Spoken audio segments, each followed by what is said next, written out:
On this point, I'm anxious to hear a legal response to our in limine motion. I brought it up to the court because it was clear on January 4th we would have to have this discussion. Thank you. Thank you. Mr. Thompson.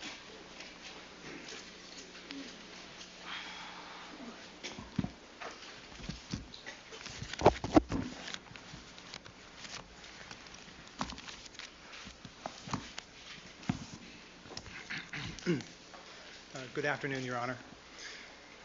Before I respond directly to Mr. Harmon's motion, I want to respond briefly to his point about footnote 12 of the Notice of Objections and the statement that Ms. Clark had previously presented testimony in the form that we consider objectionable. I wrote that footnote. I wrote it based on a careful review of the transcript. We will submit the transcript to you so you can see the entire thing in context. And we continue to regard that transcript as an excellent example of the type of testimony that we think is inadmissible under California law on the grounds that we laid out in the Notice of Objection. All right, now let me turn to Mr. Harmon's arguments. All right, Mr. Thompson, when do you anticipate lodging that with the court, the complete transcript? I'd like to see that. I could file the transcript as soon as tomorrow, Your Honor. All right, thank you. All right. Now, Mr. Harmon's motion here is an effort to restrict the ability of the defense to inquire of prosecution witnesses concerning the general acceptance of the techniques that are being used here. It goes further and attempts to limit testimony by defense witnesses regarding the opinions of people in the scientific community concerning these techniques whose reliability is at issue in this case. Now, Mr. Harmon makes a series of distinct legal arguments for his position, and I think it would be useful to go through them one at a time to try to disentangle them and show you why we think they're all groundless, and that we have a perfect right to engage in inquiry in these areas, subject to obvious limitations imposed by the hearsay rule or Section 352. Now, the first argument that Mr. Harmon makes in his papers is that the defendant is somehow precluded from inquiry on general acceptance by virtue of the determination of preliminary facts arising under Kelly. In other words, somehow we are bound or limited by virtue of the fact that there is a determination of preliminary fact regarding general acceptance.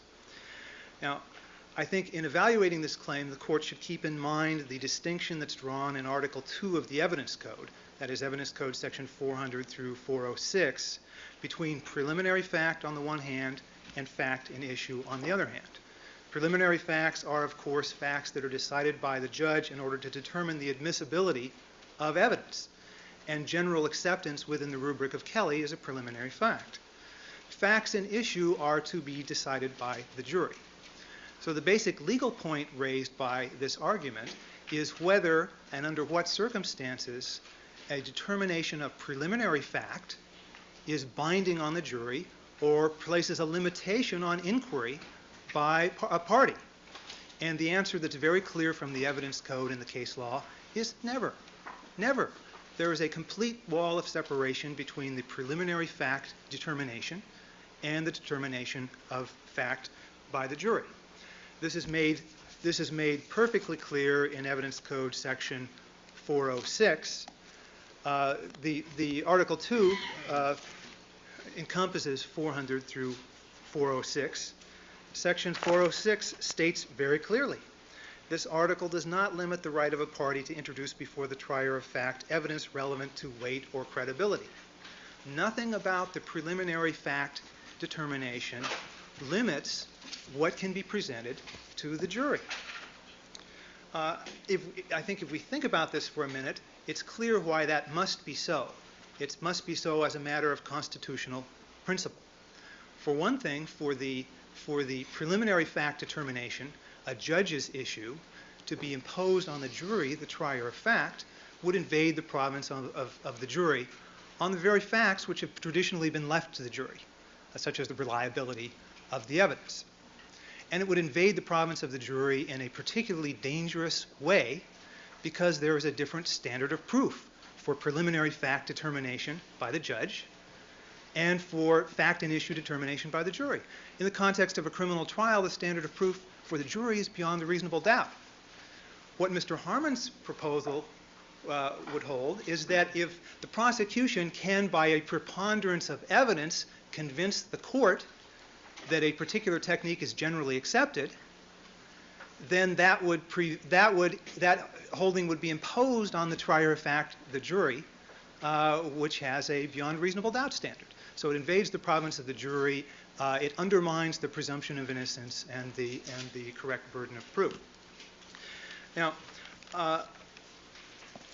there are a number of examples in California law that illustrate the fact that this fact of separation between preliminary fact determination by the judge and fact and issue determination by the jury. One example that comes up is the determination of the reliability of a lineup. Often as an issue of preliminary fact, the trial court has to decide whether a lineup is reliable. If the judge decides that it's sufficiently reliable for the lineup identification to be admissible, then the issue comes up, does the judge's determination of reliability pose any limitation on how the defendant can attack the reliability of the lineup at trial?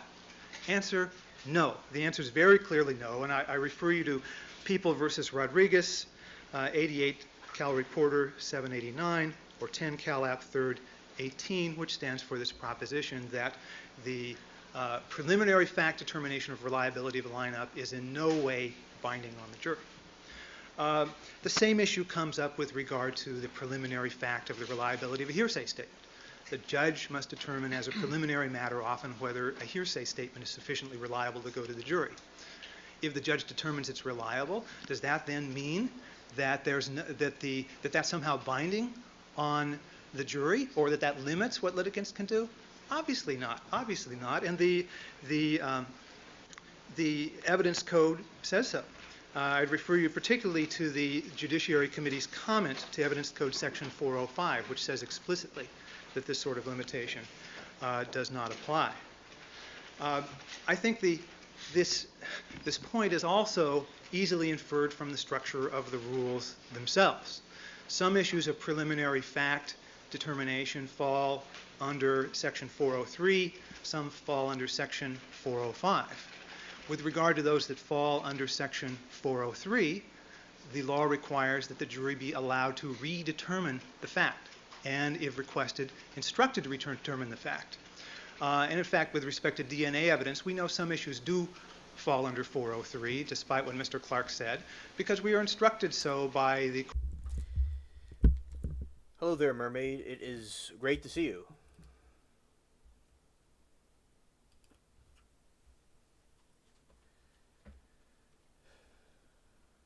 Mermaid, awesome. Thank you for letting me know. Okay. And I will go check it out. So, as I said, excellent work with your channel. You're doing great. And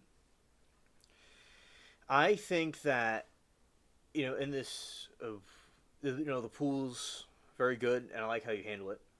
And the poll is a good idea.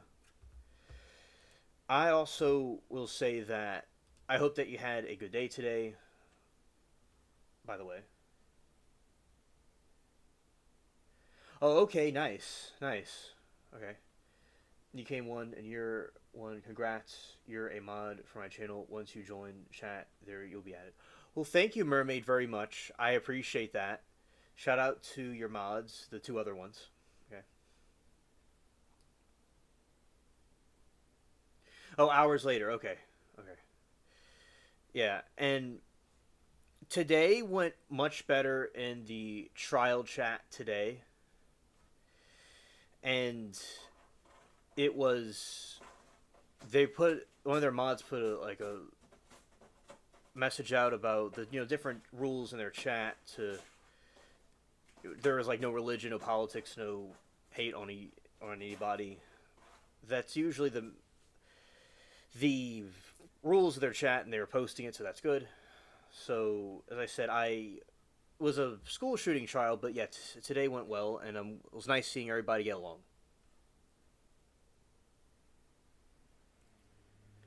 Oh, okay, nice, nice. Yeah. People are having different debates about this school. There's a school shooter, and these people were family members were being told about he wanted to go do the school shooting, and nobody really maybe did anything. People are saying they would call or do something, and there is a dispute about would somebody contact authorities if they saw information, etc.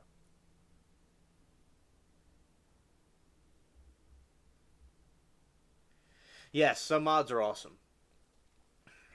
And with my channel, people don't have to do what I do, and I don't recommend what I do. See, the thing with me, I made people, which you do well, Mermaid, managing the chat. You're a what's called a managing moderator, so you deal with the people in the chat. But I knew people, the people I made mods. There are people that I knew. That's why there are mods. But of course, they could still get out of hand on here, and that's why even the mods can be moderated. But that's it. It's also a social experiment. But other channels should just they could just have like a few mods or one or two or three. It's fine. And mine was something of different. This is an experiment that's being tried out, etc. That's what we were doing today in the trial chats. I'm also going to be, although we're not out of winter just yet, I am going to drafting enough plans to do the garden this year, which I've been very busy with the trial stuff, so I haven't done the garden stuff. So now what I'm going to do is, this time I'm going to plant some stuff and show y'all like before.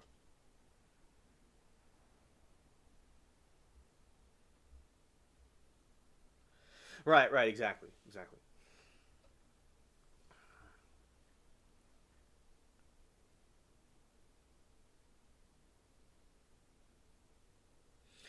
Yeah, Mermaid said, I think this is the only place I mod. Some people use it as a job and will be there every moment.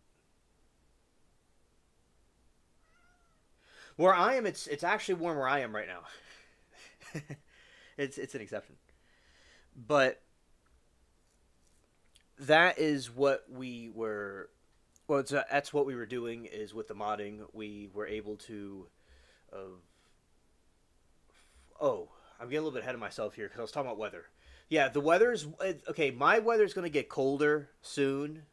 It's going to get colder soon because my area is going to get a series of cold fronts. But right now it's like summer or like a spring at the moment. But it's going to get colder again. A couple more times before it officially stops. Okay, what grows good? What grows good is, now people are going to grow tomatoes, for instance. That's something that does well in warm weather. Well, where I live, it's like the biggest thing ever. So with tomatoes, you put it inside a net, and the tomatoes grow. And that way, bugs don't get into them or other critters. So tomatoes are good. There's a squash, it's like pumpkin or rather other squashes. I think that radishes are good. Turnips. There are beets, which take kind of a while to grow, but they grow. And of course, there's where you are, I think it's popular corn, which I think you can make all kinds, not chips. You know what? I think the Mexican chips are made out of corn. I could be wrong, but yeah. Anyway, you use corn for a lot of different things. I've never done that myself, but I've known about it from the chips. But still, with corn, there's all kinds of different dishes you can make with corn, and that's another good thing to grow. But if you grow corn, you have to grow it in different rows. In February, it gets icy, sadly, but after that, spring booms. Oh yeah, grew those out here too. Believe it or not, trees last out here usually, like fruit trees. Oh, nice. Do you see any particular fruit trees more than others? Okay, and that's, I think, and so we warm outside before you know it, and okay. Yeah, so with the fruit trees where I am, there's lemons. Sometimes I've gotten lemons before from different places around here. Not around here, but in other regions. I've gotten fresh lemons and oranges. I've seen. I've gotten. There's a time where one of my friends, the neighbors, had a bunch of bananas from some relatives of theirs, and they gave me a whole bag of bananas. They're very tiny bananas, and they were very good. And tons of them. And I put them in a back room and I ate them.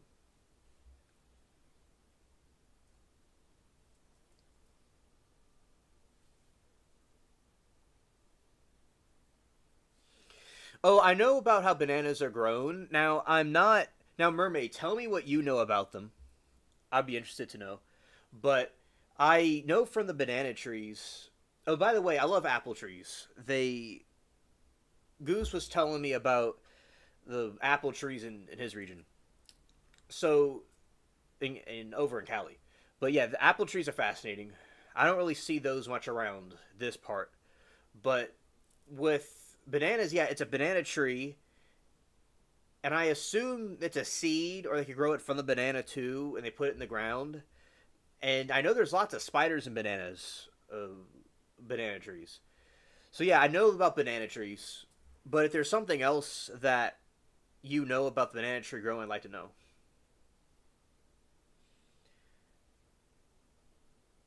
Oh, the mini ones have a name. Okay, I'll tell you what the mini ones are called right now. Also, I've looked into coconut trees, but I've not grown that yet.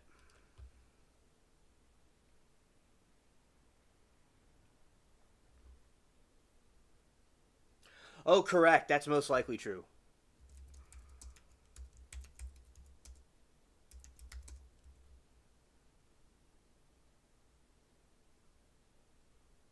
Yes. Okay, described as a different miniature varieties depending on the region. Specific types are more commonly known as baby bananas or ladyfinger bananas. Ah, yes. So they're baby bananas. Nino. That's what they are.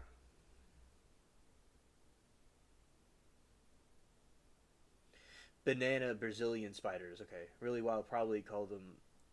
Oh, okay. Okay. Yeah, bananas are bioengineered. Just like corn was originally grass. But the indigenous Native Americans, they took the grass and they engineered it over time to be what it is today. So interesting about bananas, something similar happened with them. Okay.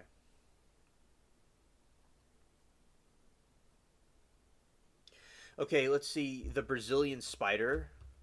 All right. Show you all this. Let's go here. Select another window. Okay.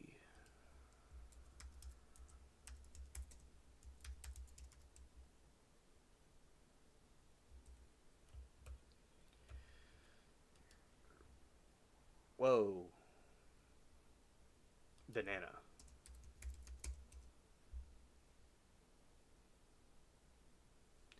Yes, absolutely. Oh, I know about the banana spider.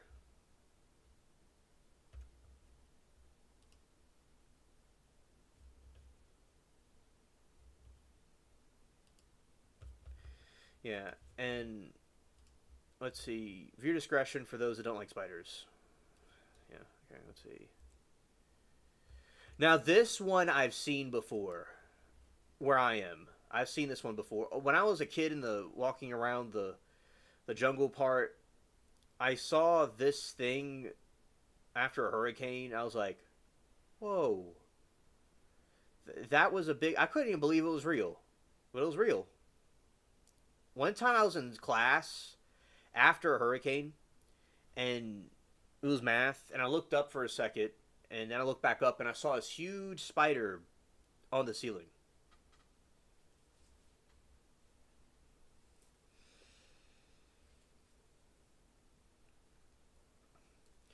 Yeah, that was crazy. So I've seen one here and over at school one time. It was, I mean, I'm surprised none of my friends ran out the room. I wouldn't blame them. It's like we were just like me and the dude we're chilling, right, and right above our heads, this big spider was just there. Yikes. Yeah.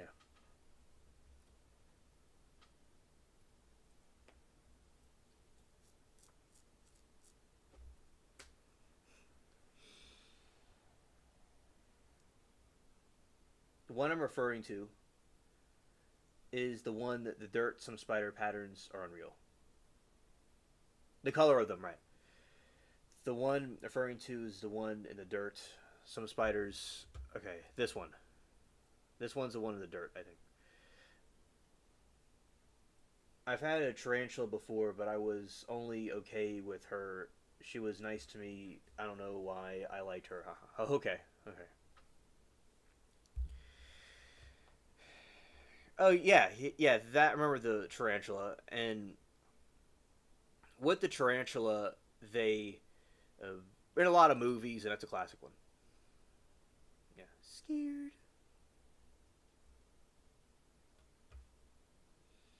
Rose-haired spider, and she liked to sit on flowers, roses. I don't understand molting. She's a very sad story. Really, I ended her accidentally. Oh yeah, I remember you telling us about that, and thank you for understanding, letting me know, and the lesson learned from it.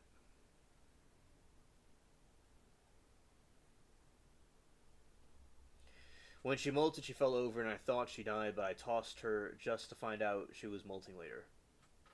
Yeah, yeah. It's good to know now, at least. If you ever got one again, you know now what that means.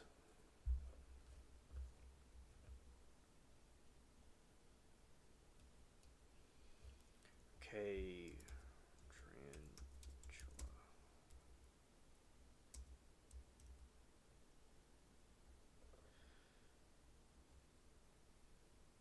Right, that one, and let's see.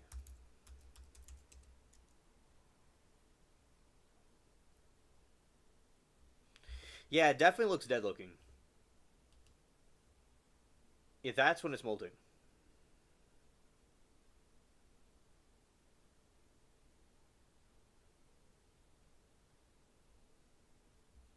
Yeah, that's true. And one of my friends has a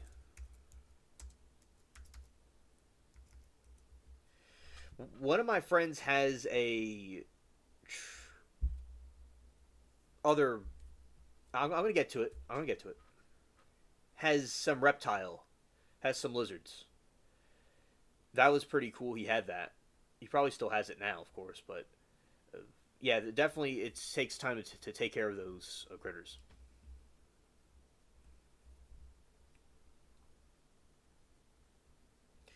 Yeah, it's just it falls over like game over, like a video game character offset. Yeah,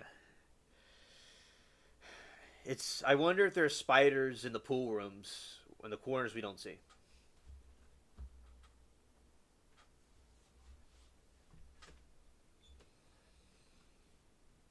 Oh, you love lizards. Nice, nice.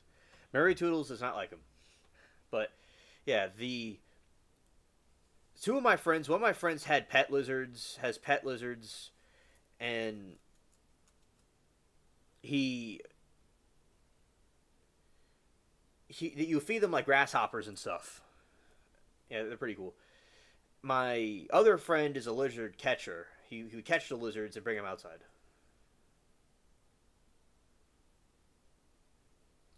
Oh, okay. Hello there, Moki.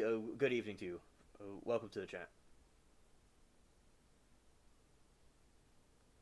Oh, okay, mermaid. Good to know. Thank you. Yeah.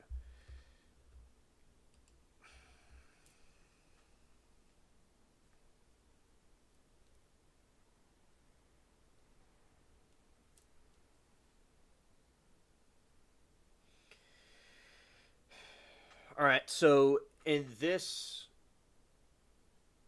also, of yeah. By the way, yeah. This is the nice of banana trees. As I said, I've eaten bananas from the tree before, and they're very good. And that's like similar, to the pirate game. Yeah, that's nice.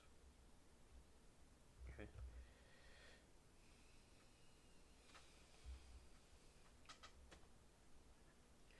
Mermaid said, "Alien snakes are cool. I like them. They never have bothered me, but I have a healthy fear of them, and if I feel like it's wrong to touch one, I won't want to risk it. Okay. Yeah, scorpions seem like they're trolls. That's what scorpions seem like.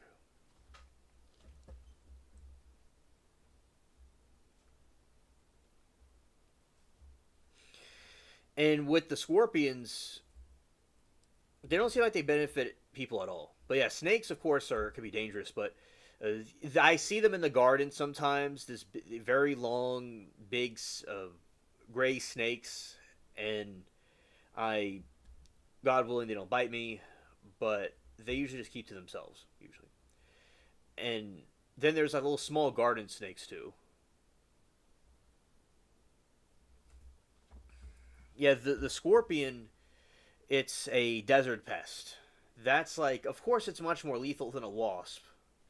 It's like they're like a wasp that walks on the ground and crawls around. Yeah. And Moki, I was talking about the garden. I'm going to start planting stuff this year. It's although we're not quite there yet, because although it's nice and warm where I am, it's going to get cold soon. We're not completely out of the woods. It was a very warm winter so far. Very warm winter. The Just getting stuff ready for going to plant some things, see how it goes. And last year we were very busy with the trials. All right, Mermaid said scorpions scare me, and they can be invisible. Oh, they can be invisible. Okay. That happened once in my house. I never saw it until my dad threw paper towel over it, and it started shrieking. It's striking its tail. Oh, well, they could just. That's very scary. That one could just be in your house. Scared. They could just appear out of nowhere and start stinging people. Okay. Well, that's another thing you'll have to worry about with the scorpions. Yeah. I'm glad he threw a towel over it to show you. Do they come in different colors? Because I know y'all, some of y'all are out there. I don't think I've asked that before to people. Anyway. So, my mother was in the house and it was empty, and she was doing someone's hair, and it was during the coof, and in the bathroom a snake came out of the drain and hissed at her. Whoa, that's freaky.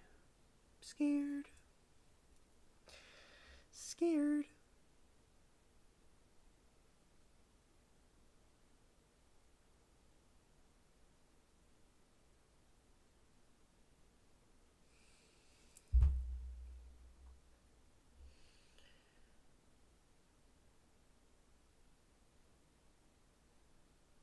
Right, said, I've had a snake stand up in the middle of nowhere and hiss at me. I ran for the hills. I cried. Oh no, I got away. Scorpions can be black, flesh colored, clear. Okay, thank you. Yeah, so with the scorpions, they. Oh, the snakes. Oh yeah, there's one time I was cutting grass at one of the houses, and the snake rattled its tail at me and slithered off. I felt I got roasted. It was the most cleanest roast ever.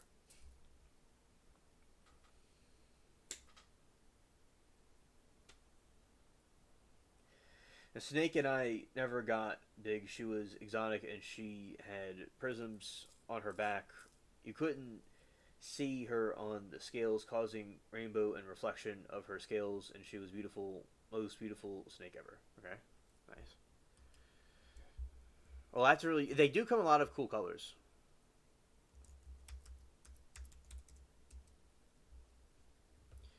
Yeah, some scorpions. They look mean looking.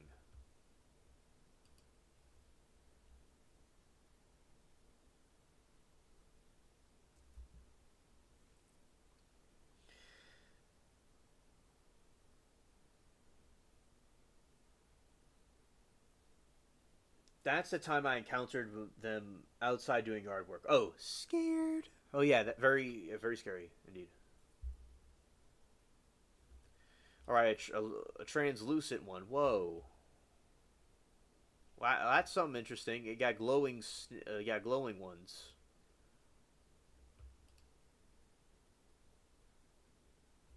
That would be a cool band name, Glowing Scorpions.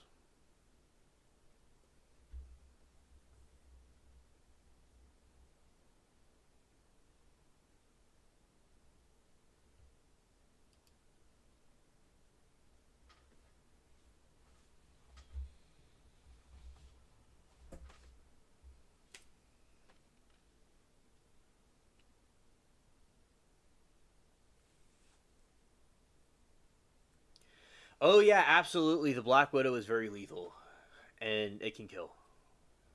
There is a YouTuber that he touches them and he puts them on his hand, and he does all kinds of tricks with them. That takes some um, definitely skill and nerve to do that. Yeah. All you need is one cheap hairspray, an alcohol, a lighter, or camping torch. Oh yeah, and it's very good that you burn them because after the hurricane happened, it was. Oh yeah, you have scorpions in Vegas, Smokey. Okay, yeah. Uh, After a hurricane happened, there was black widows everywhere, and their eggs were chilling there. Also, they'll chill inside the web.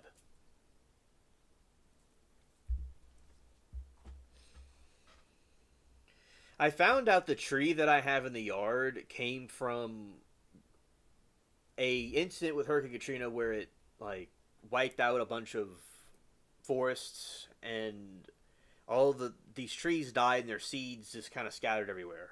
That's something interesting I learned. It's a very beautiful tree. It's a tree Benjamin Franklin brought to the United States to grow. It's for oil.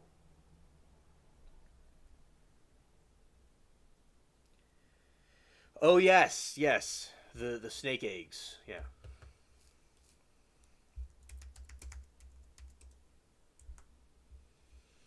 Yeah, definitely. Like this one, for instance. I saw a snake egg before that was very small. I've seen that before. And because they're like dinosaurs. Because the chickens lay eggs. Just like the snakes. It's kind of similar.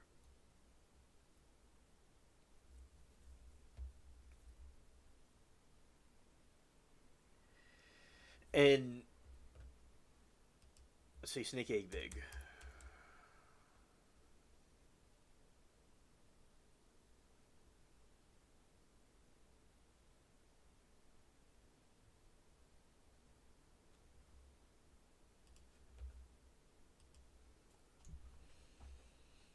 I saw a giant one. I don't know if it was a snake egg now. Oh, okay. Yeah, yeah, it was a snake egg. They could be very big.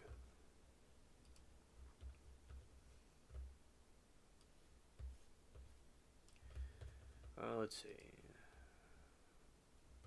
Um,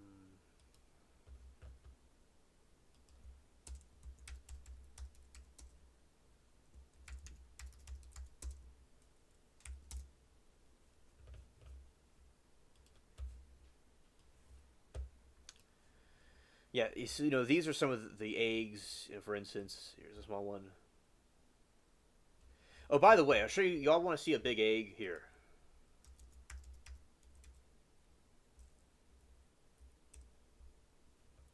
This is an ostrich egg. It's really big.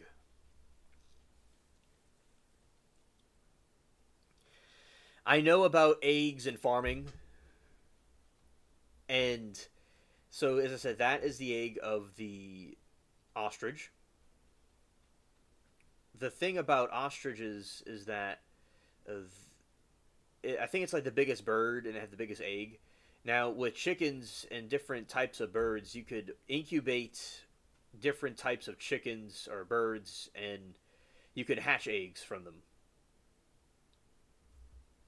like, for instance, you have an egg and there are like, and put them in the incubator and you could hatch a variety of different birds. I'm sure the same logic would technically apply to snakes, although I'm not quite familiar with that, of course.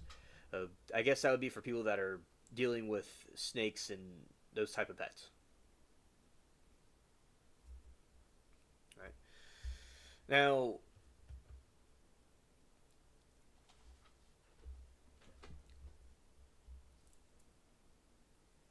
curiosity here. Do people eat them?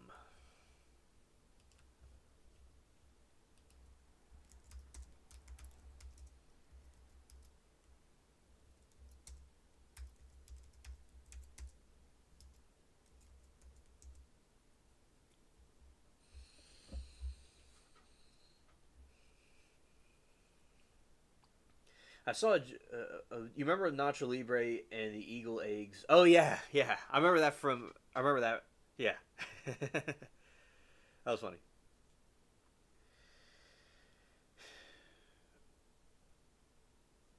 So the information is yes, people do eat ostrich eggs, though they are considered a specialty or luxury food rather than a common staple. I didn't know people ate them. Well, but it's a lot of food. An ostrich egg would be a lot of food.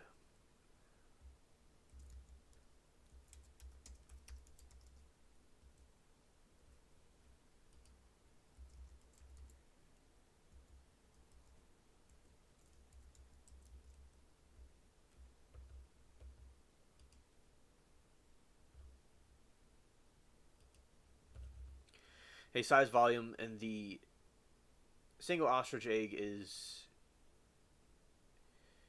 approximately 18 to 24 chicken eggs. One egg can weigh between 3 to 5 pounds and is large enough to feed 8 to 12 people in a single setting. The fresh ostrich eggs are typically seasonal, often spring, summer, and can be expensive, ranging in $20 to $100 per egg in the United States. They are most commonly found at specialty or ostrich farms or high-end gourmet markets.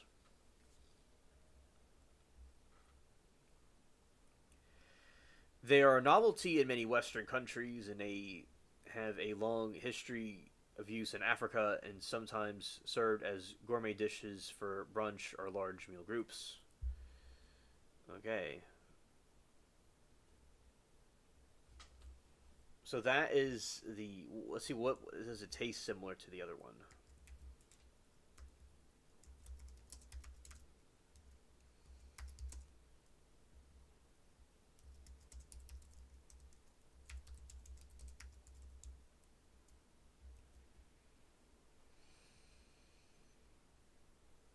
Ostrich eggs are remarkably similar to the chicken egg flavor. They're richer and creamier and more buttery profile. A cleaner, mild version of the chicken eggs. Lacking strong sulfuric aftertaste that the chicken eggs can sometimes have. Interesting. Okay.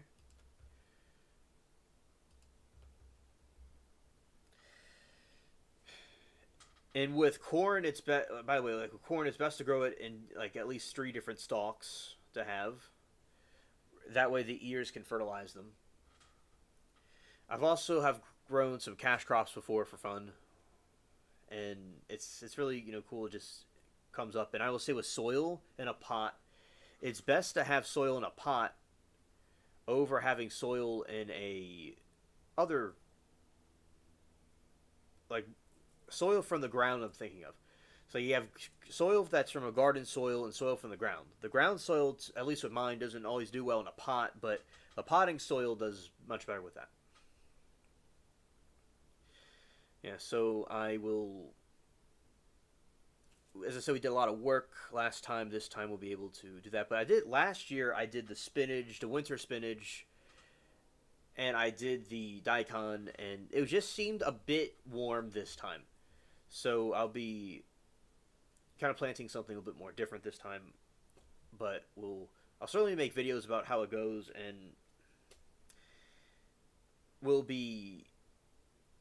I have to get some stuff fixed, and then I'll be able to. I'll go show you all the garden again. When I did the garden streams outside. Yeah. Now there are different type of banana trees. They're different colors. You know, people have made hybrids of them. That was always pretty cool to see.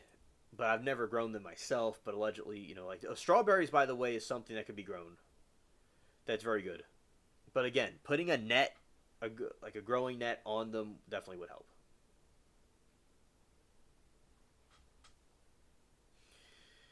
All right, and that is some like an update that I'll be doing the gardening, planting some stuff again, and doing that. Also doing the channel, the streams and stuff as well, in conjunction with that. All right, and Bubbles is hanging out over there, cleaning himself. I just got outside this evening. Okay, Mermaid, understood. Thank you for hanging out. There is this, it's been a while since I've been out during when the evening, the twilight is setting in. So I saw that, and I talked to my grandma, gave her an update about what I've been doing, and I said I got to see the Sirius constellation come up. That was nice to see, and it was pretty cool. Although I go outside pretty much every night, it's usually very late. So I was kind of looking over the gardens, seeing what I was going to be doing with it. Gooey was all over earlier, but he's sleepy now. Okay. Doing makeup to get on cam. Now trying to rush, always procrastinating. Oh, okay. And now, do you know of a time you're going to be doing the stream? I'll see if I'll be able to go to it. I believe I'll be able to. But knowing a time where it might be, or not a time necessarily, but like a time period it might be happening, I'll be glad to know. Okay. And yeah, so basically, as I said, with the sunflowers are good to grow. I grew a bunch of sunflowers like 2 years ago, not last year, but the year before. Maybe we'll grow some more this time, and the birds like them. And that day I stayed up all the way until the morning. That was really cool because where Passion is, it's like the sun setting, and then she could see it rise up where I am. That was some pretty cool stuff because it's back where we're all part of the British Empire. It was the empire with the sun that would never set, as they always say. So it was pretty cool to see there's people in different parts of the world as the sun is just kind of spinning around the planet. And then I went out, and because I remember before the time I was really involved with the trial stuff, during the depth trial, there would be breaks. I would, go out there, and it would be around that time. It kind of went earlier in the morning, so it was cool to see the yard. It was kind of warm, and it's just I wasn't used to being out that early, and I guess I was up all night, so it was quite bright. Although I do get sun, it's just usually an evening or afternoon sun. In winter time, the sun looks like it's even distant, like it's somewhere else. But it's there, but it's not there. So that was an accomplishment. I broke a record. I would go live for 24 hours if I could, but I like to have the package saved in on demand where people could stream the whole thing. Where the YouTube and its ingenious invention of where it doesn't have a feature where 12 hours it splits the thing up into different pieces. Yeah. And I know me, I will feel like 5 minutes, but 3 hours passed. So, my timing is different than other timings. Yeah. Let's see. The beans is one of my favorites to grow, the lima bean. A lot of stuff that I grow, I put in storage. And it's there just in case. And I like I said the lima beans, it grows in any kind of weather, and it looks nice. You pick it off the plant. This year, I just had these ornamental plants that were not used for a long time. When a plant's not used for a long time, it can become a weed and become invasive. There's a lot of plants that you see were one time used as herbal medicines. And yeah, so just some herbal, like, regular plants that were just, that I've seen as weeds, I grow sometimes for different reasons. Sometimes they're good for ornamental reasons, or they're like a hedge. So it doesn't look like just like a regular plant. It looks like something different. So that's how I usually can kind of tell to myself that something is more than what it actually is plant-wise. Okay.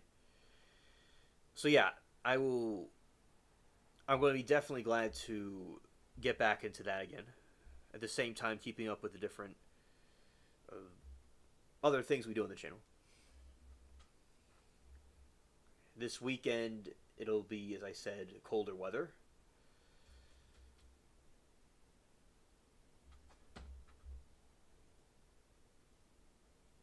I did the Venezuela video. Probably have some other ones coming out. I mostly do streams now only, but I will see how working on some other videos too. Okay. And oh yeah, so yeah, the streams are really cool because it's the OJ trial. I'm really enjoying it. I'm really liking it. They are. It's educational and it's dramatic too, and we're all like, some people are getting a like a flashback to like when they watched it. Some people that haven't seen it before, like myself, are just learning it. And I didn't realize how big of a deal it was, because it's not something I really heard much about. But yeah, it was pretty big at the time.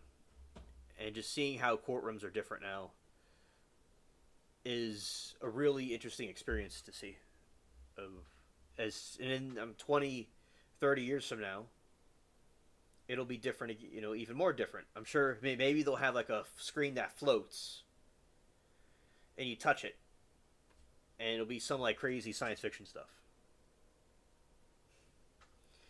And Moki said it's a flashback for sure. Yeah. Yeah. There is a place in Vietnam that's like an oasis, and it's like full like a jungle. Let's see. I remember the name. I don't remember the name of it, but Vietnam. Oh yeah, this is a flashback for me. All right, so this year or two ago, Chat and I were talking about the cinnamon, and there's Vietnamese cinnamon.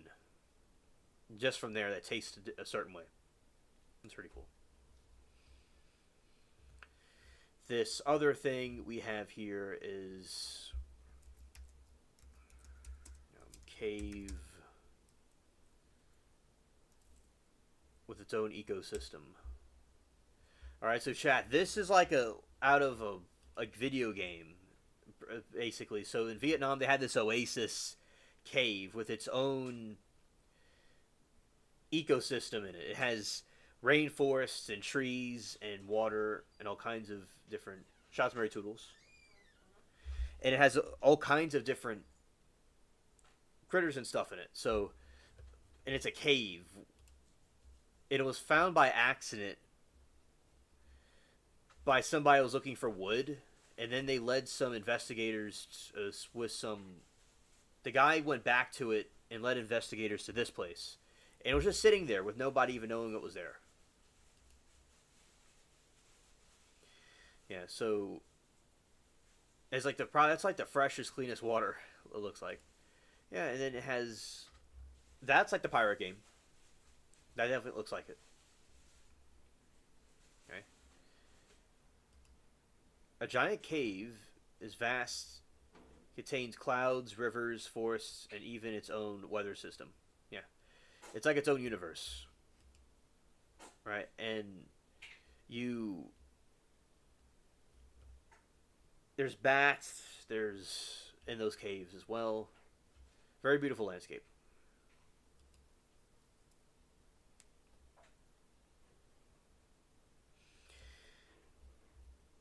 So shout out to nature.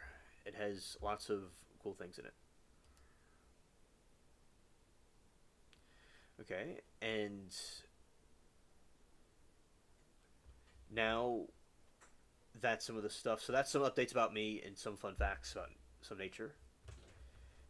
Now we're going to switch over to the OJ trial. Let's go here. All right, here we go, continuing from yesterday.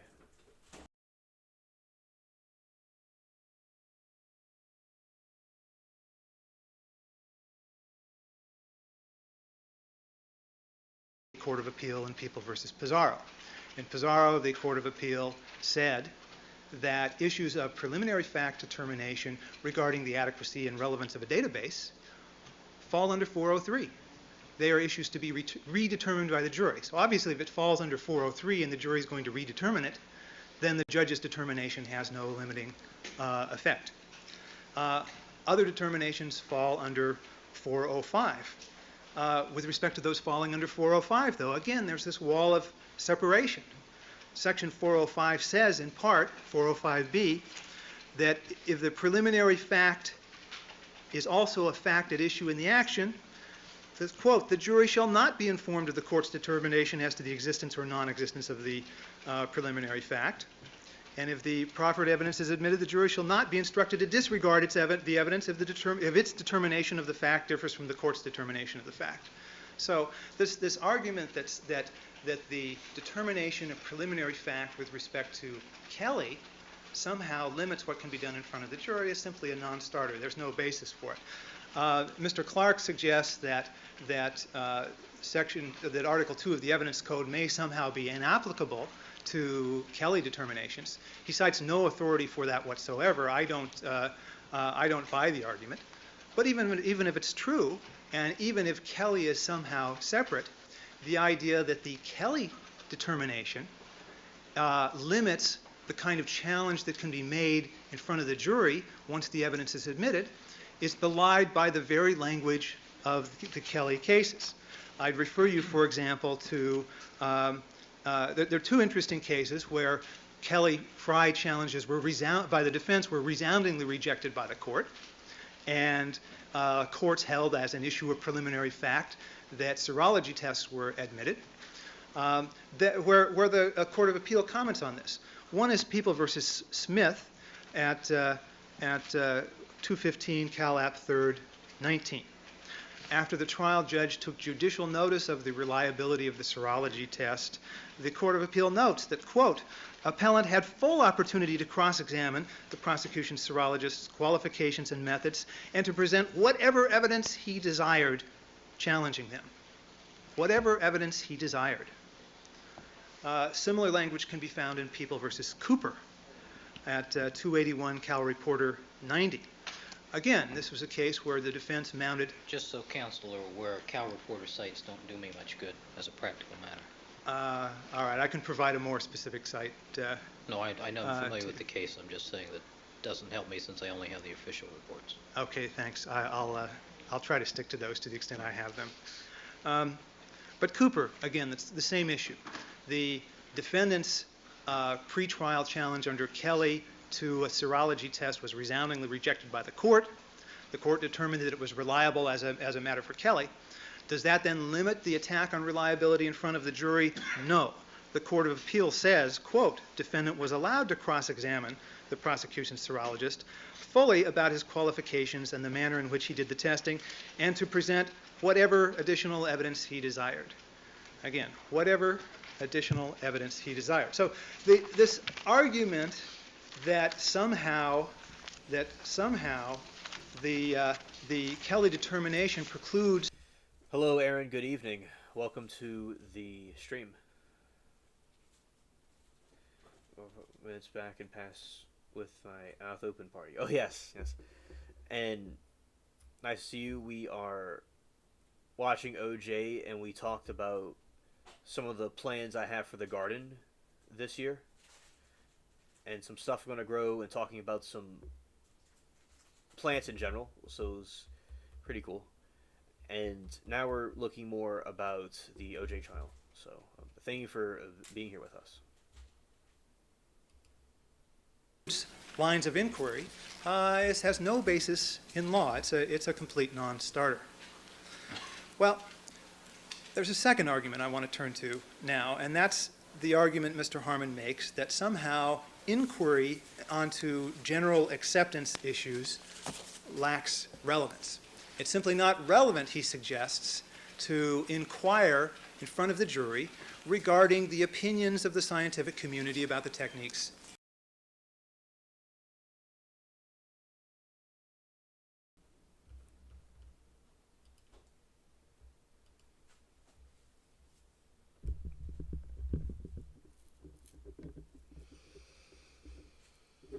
Oh yes, okay. My kid and I will winter snow next week, and we've been studying botany. Oh, nice, nice.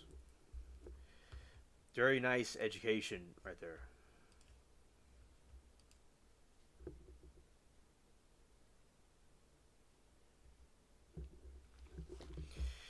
All right, so I was looking over some land that I cleared a couple of weeks ago, maybe like last month, something like that.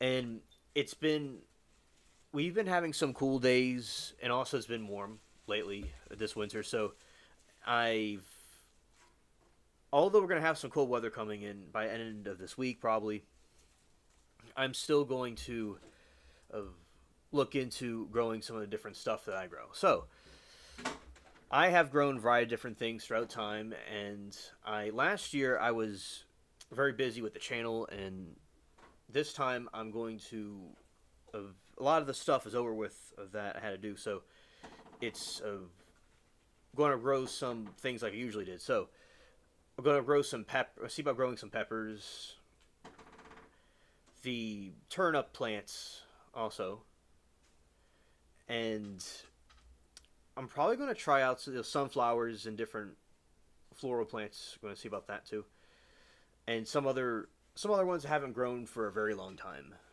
So, and with corn, I figured out, although I've grown it before, multiple rows will be helpful.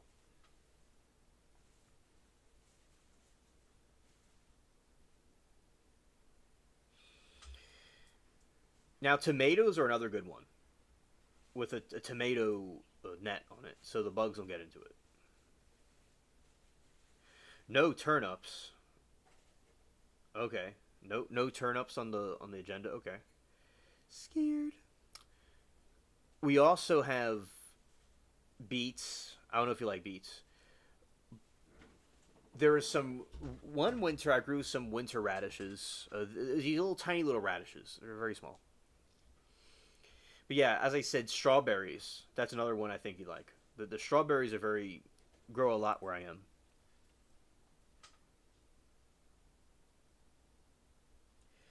Okay, and I remember one time I like growing the pumpkins. Pumpkins are nice, but it's the key thing is the pumpkin net, because the bugs and stuff will get in them if you don't do it right. Yeah. Oh, those are survival skills. Okay. Now, one of my favorite plants are the root plants, because it grows by the root, so something else happens, the plants will be fine under the ground. But some places, they have badgers and little critters that will go and try to dig them up.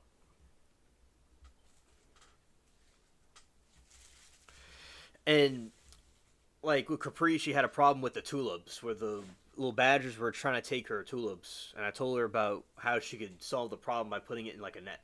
Not a net, but in, like, a little basket.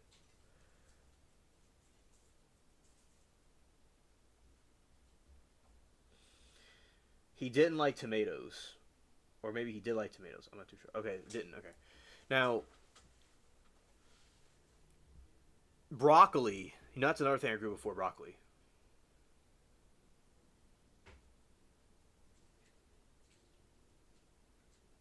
Oh, good that you had YouTube. That's good that they taught you on YouTube.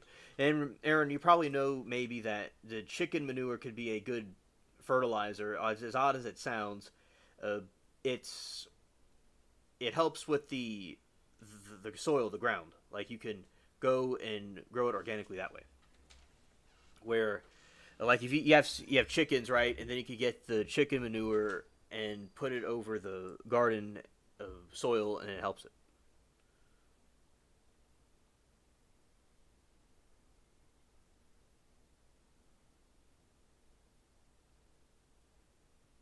Oh, yeah, teach you to hunt, right?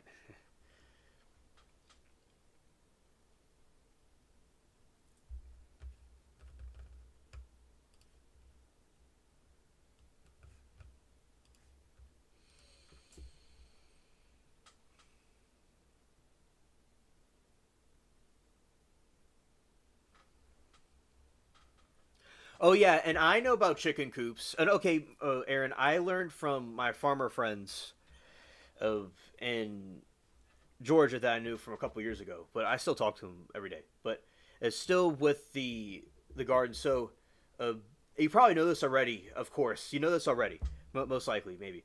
But something that I learned about was like a chicken incubator. You could get the chicken eggs and you could hatch them and all kinds of different. I thought it was so cool because you could get ducks and turkeys. It's like growing a bird because it's like you could just get it in a little incubator and it spins around and it hatches. And that is something very cool that these critters can do. Of I didn't really know that prior.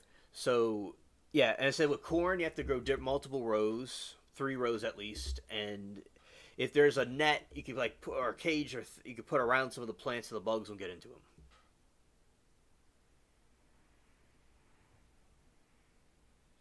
Oh, potatoes. Yeah. Oh, potatoes are very cool. I have a plant now that I grow that's a potato type plant, and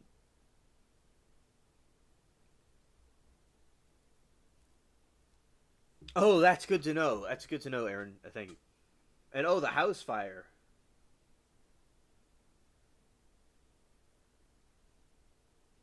Yeah, his house fire. Well, I'm glad that the hens survived the house fire. Scared.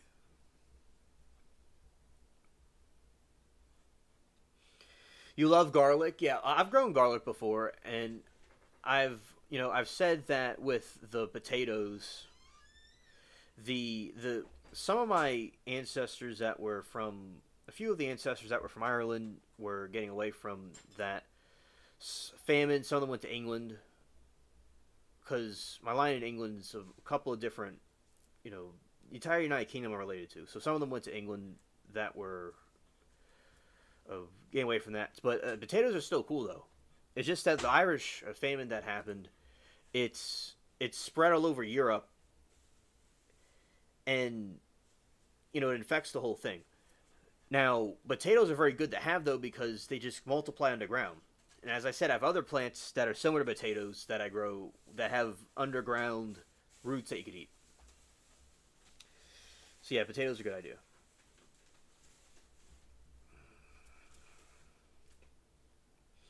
Right said, yes, you're so right about that sleeping thing because and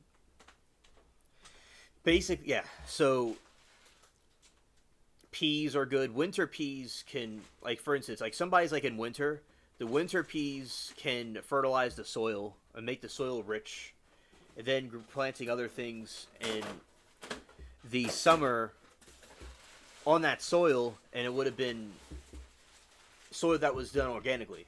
So it shows how some plants can help with fertilizing soil. Then you plant other plants in another season to have more crops. Yeah.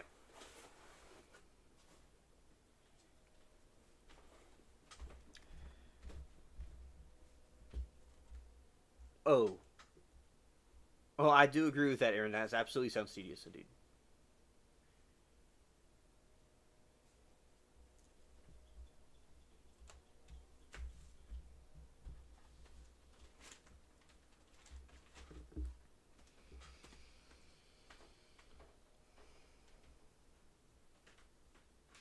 Bubbles is so cute.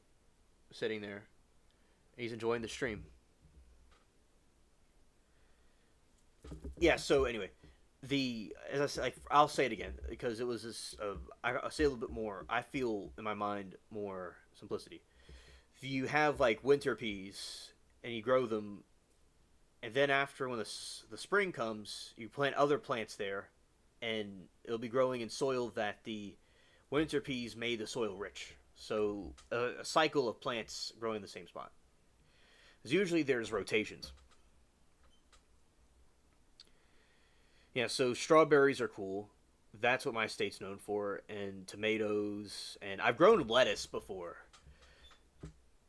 So I know it's like basically I've grown everything, but yeah, lettuce is a cool plant where you put in a salad, and spinach. The spinach that I've grown and have big leaves, and with the big leaves, you put it in a salad, and that's very good for you. That's what Popeye Sailorman ate. So that's certainly stuff that I highly recommend for people. But yes, I do like meat too, as well. Meat's also something that I think is an essential to.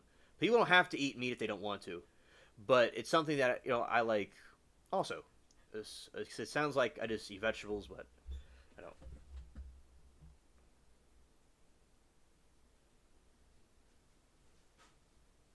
Oh, that's good, Aaron. That's good. And you could use egg shells, and soil too. That helps. And I will say from mistakes that I have learned with my soil is excellent where I am, but it doesn't do good in a pot. So if somebody wants to grow something in a pot, you put it in, get like potting soil and put it in there. That should work much better. Nice, rich, dark soil. And another thing I recommend is if you want to grow a plant that's going to get, like especially where you live, Aaron, is where get the type of plant to get is a pot with certain, like say if you grew some peppers. You say you get some peppers, like a pepper plant, put it in a pot. So that way you could take it inside when it gets cold. Put it in a spot where it won't, it will be all right. And same thing with tomatoes or anything else. So just basically, if you want to get something that's going to get frozen in winter, I recommend if you want to keep it alive longer, bring it inside in a pot. That way you can move it around. It'd be portable.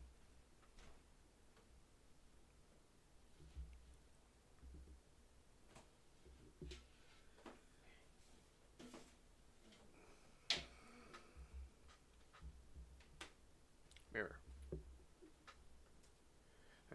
And as I was saying, and also, Aaron, I recommend, since you're in a colder region, the daikon, which I've talked about a million times, it's a plant I recommend you growing if you're interested in radishes. If you don't like radishes, maybe it won't be for you. But yeah, the daikon radish, it tastes different than the regular radishes, but it's still good. That is something, if you're into that type of plant, it's a white root. And you're in the climate where it's colder, that's something cool you could grow if you wanted to.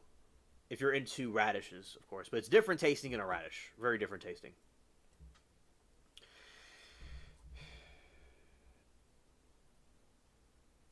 Okay.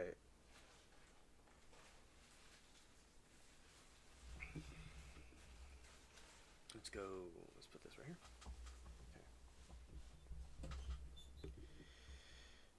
And we know turnips are... Oh, hello, Roxy. Good to see you. Welcome to the stream.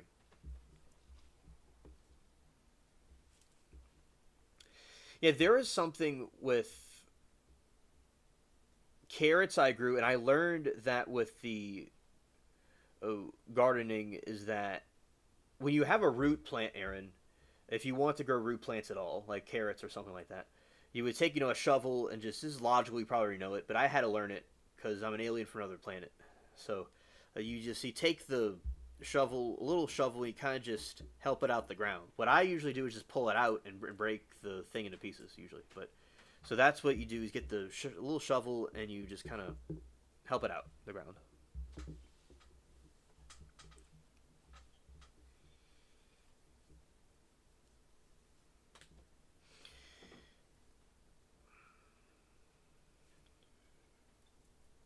Sunflowers is another one that I was talking about before that I like. There's some sunflowers that grew that are very, very tall, up to the sky, literally like looks like a up to like a beanstalk. And the sunflower seeds are good for a good snack, and it's healthy for you too. And you basically just have that. So that is, let's see, zucchini's good, broccoli's good, also. My growing zone is something that I will tell you right now.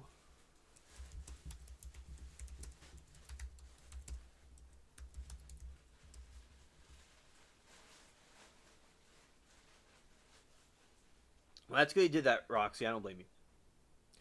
I'm in zone 9B.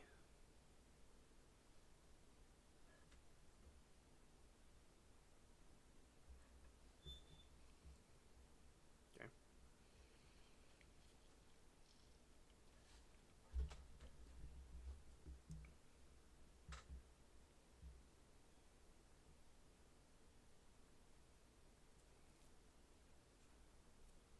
And let's see what this says.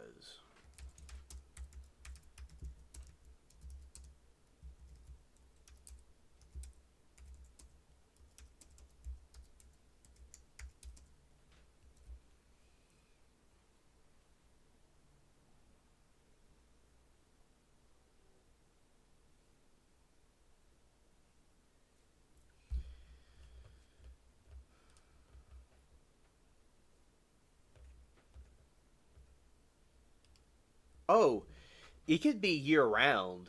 So the way my season works, it's depending on the season. Sometimes you can do it the whole year, or there'll be a part in December, in like winter, November, December, January, where it's like freezes happen, so it kills the plants.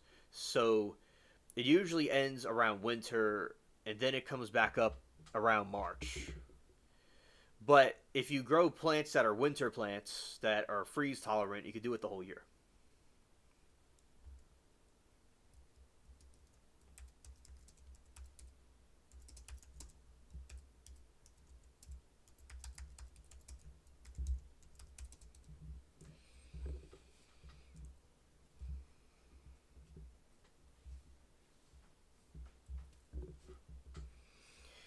So the where I am specifically, it lasts for 305 days because the frost is rare usually, but not always.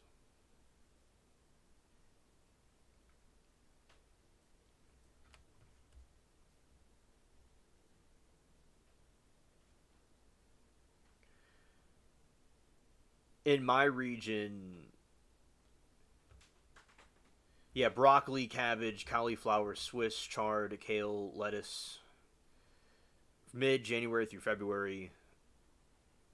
Seeds for carrots, radishes, turnips, beets for mustard, Irish potatoes, which is something I need to grow at some point, into the soil.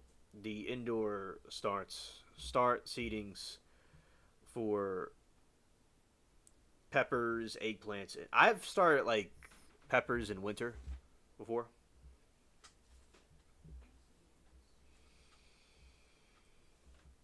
And then like brought it inside.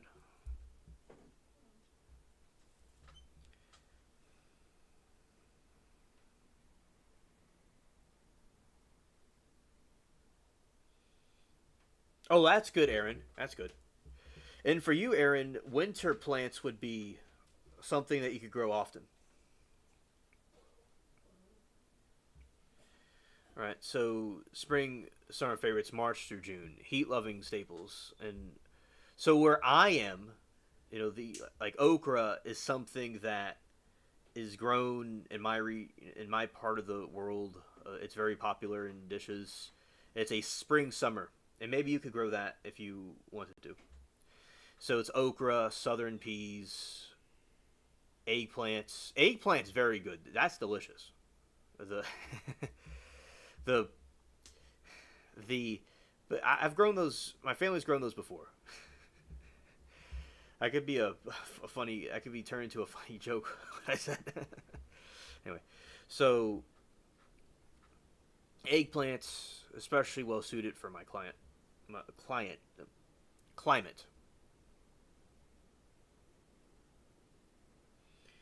Yeah, 6 inches of snow. Yeah, so probably for plants that might be more for hot weather, it would be grown in a pot in a basement.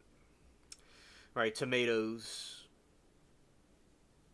March for late season success, and heat tolerant varieties like Sunmaster, Bella Rosa.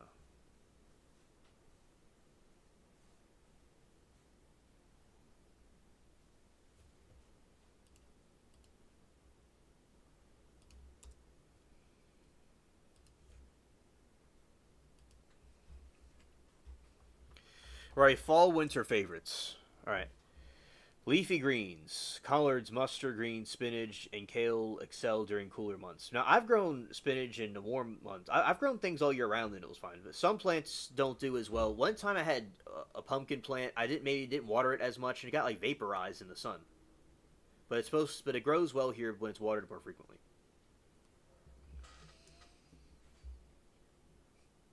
Alums, plant garlic and Charlotte seeds in October, November, harvest in the following spring. Succession. Continuing planting radishes and lettuce every 2 weeks to ensure steady supply. Interesting. Okay, let's see. Let's see about Canada.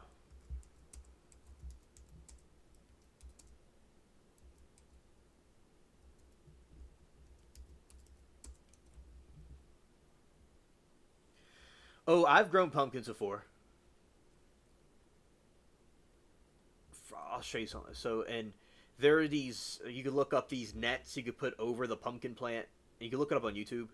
That way, if something tries to eat it or bugs try to get into it, it won't get into it, and it'll just keep on going. And yeah, that's very cool. And it's a long vine, and it has a flower. And the flower turns into a pumpkin.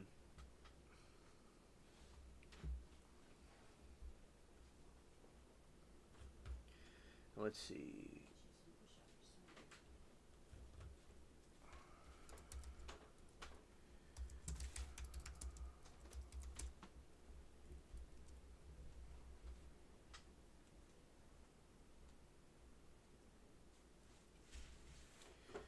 Okay, in your region, the growing season for Zone 6 typically lasts 170 days to 190 days. The frost from late April to May to 1 to 15. Average first frost, late October to early November, typically 17 to 31. No, that's actually 17th to 31st. Top recommended vegetables. Spring and fall, cool season. Broccoli, cabbage, cauliflower, kale, spinach, radishes, lettuce that thrive in cooler shoulders of the season.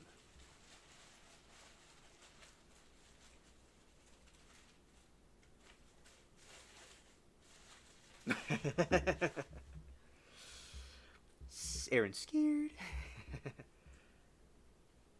All right. Okay. Understood.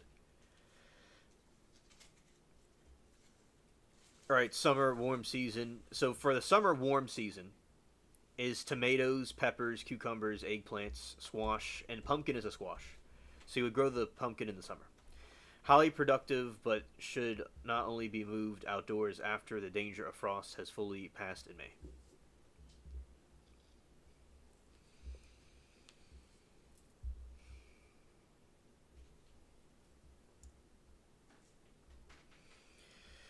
Reliable staples. Carrots, beets, garlic, and potatoes are well suited for the soil and climate.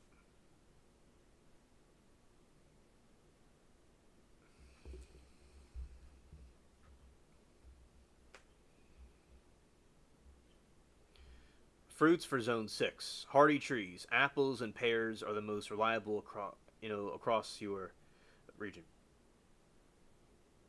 in Zone 6.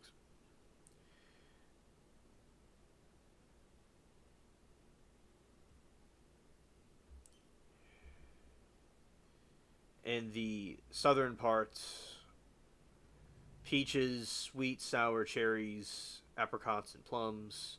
Berries. Raspberries are considered foolproof. Strawberries, blueberries, and currants also yield heavily.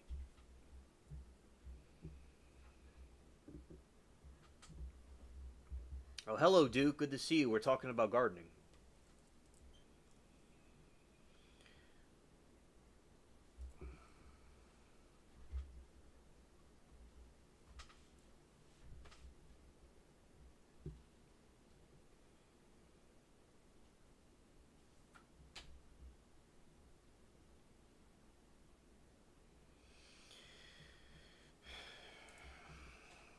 Hardy Kauai current varieties of figs with winter protections are increasingly popular.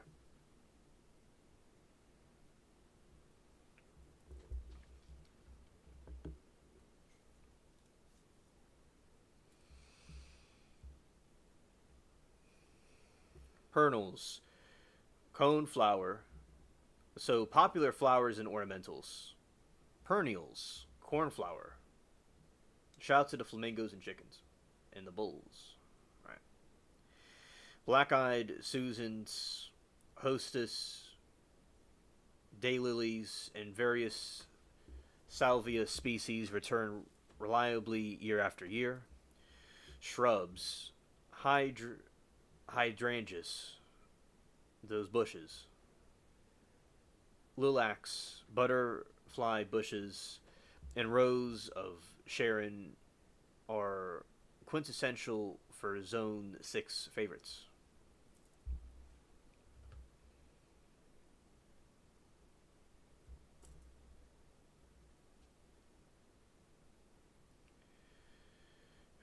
Alright, and let's see, potatoes.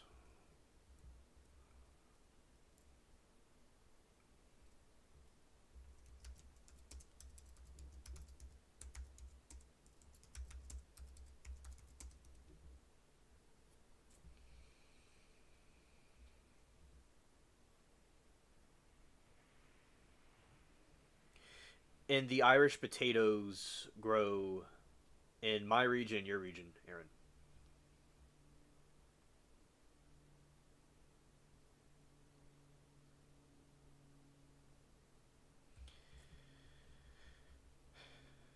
Probably around May would be yours, Aaron. Mine's February and January, like around this time. Potatoes prefer loose, well-draining soil with slightly acidic pH to prevent potato scab disease.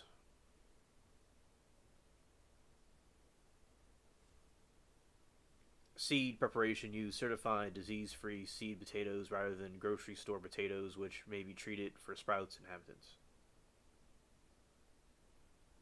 It's only January, right?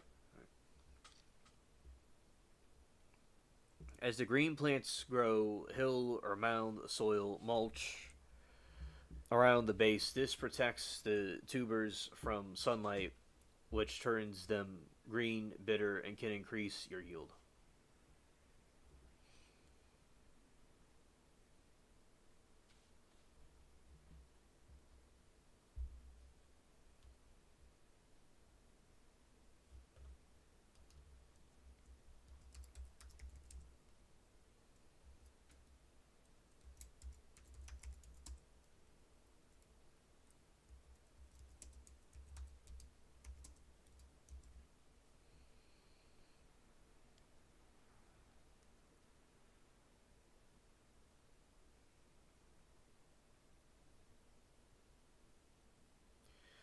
Zone 6 winter gardening primarily involves overwintering hardy crops planted in late summer or fall, or using protection to harvest fresh greens through the cold months.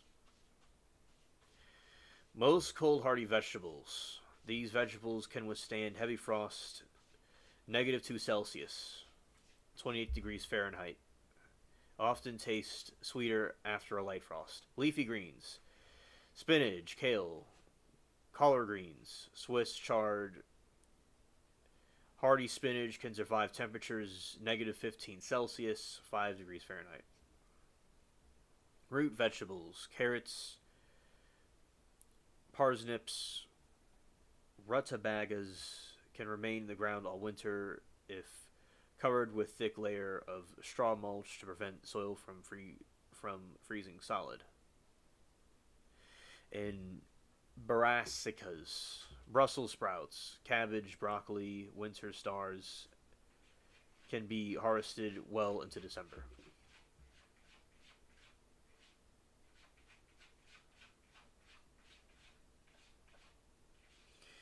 Don't know where everyone went. Okay, yeah. And yeah, you have a good night. And I did go live a little bit later than usual, so that could be a factor into it.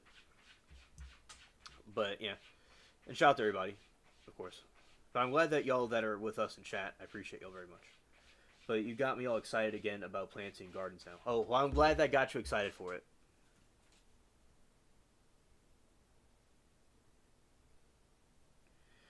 Okay. Smoking and screwing up for dinner. Okay. Yeah.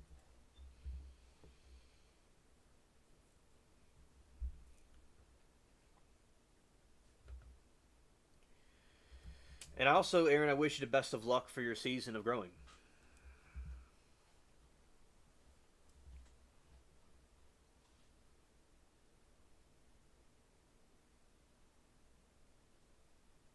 Oh, okay, nice. The Knights game.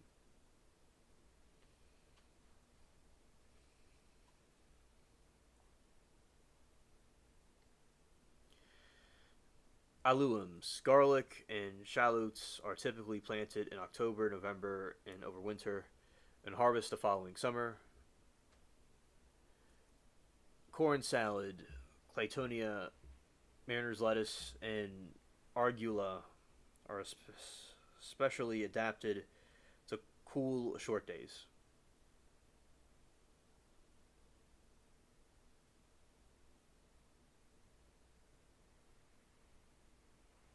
Okay, thank you, Aaron. Thank you. The first thing I grew was corn, by the way.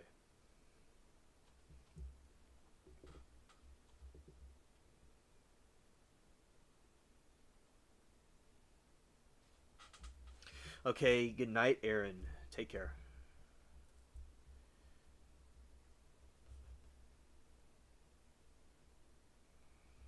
All right. Those are some gardening tips. And now we'll resume to OJ.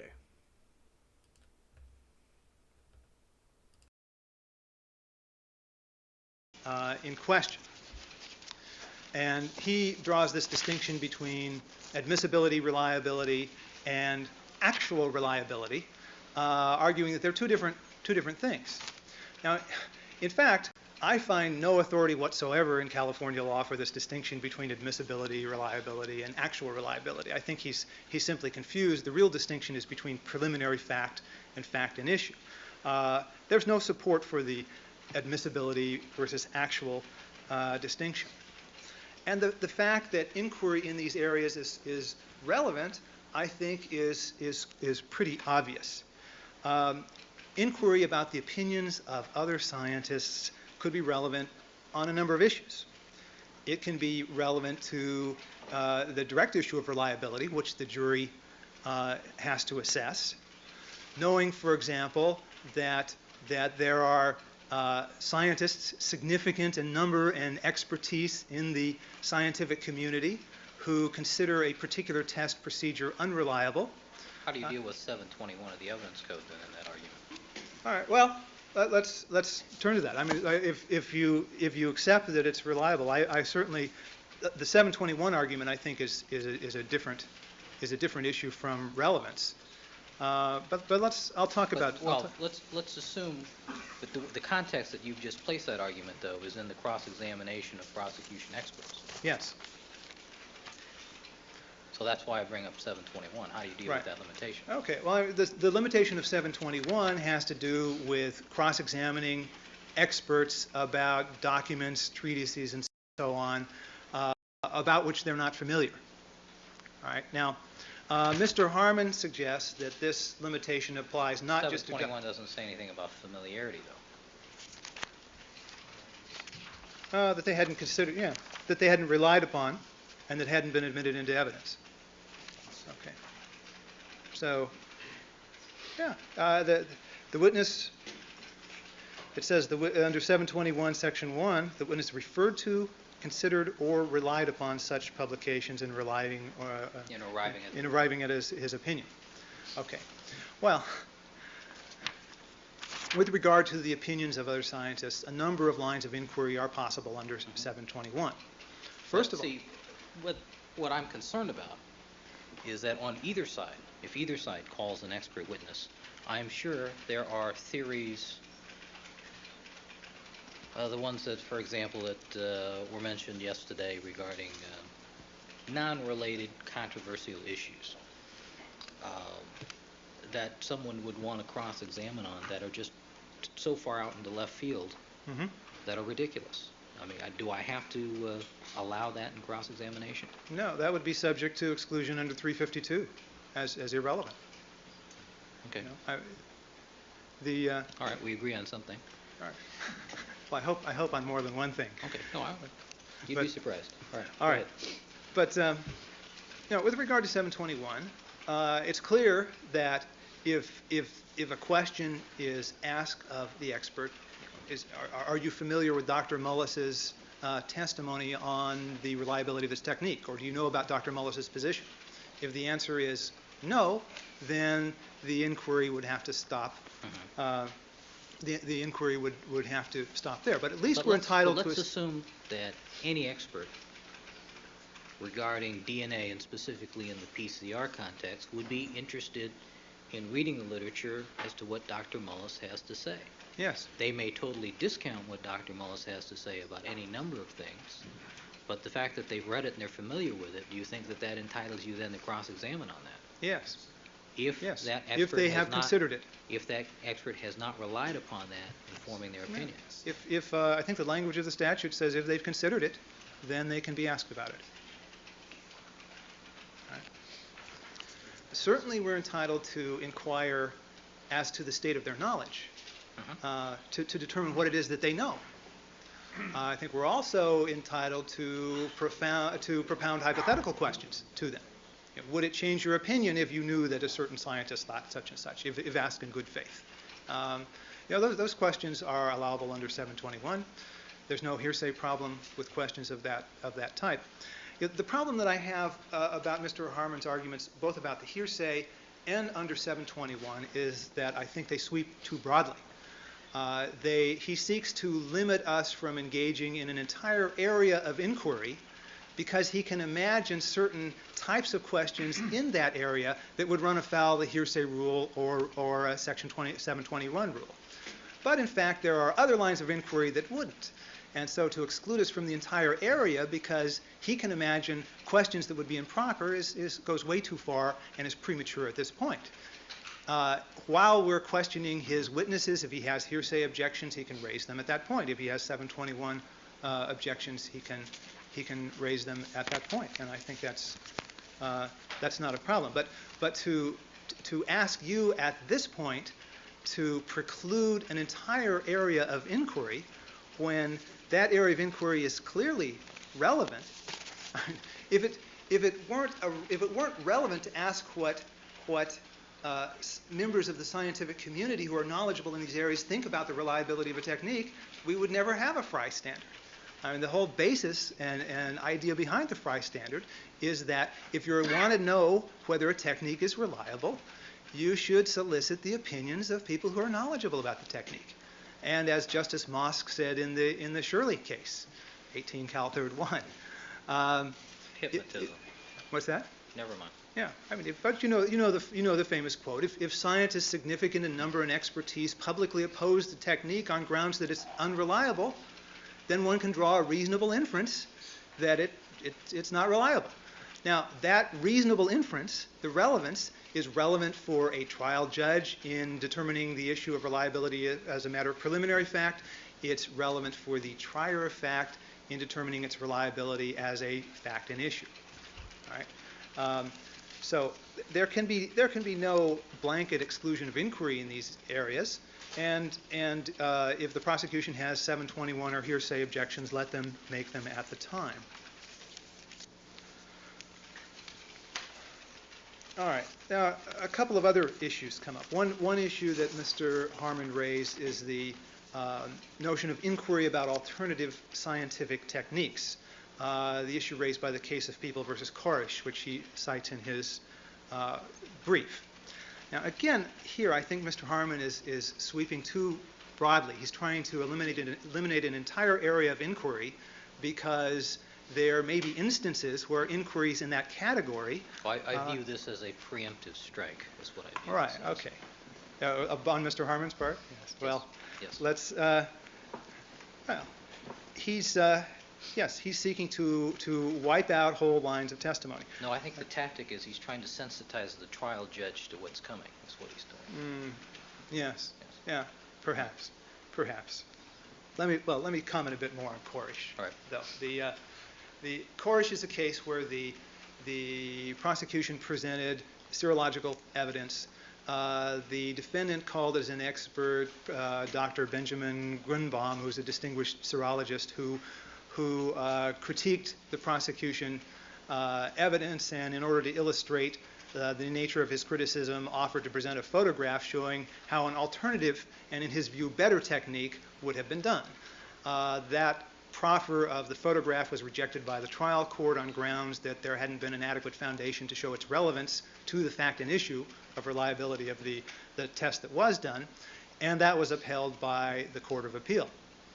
Now, the problem in Korish was simply lack of an adequate foundation to show relevance. And the fact that the Court of Appeal upheld that decision does not establish any sweeping rule of law that says evidence of alternative techniques can never be presented. It simply means that in that particular case, the foundation wasn't laid. So this notion that we can't that we're limited from entire areas of inquiry based on a case having to do with foundational adequacy is sweeps way too broadly. If the defense seeks to present evidence regarding alternative techniques, Mr. Harmon can, at the point we do it, raise foundational objections if he has them. I can imagine, for example, that one of the issues that's important to us has to do with the failure of scientific controls for these experiments, or inadequate scientific controls. In order to explain to the jury what it means for a control to fail, or what it means for there to be inadequate controls, we might well, for example, want to show the jury what, in our opinion, a well-controlled experiment would look like. Now, if we seek to present that kind of evidence, I think it will be up to you whether we've laid an adequate foundation of relevance, of direct relevance, to allow it to come in. If we have, you admit it. If we haven't, you don't admit it. But that's a determination to be made by you on a case-by-case, on an incident-by-incident basis as the evidence arises. This attempted preemptive strike is premature, and it sweeps way too broadly. Okay. Finally, let me say a few things regarding Mr. Harmon's comments about Dr. Mullis and his suggestion that he should be allowed free inquiry into personal lifestyle and drug use and other such issues of defendants' experts. His position seems to be that if we're allowed to question his experts about the opinions of other scientists, such as Dr. Mullis, then he's entitled to present evidence concerning those other scientists with regard to lifestyle and character, and with regard to their opinions on unrelated scientific matters, and even on social issues as reasons to disregard their opinion. Now, our position is that this should not be allowed, and there are three reasons for this. The first reason is that it's completely irrelevant. We're talking about scientific experts here. We're not talking about percipient witnesses whose perceptions of a particular matter might have been clouded by alcohol consumption or drug use. We're talking about scientists expressing an opinion on scientific issues. Now, scholars have for centuries recognized that you cannot judge the merits of a scientific argument based on the moral character of the person advancing that argument. This is fundamental. This is absolutely fundamental. Scientific arguments stand and fall on their own merits and on the quality of the analysis that supports them, not on the character or lifestyle of the scientist who's making the argument. Would the Nobel Prize Committee have taken back Dr. Mullis's Nobel Prize had they suspected that he'd used LSD when he lived in Berkeley? I doubt it. I don't even doubt it. Absolutely not. There are many examples, if we look at history, of scientists whose lifestyle may be called into question. It's well known, for example, that Sigmund Freud made extensive use of cocaine. There's an interesting discussion among psychologists as to whether his cocaine use might have influenced his development of the theory of psychoanalysis. But nobody thinks for a minute that whether or not Freud used cocaine has any relevance at all to the scientific merits of the theory of psychoanalysis. Character, lifestyle of Freud is not relevant. With regard to other scientific positions taken by scientists, Mr. Harmon suggests that Dr. Mullis has taken positions out of the scientific mainstream on other topics. Now, we regard this as also irrelevant and subject to 352 objections because it's likely to take us very far afield. I don't think that we want to have a mini trial within this trial about the connection between HIV, virus, and AIDS. I really don't think we do. But in any case, it's irrelevant.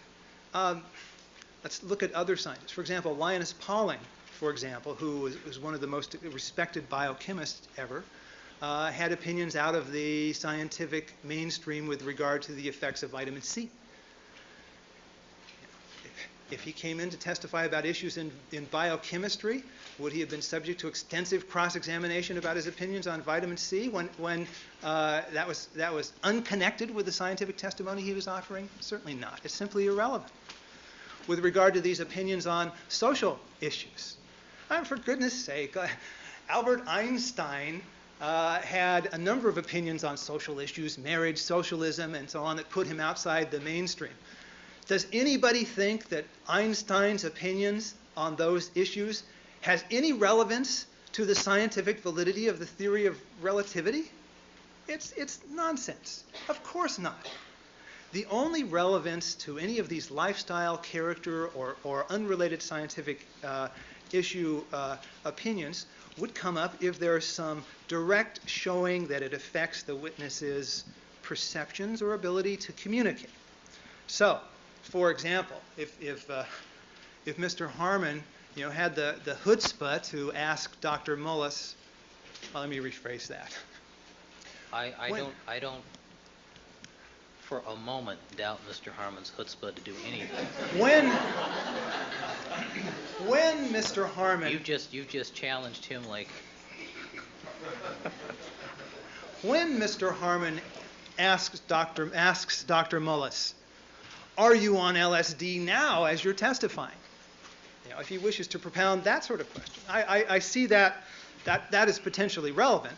On the other hand, I think it's terribly prejudicial. So if he wants to engage in inquiry of Dr. Mullis about drug use under circumstances where the questions have some relevance to Dr. Mullis's ability to communicate or perceive something at issue in this case, then we think he can do that, but we'd ask that he do it out of the hearing of the jury to avoid the obvious prejudice that would flow from such questions.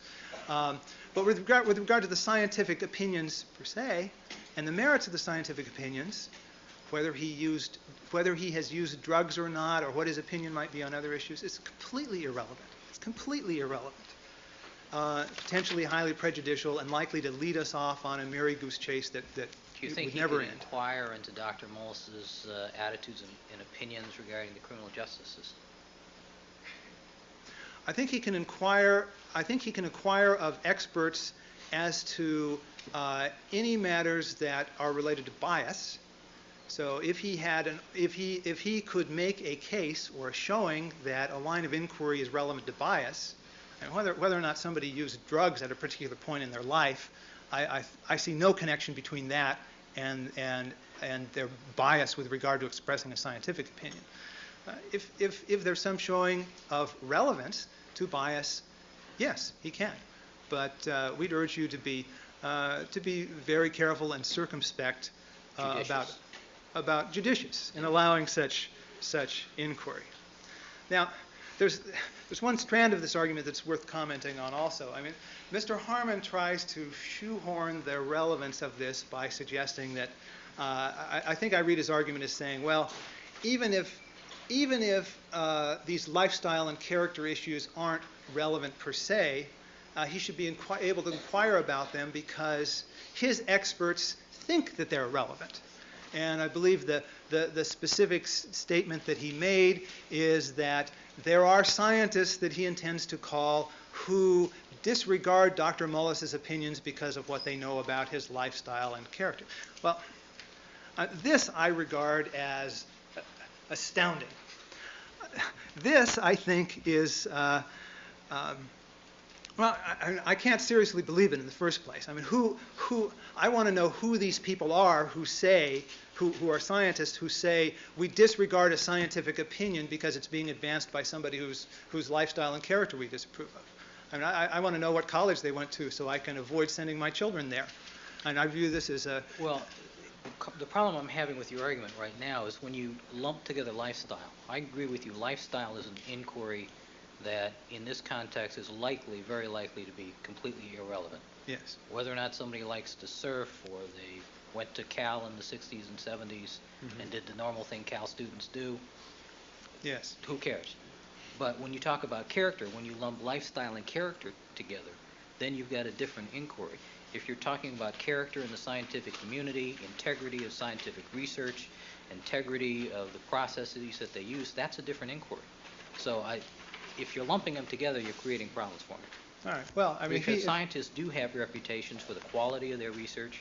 We do constantly hear about fraud in scientific publications and fabrication of results, that sort of thing. I mean, do you think that's a legitimate inquiry? I think that surely would be a legitimate inquiry All if right. there was any record at all that it occurred. I mean, there's absolutely no showing Right. that's relevant to anybody. But you agree that we should separate your comments about lifestyle and character? Because I'm talking about character in the scientific community. If by character we mean scientific integrity, that I see as relevant, potentially. Although, again, we want you to be judicious about how it was pursued. But if we mean character, for example, whether or not a person is kind to whether he's kind to his spouse, whether he beats his dog, whether he violates traffic laws, if that's what we mean by character, then I think it's irrelevant to the scientific merits. All right. So, I mean, if we define character in the limited way of scientific integrity, something that would go directly to veracity of the scientific opinions, then that would be a suitable area of inquiry. Okay. But, again, one would need to be very careful about... I just want to make sure we're not lumping those two together. All right. Now, there's a second, beyond the irrelevance of this inquiry, there's a second reason to avoid it.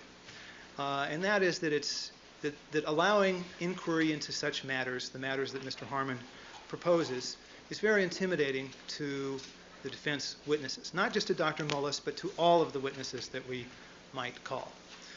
In this case, we're dealing with very complex scientific issues. It's not simple, and if we're going to get to the bottom of these issues, the scientists must know that they can come into court and tell what they know without having their personal lives scrutinized and their good names dragged through the mud. And I think the net effect of even the filing of this motion is to have a chilling effect on scientists who might potentially testify to an opinion that Mr. Harmon finds inconvenient. This motion, with its disparaging comments about Mullis, is particularly disturbing to us because we view it as part of a continuing course of conduct by Mr. Harmon designed to intimidate scientists who express views that he doesn't like in the courtroom, to silence them and prevent them or intimidate them from coming to court. There have been a number. Mr. Harmon is well known in the scientific community, and he's well known for exactly this sort of thing. There's been extensive discussion both in scientific and legal publications of Mr. Harmon's efforts to harass and intimidate those scientists whose testimony he dislikes or disagrees with. One episode that was widely publicized, he threatened to have one scientist who was testifying against him thrown in jail for an expired driver's license. He has engaged in poison pen letter writing campaigns against scientists whose testimony he disapproves of, including attempting to interfere with the peer review process by sending disparaging information about scientists whose testimony he dislikes to journal editors. And we can document this, and we will, in fact, provide you in chambers copies of these documents. He has also circulated embarrassing personal information about scientists who he dislikes to their colleagues within the scientific community. I think a recent episode, the episode that occurred last fall in Sacramento, I think captures the tone and tenor of what goes on here. After the publication in Nature of an article by Eric Lander and Bruce Bedoli. Mr. Thompson, before you go too much further down this particular road, the issue that I have to decide here is the scope of cross-examination of experts who testify here, and the character and practices of attorneys in other cases and on other issues doesn't strike me as being necessary for me to know to rule on this motion. No, I disagree, Your Honor. I think in order to understand the meaning to our experts and why they consider this particular action by Mr. Harmon so intimidating, it's important to understand his reputation in the scientific community. Perhaps I didn't convey the impression strong enough, but when I indicated to you that I observed this to be a preemptive strike and to be designed to sensitize the trial court as to issues that will arise, I thought I put in context how I view this particular motion. Yeah. Yes. Is that clear to you? I understand what you're saying, Your Honor. On the other hand, what I want you to understand is But see, we have the same thing. If you're criticizing one side for disparaging other people and conducting campaigns of libel and slander, then to come in and start doing the same sort of thing, then the argument loses its power, wouldn't you say? Oh, certainly. But we'll document what All right, so why don't we we're move saying on? here. Let's talk about the legal issues. I understand the social implications. I understand the practical implications. Well, then understand what we're asking for. We're asking for an immediate ruling from you that this area of inquiry be off limits. Inquiry into people's personal habits, lifestyle, and so on be off limits. You just told me that this is premature. Is it premature, or you want me to rule about it today? Well, we want a ruling right now that these lifestyle inquiries are going to be off limits, and that any inquiry into personal background will be strictly limited to direct relevance. We'd also like a ruling from you that any future motions of this type be filed under seal and not released to the public. The very filing of this motion is an intimidating act, designed to intimidate and having had that effect. What Mr. Harmon is saying to the scientific community is, you know who I am, you know what I've done to other scientists, and if you come into this court, I have a dangerous new weapon at my command. Not only will I be able to disparage you in public, but I'll be able to inquire into your private, personal life and present the results of whatever inquiry I do in front of a national television audience. That is intimidating, Your Honor. We're talking about, these are not precipient witnesses who are subject to subpoena. These are scientists who, they don't have to come help us out by testifying. They don't have to do that. Speaking as a college professor myself, I can tell you, my colleagues find this very intimidating. They find it frightening. It's difficult to persuade them to come in and present their views if they're afraid that they'll be subject to this kind of attack. So we're asking you for a ruling now that will provide reassurance to our experts that they're not going to have their good names dragged through the mud by this kind of scrutiny. We want a ruling that holds that any inquiry along these lines will be strictly limited, and we want some protective measures to prevent future motions of this type from being distributed to the press. That's what we're asking. All right. Thank you, Mr. Thompson. Mr. Harmon, any brief response?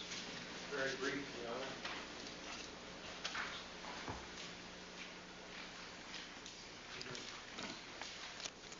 Honor. We sure flushed out a mouthful with just a legal brief addressing a very narrow issue.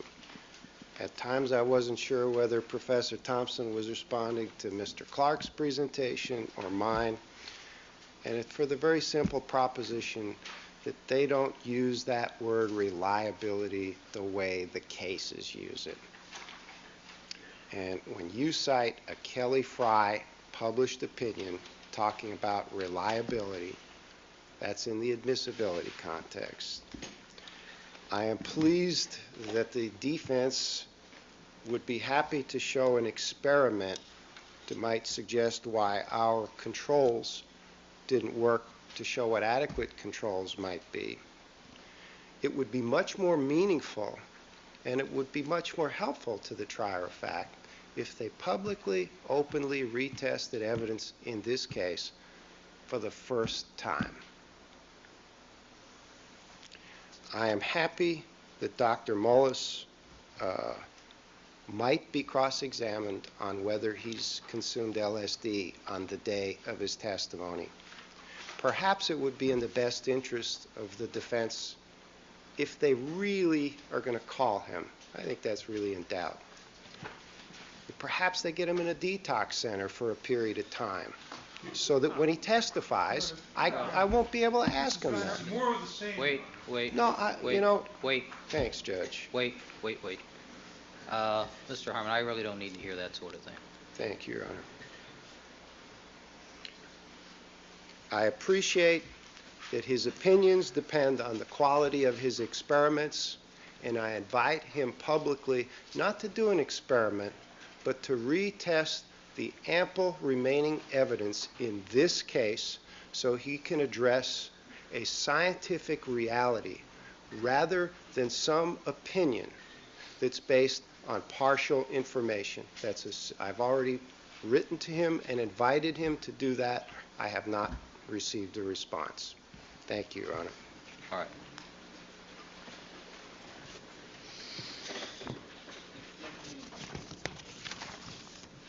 All right. Any other issues you want to address before we adjourn for the afternoon? Yeah, and something interesting about that is a lot of ancient cultures would eat 2 meals a day. And then they would eat at night. It would be like during the morning, and then at night they would eat. So that sounds very delicious, as I said a moment ago. The egg drop soup and egg rolls, yeah. I haven't had that in a while, but it's certainly very delicious. With the different type of schedules and circadian rhythm, you could see how different people will eat things. So that sounds good. Very cool.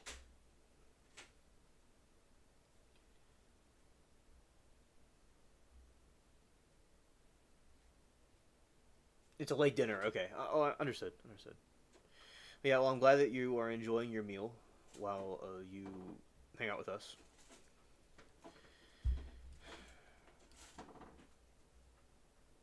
Soup and beef and garlic sauce, fried rice, loop.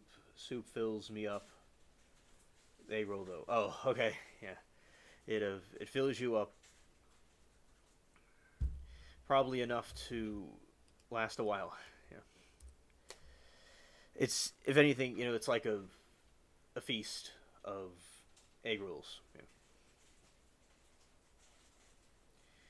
Do you drink of? Oh, I know. And drink. I was about to say you drink water because sometimes I just drink water or other things because I know there's wine that could be had with the food, or there could be other types of beverages because there's sometimes there will be meals where people eat something where a certain drink goes with it or not, but usually water universally goes with things, and a lot of times I just drink water. But I understand of people have their own things that they would drink with the food. All right, and continuing. One further issue regarding stipulations. I have not talked to Mr. Harmon today about whether. Excuse me, Mr. Blazier, let me just inquire of the court reporter. How you doing? All right. Mr. Blazier. Yes, Your Honor. There's an issue pertaining to 3 items that were provided to the defense back in October, which have been returned to the prosecution, save 1/2 of one swatch from each item. And Mr. Harmon has proposed a stipulation as to how that would be dealt with in front of the jury. We have proposed a counter stipulation. I have not heard from Mr. Harmon as to whether our proposal is acceptable. If it's acceptable, then the issue is resolved. If not, then I think we need to discuss it. It's not, can we discuss it now? Sure. Well, the issue is, as Your Honor may be aware, by virtue... Do I get to go first since it's my proposal? Well, Mr. Blazier's standing up, so let's just save time. I don't think I need to hear a lot on this. No, it's really actually a fairly narrow issue. The stipulation that Mr. Harmon wants to present to the jury is to the effect that we possessed part of these items for a period of time and that they were consumed in testing by the defense. Now, the purpose of having any kind of stipulation at all is to allow the prosecution, which they're entitled to do, to account for the evidence that they might present to the jury. The evidence that they might present to the jury as to these 3 specific items is in the same condition it was when they gave it to us, with the exception that there's 1/2 of one swatch missing. We accept the fact that they are entitled to explain to the jury that there is 1/2 of one swatch missing because it was given to the defense. That solves any problem that they might have of accounting for that evidence in front of the jury. What we object to is that the jury be provided with any additional information about what we might or might not have done with those pieces of evidence. That does nothing to further their requirement to explain why this looks a little different than it was at some point in time earlier than that. Mr. Harmon proposes that the jury be told we used these up in testing, and the danger of this is set forth in his counter stipulation, which we clearly reject, where he wants to go into, well, you gave it to this doctor on this date and he didn't do anything, and then you gave it to this doctor on a second date and he did something to it. And he points out in his stipulation that the clear implication of this is that we were shopping around for experts. We couldn't find anybody that would give us results that we wanted, and the jury's going to be presented with that as a logical inference from that information. That's clearly, I think, improper on their part when the only problem that they have is accounting for the condition of the evidence as it's presented to the jury. Those are improper inferences. They aren't correct inferences.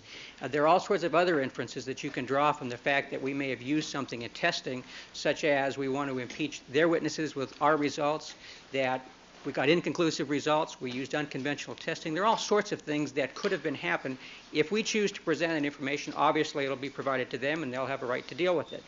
The only issue pertaining to this evidence is explaining to the jury that 1/2 of one swatch is missing. We have no objection to them being told it's not there because it was given to us. There is nothing about that remaining swatch or remaining half swatch that needs to be explained to the jury. It's not as if we dusted it with fingerprint powder and it's got powder all over it and that's going to be apparent to the jury, in which case they would have to explain why it has fingerprint powder all over it. There's nothing unique about that 1/2 swatch that requires any explanation other than the half they don't see was given to us.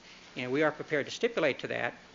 I think that's a reasonable stipulation. If the prosecution is unwilling to stipulate to that, then we would ask for an order from the court that be the limit of what the jury is told about these items. Chain of custody is a non-issue in my view. We would not only be unethical, but we would be foolish if we raised arguments about the chain.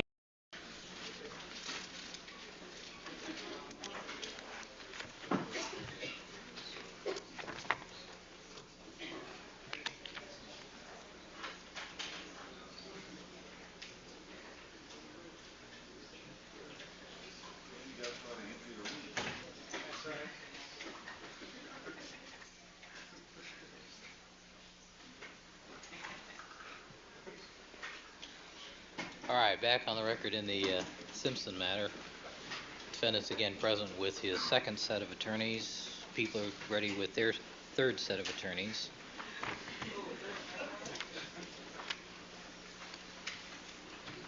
All right, there was one other discovery issue, and just as to the other two issues, the court anticipates issuing a written ruling regarding the Kelly issue, regarding the scope of cross-examination issue.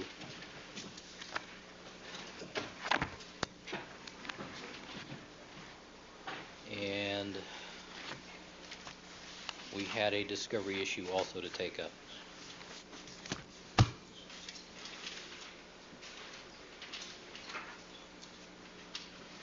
And I anticipate filing that Monday. Both, as to both. And before we finish, we can have some limited presentations in chambers, in camera. There were some, at certain points in the argument, we made reference to things that we want to present to the court in that fashion. Yes. Should I proceed with the tape? All right, let's go as to the discovery issues, however, first. Your Honor, we have a number of concerns about discovery abuses with respect to a letter we sent you. The first issue has to do with the tape, which is the one that I think is most pressing because we believe it requires a hearing. The second issue has to do with the failure to provide certain laboratory pages, lab note pages, which we've been getting out of order really from the commencement of these proceedings, but we received a whole series of pages dealing with the chronology of events starting in June through July from Mr. Matheson in particular that we think we should have had a long time ago, and they impacted on things as distant as the split hearings and certainly related to other important matters. A significant issue that we would address for the court and is the late disclosure of these SETS printouts and the APIMS printouts, which we think is a discovery violation. There is a very significant issue that we've been given, what is it, Mr. Producer, 200, how many pages?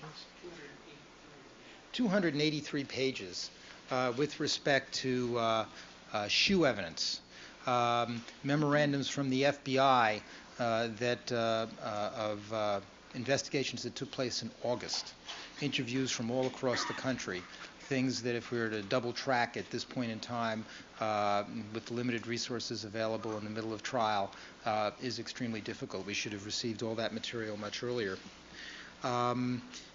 There is an issue that will arise, I'm not sure it's so pressing for today, that a bindle of hair and fiber that was removed from the hat, the Bundy hat, in Albany by Dr. Lee, and was sent back and received at the SID laboratory, was subsequently lost. Mr. Morton was unable to review that, and the prosecution has been unable to produce it. And we think that raises an Arizona versus Youngblood question, because that hat contained negroid hairs that were inconsistent with Mr. Simpson, which we think is potentially exculpatory evidence and would merit relief. With respect to the laboratory pages and the SETS documents, particularly the SETS documents, let me address that briefly. The problem there, Your Honor, is that we have been asking repeatedly from the very beginning of this case for all computerized records dealing with the chain of custody when these items were booked. from the very beginning. We got property reports initially, then we got with dates that were all plainly inconsistent with the facts. Then we got a computerized printout a few months ago, maybe 5 or 6 months ago, that just indicated when things were officially booked. It took a long time to figure out what that meant. Apparently it represented the date that things entered the APIM system. I believe of the APIM system as opposed to the SET system. As the court recalls, the SET system is the computerized tracking system within SID. The APIM system is the computerized tracking system that I guess covers the Los Angeles Police Department. We finally received, through the court's good offices and the efforts of Mr. Hodgman and Mr. Yokelson, I think about 2 weeks ago, or a week ago really, a set of SETS papers for certain key items that we specified because we wanted to get what we could get. But when you look at those items, what it represents is every time a package is taken from one area of the laboratory to another, people have to hit their barcodes. And then it indicates whether something is in transit, Counsel, where it I'm went. not familiar with what it is. What's Okay. the problem? The problem is that in order to figure out what happened to each item of evidence, one has to go back through the voluminous testing records and try to figure out what was being tested or handled at a particular time, because what they're tracking are, they'll put like 7 or 8 bags or a whole bunch of envelopes into one big box. Then somebody in the serology lab may go in at various different occasions and test certain things or not. And in order to figure out who had access and where it went and how is an extraordinarily complicated task. This is not a system that is set up as many others are in a sensible fashion, where you can have one set of documents, computerized or otherwise, to figure out who had what item at what time, when it was taken out, when it was tested, etc. This is a nightmare to try to track through their evidence. Now, we should have had these documents a long time ago so we could figure out what we were dealing with and track these through. And it's late disclosure, we feel, and frankly, we haven't had any meaningful disclosure as far as the APIMS records are concerned. They just handed us these huge, incomprehensible sheets of documents. It seems to us merits an instruction to the jury that the prosecution has failed in its discovery obligations with respect to these chain of custody documents. They were not turned over in a timely fashion, and that the jury can consider that with respect to what judgments they can make about whether chain of custody was properly complied with. And we'll submit that request to you in writing, a formal request for an instruction. But the most pressing matter is this videotape, which I understand the court has viewed. We have been asking for this videotape for months because a long time ago we saw on a television news clip a picture of somebody taking this videotape at Rockingham. In viewing this videotape, as I'm sure the court notes, there's a time on it that indicates when... Date and time. Date and time. We've been informed by the prosecutors, well, disregard that date and time. It's not correct. They failed to change the camera when they shifted over to new time period. But whether it's the daylight savings, whether it was the time that it purports to be on the camera, or whether it's discounted or moved ahead by an hour by virtue of daylight savings time, there are conflicts that we can see with respect to which people are seen at different locations in the documentation that we have in terms of when different searches were conducted. Perhaps most important of all, what does this videotape represent? We want to take testimony at a hearing from the people who made it as to what they were taping, who directed them to do the taping, what they thought they were taping. Were they taping the Rockingham residence and all the various different rooms as it was before any searches were conducted? What searches had been conducted before this tape was taken? Is this some kind of an inventory tape, or was this a tape that was taken to memorialize where various different pieces of evidence were? That's a question that we should have been able to explore at the suppression hearings in terms of the legality of the searches. This tape may suggest that searches were performed even before the search warrant issued. Or it goes to the nature in which the search was executed and the contentions about general search that were raised at that hearing. More importantly, for the upcoming collection witnesses, the location of various Mr. Scheck, items. let me ask you this. Why do we need a hearing to do this? Why don't we just have the prosecution identify who the camera person was and make that person available for you to interview? I mean, why do I have to take up court time that I could otherwise use with the jury?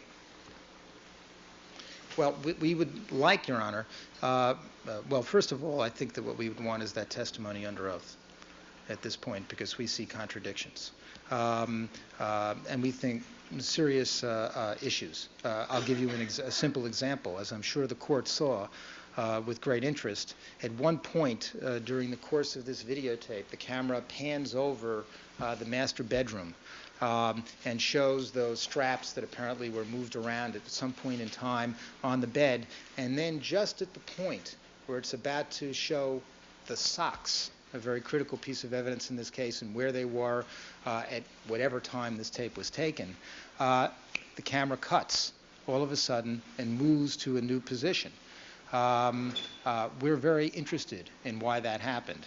Also, the state of affairs in the bathroom and in other rooms, what was lying around, where it was, what knowledge these people have of that, that's something that we think should be taken under oath, that kind of testimony, so we can have that and use that on these issues. Mr. Scheck, let me ask you this. Your letter to the court regarding this videotape was asking for sanctions, but you did not specify what sanctions you're seeking with regard to the late disclosure of the tape.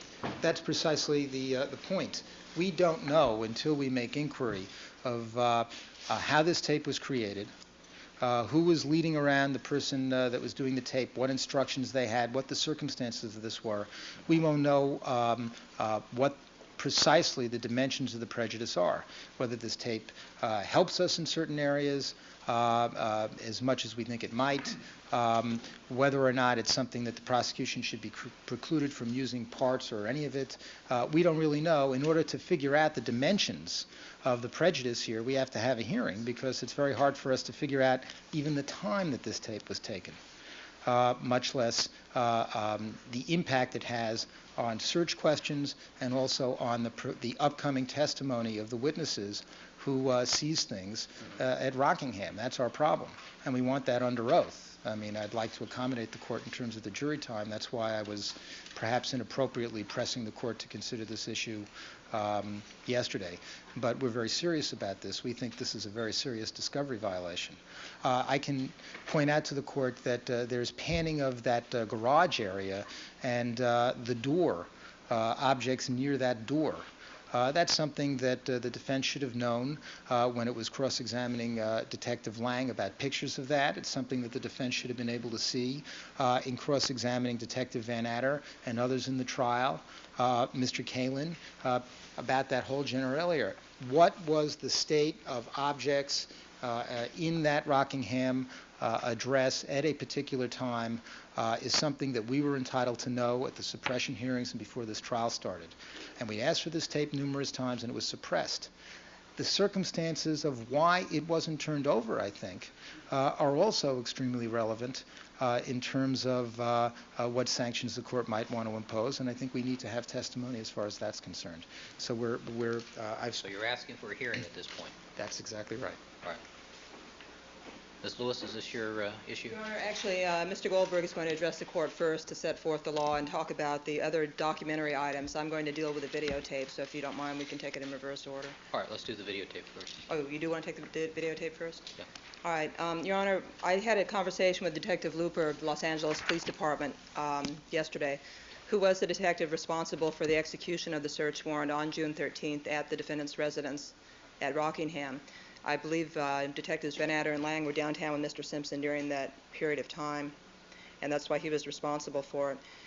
That videotape, as Your Honor has seen, I guess, several times now, depicts the premises in and about the house very briefly, and all of the valuable items, including the many trophies and plaques and awards and so forth within the house, as well as the furniture, paintings, other items of value, and was taken as part of LAPD's ongoing policy to videotape locations where search warrants are executed. It's a policy that came into implementation, I'm informed, because of the 39th and Dalton lawsuits, which happened a few years ago, several years ago now.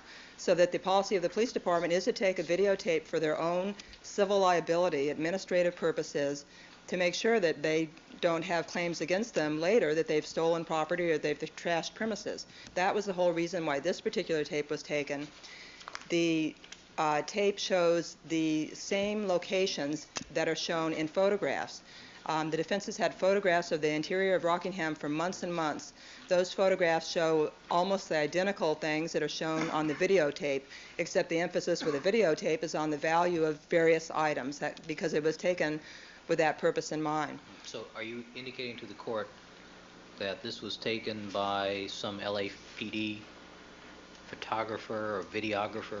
Yes, it was taken by, if the court recalls, there's a gentleman in a suit in there who I didn't recognize. He's apparently a supervisor from SID who was there, who came out with a, whatever you call somebody like that now, videographer, specifically for the purpose of capturing those things because of potential civil liability, which the Los Angeles Police Department occasionally experiences when it gets sued over matters having to do with the execution of search warrants.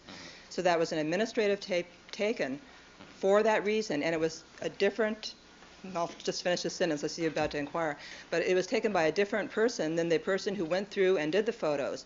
And it's also evident that this was an administratively taken videotape, itself authenticating in that respect because of importance. It does not show the blood in the foyer, the blood in the driveway, the pathway. I think there are two, it does look down at what appears to me to be two of the blood spots in the foyer.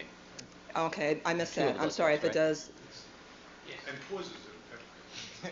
Yeah. Well, I fast forward and rewound a little bit, so I didn't see that. I watched it 4 times very carefully. Well, I certainly trust Your Honor's perception then. But the point is that it did not go down the pathway. It was not meant to and did not record the scene as a crime scene. It did not record the most pertinent aspects of it. Forgive me for interrupting you, Ms. Lewis, but the issue that I'm interested in is who took it, and why wasn't it turned over earlier than this week? It was taken at Detective Looper's direction, as I mentioned. It was given to him the following day. He threw it in a drawer. Knowing that it was going to be for administrative purposes, it didn't occur to him to seek to make it part of the discovery type of materials in the case. All right, let me ask you one other question. During some of the news coverage of the search at the Rockingham residence, long before I had any involvement in this case, I did see some news coverage in what I now recognize as the pool area, the wrought iron table out by the pool area, of a person that I recognized as a district attorney photographer who was carrying a full-size VHS camcorder. The DA photographer did videotape the June 28th search. Okay, perhaps that's what I saw. I believe so, because I know this was an SID personnel on the 13th. And I believe the defenses had discovery on that June 28th All right. videotape. So what we're talking about here is something that was after Detective Looper threw it in his drawer. At some point after that, LAPD made available to the RHD an additional room to be set aside for this case alone. I was just going to give the court what happened to the tape after he threw it in his drawer. Well, Ms. Lewis, do you agree that perhaps the defense is entitled then to inquire of both Detective Looper and the videographer as to the facts and circumstances regarding both the creation of the tape and an explanation as to where it's been for the last 7 months? I think that is a reasonable thing for them to do. We'll make Detective Looper available, assuming he's working tomorrow morning. It's Friday, I'm not sure, but we'll make him available tomorrow morning, and the same with the other person. They can speak to him. They're very forthright individuals. There's no reason to tie up this court's valuable time with a sequestered jury to have a hearing, some kind of a formal hearing on it. It's really not necessary, Your Honor. And the defense can easily satisfy their questions and their questioning with Detective Looper. And in fact, there's one aspect that Mr. Scheck didn't mention, but what we noticed about the videotape was a glove that shows up in the videotape more distinctly than it does in the photographs. And there's an explanation for that. They've not inquired about it, so I won't tell them. But Detective Looper certainly can tell them that. And I don't want to take up the court's time. I don't mean to be mysterious. But I've satisfied myself from looking at the videotape by asking Detective Looper certain questions about certain things I saw in there. And I think the defense can satisfy themselves more easily so, probably, by doing it informally with the detective and with the other person than in a formal court hearing. All right. Mr. Scheck? First of all, Your Honor, were we allowed to respond to the other items? Yes, you will. Let me just finish the videotape first, and let's get that out of the way. Mr. Scheck, the only thing I'm interested in from you at this point is why do you feel it's necessary to have a hearing under oath at this point if the prosecution is willing to make these people available to you first to interview? Because my suggestion to you is that I'm going to direct the prosecution to make them available to you tomorrow if they're on duty and available.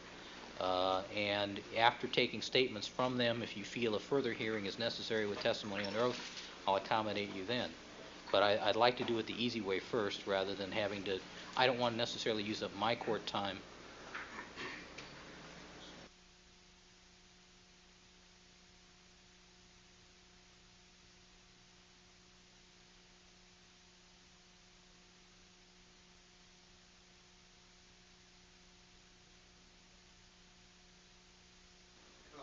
I think that the only problem is that we can't be at two places at the same time. And I suspect that the next witness is Mr. Fung. And we would like to know what these people are going to say about the circumstances of the tape. And if we had even learned about it any time earlier, we could have taken up the court's suggestion. The problem is that this is directly relevant to the testimony we're about to hear. All right, well, let's do this then. I would note one other thing, Joe. Sure. I'm informed that an employee at Mr. Simpson's residence testified at the 1538.5 hearing that she saw somebody there doing a videotape. So this was another reason that we've always maintained that there was such a tape, and I think they're on notice of it. All right.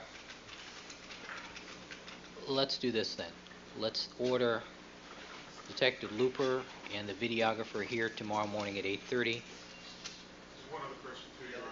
The most, I think, relevant person is the fellow in that interesting gray suit from SID. With the badge hanging out Yes, of the... yes. Okay. Who is? You noticed that too. I believe he's an SID supervisor. If these people are working tomorrow, we'll certainly Okay. have them. How about if we have everybody here, those three persons involved here tomorrow morning at 8:30? Counsel will be here at 8:30. We'll just have an informal interview. If you feel after inquiring of them that a formal hearing is necessary, I'll entertain it at that time. But I suspect, Mr. Goldberg, are you going to be handling the direct examination of Mr. Fung? Yes, Your Honor. And just out of curiosity, chronologically, where do you intend on starting your evidence collection saga? It starts at Rockingham. I was afraid of that. Okay. Well, I guess we need to resolve this issue first. All right, tomorrow morning at 8:30 with the three persons available. Yes, All right, Your Honor. and Ms. Lewis, I give you leave to use the court phone right now, so let's make sure we get these people. I'll do that in my room. All right, thank you, counsel. All right, Mr. Goldberg, as to the APIMS sets, etc.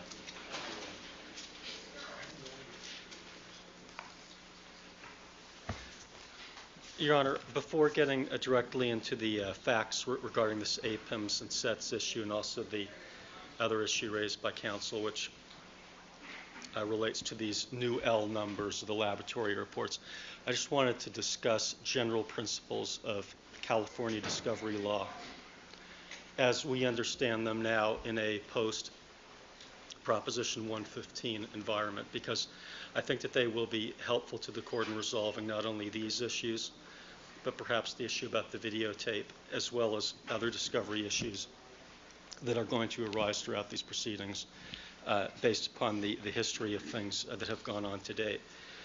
First of all, the people's discovery obligation now, as I understand it, is limited to essentially two sources.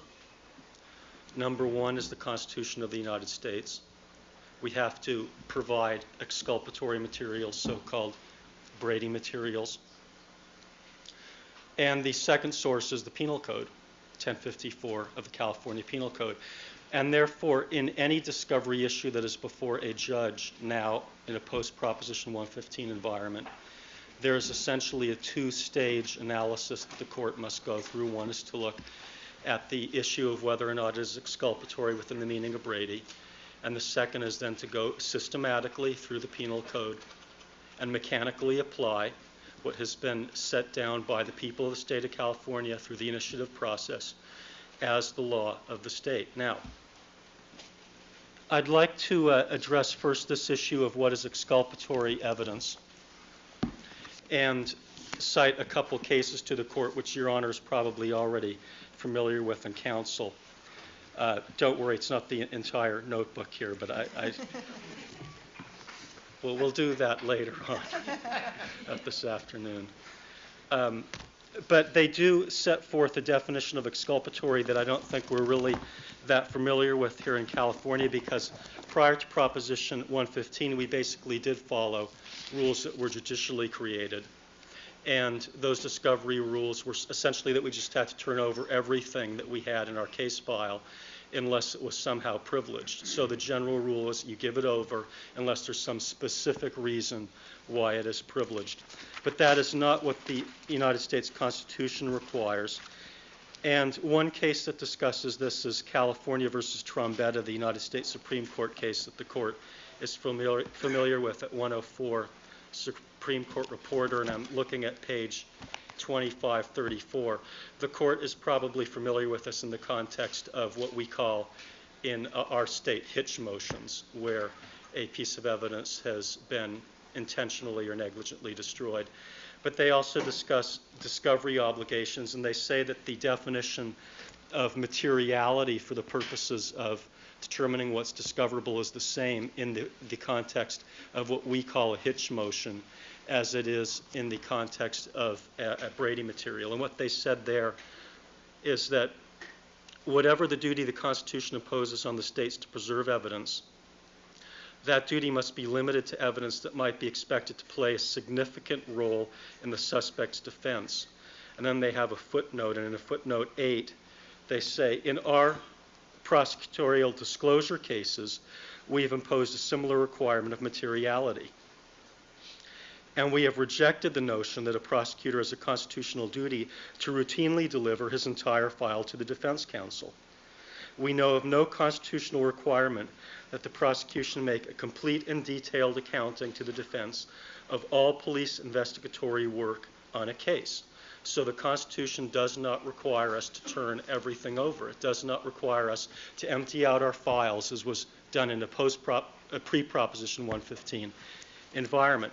So we know that materiality does not mean you empty out your case file and give everything that's not privileged to the defense. In order to decide what it does mean, we have to continue on with some of the cases. And next, I call to the Court's attention another fairly well-known United States Supreme Court case, U.S. versus Augers, at 96 Supreme Court Reporter 2392, and I'm looking at page 2400. There, the United States Supreme Court says, the Court of Appeals appears to have assumed that the prosecutor has a constitutional obligation to disclose any information that might affect the jury's verdict. That statement of a constitutional standard of materiality approaches the sporting theory of justice, which the court expressly rejected in Brady. For a jury's appraisal of a case might be affected by an improper or trivial consideration, as well as by evidence giving a rise to legitimate doubt on the issue of guilt. One of my favorite judicial passages. It's one of my favorite too now, Your Honor. If everything that might influence a jury must be disclosed, the only way a prosecutor could discharge his constitutional duty would be to allow complete discovery of his files as a matter of routine practice. Whether or not procedural rules authorizing such broad discovery might be desirable, the Constitution surely does not demand that much. They went on the same page further on in another paragraph. The mere possibility that an item of undisclosed information might have helped the defense or might have affected the outcome of a trial does not establish materiality in the constitutional sense. So what we are essentially told in this case is we're talking about substantial evidence that might cause a reasonable objective fact finder to find a reasonable doubt. And that is the way it is also defined in California case law, where the court is probably familiar with the phrase substantial material evidence as being the sort of slogan that we use to describe what's discoverable. And in People v. Gonzalez at 179 Cal. 3rd 566, they talk about this standard of substantial material evidence in terms of evidence that's expected to play a significant role in the defense. And they say in that case, citing Trombetta puts it this way: whatever duty the Constitution imposes on the states to preserve evidence, that duty must be limited to evidence that might be expected to play a significant role in the suspect's defense to meet the standard of constitutional materiality. And then they continue on further down in that same paragraph. In our prosecutorial disclosure cases, we have imposed a similar requirement of materiality and have rejected the notion that the prosecutor has a constitutional duty to routinely deliver his entire file over to defense counsel. So we basically know, based upon the federal and California cases, that when we're talking about materiality, we're talking about substantial material evidence of the kind that's expected to play a significant role in the defendant's defense, such that it would cause a reasonable or might cause a reasonable finder of fact, in other words, an objective finder of fact, to find a reasonable doubt. Now, as I understand it, the defense in this case is fairly straightforward in some ways. As I understand it, the defense is that Detective Furman planted the glove and then perhaps broke into the vehicle, the Bronco, and wiped the vehicle with the glove.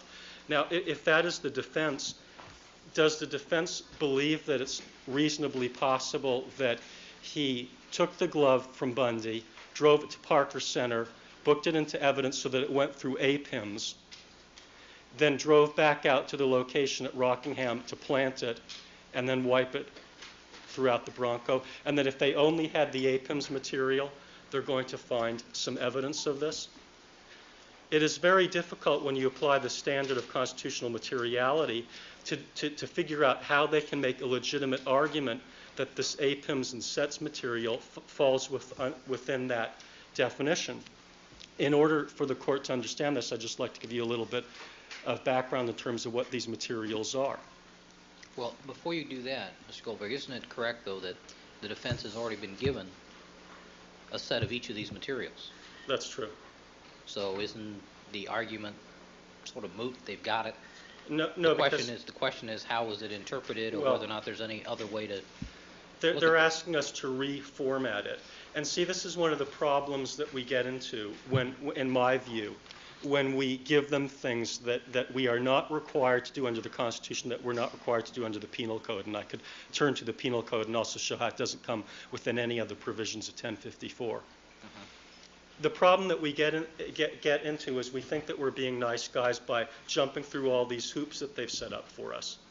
And every time that we've complied with these hoops, they always have a new hoop that they want us to go through. We thought, okay, we won't argue about the APIMS. We won't litigate it. We won't ask the court not to argue it. It doesn't come within the Constitution. It doesn't come within 1054. We'll be nice guys and we'll give it to them. We did the same thing with the SETS material. We decided that what we were going to do on the APIMS material was, rather than trying to decide what they might want and what they might not want, is just give them everything. So it is incredibly voluminous. And it includes the kind of computer codes, and I don't know the correct terminology for it, the encrypted type stuff that's used in a computer to generate the thing that you can read. It's in English. Maybe Your Honor knows what I'm talking about because I'm just not familiar with the correct computer No, terminology. if you recall, I've seen the printout that we're talking Yeah, about. that's right. Okay. So they have everything. What they're saying is that the materials that they have are sorted out chronologically. They're not sorted out by item number. All right, So- Mr. Glover, let me just jump ahead of you for a moment. Your argument is going to be is that your only obligation, even assuming that these are material, meet the test of materiality, your only obligation is to turn it over, not to interpret it for them, not to make it easier for them to understand, that your only obligation is to turn it over. Whether or not they understand it is up to them. Whether or not it makes any intelligible sense to anybody is up to them. It's not your obligation to sort it, explain it, and help them digest it. That's your argument, correct? That's essentially it, Your Honor. Yes, that's correct. All right. See, it's easy as a former prosecutor that I can sort of guess that that's where you're going. Okay. Yes, that was where I was going, Your Honor. I've heard that argument myself. All right. But in this case, it happens to be correct. I don't mean to interrupt you, but sensing where you're going, Okay. I thought I'd sort of jump ahead No, a few I steps. appreciate that, Your Honor. Okay. And I don't know if the court wants me to continue, if you feel it would be helpful as to what exactly APIMs and sets are, because I think that it's been somewhat overbilled. They're not chain of custody type systems. What they do is they're something that would be used by someone who wanted to know where a piece of evidence was. So, for instance, if I were looking for the socks, item 13, and I had no idea where it was, where to start, I could, hopefully in APIMS, find that it had been, if it were sent out of LAPD and no longer in their custody, that it was in the court's custody. I could find that. That's the kind of information I could get through APIMS. But that would be it. I could also find out when it went into LAPD's custody, so it's sort of an in-out type thing. All right, and for the court reporter's benefit, why don't you give us what the acronyms APIMS and SETS stands for? Yeah, I wish I knew, Your Honor. You know, I've been practicing law for almost 10 years as prosecutor, and I had never heard of these systems until this case. I don't know whether maybe Your Honor had. I know that you have more experience in the judicial system than I do. I've taken an informal poll and asked other prosecutors, and I don't think they've ever heard of it either, and I'd scarcely doubt that any defense attorneys prior to this case have heard of it, and that's why I have a lot of trouble with the idea that it is exculpatory material that would violate the defendant's due process rights if it wasn't turned over. I mean, everyone else has seemed to be able to litigate their cases and defend their clients without the benefit of this kind of material, except the defendant, Mr. Simpson. Well, let me tell you what I foresee, though. I foresee cross-examination as to the chain of custody and integrity of the evidence during the testing process, and then asking the persons involved, primarily the criminalists from LAPD SID, to explain the chain of custody based upon these documents, which are probably unintelligible to the average human being. Well, you know, I think the APIMS document is also unintelligible to the criminalists because it isn't the system that they use in-house. And what I was trying to find out about the SET system, since as I said, Your Honor, I really had never heard of it or even knew that such a system existed. So when I was trying to learn a little bit about it and how it worked, I learned that many of the criminalists don't know exactly how SETS works either. They know what they do to it and how they barcode things in, but they don't have a lot of understanding in terms of what happens to the information once it's in the computer. It's the kind of information that it really only serves one purpose, and that's if you're a criminalist and you want to know where within the laboratory I can find this box at any given time. Because remember, it goes to boxes, not item numbers. You can use the SET system to do that. So I don't know how they could cross-examine them really effectively about something that they have very little knowledge about. What they need to do is the same thing that we did in this case. But I suspect their whole goal is just to show that there's no coherent inventory system. Well, but there is. And the coherent in inventory. I'm just saying that that's going right. to be their goal. Whether or not that's true or not is for them to decide. Yeah. Well, what the defense has to do is what anyone would have to have done before the advent of computers. And evidently, this is reasonably new. I don't think that it's been around for 10 years or Do you anything feel like comfortable, that. though, that I understand the prosecution position as to, now that you've turned over these computer printouts, that that's the end of your obligation? Okay, thank you, Your Honor. Okay. I'll move on to the L numbers, if I might. Sure. This seems to be typical of many of the defense allegations of prosecutorial non-disclosures of information, in the sense that they don't give the court any specifics. They just say, we got a bunch of L numbers, new L numbers, and there's a discovery violation we want to sanction, without specifying what, if anything, is new, what's startling about these things, which one of these, if any, comes within the definition that we've just talked about in terms of exculpatory evidence or within the California Penal Code. Because again, we're turning over stuff that we really, in my view, in many instances, don't have any obligation to turn over. We've kind of taken the tact that is not required by the Constitution of emptying out our case files, and now they want to penalize us for doing this. What happened here, Your Honor, was with respect to a large number of these L numbers, Greg Matheson, who is one of the supervisors at the Scientific Investigations Division and also a witness in this case, was going through the materials that we've already turned over and recognized, as we had earlier on, that when L numbers were assigned initially, way back when, they were only assigned to the face page of a particular document, so that you might have a 12-page document with only the face page having L115, for example. And 116 would be a document that was 16 pages later, again being a face page. So in the interest of completeness and having some way of being able to prove, if we needed to, then go back to our records and prove that they did, what he did is he renumbered and reissued L579 to 715.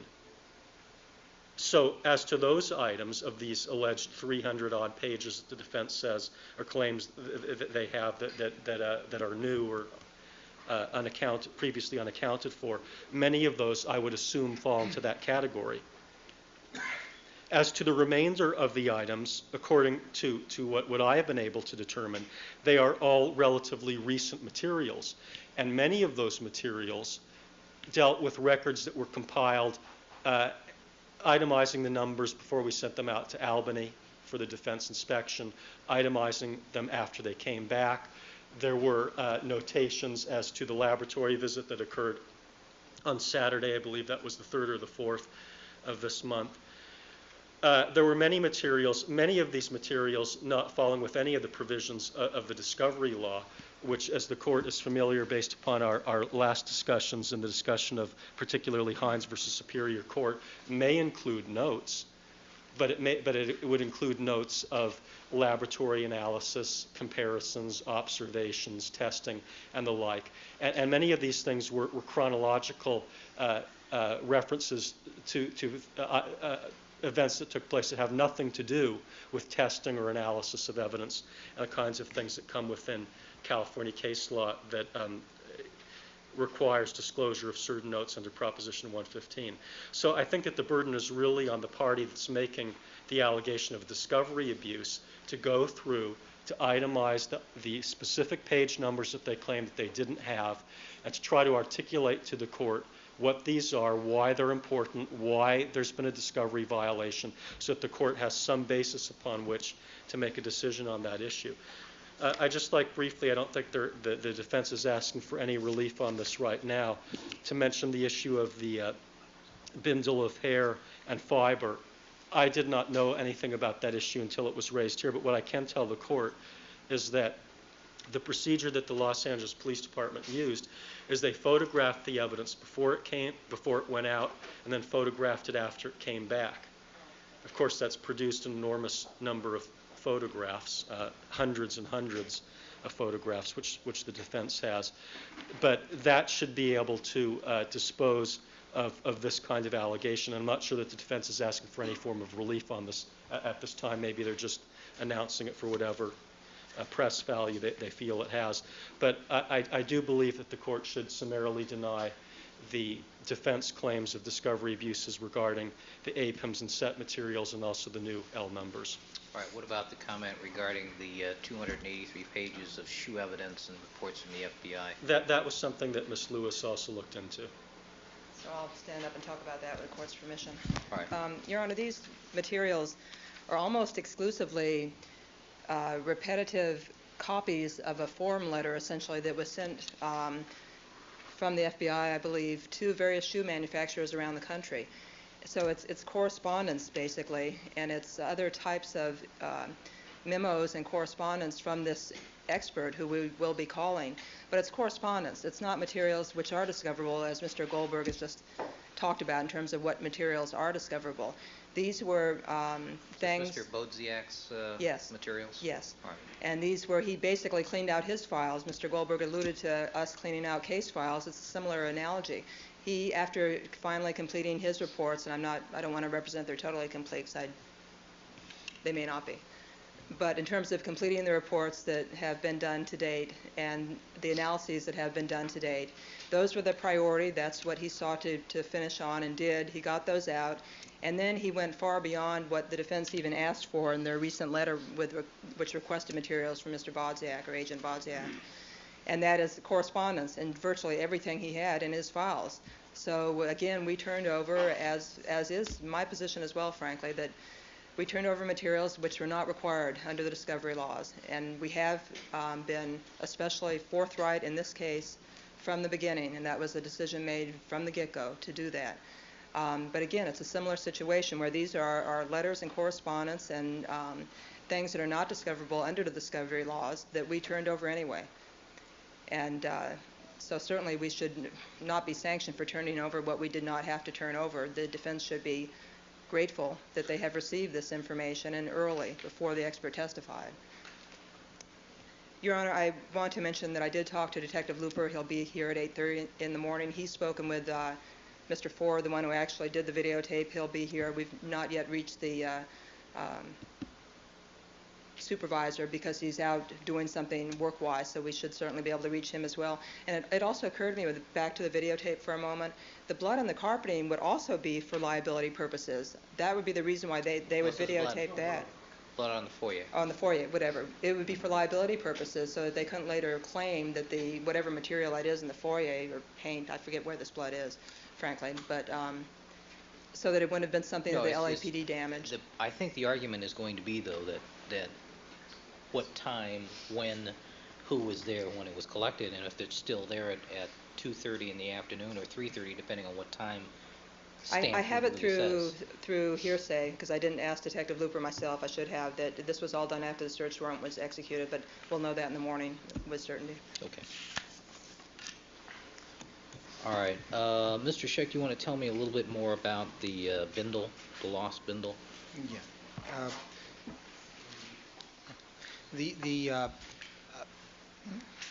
Mr. Hodgman and Mr. Yelkelson have been dealing with it. My understanding is that they actually have photographed the return of the bindle. So it was back here, and they, at this point in time, have lost it. So I think that's a pretty simple matter. With respect to the L notes, I think that Mr. Goldman's argument admits too much. First of all, the L notes were given to us out of order in the first place. In other words, we would get a crime scene checklist from Mr. Fung, and you'd find one page as L33 and the other one as 576. And that's the way we were receiving things in this case, and not great copies either. It is annoying because I wish I had a nickel for every time Ms. Clark got up and said everything was being turned over. But let's move on to the legal issue. United States versus Agers was overruled. United States versus Bagley is the law with respect to materiality. And the difference between Bagley and Agers on the issue of materiality is significant, because in Bagley the court points out that materiality should be determined from the point of view of what the defense wants to do with something, some suppressed evidence, what its theory of the case is, what it needed at a particular time. It's no secret that the chain of custody documents that we are specifically asking for all along has been an essential element of the defense, as the court from its comments revealed. There is no excuse under the United States Constitution to continually refrain from turning over material that tracks the chain of custody of these documents and is relevant. It doesn't strike me as a particularly persuasive argument that the criminalists at SID have no idea how the system works when it's designed to assist them in tracking documents and creating a chain of custody. That argument, again, admits more than I think Mr. Goldberg intended. And it's for that very reason that these documents were in chaos, to turn this over so late so that it becomes a nightmare for the defense to try to figure out which item was tested at what particular point in time and who had access to it, is sandbagging. We've been asking for this for a long time. All right, Mr. Scheck, let me bring some closure to our discussion then. First of all, as to the laboratory notes, the L notes that you're discussing, the fact that these were turned over to you at this point recently, and this comment also goes to the FBI notes regarding the shoes. What I think you need to do is present to me something that indicates that these items are material, that they should have been turned over, and that there's some prejudice to you from having not gotten them recently. Because if they are as represented, they sound relatively innocuous. Hold on. All right. I mean, I tried to be specific. I'll tell you, I'll ask Mr. Blazer to address it. I'll put this in writing. But just so you know, I only addressed Mr. Matheson's chronology. Mr. Matheson testified as a witness in the split hearing. He, as you recall, had great difficulty remembering exactly what the discussions were on when evidence was going to be sent out for DNA testing and who did what and when. Oh, I understand Well, that, counsel. he created a chronology. He was doing a step-by-step chronology that wasn't turned over when he testified and wasn't turned over subsequently. It was only turned over last week. Plainly material, and I'll lay that out for you. All Mr. right. Blazer can address, if you want now or if you want it in writing, the issue of the shoes. All right, both as to the lab pages and as to the shoes, I want that in writing. As to the lost bindle, let's have Mr. Hodgman look into that. Yes, I've already started that, Your Honor. All right. As to the videotape, we will start tomorrow morning at 8:30. I expect all interested parties to be here at 8:30. As to the APIMS and sets matters, I think I agree with Mr. Goldberg's position that the obligation of the prosecution is to make whatever is available, which they have done, and they have no further obligation to interpret or simplify. Our position is when they made it available. Too late. That's the point. Well, now you raise that issue. No, I said that at the beginning. The point is not the APIMS records are unintelligible. Our point from the beginning is this. We have been asking from the beginning of this case for the chain of custody records, the computerized chain of custody and records. they've given it to you. And if Well, they it's gave it to us. Mr. Scheck, if it's unintelligible, that sounds like a terrific thing to me, from your point of view, to cross-examine on. No. The problem, particularly with the sets records, is that they refrained from giving it to us until I think about 3 weeks ago. Now, that is wrong. That is a violation of their discovery obligations. It is plainly relevant to our defense. Mr. Scheck, your arguments to me have never mentioned that you're complaining about it, that you just got it.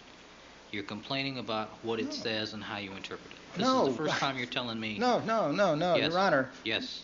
Well, then I did not articulate it to you clearly enough. Let me be clear. My argument was it was turned over late, and the sets records, in conjunction with the other laboratory materials, require exhaustive cross-referencing. I think that's what I said. And by getting it late, we have been prejudiced because we still are trying to do that, and we shouldn't have that burden at this point in time. We should have had it months ago so we could further our investigation. That's the problem. to the court says, finally, we continue to be prejudiced by the prosecution's failure to produce in a timely fashion computerized records from SID and LAPD. That's the problem. Of course, it's an aggravating factor that they turned them over and the APIMS records are... So what remedy do you want? I want an instruction. I want an instruction to the jury that the prosecution violated its discovery obligations by failing to turn over these chain of custody records in a timely fashion, and that they can consider that with respect to the credibility of the prosecution's witnesses on the issue of chain of custody. All right, we'll stand in recess, 8:30. One thing we need, very briefly, we still need to know the list of witnesses for the next 3 days, as per the court's initial order, especially now because there are different lawyers who are handling different witnesses and people are kind of... All right, that's something that's supposed to be exchanged informally between the lawyers. All right. Is the court's ruling on the APIMS and sets material still stand? Yes. Can we just ask the court's question about scheduling issues? All right. In terms of tomorrow, I think there were still issues that they wanted to raise. The defense said about the boards that we intended to use. I wanted to know when that was going to be brought up. Bring them here at 8:30. Okay, so the court wants to do that before the witness is called. Right. That's the normal procedure. That's why I would make sure. All right. Mr. All right. Simpson would like an opportunity to see the tape. May he stay here and use your equipment to view it? We don't have it hooked up to the monitor right now. I excuse Ms. Fitzpatrick. She'll be here tomorrow morning. We'll show it to Mr. Simpson tomorrow morning at 8:30. 8:30 session is not open to the public. This is just informal discussions. We'll make that available. All right. Thank you, counsel. Where's Mr. Dart?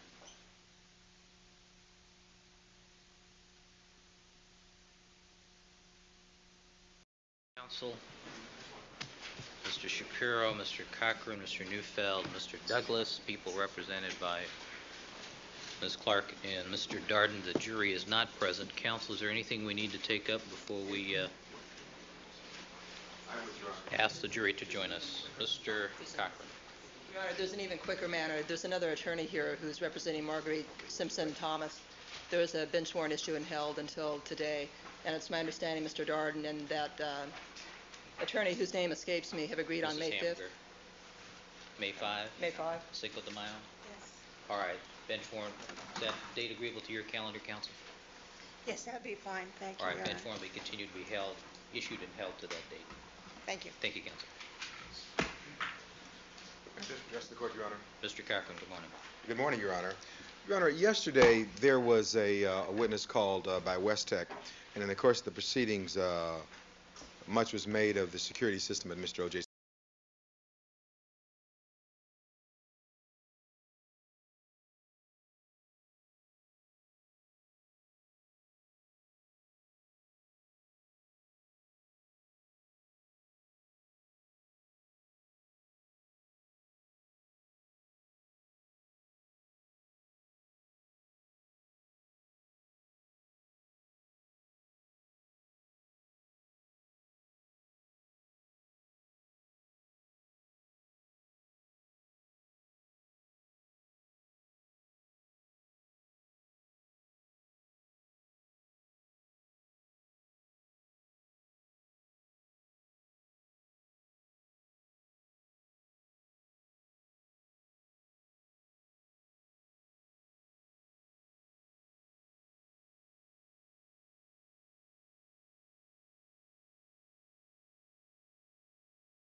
could have turned left and gone around, but it would have been, we had to go out of the way or off into the left lane. Okay. And so did you continue then south on Rockingham? Yes, sir, we did. Did you pass the defendant's gate, the gate to his residence at 360 North Rockingham? Yes, sir, I did. Defendant's gate. But yes, sir, there is. Do you usually pass through the intersection at Rockingham? Usually I would turn left if I were going to be going east on Sunset to go across to Cliffwood, and turn left at Cliffwood because there's a light. And you can't turn left onto Sunset from Rockingham. If you're going down that way, there's no left turn sign. Okay. Now, do I understand you to say that you would usually turn left at Ashford? Yes, sir. Okay. Did you turn left at Ashford that Monday morning? No, sir. And why not? Because I saw a black and white patrol car, police car, parked in the street just east of Rockingham on Ashford, between the corner and the gate in the entrance into Mr. Simpson's home on Ashford. Okay. So you couldn't turn left? Could have turned left and gone around, but it would have been, we had to go out of the way or off into the left lane. Okay. And so did you continue then south on Rockingham? Yes, sir, we did. Did you pass the defendant's gate, the gate to his residence at 360 North Rockingham? Yes, sir, I did. And as you did so, did you notice a vehicle at all? I did. I noticed the white Ford Bronco. And where was the white Ford Bronco when you first saw it that Monday morning? It was just to the north of the driveway, the Rockingham driveway, parked at kind of a strange angle with the rear out from the curb a little bit more than normal. And did you pay particular attention to the Bronco? Yes, sir. I was surprised to see it, and so I noticed it. Okay. Why were you surprised to see the Bronco at that time? Well, very seldom, if ever, had it been parked there. In fact, seldom, if ever, were any cars parked on the Rockingham side of the street as I went along from the past. And I noticed that. I noticed that it was parked at sort of a strange angle. I mean, you could tell it was out. The rear wheels were out a little bit. And also, I had not noticed it the prior evening. You had not noticed the Bronco parked on Rockingham the prior evening? That is correct. Okay. Were you outside the prior evening? Yes, sir. Okay. This would be Monday, or rather Sunday night, June 12th. Sunday evening, June 12th. And why were you out Sunday evening, June 12th? Well, I had taken my dog for a walk. I had been packing to get ready to go to the trip early the next morning, and I took the dog out for a short walk and had been walking on Rockingham. And when I was walking, I hadn't seen the Bronco. Okay. Now,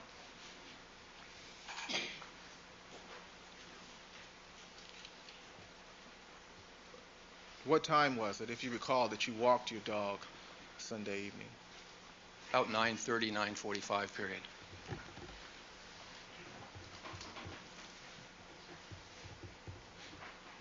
And so during this time period of 9:30 to 9:45, you say you didn't see the Bronco on Rockingham? Yes, sir. I did not see the Bronco on Rockingham. Okay. Now, from which direction were you walking with your dog? I was walking from north to south. North to south on Rockingham. That is correct. And then I returned and walked back south to north. Okay. Did you ever pass the defendant's home at 360 North Rockingham? That is Sunday night? No, sir, I did not. Okay. How close did you come to the defendant's gate located on Rockingham Sunday night? I would estimate about 60 yards, probably.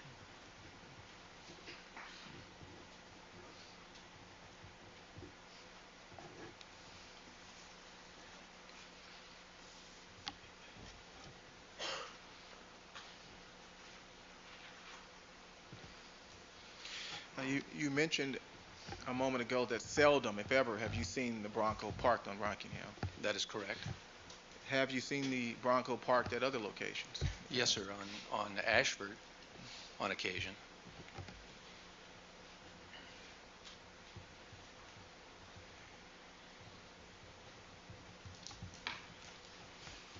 one moment, Your Honor?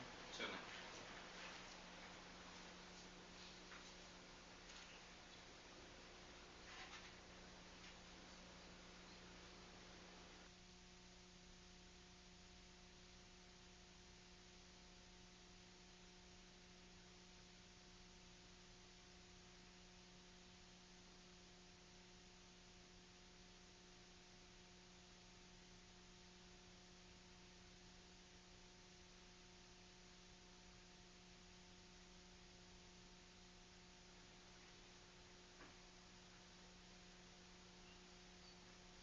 I am missing Mr. Fairtlow at this moment in time.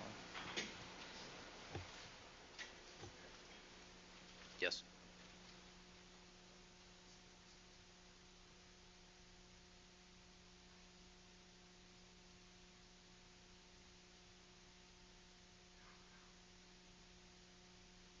Do you want to just proceed with the Sure. normal photographs?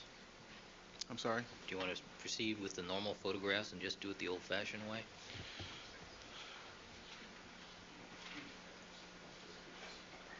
Yes, Your Honor. Mr. Kale, Yes, sir. the time you just indicated, you just told us that you were out at around 9:30 to 9:45 p.m. Sunday evening? Yes, sir. Okay. And I'm sorry, Your Honor, I didn't hear the question. Yes, it was the, this noise coming out of here. Should be right there. Oh, excuse me. Can we just have a moment, please? Certainly.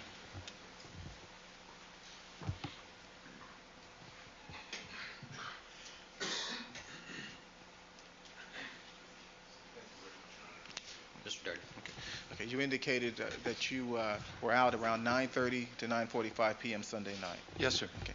And how is it that you arrived at that time? That is the 9:30 to 9:45 p.m. time.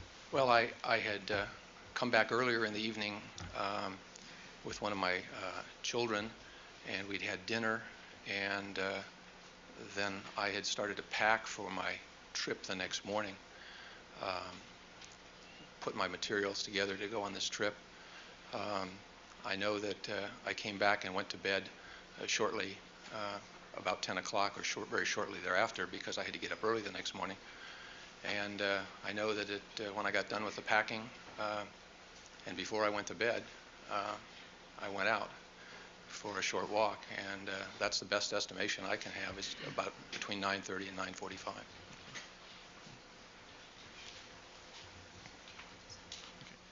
Sir, how certain are you that the Bronco was not parked near the gate at Rockingham that Sunday evening? I'm very certain.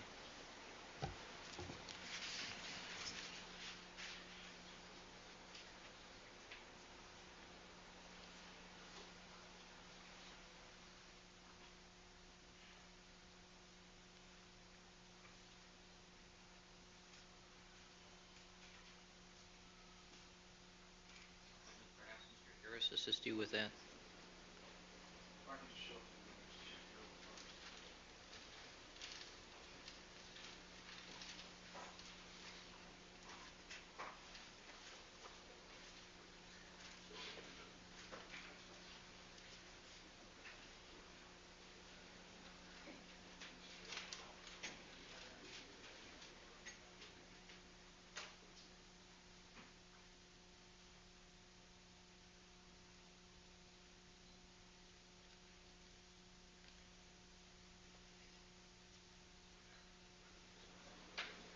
Yeah, I have a photograph here, an aerial photograph, and if you mark people's next door.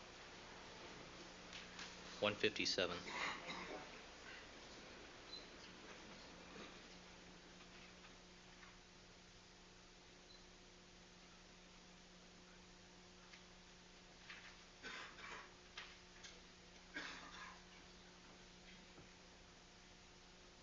You want to just take it out and use it on the Elmo?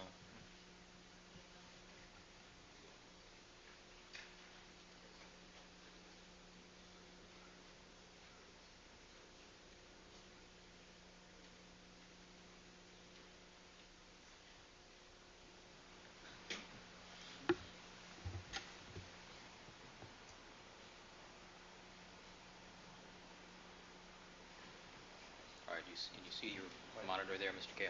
Yes, sir. All right. Mr. Darden. at that photograph, Mr. Kell, can you indicate for us the point, or rather the closest point that you came to the defendant's gate on Rockingham? Well, I just have to align myself here. It was in the area of, as you look at Rockingham, about a little farther than halfway up on the top to bottom line here. You see there's something that's sort of red, a vehicle of some sort that's red, and then, which would be on the east side of the street, and then if you come across diagonally, there's a car, looks like a car, a lighter colored car, on the west side of the street. Mr. Kell, we're going to place an arrow on the screen. If you will, please direct the arrow. Well, okay, bring the arrow north on Rockingham, farther, and now go to the right there. So a line from that vehicle across to the left to the vehicle on the west side of Rockingham down here. So you are on the opposite side of the street? No, that line in there, the right, going all the way to the corner, right in there, that area. Right there. Okay, can we come back and just place the arrow? I would say that would be that's the general area, not all the way to the corner, but Okay, can we come back and place past the driveway on the right for the house on the north side of the street. All right, so you're on the west side of the street, is that correct? I was walking in the street, not just necessarily on the dog sort of goes back and forth, and there.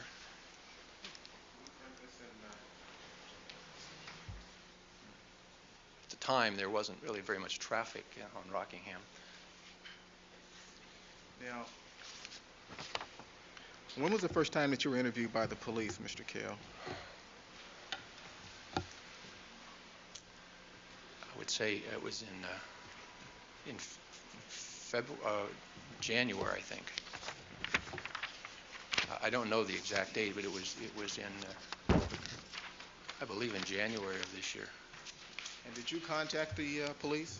They contacted me. Okay.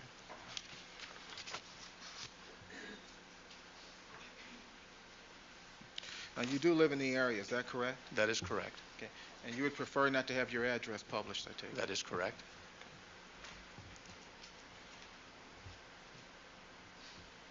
Now, when you walked down Rockingham that Sunday evening, were you able to see Ashford Street? Well, excuse me. Bits and pieces of Ashford Street, because as you can see from the picture, there are a lot of trees, and if you walk down Rockingham, the trees really break up an unimpeded view of Ashford. You can see parts of Ashford. Okay. Did you see the defendant's Ford Bronco parked on Ashford Street that Sunday night? I don't recall seeing it on Ashford, no, sir.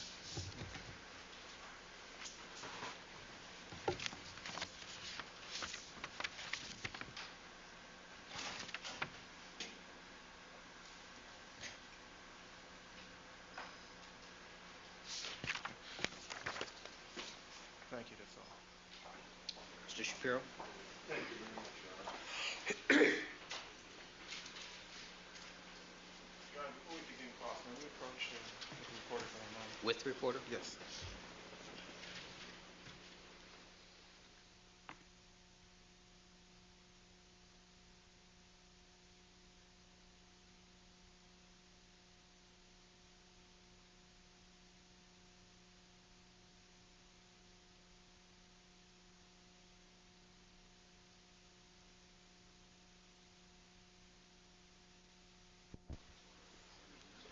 Thank you, counsel. Proceed. Thank you very much, Your Honor. Good morning, ladies and gentlemen. Good morning, Mr. Kale. Mr. Shapiro. Mr. Kale, you said today that the police called you, and a report was taken. Is that correct? Yes, sir. And that was, would it refresh your memory if that report is dated January the 25th? That sounds as I was going to say, late January, early February. And they called in response to the fact that you had called someone else and asked to speak to someone regarding this incident. Isn't that correct? No, that's not entirely correct, no. Have you seen the report in this case? I saw it very briefly this morning. Let me give you an opportunity. Well, let me just ask you. The report is a page and one paragraph? Yes. And was that report, when you had a chance to review it, accurate? I took a very short, brief look at it. I thought it generally seemed accurate. Do you know a person by the name of Jay Gardner? I do. Is that Jeff Gardner? That is. And who is that? He's a friend. What does he He's do? also a neighbor in the Brentwood Park. What does he do? He's in the real estate business. And did you call him about this Bronco? We talked about the Bronco. And did he tell you he would call the police, call a commander on your behalf? He told me that he might be talking to somebody from the police. And as a result of that, you got a call? That is correct. Nobody came to your house on June the 12th to ask you what you had observed, isn't that correct? On June the 12th? Of 1994. That's Sunday? Yes. Sunday night, no. What about June 13th? Anybody come to your house to ask you what had happened? I left for Canada on a flight at 8 o'clock in the morning. Did the police come to your house to talk to your wife, family, or inquire whether anybody at your residence had any knowledge of events that took place at the Simpson residence? Not that I'm aware of. Did you talk to your wife? Yes. Did she ever tell you that she had been contacted by the police? Oh, well, but he's already testified he's not aware of any contact. And I know you don't want to give your residence location, and we will respect that. Can you tell us where you live in proximity to Mr. Simpson? I live within, certainly within a quarter of a mile of Mr. Simpson, less than a quarter of a mile.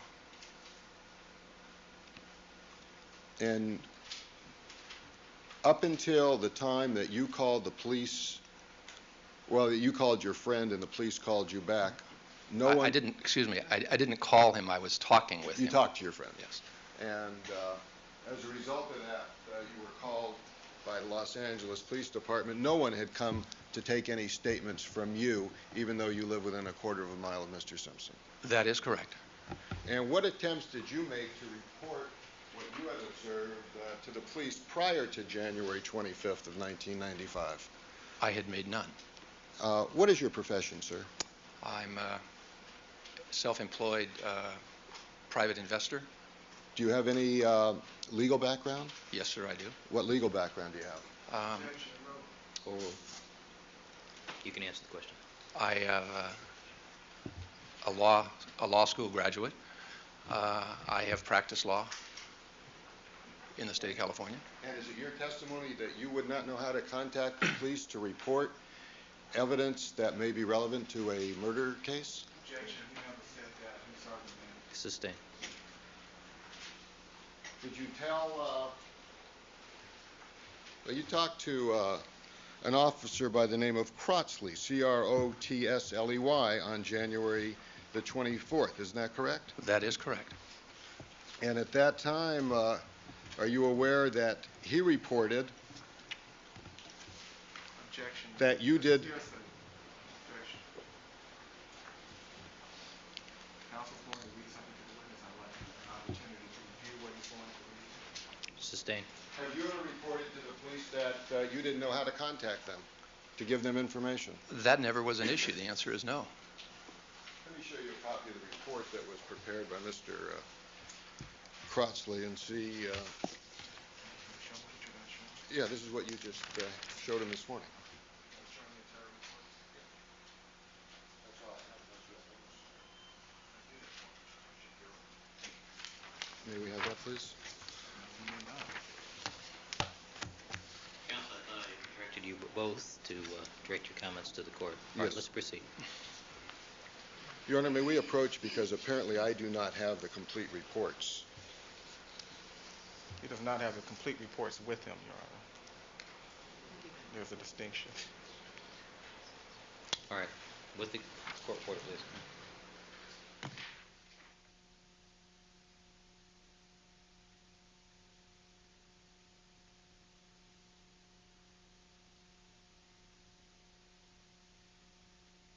See.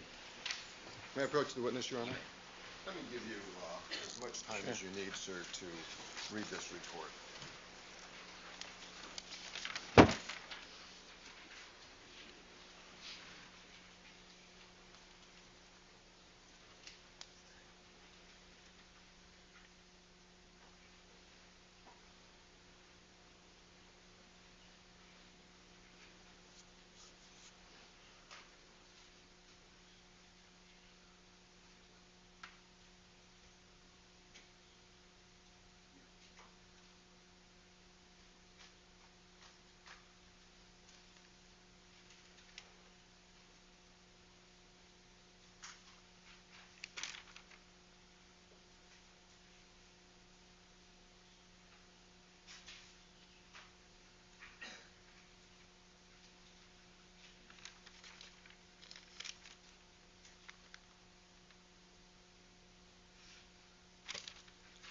I've taken a look at it, Mr. Shapiro.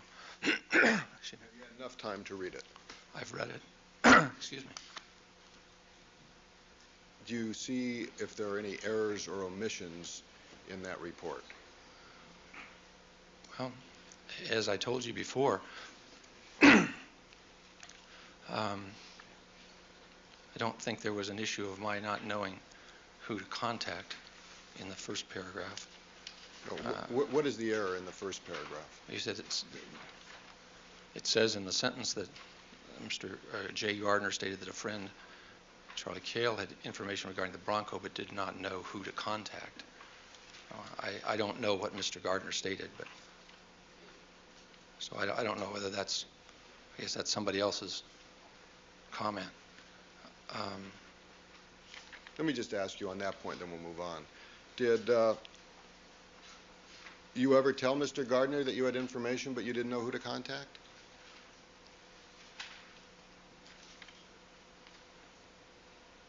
No, I don't think in that sense I did. We discussed the issue that was in the fourth paragraph, 1, 2, 3, 4, where some comment had come up on the news that said that there was a. What's the objection? Overruled. You can finish your answer, Mr. Cale.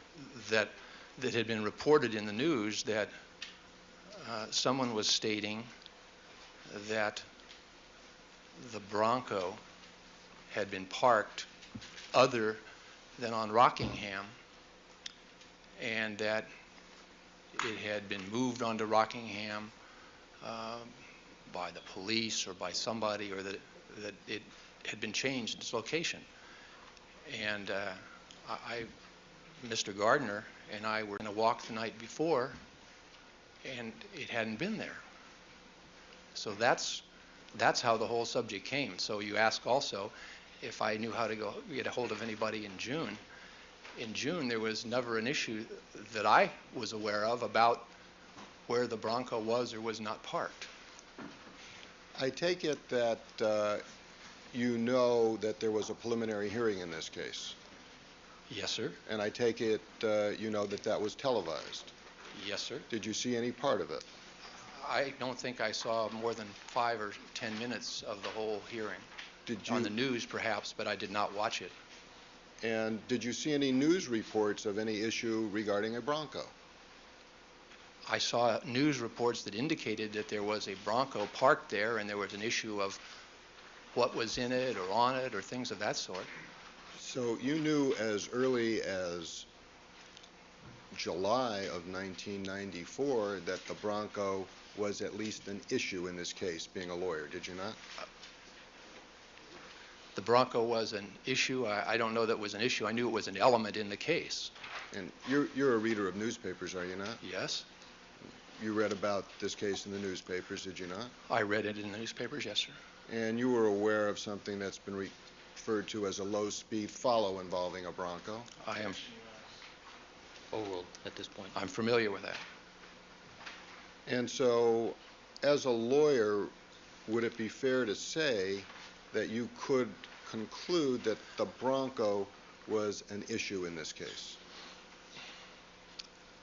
I don't practice law, but as someone who used to, I would say that the issue of the Bronco was in the case. However, there was nothing that I had seen or not seen about the Bronco that I thought was any issue until the latter part of January. Being in close proximity to the Rockingham residence of Mr. Simpson, did you find it unusual that no one contacted you, whether you heard any unusual noises on June the 13th? No, sir. Where we are is far enough away and with trees that I don't think that it would have been on anybody's mind to necessarily ask if we heard strange noises where we were. What about vehicles that might be going by? My answer would be the same. What if you were outside your residence walking your dog, as you sometimes do? Would that be something that you think the police might want to know? Sustained.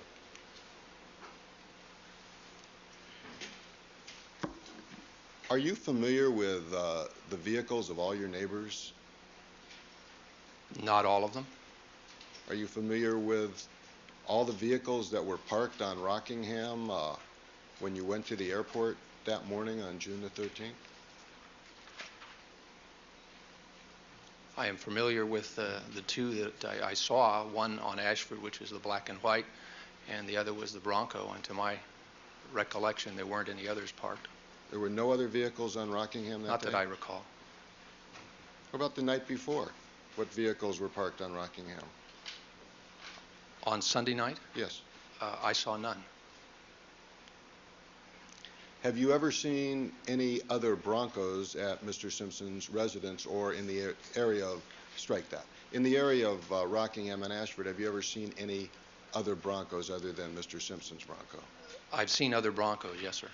And you've seen them parked in many different locations, have you not? I've seen them parked on Ashford. Have you seen Mr. Cowlings in the area of Mr. Simpson's residence? Yes, sir, I have. And have you seen his Bronco parked on Rockingham? Not that I recall. I've seen his Bronco parked on Ashford, I know. Is there something in particular about noting where a Bronco is parked 8 months ago that is important to you?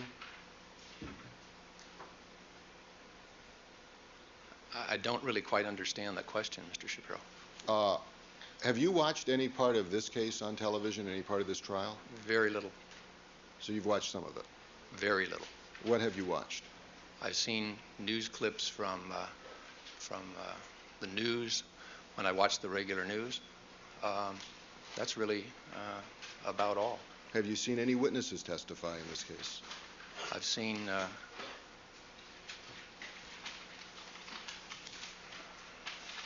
saw Detective Furman briefly, and I don't know the detective, I don't even know his name, was there in the gentleman sitting behind counsel.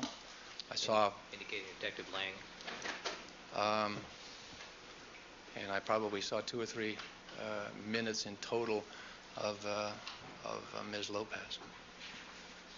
And you were aware that all 3 of those people gave testimony regarding the Bronco, are you not? Sustained.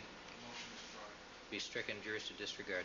I'm sorry, are you aware that Detective Furman gave information regarding the Bronco? I really don't know what information Detective Furman gave about the Bronco, if he did. About Detective Van Adder? I did not see Detective Van Adder at all, even on the news that I can recall, so I don't know what he talked about. What about Detective Lang? I don't remember anything that he talked about. I just remember seeing him. Can you tell one Bronco from another?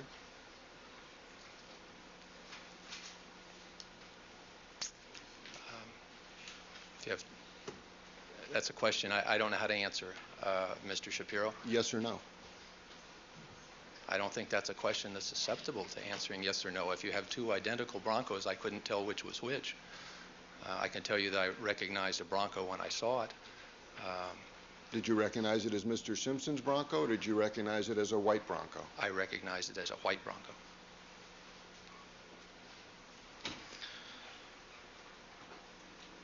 And the closest you got to the Simpson residence is where you've put this reddish-orange marker on the Elmo? That's my best recollection.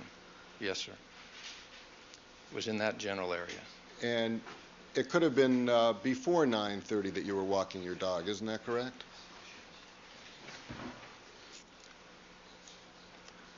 Don't think it was. But you're not sure. I'm very sure. You're very sure. That Do you it was walk in the your dog- 9:30 to 9:45 time frame. That's the best estimate I can give you, sir. Well, you just used the term the best estimate and you're very sure. Yes. I don't think those are inconsistent. So you would, in your definition, your best estimate is being very sure of something. When you have a period of time within certain parameters, I'm very sure of my estimate that it's in that range of time. Could it have been 9:25? I don't think it was. Is it possible? I guess it's possible. I don't think so, though. Do you walk your dog at a regular time every evening? No, sir, I do not. Do you walk your dog every evening? No, sir, I do not. Do you walk your dog every day? No, sir. I walk the dog sporadically on occasion. Did you walk, when was the last time you walked your dog before the evening that you've testified to? I don't have a specific date. I walked it within that week, I know. What cars did you see on Rockingham when you walked your dog within that week? I don't remember that.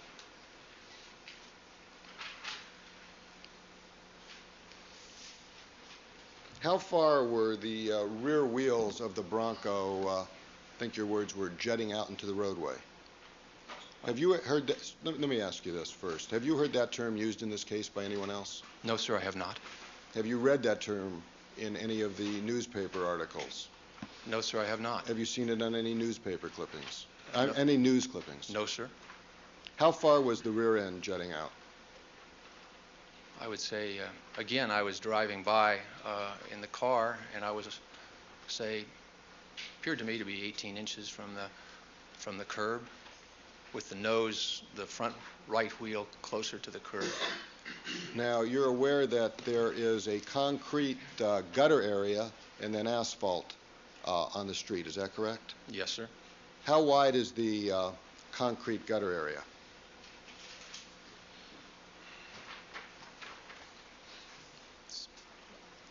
I don't know. Could you 6, give- 8 inches, I would assume. So the tires then were more than 10 inches to a foot, the rear tires on the asphalt?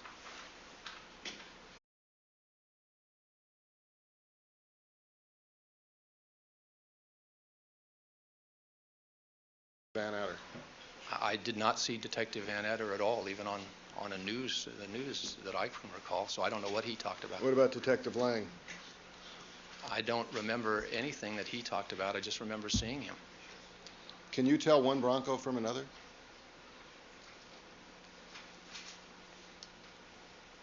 All three of those people gave testimony regarding the Bronco, are you not?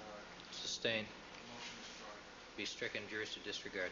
I'm sorry, are you aware that Detective Furman gave information regarding the Bronco? I really don't know what information Detective Furman gave about the Bronco, if he did. About Detective Van Adder? I did not see Detective Van Adder at all, even on the news that I can recall, so I don't know what he talked about. What about Detective Lang? I don't remember anything that he talked about. I just remember seeing him. Can you tell one Bronco from another?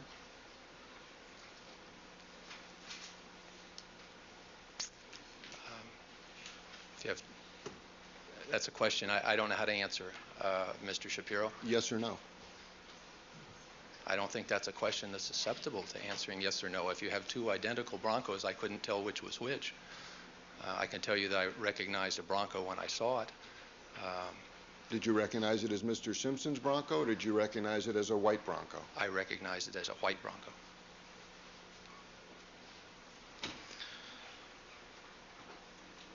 And the closest you got to the Simpson residence is where you've put this reddish-orange marker on the Elmo? That's my best recollection.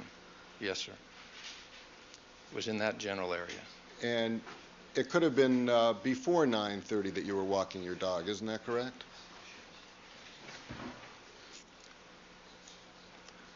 Don't think it was. But you're not sure. I'm very sure. You're very sure. That Do you it was walk in the your dog- 9:30 to 9:45 time frame. That's the best estimate I can give you, sir. Well, you just used the term the best estimate and you're very sure. Yes. I don't think those are inconsistent. So you would, in your definition, your best estimate is being very sure of something. When you have a period of time within certain parameters,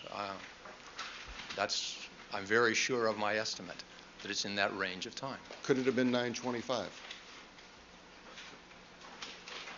I don't think it was. Is it possible? I guess it's possible. I don't think so, though. Do you walk your dog at a regular time every evening? No, sir, I do not. Do you walk your dog every evening? No, sir, I do not. Do you walk your dog every day?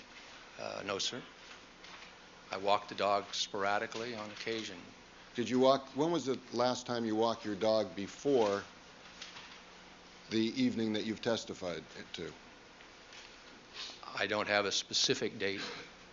I walked it within that week, I know. What cars did you see on Rockingham when you walked your dog within that week? I don't remember that.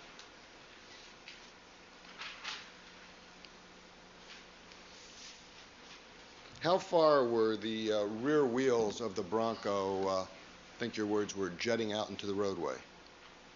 Have you heard that? Let me ask you this first. Have you heard that term used in this case by anyone else? No, sir, I have not.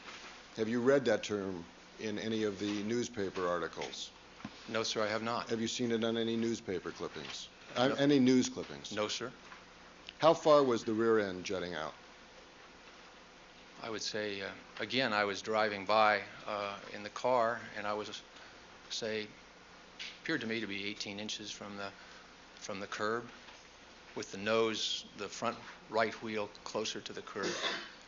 Now, you're aware that there is a concrete gutter area and then asphalt on the street, is that correct? Yes, sir. How wide is the concrete gutter area?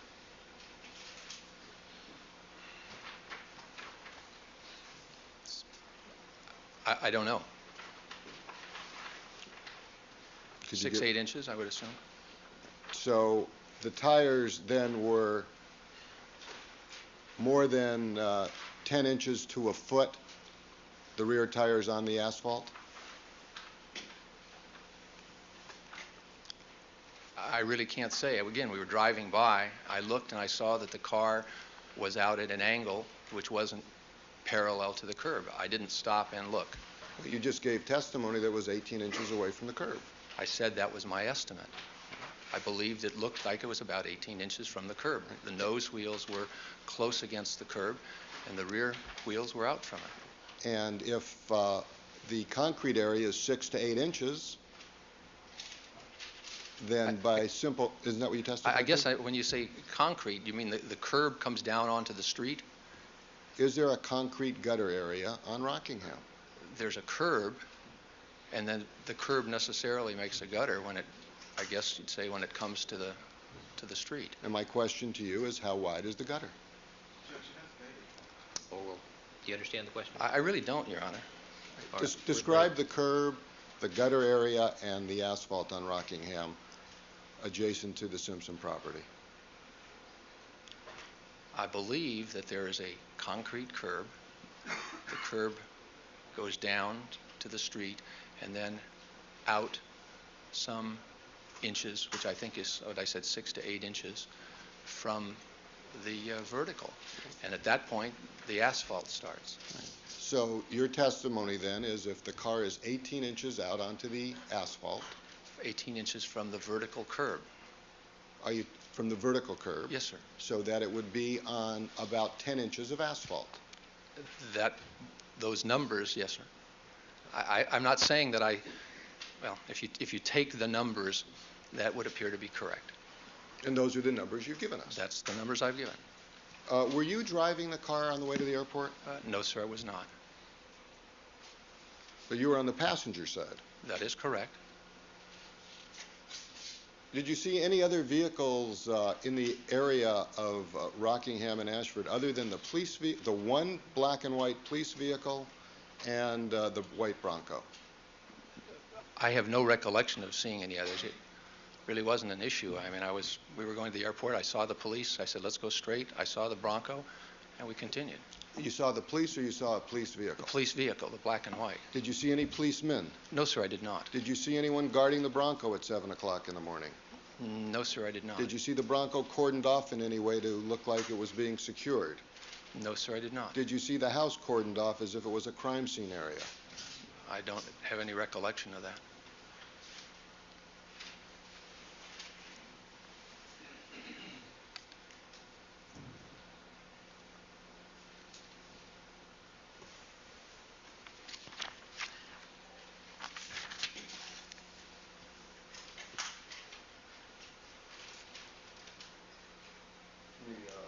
With the court's permission, put exhibit 1037 on the Elmo.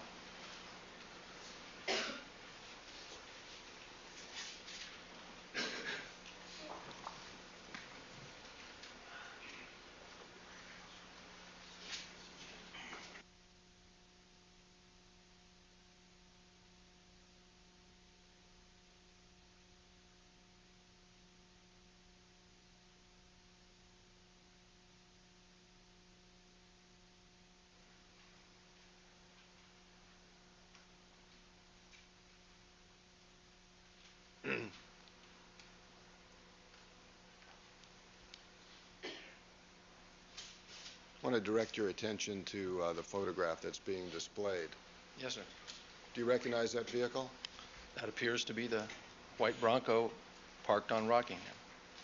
Do you know who owns that vehicle? I believe that that's Mr. Simpson's vehicle, but I'm not positive of that. I haven't seen the registration. It's the white Bronco. And what is it about that vehicle that leads you to believe that it's Mr. Simpson's from this photograph?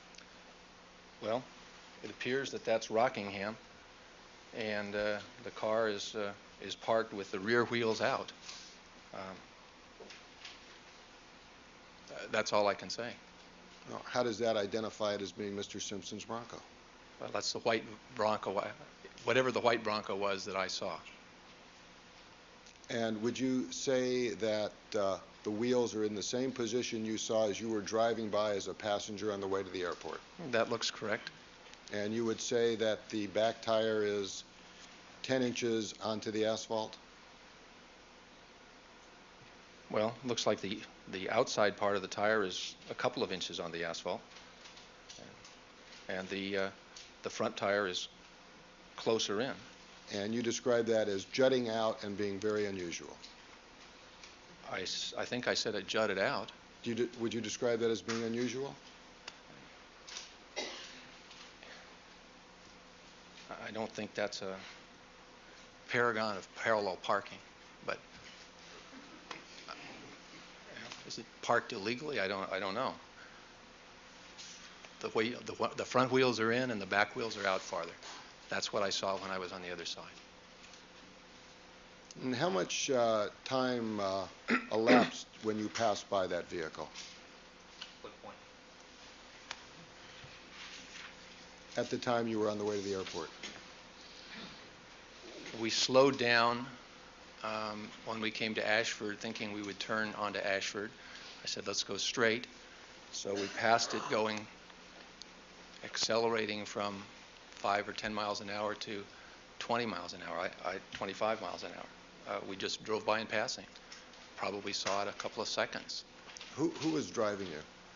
A young man by the name of Joel. How do you spell that? Joel. And did you mention anything to this individual about walking your dog the night before? Not about walking the dog. I mentioned to him, I said, that's strange. The car is parked there, and it wasn't last night.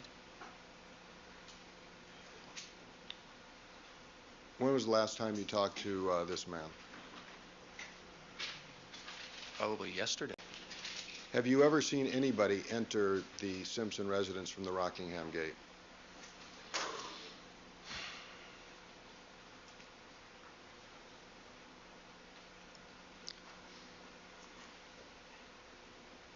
I don't know that I ever have seen anybody enter from the Rockingham gate. I've seen people come out from the Rockingham gate. I don't recall that I have or have not. Have you ever seen Mr. Cowlings enter from the Rockingham gate?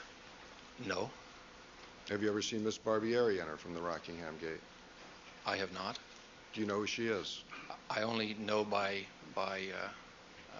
name and reputation. I don't know her personally. By name and reputation? That she was a friend of Mr. Simpson's. How do you know that? I've heard that. Where? People have talked about it.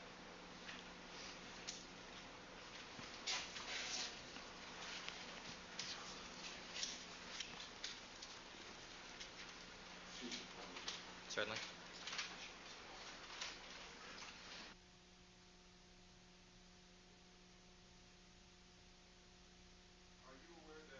Paula Barbieri has a white Bronco. No, sir, I don't know anything about Miss Barbieri other than what I just said. You are aware that Mr. Cowlings has a white Bronco, do you? Yes, sir, I am. And do you know that the only way that an outsider can gain entrance to the Rockingham property, to Mr. Simpson's residence, is through the Rockingham gate? Excuse me? Would you?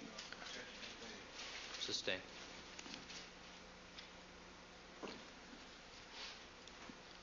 Is there anything in particular about the Simpson residence that causes you to focus on it? Well, it has a... Well, you can answer the question. Yes. Mr. Simpson is a celebrity. Certainly I think one of the most well-known people in the neighborhood. Also, it's on the corner where you either going south or, either going west or east on Sunset. If you're going to go to Sunset, you go by Mr. Simpson's house. It's distinctive. It's Christmas lighted brightly. I mean, I think it's a focal point. And you said it was lighted brightly. So you can, by walking by, see that house and focus in? I said at Christmas. Oh, at Christmas. Yes. What about normally? Isn't there a halogen light on the corner of Ashford and Rockingham? Street lamp? There's a street lamp at the corner of, yes, sir. And doesn't that illuminate the front of the Simpson property?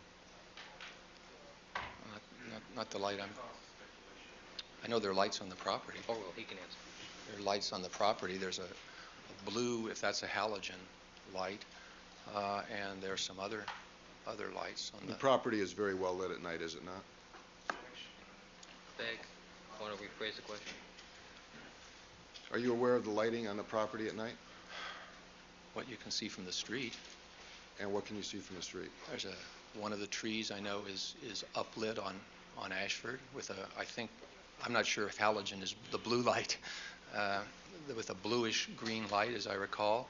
There are some lights that you can see around that there is some light around the driveway, and that's really all I can recall. That there's some lights in the back by the pool area sometimes that you see. On the night before you left for the airport, did you see a limousine in the area of Ashford and Rockingham? No, sir, I did not. If there was a limousine parked outside the Rockingham gate at about 9:30, would you have been able to see it? Oh, well, I believe so. And if there was a limousine driving up Rockingham to Ashford, would you have been able to see it? oh, well, you can answer the question. I believe if it had its headlights on, I would have. And if there was a limousine parked across the street from Mr. Simpson's residence on Ashford at 9:25 to 9:35, would you have been able to see it? Sustained. That's to the point of that question. While you were walking your dog? Overruled. I did not see a limousine parked on Ashford when I was walking the dog. And you're a pretty meticulous person, and you're very, very observant of things, are you not? I don't know how to answer that. I don't know. My wife doesn't think I'm as meticulous, perhaps. Join the club. I try to be observant when I'm out walking at night. Did you see any people walking in the neighborhood when you were out at 9:30? No, sir, not that I recall at that time. You recall seeing a limousine driver outside of Ashford smoking a cigarette? Overruled. No, sir. Look, hold on. The jury's heard the testimony of both witnesses, the two testimonies together. All right. About a Bentley. Did you see any Bentley at the Rockingham property at 9:35? No, sir. I didn't look into the property. Pardon? I didn't look in the gate. Did you see any small foreign vehicle on Ashford at all that entire evening when you were out?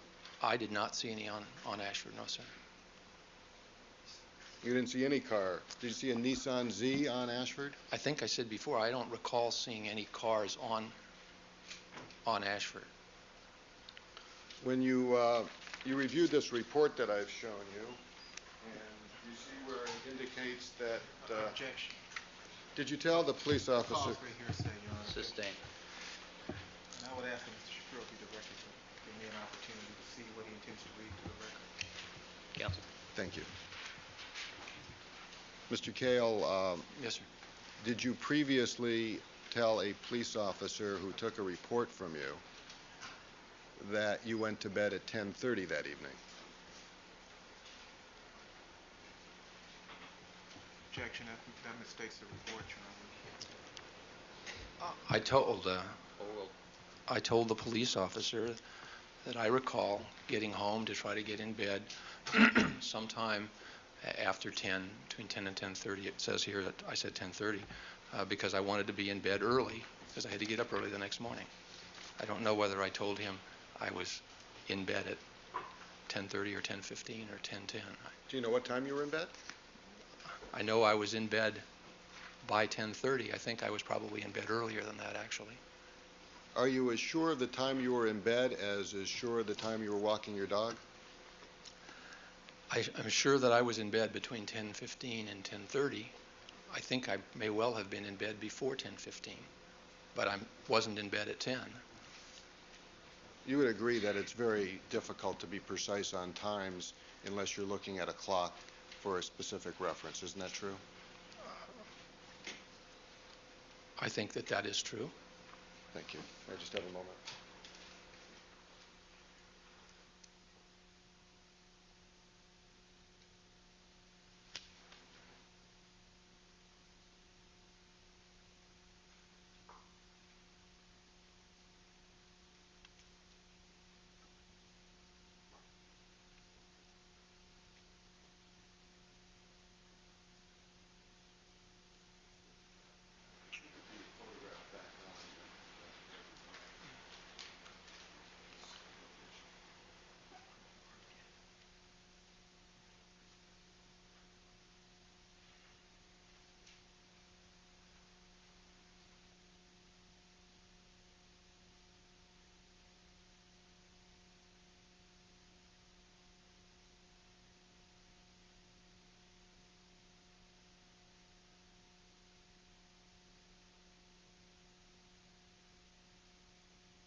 equals 157?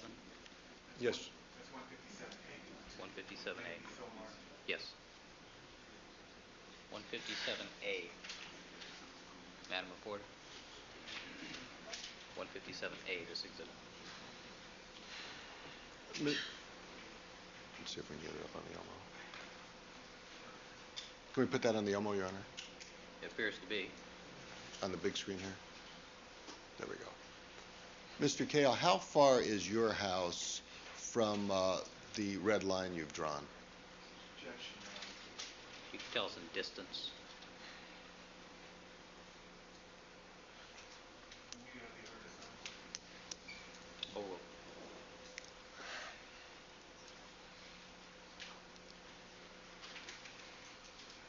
We show the court the report. well, what I'm interested in probably is how long it would take to walk from his yard, walking his dog to that location, That's precisely the point, Your Honor. knowing the particular idiosyncrasies of this particular dog. Walk with the dog, it would take me 3 or 4 minutes What's the distance? depending upon what the dog was doing. What's the distance? I could, without the dog, I could walk it in probably 2 minutes. What is the distance in, you gave us before a distance of 1/4 of a mile Well- from your residence to the Simpson residence. What's the distance from your residence to the red line? Well, as I said before, I live within 1/4 of a mile. It's less than 1/4 of a mile. I mean, I don't know, Your Honor, do you want me to tell them in numbers of specific yards? And No, I think walking it in 2 minutes is the material issue.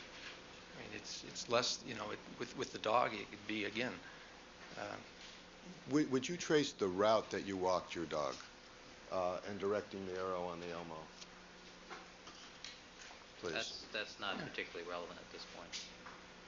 The route as to how he got there, the issue is how far down Rockingham did he get?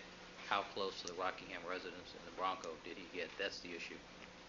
Would you indicate, thank you, Your Honor, on the Elmo, where you believe, where the Bronco was when you saw it on the 13th?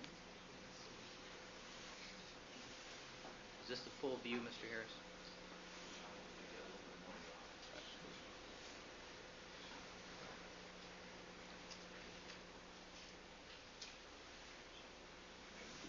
again, it's difficult because of the definition and the angle here, but the closest I would say, and again, I don't know where the driveway comes out, but you see on Rockingham, just above the border of the photograph, there are looks like two vehicles, sort of whitish vehicles, and it would be, again, I'm having a hard time just getting the exact reference to where the Rockingham driveway would be, but it would appear to me that it would be the southernmost of those two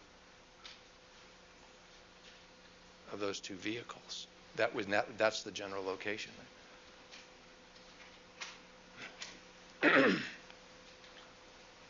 And how far in distance is that location from the distance that you walked your dog closest to the Simpson residence?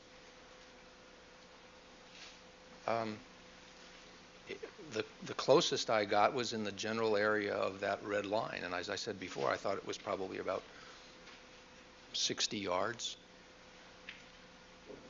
Have you ever measured that off? No, sir, I have not. Is that just an estimate, just a guess or an estimate? That would be my estimate. So we're precise, if you could direct Mr. Harris to circling the vehicle where you believe the Bronco was. Well, subject to my problem of not being able to see where the line of the driveway is, and it was parked immediately, to the north of the driveway, it appears to me, with that little caveat or exception, that it's the location is the lower of the, I see this little mark is marking, I would come down a little bit, and now that, to the right of that.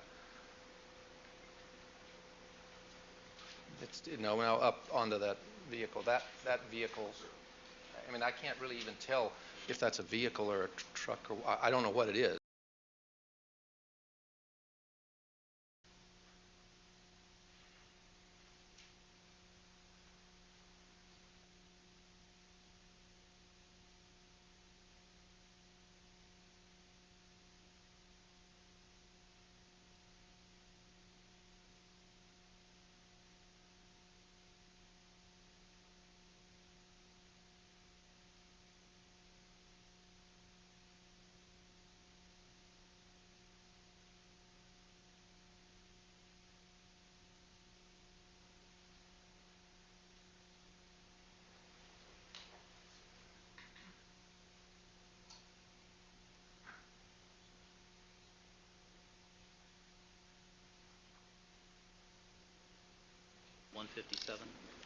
Yes. That's 157A. 157A. So marked.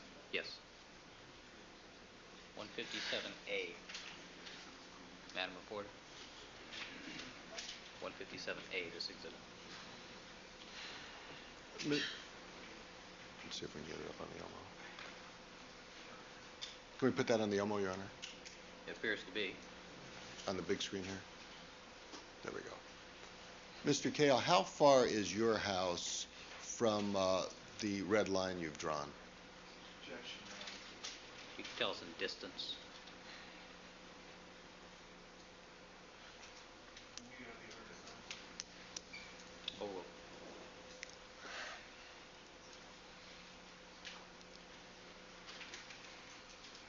We show the court the report. well, what I'm interested in probably is how long it would take to walk from his yard, walking his dog to that location, That's precisely the point, Your Honor. knowing the particular idiosyncrasies of this particular dog.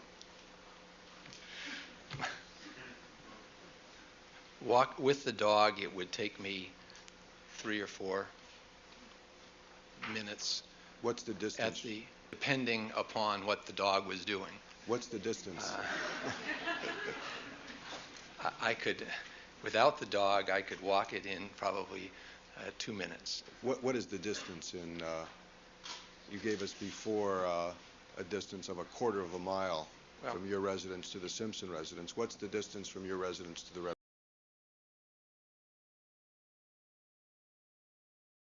Dog to that location, That's precisely the point, Your Honor.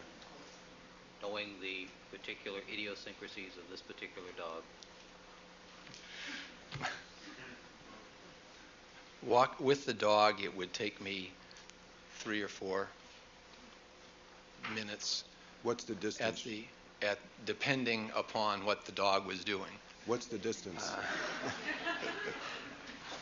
I could, without the dog, I could walk it in probably 2 minutes. What is the distance in, you gave us before a distance of 1/4 of a mile from your residence to the Simpson residence. What's the distance from your residence to the red line? Well, as I said before, I live within 1/4 of a mile. It's less than 1/4 of a mile. I mean, I don't know, Your Honor, do you want me to tell him in numbers of specific yards? And No, I think walking it in 2 minutes is the material issue. I mean, it's less, you know, with the dog, it could be, again, Would you trace the route that you walked your dog? Simpson residence. What's the distance from your residence to the red line? well, as I said before, I live within 1/4 of a mile. It's less than 1/4 of a mile. I mean, I don't know, Your Honor, do you want me to tell him in numbers of specific yards? And No, I think walking it in 2 minutes is the material issue. I mean, it's less, you know, with the dog, it could be, again, Would you trace the route that you walked your dog and directing the arrow on the Elmo? Please. That's not particularly relevant at this point. The route as to how he got there, the issue is how far down Rockingham did he get? How close to the Rockingham residence in the Bronco did he get? That's the issue. Would you indicate, thank you, Your Honor, on the Elmo where you believe, where the Bronco was when you saw it on the 13th? Is this the full view, Mr. Harris?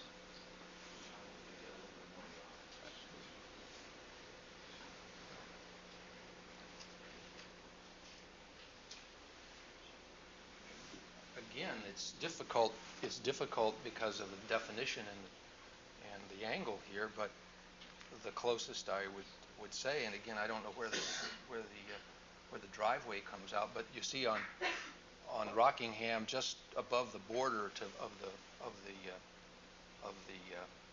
photograph, there are two, looks like two vehicles, sort of whitish vehicles, and it would be, again, I'm having a hard time just getting the exact reference to where the driveway, the Rockingham driveway would be, but it would appear to me that it would be the southernmost of those two vehicles. That's the general location. And how far in distance is that location from the distance that you walked your dog closest to the Simpson residence? The closest I got was in the general area of that red line, and as I said before, I thought it was probably about 60 yards. Have you ever measured that off? No, sir, I have not. Is that just an estimate, just a guess or an estimate? That would be my estimate.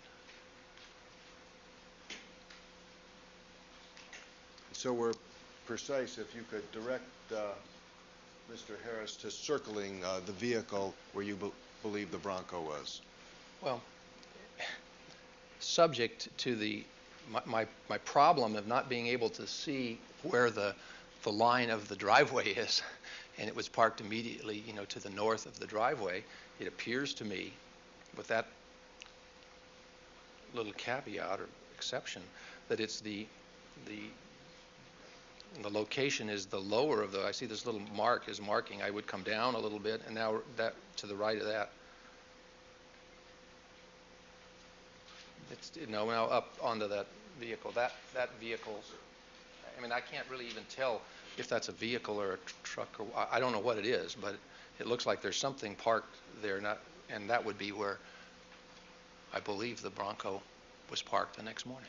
Well, is this a correct indication of where you're trying to establish that location? I'm trying to, yes, sir. And I'm assuming that that is to the north of the driveway, the Rockingham driveway. I can't see the Rockingham driveway on the photo. Did you receive a call from a member of my office, Mr. Pat McKenna? I received a call from somebody at your office whose name McKenna sounds correct. I didn't take the name down, or didn't get How many did you talk to him? I talked to him, yes, sir, I did. On how many occasions? I talked to him once, just very briefly. What date was that? That was the day before yesterday, I believe. You sure of that?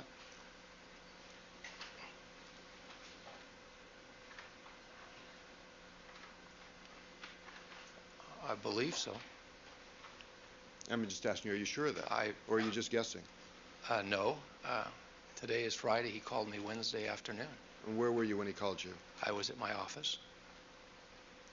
And did he ask to have an opportunity to speak to you about your observations? He said that he worked for the defense team and was an investigator, and he had seen my name from the district attorney's list, and he hoped to have a chance to talk to me at some point. I told him that I was leaving then. I didn't feel very well, and that we could talk later. You could talk later? We did not talk later. But you told him you could I talk said, later. we could, call back later. And did you tell him when to call back later?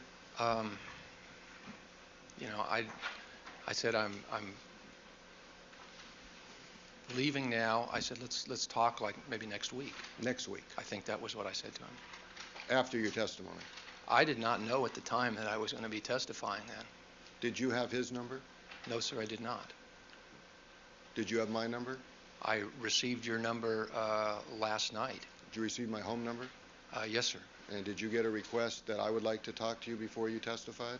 Yes, I did. Did you call me back? No, I did Thank you. not. Nothing further.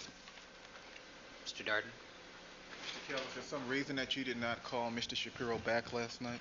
Well, I received a call from a mutual friend sometime after 8 o'clock in the evening.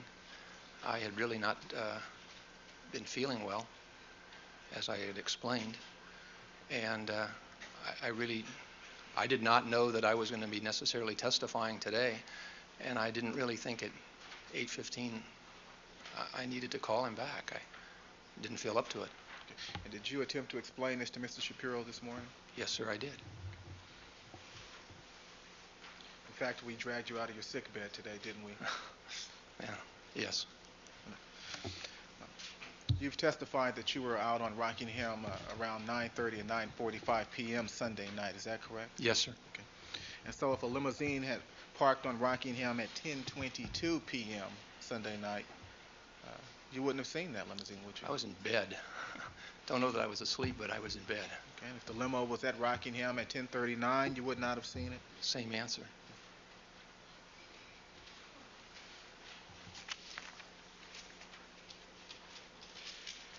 And you did give a statement to the police in late January, is that correct? Yes, sir, I did. And when Mr. McKenna, the defense investigator, contacted you, it was just this past Wednesday, is that right? It was Wednesday in the latter part of the afternoon. And that will be March 29? Yes, sir. Okay. And does the statement there in front of you, the one Mr. Shapiro gave you, indicate the date of your interview?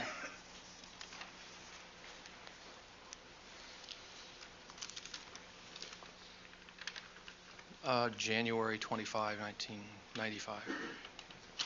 So you spoke to the police on January 25, and Mr. McKenna contacted you on March 29. Yes, sir.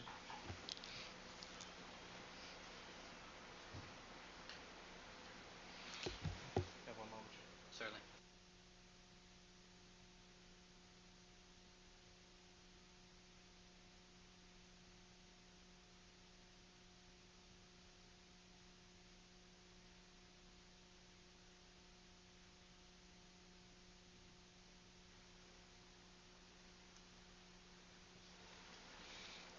When you spoke to the police in January, did you give them the approximate time in which you were out walking the dog? Yes, sir. Okay. Did you tell them about the Bronco not being there? Yes, sir. Thank you, sir. Mr. Shapiro? When you were walking your dog, sir, did you see a Bentley automobile driving up Rockingham? No, sir. If a Bentley had been driving up between 9:30 and 9:45, were you in a position to see it? It had its headlights on and was up that far to the corner. I would have been, yes, sir. You're familiar with what a Bentley looks like? Yes, sir. Have you seen a Bentley vehicle at Mr. Simpson's residence? Yes, sir. Did you see that vehicle driving up between 9:30 and 9:45? No, sir. When were you told by any member of the district attorney's office or prosecution that you would be required to come to court today? I was asked yesterday to come this morning to meet with Mr. Darden. I did not know that I was going to testify till I got here.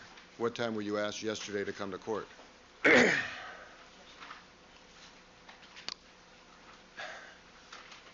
It was in the morning. Had you received a subpoena to come to court? Yes, sir. And what is a subpoena? It's a order of the court to appear. For what purpose? To testify. As a witness? Yes. So when you got my inquiry to kindly call me back at 8:30, you knew you were going to be a witness today in this courtroom, did you not? No, I did not. You didn't have the subpoena. I had been subpoenaed some weeks ago. I had been told that I was on call, that they didn't know whether they would use me, and that they wanted to have me meet with Mr. Darden, at which time there would be discussion or decision made by Mr. Darden whether, when, and if I would testify. I met with Mr. Darden this morning. You knew court was in session today, did you not? I think so. And you know Mr. Darden's one of the lawyers in this case? Yes, sir. And you know he's in court every single day? I guess he is in court every day, yes, sir. And that your wife was told by, at my request, that you were subpoenaed as a witness by the district attorney for today? She told you that, didn't she? I'm sorry, I didn't follow the question. Didn't your wife tell you yesterday that you were going to be a witness in this case today? No, I don't think my wife told me that. Well, sir, as a lawyer, having received a subpoena, being put on call, being notified that you were to come to court, and to see Mr. Darden, who has been in court every day since this case has begun, did you come to the conclusion that you were going to be a witness in this case, sir? I thought there was a chance that I would be. I did not know that I would be a witness today. And knowing that, you still did not return my phone call, did you? I received your phone call, sir, at 8:15. I had been in bed much of the day, and I thought at that point that there really wasn't incumbent upon me to call you back. And I also... I did make myself available here to you this morning. And I also told you this morning that if you were not feeling well, that we would have no objection to recessing this case and you coming back when you were feeling fine. Isn't that correct? That is correct. And at that point in time, you said you'd like to talk to Mr. Darden, didn't you? Yes.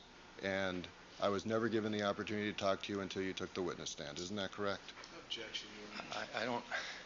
Objection. Sustain. For further question. Did you allow me to talk to you after that conversation? Mr. Shapiro, I was sitting there. I expected that you would come back. You didn't. I talked with Mr. Darden about whether or not he was going to put me on now or whether I should come back later. And what did Mr. Darden tell you? He said he wanted to put me on now. And did you tell him that you were feeling ill and that you shouldn't be put on? I told him I didn't feel particularly well. Did you tell him you'd rather not testify today? You'd rather take Mr. Shapiro's suggestion and come back when you were feeling better? I'd rather not testify at all. Mr. Darden, anything else? Mr. Kell, I have nothing further, sir. Mr. Kale, thank you very much, sir. You're excused. Thank you. All right, let me see counsel without the court reporter, please.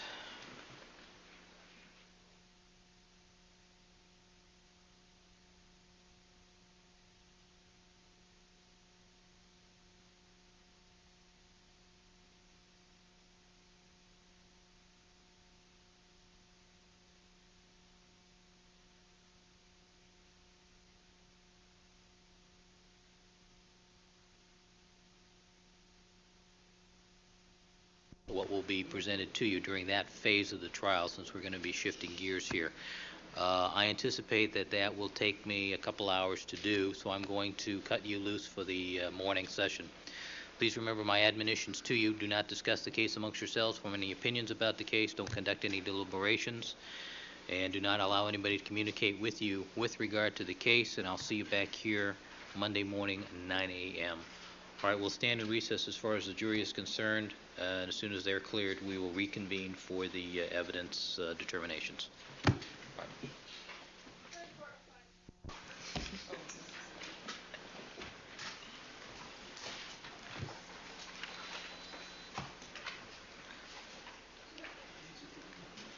The terminology that I... Ms. Clark. Thank you, Your Honor. There was an issue raised by, I believe, Mr. Scheck and Mr. Neufeld concerning the terminology that I used in the Christopher Johnson case concerning a match. And counsel has deliberately misrepresented to this court the import of the terminology and the exchange that occurred in the course of the hearing from the Christopher Johnson case. The unfairness of that is that this court and the publicity that generates from every hearing that we have has now been completely falsified in terms of what actually transpired in court. Counsel now proffers to the court a mere few pages from a transcript seeking to establish the basis of of the misrepresentation they have made to this court.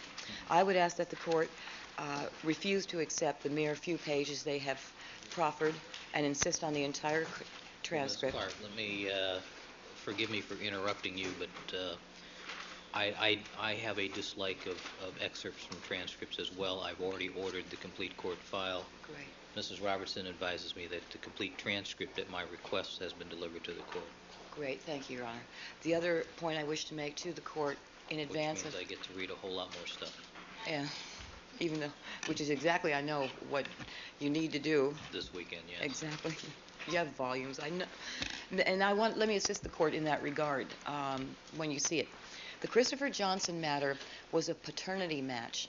It was a murder case without a body. I noted that. So when we discussed the issue of a match, the witness said, well, I can't say there's a match because I don't have a known sample from the victim. We have no body of victim. All we have is a blood stain at a crime scene, and we're seeking to establish whether that blood could have been the blood of the son of this father, the husband of this mother or wife, the father of this child, and the sibling of this sister. I mean, so it was a paternity match we were talking about. And that's why the witness was saying, we can't say a match because we don't have something to match it to. We can only say that this blood is consistent with the being a relative of these people in this regard. All right, Ms. Clark, I don't want to litigate that issue now. Okay. But it is a totally separate situation from what we have here. It's not the same situation. In reading the excerpt, enough interesting things came up, specifically the paternity issues and what the test was, that caused me to order the complete file, which I've done. Okay. When would you like me to be prepared to address this matter, if ever? Obviously, we'll have to breach that issue sometime when we get into the DNA testing. Okay. But I've got it. I'll look at it. We'll see what's there. Okay. Thank you. All right. Thank you. All right. Now, the issue is the counsel, you wanted to have a hearing with regards to the videotape. Yes, Your Honor, that's true. If we can't finish today, we can come back and finish Monday morning if Your Honor wants us to. No, I'd like to finish today. Right. Unless you have some other commitments, but let's finish this issue. I have no commitments, but let's see what we can do. All right. Start to 5 minutes of our time, as we're trying to point out. So we're ready to proceed. I would ask that there are 4 witnesses we anticipate calling. Are they here? They're in a nearby waiting room. They're where? In a nearby waiting room. Who would you wanted to call first? I would like to exclude the witnesses that I call. Ms. Atkins first. Atkins. All right, and while we're waiting, during the course of the examination, Mr. Cole, I think, Mr. Shapiro, you neglected to mark one of your exhibits. Yes, I did, Your Honor. May I leave the report mark the photograph that was shown to the witness as Defense 1067? Mrs. Robertson, 1067. All right, this is the photograph by that Mr. Kale circled, the automobile that appears in the lower left-hand corner of the photograph. That's correct, Your Honor. All right, so mark. Thank you very much.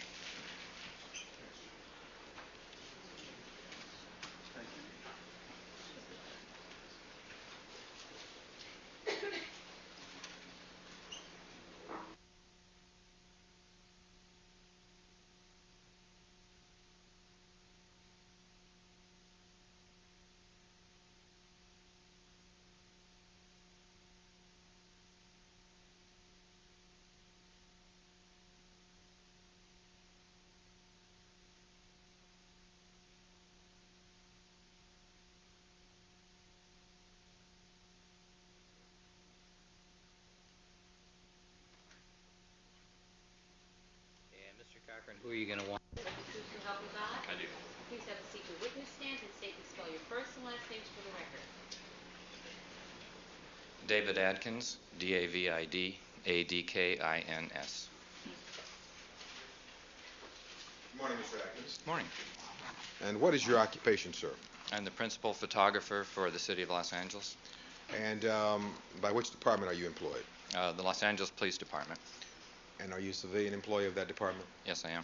And for how long have you been employed by the Los Angeles Police Department, sir? Almost 6 years. I'd like to direct your attention back to the date of June 13th, which I believe was a Monday, of 1994.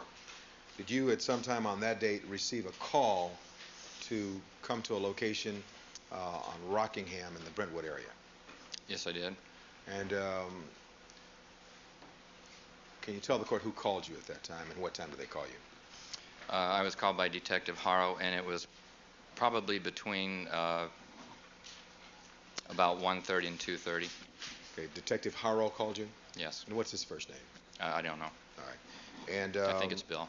I think it may be Bill. All right. At that time, you were, as I understand it, employed in the photo lab of the Los Angeles Police Department. And what was your title or rank therein? I'm the officer in charge of this section. I manage the day-to-day operations of the photographic section. All right. And that existed back in June of 1994? That's correct. All right. When you got this call between 1:30 and 2:30, what was the nature of the call and what were you asked to do? I was called to respond to photograph, make a video of Mr. Simpson's home. All right. A video of Mr. Simpson's home? That's correct. And you got these instructions from Mr. Haro? That's correct. And did Mr. Haro tell you why he wanted you to make a video of Mr. Simpson's home? No. All right. And based upon that call, did you do something? Yes. And what did you do? I responded by trying to locate a photographer. That was a very busy day, and I had to pull somebody from our dispatcher to take him out to the scene. And did you ultimately locate a photographer? Would you repeat that, please? Did you ultimately locate a photographer? Yes, I did. And who'd you locate? Willie Ford. All right. And he was one of the gentlemen who works in your particular section? That's correct. All right. Did you have occasion to go out to the Rockingham residence? Yes, I did. And did you go with someone else? Other than Mr. Ford? The two of you went together? At that time? Yes.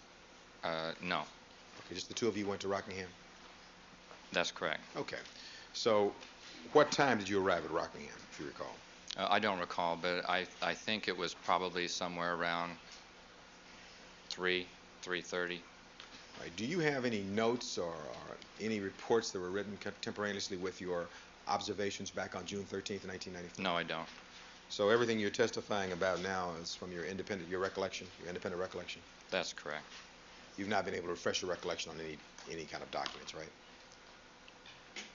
Relating to what matter? As to the time you got the call, as to the time you arrived at Rockingham? That's correct. You're testifying to your memory, is that right? That's correct. All right. So your best recollection is that you and Mr. Ford went out to Rockingham together and arrived there at about what time? Between 3 and 3:30. All right. And when you arrived there, did you have occasion to meet with any detectives? Yes.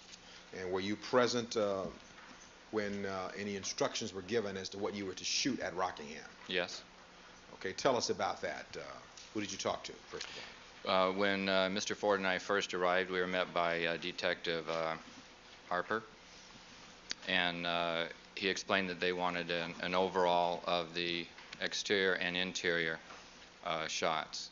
And then he handed us off to Detective Haro. All right, so your first conversation was with Detective Harper, and what did he say about the exterior shots he wanted you to get? Nothing specific. He just requested they wanted general photographs of the exterior of the home. All right, and when you say photographs, did he want a video of the exterior of the home? That's correct. And was Mr. Ford in your presence when those instructions were given? I'm not sure. All right, you recall that you were there? Yes.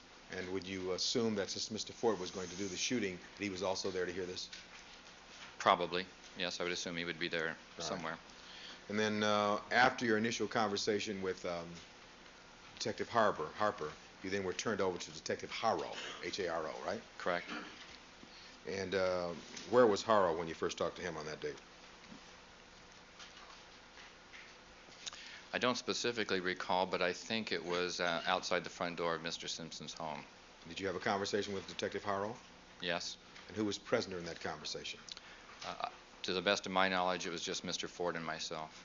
All right, and again, tell us about the conversation with Mr. Harrell. It was a reiteration of the first instructions that they would like to get videotape of the exterior as well as the interior of the home. All right. And any other instructions at that time? No. Were you told at this point why you were doing this? Why were you shooting, or were you about to videotape the Simpson home? I don't recall if specific instructions were given to us as to why we were photographing it. My understanding as to why we were photographing it was just to document the way that the home looked at this point, in terms of what vehicles are there, what landscaping is there, and on the interior, what items are sitting where in the home. Was it kind of a record of inventory? Pretty much, yes. And did you also were you also told that you wanted to make a record of everything seized by the police pursuant to a search warrant? No. Did you not indicate that this morning? That was one of the things that you indicated that was your impression? No. You did not indicate that in the conversation this morning? No. Did you indicate this morning that one of the purposes of your doing this video was for civil liability purposes? That's correct. Tell us about that. There have been cases in the past when police officers have had an opportunity to enter a home, or had an occasion to enter a home, when claims have been made against the police department, such as things were missing, there was an expensive vase there, things of that nature, things were ruined. What we like to do is come in and document the condition of the home at that time, so that if it was ever needed again, we could show that that was there or was not there. All right. So that's the civil liability aspect. Did you also indicate this morning that one of the purposes of your shooting the video was to help the detectives to see where items were recovered? No, I did not. All right. You had a conversation this morning with the gentleman to my immediate left here, Mr. Scheck and Mr. Neufeld. Is that correct? That's correct. After you talked to them, did you have occasion to talk with some member from the district attorney's staff this morning? No. You not talked to anybody from the DA's office? When you say talk to them, more than say hello or casual conversation? Sorry. Talk to them about your testimony at all? No, I did not. Okay. So do you have a recollection that you indicated this morning that you said to Scheck and Neufeld that your video recordation was to help the detectives see in the future where items were recovered? No, I did not. All right. No second, Your Honor.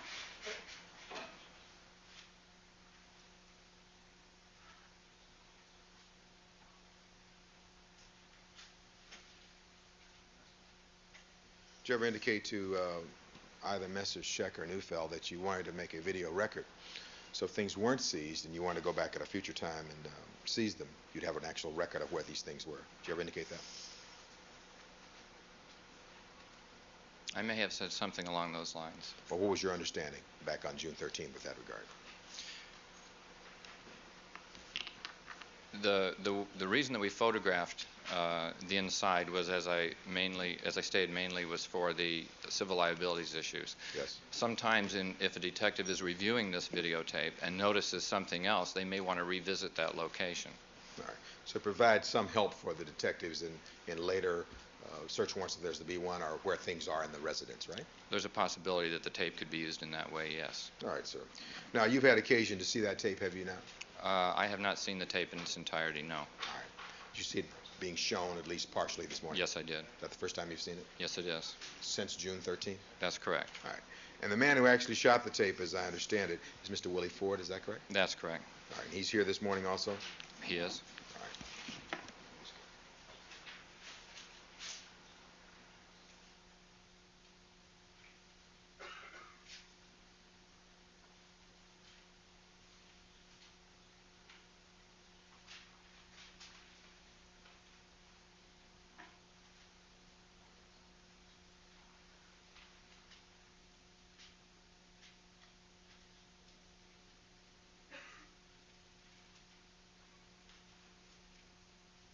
Do you remember what kind of camera Mr. Ford was using on that date? I'm sorry, would you repeat that Do you question? remember what kind of a camera Mr. Ford was using on that date on June 13th? Yes, it was an RCA VHS camcorder. Camcorder? And is there a time and date on that particular camera? Yes, there is. All right. And prior to this date of June 13th, 1994, had you had occasion to video other crime scenes in your capacity in the photo lab at the LAPD? Personally video myself? Or, no, been present when they've been down to your lab, had occasion to do that? Sustain rephrase question. Oh, sure, yeah. There have been other occasions when individuals who work for you in the lab of the LAPD have been asked to video crime scenes? Yes. Okay, and how many occasions in the last year? Fewer than 6. And have you had occasion to go on any of those video shoots? Yes. And under what circumstances does the LAPD use those video shoots at crime scenes? I would really have no knowledge as to how those are used. All right, but fewer than 6 meaning how many? Your best estimate. That's a pretty close estimate, fewer than 6. But what does that mean, though? Fewer, is that 1, 2, 3, 4, 5? All right, 4. What's your best estimate? 4? 4. All right. And how many of those 4 had you been out on? 2. And you don't recall any particular reason why those 4 were chosen, or there were video shoots on those 4? We were requested to respond with video, and that's the reason, as far as my level is concerned, that we videotape those. Would I be correct in assuming that back in June of 1994 you did not respond to every crime scene in Los Angeles to video shoot, right? That's correct. Okay. Did you ever, in connection with this case, ever go to the Bundy scene and do any video shooting? I went to the Bundy location. We did not do any video. And why didn't you do it there? We were not requested to do so. And so whoever, was there a detective in charge at Bundy when you got there? Was there a detective in charge? Yes. Yes. Who was that? The person that I spoke with was Lieutenant Rogers. Okay, Lieutenant Rogers, and he never asked you to shoot at Bundy? That's correct. Why were you over there? I was there to relieve Dieter Rokar, to have a relief for Gary Goodwin out to that scene. Does Rokar work in your unit? Yes, he does. You supervise him? That's correct. And did Rokar have a video camera with him that morning when he was at I think we're kind of far afield on this issue. No, I'm almost right. Well, we've got about 8 questions on Bundy that's irrelevant to this issue. Right. Allow me just this. 2 more. Thank you. This is in the way of discovery. Certainly. Sure. No, not exactly, Your Honor. Let me look it up. With regard to Rokar, did he have a video camera that morning? No, he did not. All right. But he did work for you at that point? That's correct. All right. And there was no shooting of Bundy? No video shooting? No video shooting of Bundy. That's correct. Well, I have nothing further of Mr. Atkins at this point, Your Honor. Ms. Lewis? Thank you, Your Honor. Just briefly, Mr. Atkins, is there a policy of the Los Angeles Police Department, which you're familiar with, which allows detectives at their choice to either have still photos taken or videotapes taken of locations where search warrants are executed? I don't know of a specific policy, but that is my understanding. And what is your understanding with regard to search warrants being executed and possible civil liability? Do you have one in that regard? In terms of shooting video and photographs? Yes. I know that they're highly desirable Why is that? for purposes after the fact, as I explained before, to show the condition of the residence and the condition of art objects that may or may not be there. And was that your understanding of the purpose for your presence at Rockingham on that particular occasion, was to document the location of items and what those items look like in case of future civil liability? That's correct. When you were at the Rockingham residence, accompanying Mr. Ford, who is the one who actually took the videos, was there a police detective with you? At Rockingham? Yes. Yes. And who was that? That was Detective Harrow. And are you aware that the lead investigators in this case are Detectives Van Adder and Lang? Yes. Were they there at the location when you were there? At that time? For the time the video was taken? Yes. I'm not sure. Do you have any recollection of seeing them or not? At that particular time? Yes. No. Did Detective Harrow, who accompanied you while the videotaping was taking place, direct you to videotape blood drops on the driveway? No. Did he direct you to videotape a pathway along the south portion of the residence? No. Did the videographer basically appear to be pointing his camera at objects, including objects of value within what may be called a trophy room at the location? Would you repeat the question, please? Did the videographer appear to be pointing the video camera at objects within the location of, including those of value, such as the objects within the trophy room? Yes.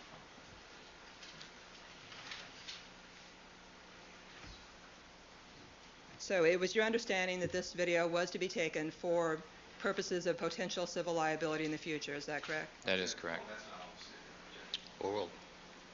That is correct. All right, anything more, Mr. Garkin?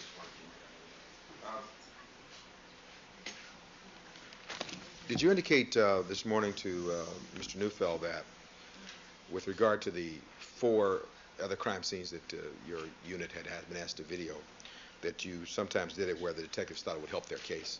Did you indicate that? I may have, yes. All right. And were you asked to shoot blood drops in the foyer of the Simpson residence that day? Not specifically, no. Did you shoot that? Again, I was not the cameraman, but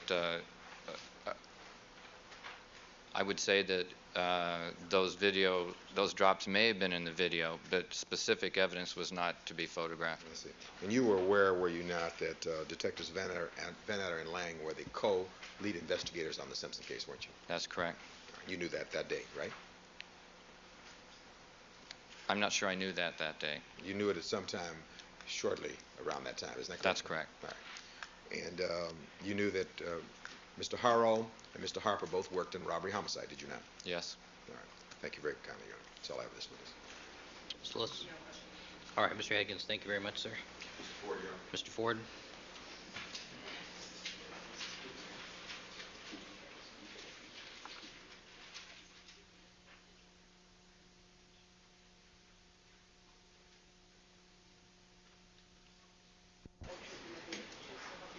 Yes, ma'am. Please have a seat in the witness stand and state and spell your first and last names for the record.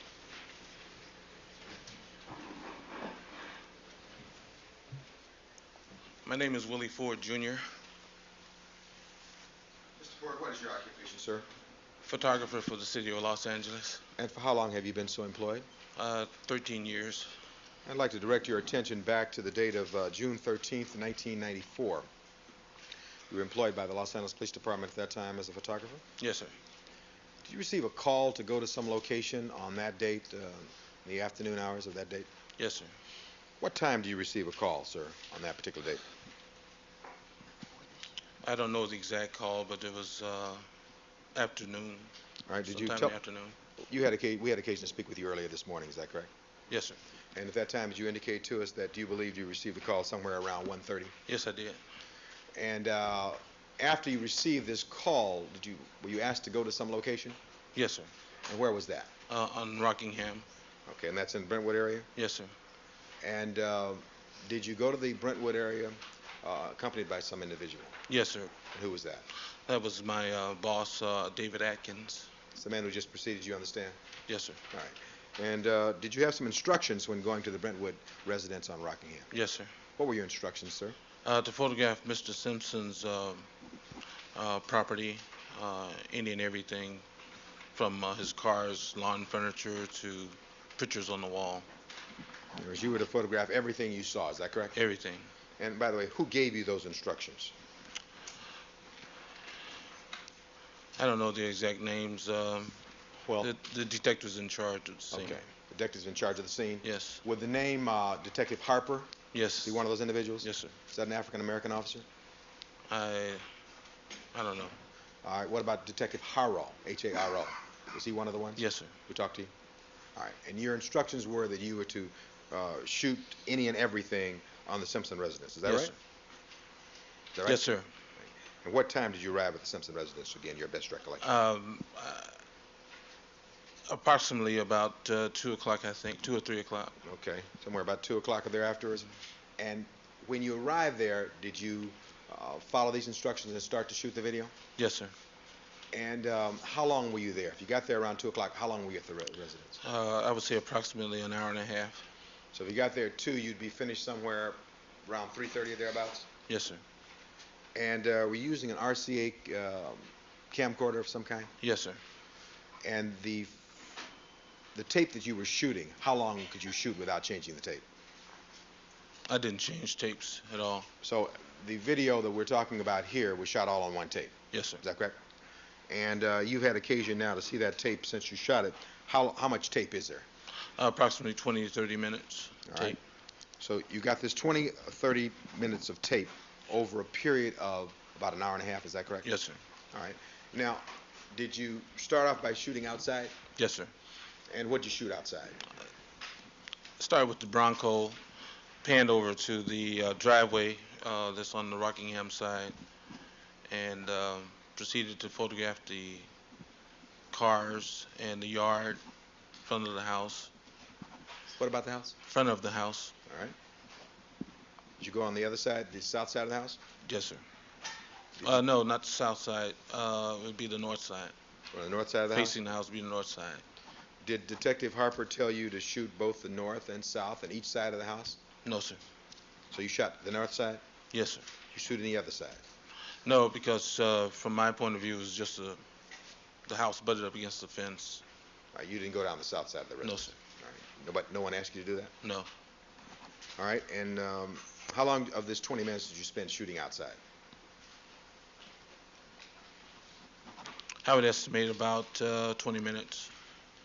No. How long? I thought that the entire thing was 20 to 30 minutes. So 20 minutes of that was outside? Yes, sir. Okay. This is not continuous running. Okay. And you would shoot, cut off, go to some other location. Is that right? Roger. Okay, sir. Now, while you were shooting outside, were you being directed what to shoot by one of these detectives who were there? In the beginning, I was directed to shoot, and then I was basically left on my own until I finished completing all the outside, and then I would come inside and get further instructions. Can you give us the name of the officer who was directing you at the beginning, sir? It was the African-American officer. I don't know which name he is. Let's call him Harper. Harper? Okay. Yes. All right. And so he told you what to shoot, and then he let you go on your own. Is that right? Right. Was Mr. Atkins anywhere near there at that point? At some points.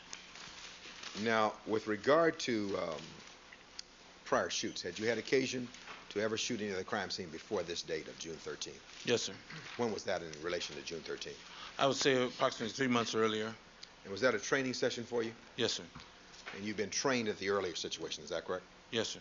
This is the first time you did it on your own?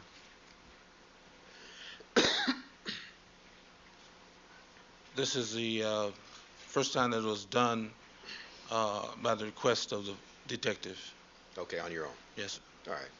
Now, after you concluded shooting the exterior, you had occasion to go inside, is that correct? Yes, sir.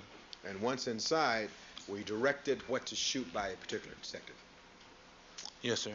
And was that Harper or was that another detective? Another detective. Does the name Harrow, H-A-R-O, I think seem so. similar? And what did Mr. Harrow or Detective Harrow tell you with regard to what you should shoot? To photograph everything inside of the house, including pictures on the wall. Did you try to do that? Yes, sir. And that took up the balance of what we now see on the tape, is that correct? Yes, sir. And you would shoot and then cut off and move to other locations, is that Yes, correct? sir. But did you try to did you try to shoot everything that appeared out in the open? Yes. So you'd have a complete record? Yes. Okay. And what was your understanding as to why you were doing this? Just in case there were some items of Mr. Simpson's that was very valuable missing, LAPD wouldn't be accused of taking anything. You wanted to make a complete record, is that correct? Yes, sir. Do you know whether or not the officers there, the detectives there, were still searching at the time you were doing the shooting? I'm aware that they were doing some type of ongoing investigation. I wasn't really paying attention. All right. You don't know if you didn't see anybody searching through doors while you were there, No. did you? All right. So you did your shoot. And by the way, I want to very briefly, Your Honor, if I can, ask to show Mr. Ford a portion of the video at the appropriate time. Yes. Thank you. Mr. Ford, let me skip ahead for a moment. After you finished and concluded this video, what'd you do with it next? We took it back to the photo lab at Parker Center. And when you say we, you mean you and Mr. Atkins? Yes, sir. And what'd you do with it that date on June 13th? Mr. Atkins told me he locked it up in the confidential file in his office. All right. Did you have occasion to give that video tape to someone on June 14th, 1994? Yes. And who was that? I think it was Detective Harrell. Right. Was it Harrell or Looper? I think it was Harrell. I think it was Harrell. The man who gave you the instructions the day before? Yes. All right. And where'd you give it to him? Where'd you give him the Down tape? on the 3rd floor, Parker Center, robbery homicide. All right. Was that the last time you saw that tape? Yes, sir. And between June 14th, 1994 and today, had you ever had physical possession of that tape from that time? No, sir. You gave him one tape, one copy? One copy. All right, now, with regard to the things that you were to shoot inside the residence, I'd like to just show two brief things and ask him a question, Your Honor, if I might.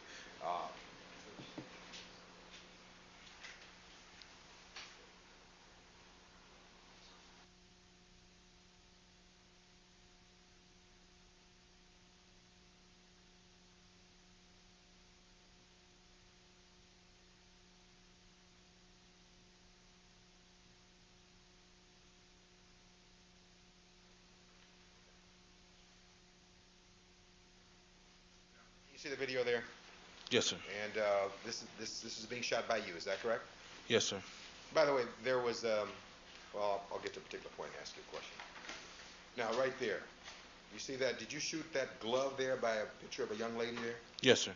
Was that glove placed there before you got there? I don't know if it was placed. It was there. All right. Can you back it up? Your Honor, for reference purposes, could we note that the time displayed on the video was 2:50 when it was seen? Yes. It says 2:50 p.m., 6/13/94, and we stop it there. That is the way a glove appeared there with the photograph of the young lady at the time you shot it. Is that correct? Yes, sir. Did anybody tell you to shoot that? No, sir. All right. That was just out there in that condition? Yes, sir. Now, with regard to this RCA camera that you had, it had a viewfinder in which you could look and see the time that you were actually shooting. Isn't that correct? Yes, sir. And the date? Exactly. So you could look and you see there was 2:50 p.m. on June 13th. Is that right? Yes. All right. All right. We're going to fast forward. Okay.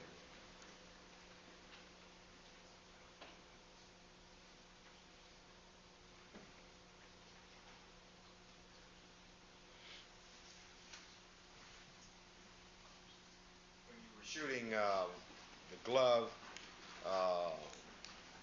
was the detective with you at that point? He might have been. I don't know. Do you recall him saying anything to you as you were shooting that glove? No. You don't recall him saying keying on the glove at all? You don't recall? No. All right. We'll find this other portion in just a second.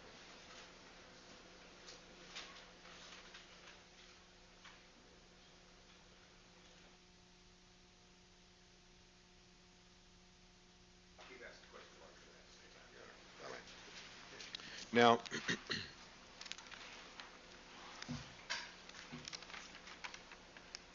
this, you've described for us that this tape that you shot was given to somebody at robbery homicide on the 3rd floor of the LAPD on June 14th. Is that right? Yes, sir. And then when's the first time you saw this videotape? This morning. And where'd you see it? At robbery homicide. Before you came over to court today? Yes, sir. All right. And who else was present while you were looking at the videotape? I think Detective Harrell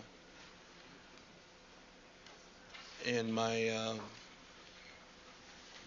OIC David Atkins, and I don't recall anybody else. And that was all this morning at what time?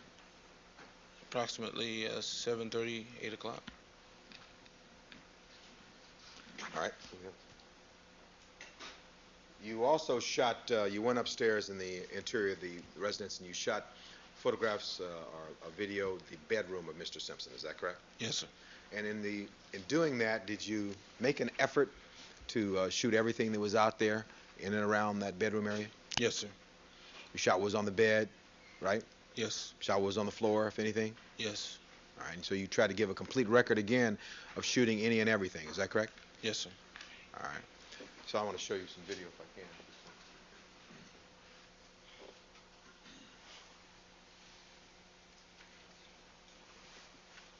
All right, this is the bedroom area, is that correct? You recall that? Yes.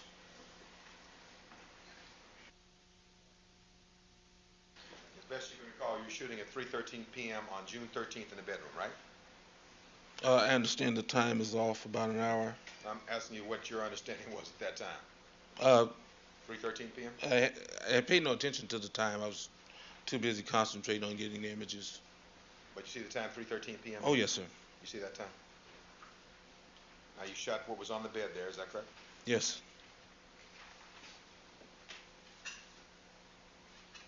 These things were out in the fashion we see them there in that photograph there at 3:14 Yes, sir. p.m.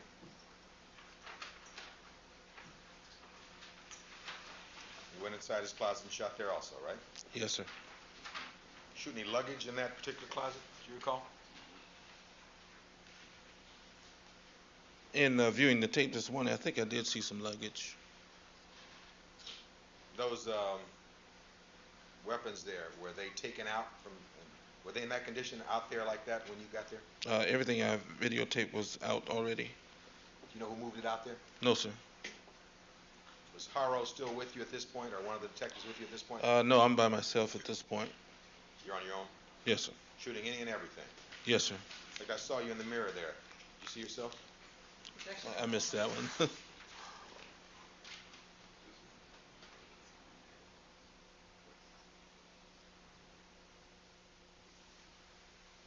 Back up just a moment. With regard to the in the bedroom area, did you see a rug of some kind in the bedroom area before the fireplace there that day?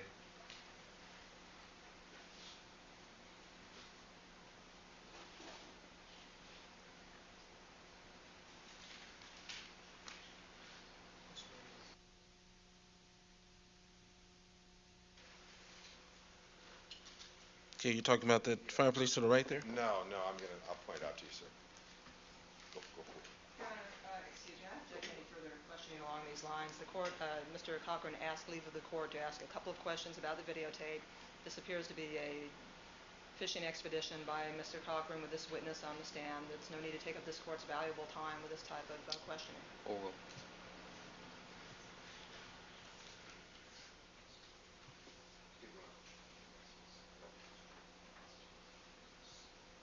I want to stop there. Did you see, oh boy, back up frame or two.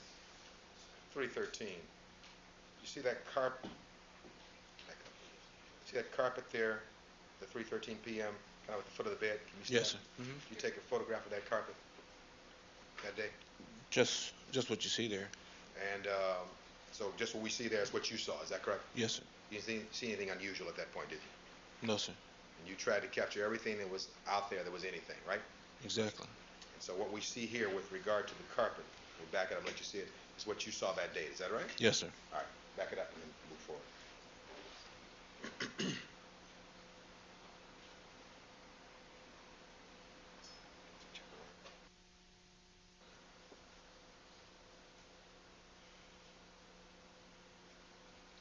Mr. Cochran, in presenting this to me, bear in mind I've seen this thing completely end to end 5 times now. 5 times now, okay, well, I will bear that in mind and move right ahead. Just want to conclude at this point. All right. I know you're a quick study, so no problem. Okay, move forward now, move forward.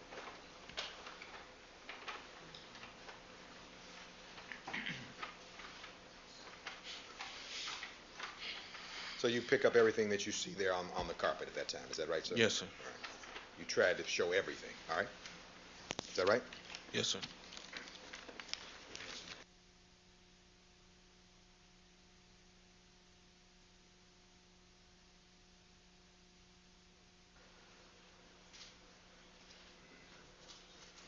All right, thank you, Mr. Harris.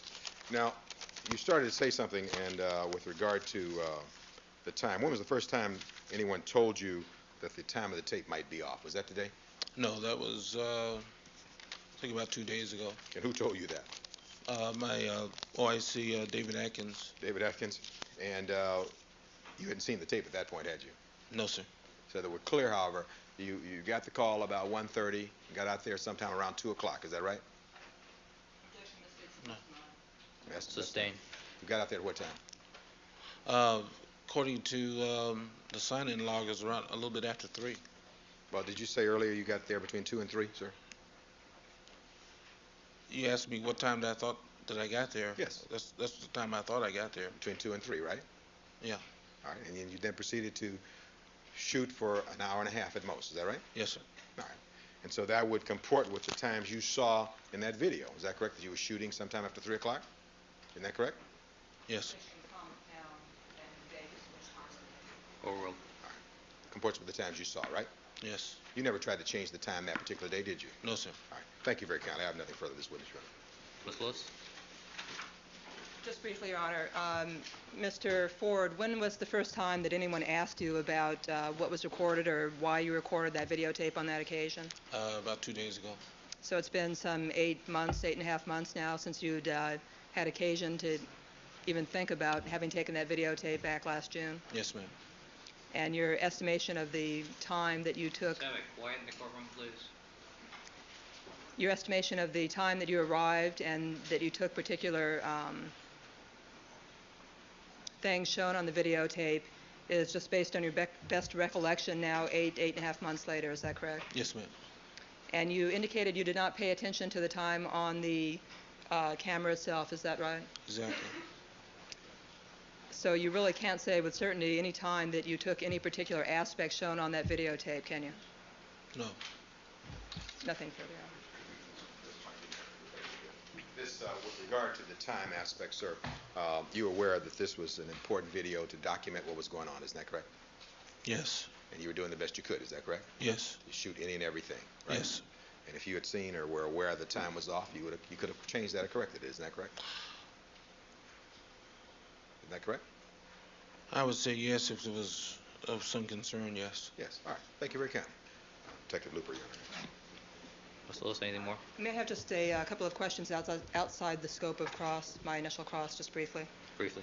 Did any detective or anyone else direct you to take photographs, or videotapes, I should say, of blood drops in the driveway at Rockingham? No. Did anyone ask you to video the pathway that runs between where the house butts up against the fence on the south side?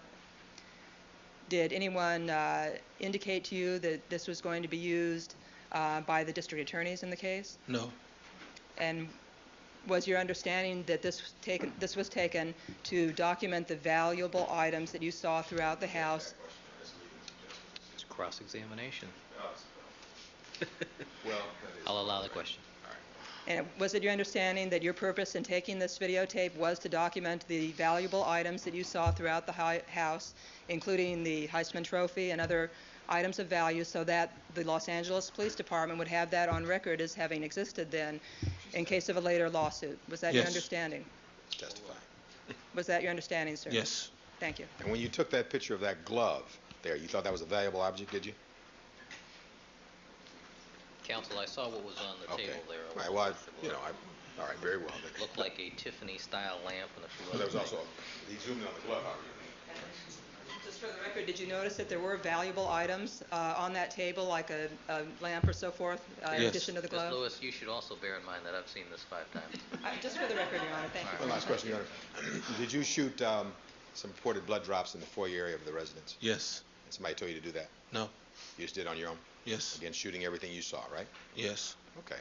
And you, with regard to the purpose, your purpose for being there, you've told us your purpose was to shoot any and everything at the directions of the detectives who told you to do this, right? Yes. All right. Thank you, sir. All right. Looper, Your Honor. Detective Looper, thank you very much. Okay.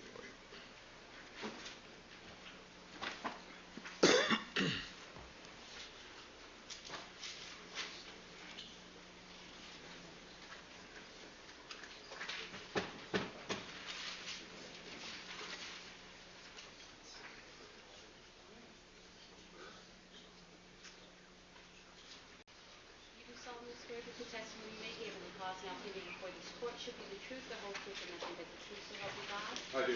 Please have a seat in the witness stand and state and spell your first and last name for the record. Yes, ma'am. My name is Adalberto Luper. First name is spelled Adalberto.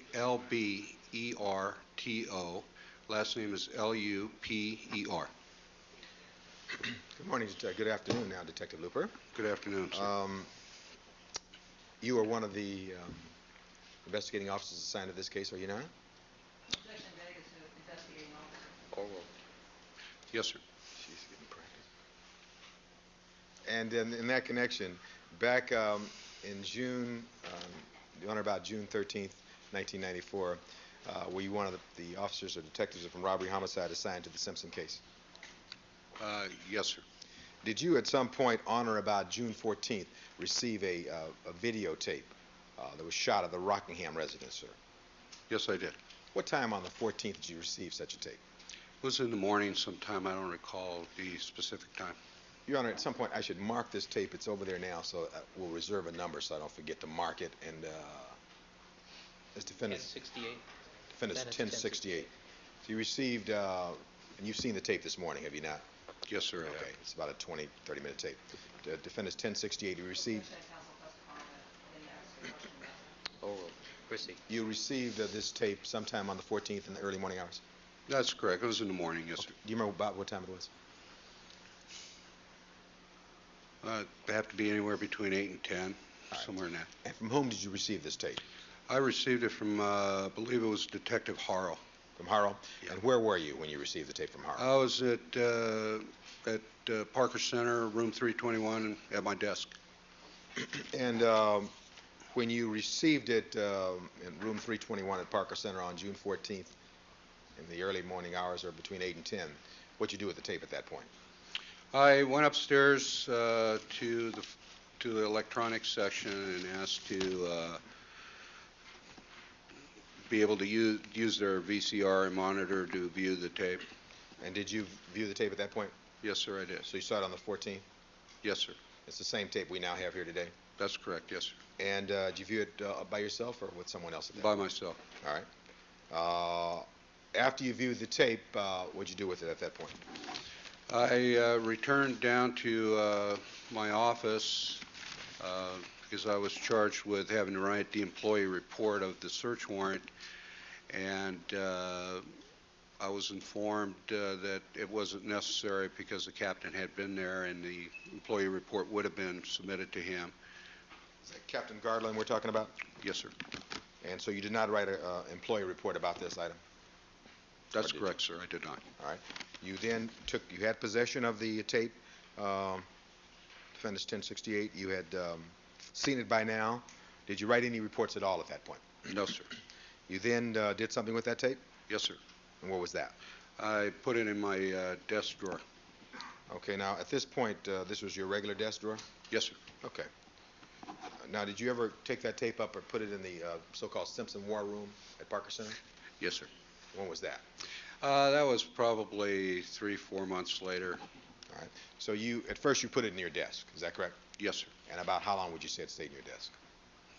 About 3 or 4 months. And then you had occasion, there was a Simpson War Room developed, and then that's also in Parker Center? Yes, sir. And then you had occasion to move it from your desk? Yes, sir. When was that approximately? It would have been around the same time, 3 or 4 months after the video was taken, along with several books that I had. So it would be July, well, strike that. Would be about September, October? Yeah, roughly September, October, yes, sir. Again, do you have any reports about the time it was moved from your desk to the war room area? No, sir. All right. But it remained in police custody at that point also? Yes, sir. It was locked up in a file cabinet. And by that time, when it was moved to the location in the war room, the preliminary hearing had taken place, is that correct? Yes, sir. And by that time, if you recall, had we started picking the jury in this case? I really don't know, sir. All right. If it was in October, you were aware of the proceedings that took place here? I'm aware of the proceedings, yes, sir. Right. But as to the chronology, no, sir. All right. So you don't know whether it was during pretrial or we started picking a jury at that point? That's correct, sir. But you can tell us is within 3 or 4 months of the time you first received it on June 14th, after it was in your desk, it was then moved to a file cabinet in the war room at Parker Center, is that That's correct? correct, yes, sir. Now, at some inside the Simpson garage there at Rockingham? Or will No, sir, it had nothing to do with any testimony. You just remember that you had this tape at some point? It was brought to my attention that it was possible that I was going to testify to the execution of the search warrant. All right. And during my research of that, photographs, etc., I remembered that we did have a videotape. Now, with regard to this video, there were a number of officers out there on the date that video was shot, was it? Right, correct?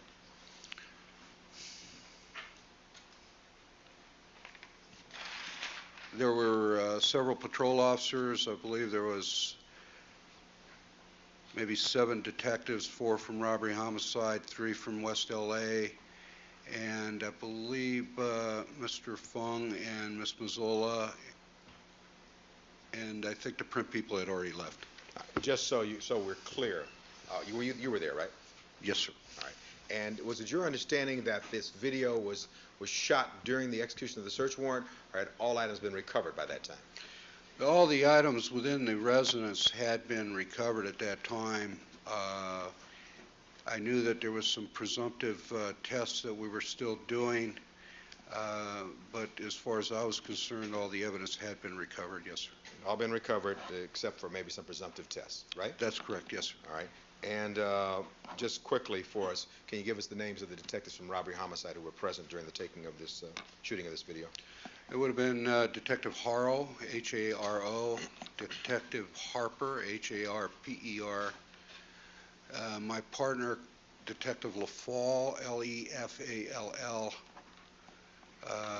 myself, and possibly Detective Roberts,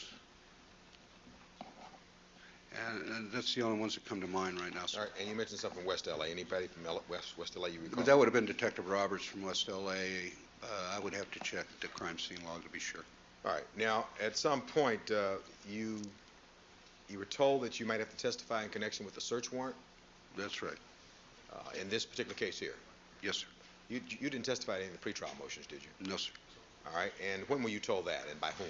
I was told that the last week of February of this year, and I believe it was Detective Van Adder who informed me of that. So in February, Van Adder told you might have to testify in connection with the search warrant? That's correct, yes, sir.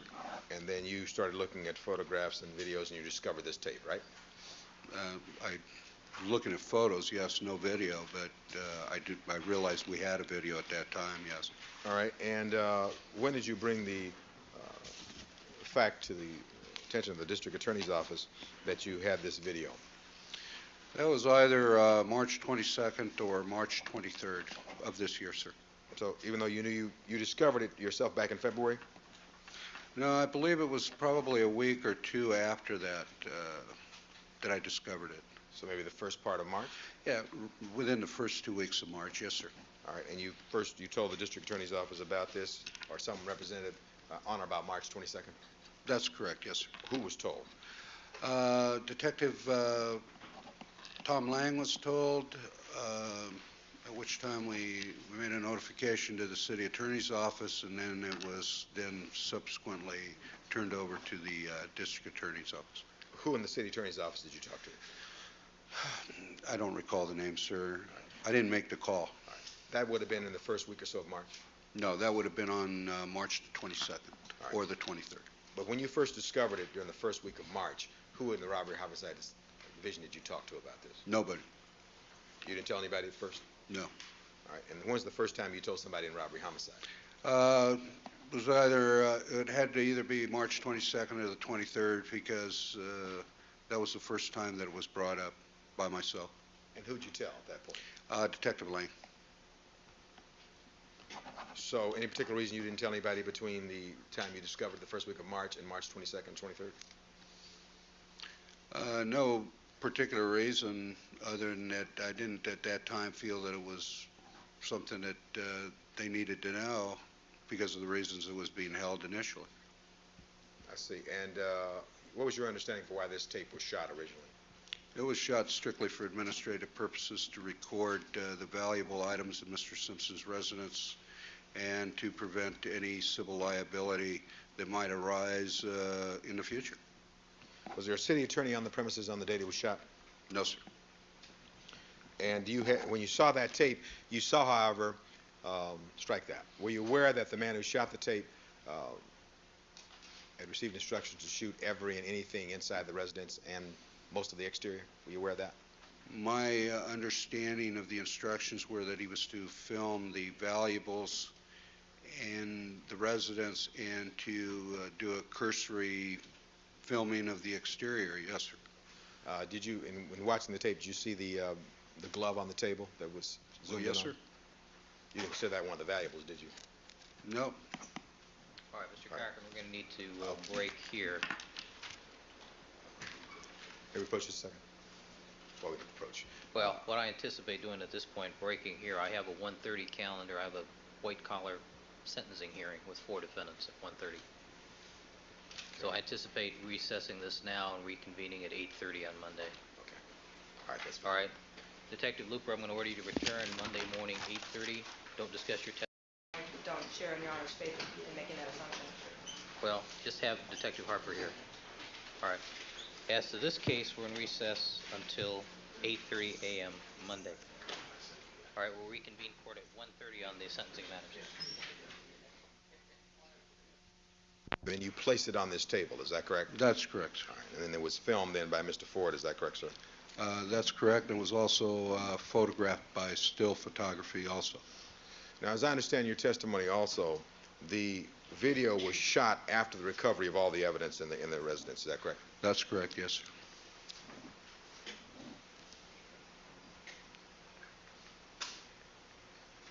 Now, did you make any notes, or do you have any police reports at all with reference to your receipt of the tape and placing it in your drawer and then later in the file cabinet? No, sir. Have you made any notes or any reports about your subsequent turning over of this tape to the district attorney's office? No, sir. And so that we're clear, what date was that you turned it over to the DA's office? That was, I believe it was turned over to them on March 24th. It was a Friday? Yes, sir.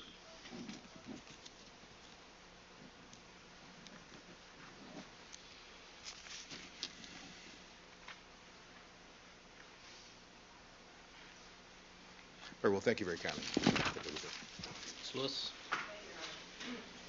Good morning, Detective Looper. Good morning. The glove that you recovered from the top drawer of that one of those chest of drawers in the defendant's, was that in the defendant's master bedroom walk-in closet? That's correct, yes, ma'am. And was that glove alone, or did it have a mate when you recovered it? It was a lone glove located in the left corner of the drawer. And is the fact that it was a lone glove what caused you to have some concern that it might match the other glove recovered on the property? Certainly was a consideration, yes, ma'am. Did you determine that that glove that, well, first the one that you recovered was a right-handed glove? Yes, ma'am. And you were aware that the glove recovered along the south pathway was also a right-handed glove? Or No, I'm sorry. I'm sorry, I misspoke. You became aware of that after speaking to Detective Lang or Van Adder later on? That's correct, yes, ma'am. Now, your duty at Rockingham was to direct the execution of the search warrant, which Detective Van Adder had obtained. Is that correct? That's correct, yes, ma'am. And you were left in charge of the scene for that purpose because Detectives Van Adder and Lang, the most senior lead detectives on the case, went downtown for the purpose of speaking with Mr. Simpson. Is that right? Well, I knew that Detective Van Adder had responded. I was unaware that Detective Lang had also responded to Robbery Homicide Division. Do you recall at this time what time the SID photographer arrived on the premises? Which SID photographer? Did you cause an SID photographer to come to take crime scene photos for your use in investigating that location as a crime scene? There was one already at the location when I arrived. And do you know what time he or she had arrived? Without looking at the crime scene log, I couldn't be accurate, but it was in the morning sometime. Would that refresh your recollection to take a look at the Rockingham crime scene log? Yes, ma'am, it will. Your Honor, I have an unmarked up copy of that, which I'll show defense counsel.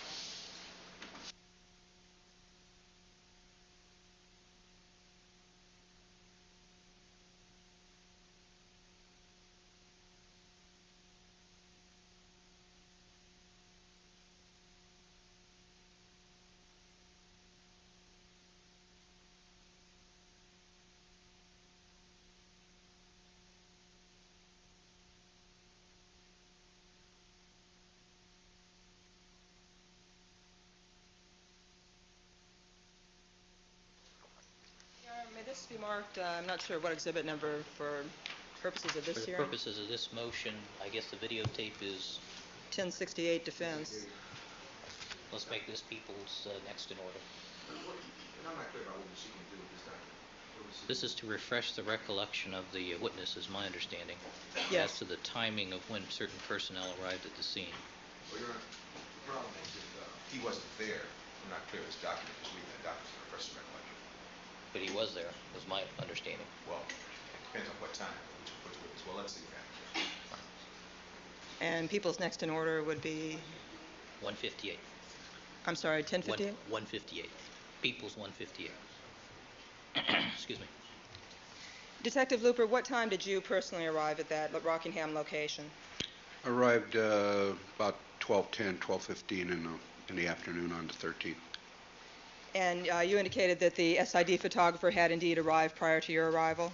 That's correct, yes, ma'am. Now, were you in the presence of the SID photographer when that photographer was taking photos at the scene? On the exterior shots, no. On the interior shots, yes. Did you attempt to direct the photographer on those interior shots of what to photograph? That's correct, yes, ma'am. And your purpose in doing so was to preserve for investigative purposes the crime scene, the Rockingham crime scene, is that correct? That's correct, yes, ma'am. Do you recall approximately what time you first noticed the SID photographer taking photographs of the crime scene? 1:45. We're talking about the inside of the residence. It was about approximately 1:45. Even the exterior, do you recall about what time that might have been? That would have been 12:20 to 12:30, I suppose, somewhere in that neighborhood. When the SID photographer was taking photos, had all of the evidence which you eventually recovered been taken into possession yet, or was much of it still there, recognizing there were not a lot of things besides blood recovered on the 13th? The purpose of the initial photographs was to record it as we found it. And later on, as the evidence was collected, it was also photographed.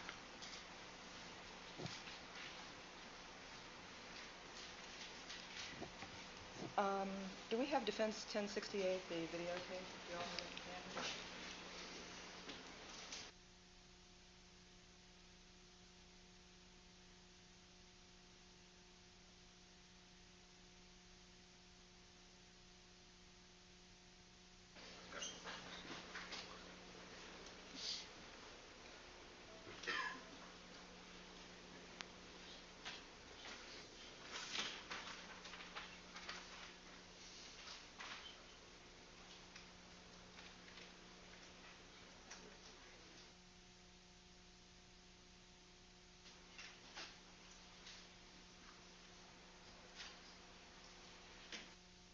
To play just the beginning of Defense 1068 for purposes of showing timing of the arrival of the videographer.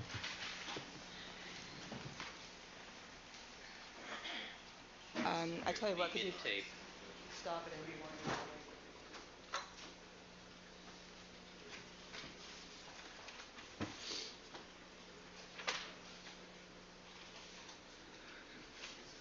While he's doing that, Detective Looper, after completing the photographs of the crime scene and recovering evidence, did you make an attempt to do something with regard to the premises in terms of the way you had first found them? I returned it to as close as the way I had found it, maybe a little better. And that was prior to the videotape being taken? That's correct, and the purpose of that was to ensure that both Detective Lang and Van Adder got a proper feel for the rooms in the residence as I had found them. So the way that something appears on the videotape may not reflect the way it appeared at some point between the crime scene photos and a point thereafter when the evidence was actually collected. Is that correct? That's correct, yes, ma'am. So one could not tell, or you could not tell from looking just at the crime scene videotape in relation to the crime scene photos, you could not necessarily tell when evidence was collected. Is that accurate? That would be accurate, yes, ma'am. Now, what is your best recollection as far as when the items of real evidence were collected from the interior of the location, in terms of the timing, whether it was prior or after the shooting of the videotape? It was prior to the shooting of the videotape, anywhere from 2:30 to 4:15, I would say. And was it your belief that the socks had been recovered from the carpet in the master bedroom prior to the videotape being shot? Yes, ma'am.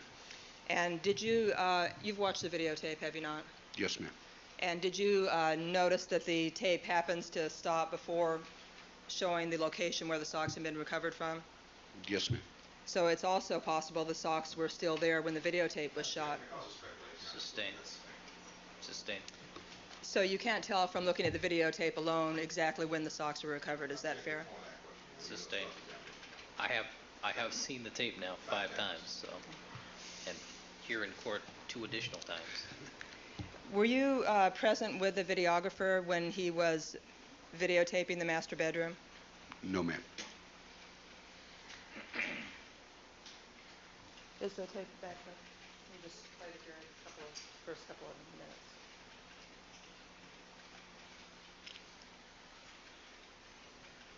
All right, you notice, Detective Looper, as the tape is flowing, that shows 2:11 on the, apparently on the equipment itself. Yes, ma'am. And is that the arrival of Mr. Atkins, who testified earlier at the scene? Does it appear to be that? It would appear to be that, yes, ma'am. And that's Detective Jim Harper, who was shown just with greeting him? Yes, ma'am. All right, you can stop it now, please. And the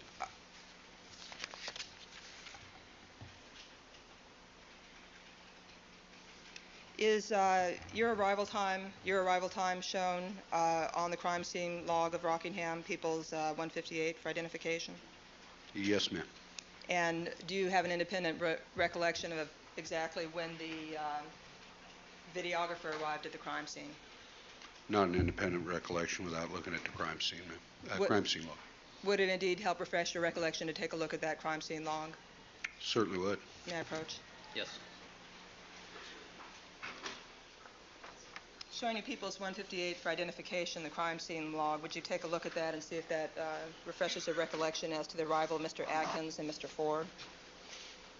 It would appear that it would, yes, ma'am. And what time did they arrive? 10 minutes after 3 in the afternoon. And do you have an independent recollection of exactly when they left as well? Not an independent recollection because I didn't see them leave, but according to the crime scene log, it shows... Ask the question. Sustained.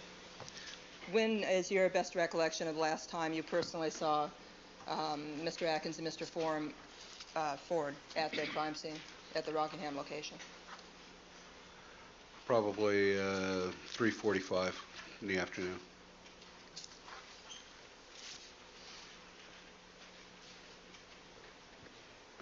During the time that the video was being shot, was either Detective Lang or Detective Phillips there? No. Do you recall what time, do you have an independent recollection of what time Detective Lang and or Detective Phillips arrived at the, Detective Van Atter arrived at the Rockingham location? They arrived approximately 10 minutes after 5, 20 minutes after 5, right in that neighborhood.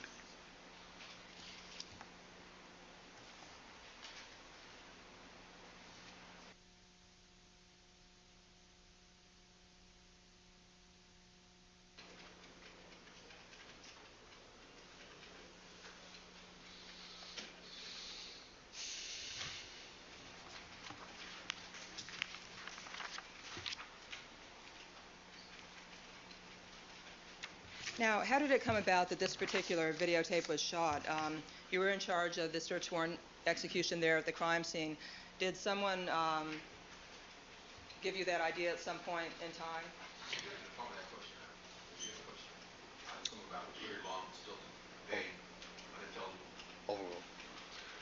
Detective Harper approached me after his arrival and suggested that we videotape the valuables in the residence, and I agreed. And what was your purpose in doing that?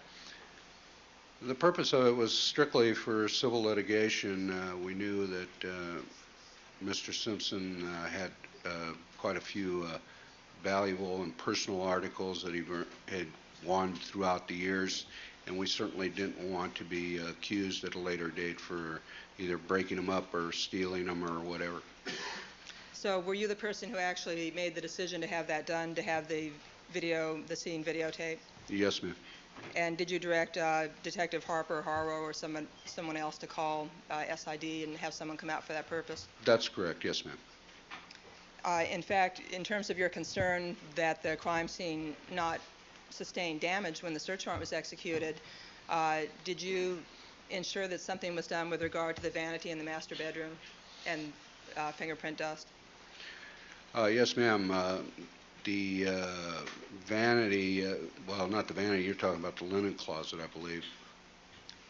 Was there a location where newspapers were placed to ensure that the dust did not hurt the carpeting? Yes, ma'am. There's a linen closet or a cabinet at the top of the stairs that prior to being fingerprinted, I requested that newspaper be put on the ground so as not to damage the carpet. You've reviewed all of the crime scene photographs from Rockingham, Yes, ma'am, I have. and of course you've also seen the videotape, as you told us. Is that right? Yes, ma'am. Is there anything shown on the videotape, any area, as best you can recall, that's not also shown on the photographs themselves? Yes, ma'am. And what area is that? That would have been the linen closet area at the top of the stairs. The one you just described? Yes, ma'am. And did that linen closet turn out to have any particular evidentiary significance? Had no evidentiary significance at the time, no, ma'am. Nothing was recovered from that closet? No prints were recovered, no scientific evidence was recovered, nothing. After the videotape was completed, was there a time when you personally obtained possession of it again? Or I should say for the first time, when you personally got the tape? I got it on the 14th in the morning. June? Yes, ma'am, June '94. Do you recall from whom you received it? I received it from Detective Harrell. And where were you at that time? I was in my office at Parker Center. And what did you do with the tape?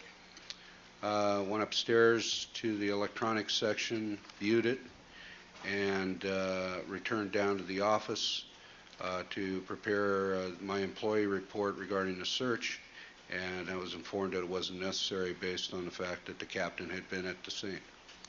Was it necessary to do an employee report of the existence of the videotape? No, an employee report regarding the execution of the warrant and how the premises were before we arrived, as well as how they were left. You indicated the captain, is that Captain Gartland? That's correct, yes, ma'am. You indicated he had been at the scene? Yes, ma'am. A couple of minutes ago, you informed defense counsel that there were 5 detectives at the scene, to the best of your recollection. Do you recall when Captain Gartland was there? He was there after I left, and I believe counsel was making reference to who was present during the taping of the residence. Now, where did you place the videotape after taking possession of it on the 14th? I put it in my desk drawer. And did there come a point in time when you moved it to the room at RHD, which was set aside for the Simpson case? Yes, ma'am. Where inside that room did you place it? It was placed in a filing cabinet, a locking file cabinet, along with several notebooks that I had in my possession. Have you been primarily involved, since that time of the execution of that search warrant, primarily involved with a certain aspect of the investigation of clues and other items related to this case? Yes, ma'am, I am. And what area of the investigation has been the focus of your involvement? Chicago. And have you made several or numerous trips to Chicago over the course of the last several months? It's vague. Roughly how many times have you been to Chicago as part of the investigation in this case? I've been there 4 times. And in addition to the Simpson case, have you had other murder cases which you've been responsible for investigating and solving? Yes, ma'am, I have 4 others. And in terms of when the murders occurred, how many of those did the murders occur prior to the murders here on June 12th? All but 1. So 3 of the 4 were murder cases which came into existence after the murders in this case. Is that No, right? the other way around. Okay, so 3 of the murders occurred, and then 1 came into existence, or 1 murder occurred, I should say, after the murders in this case. That's right, yes, ma'am. And have any of those 4 cases been completed in terms of through conviction or acquittal or some final disposition? Sustained. Your Honor, it just goes to show that he was... Sustained. So you have, is it fair to say that you've been working very hard not only on the Simpson case but on other murder cases as well? Yes, ma'am. Did there come a point in time when you recalled the existence of the administrative civil liability videotape? Or I'll decide what it is. Yes, ma'am.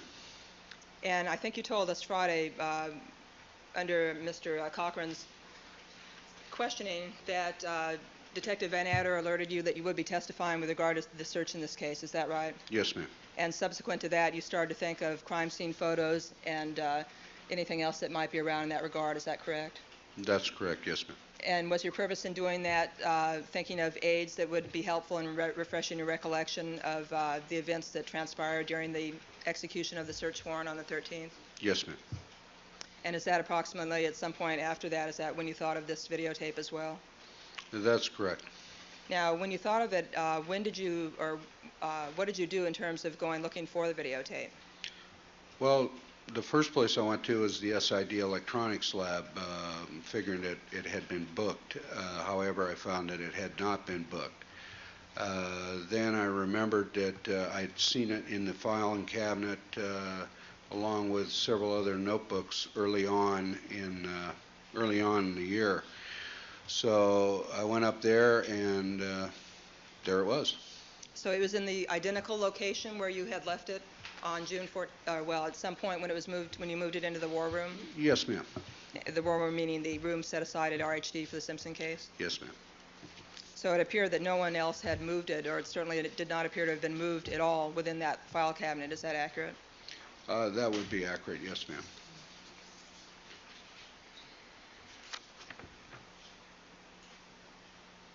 How was this tape marked? It was marked with the standard label, just O.J. Simpson's house. You indicated Friday that someone notified the city attorney's office of the existence of the tape. Yes, ma'am. Did you do that yourself, or did someone else? That wasn't done by me, no, ma'am. Are you aware of what the purpose was in doing so? Not really.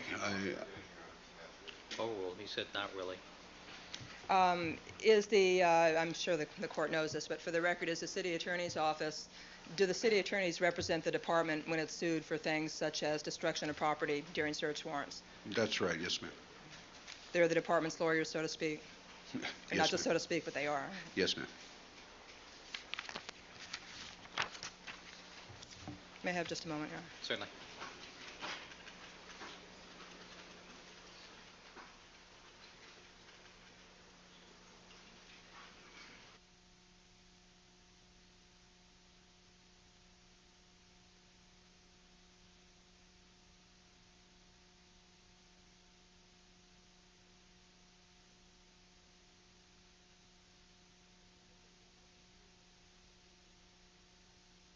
Detective Looper, why didn't you have the videographer record the glove along the south side of Rockingham? Well, the purpose of the tape was not to record where evidence was located. It wasn't a crime scene per se tape. Had it been, we would have been recording the inside of the Bronco and other areas, and just that wasn't the purpose of it. And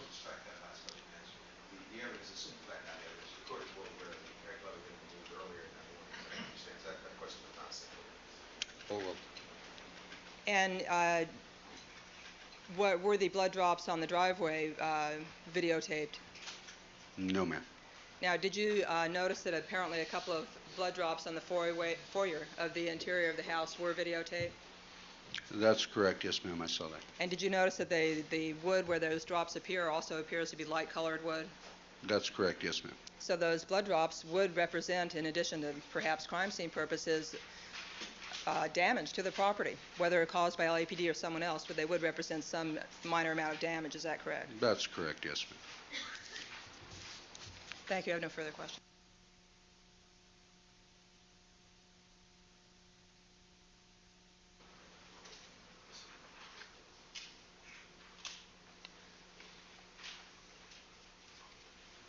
With regard to the glove allegedly found on the south side of the property, by the time you arrived at the location in the afternoon of June 13th, that glove had long since been removed. Isn't that correct, sir? That's correct. Yes, sir. So it'd be nothing to photograph. Isn't that correct, sir? That's correct, sir. Now, by the way, while you were out there on June 13th in the afternoon, Detective Looper, did you see Marcia Clark from the DA's office out there? She was there. Yes, sir. So she was actually there. At what time was she there? She had to have been there somewhere in the neighborhood of, excuse me, between 2:20 and 3 o'clock, somewhere in that neighborhood. And how long did she stay, if you recall? She was there long enough to get a walk-through, and then she left. I don't know. She was there probably 5, 10, maybe 15 minutes. I don't know. Did you see her at some time while she was there sitting at a table talking to Detective Furman?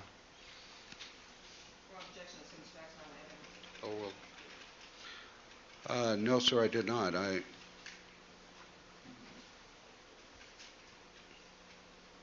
You did not see her being briefed by Detective Furman at all? No, sir. Who gave her this walkthrough? I did. And what time did the walkthrough start, if you recall? Overruled.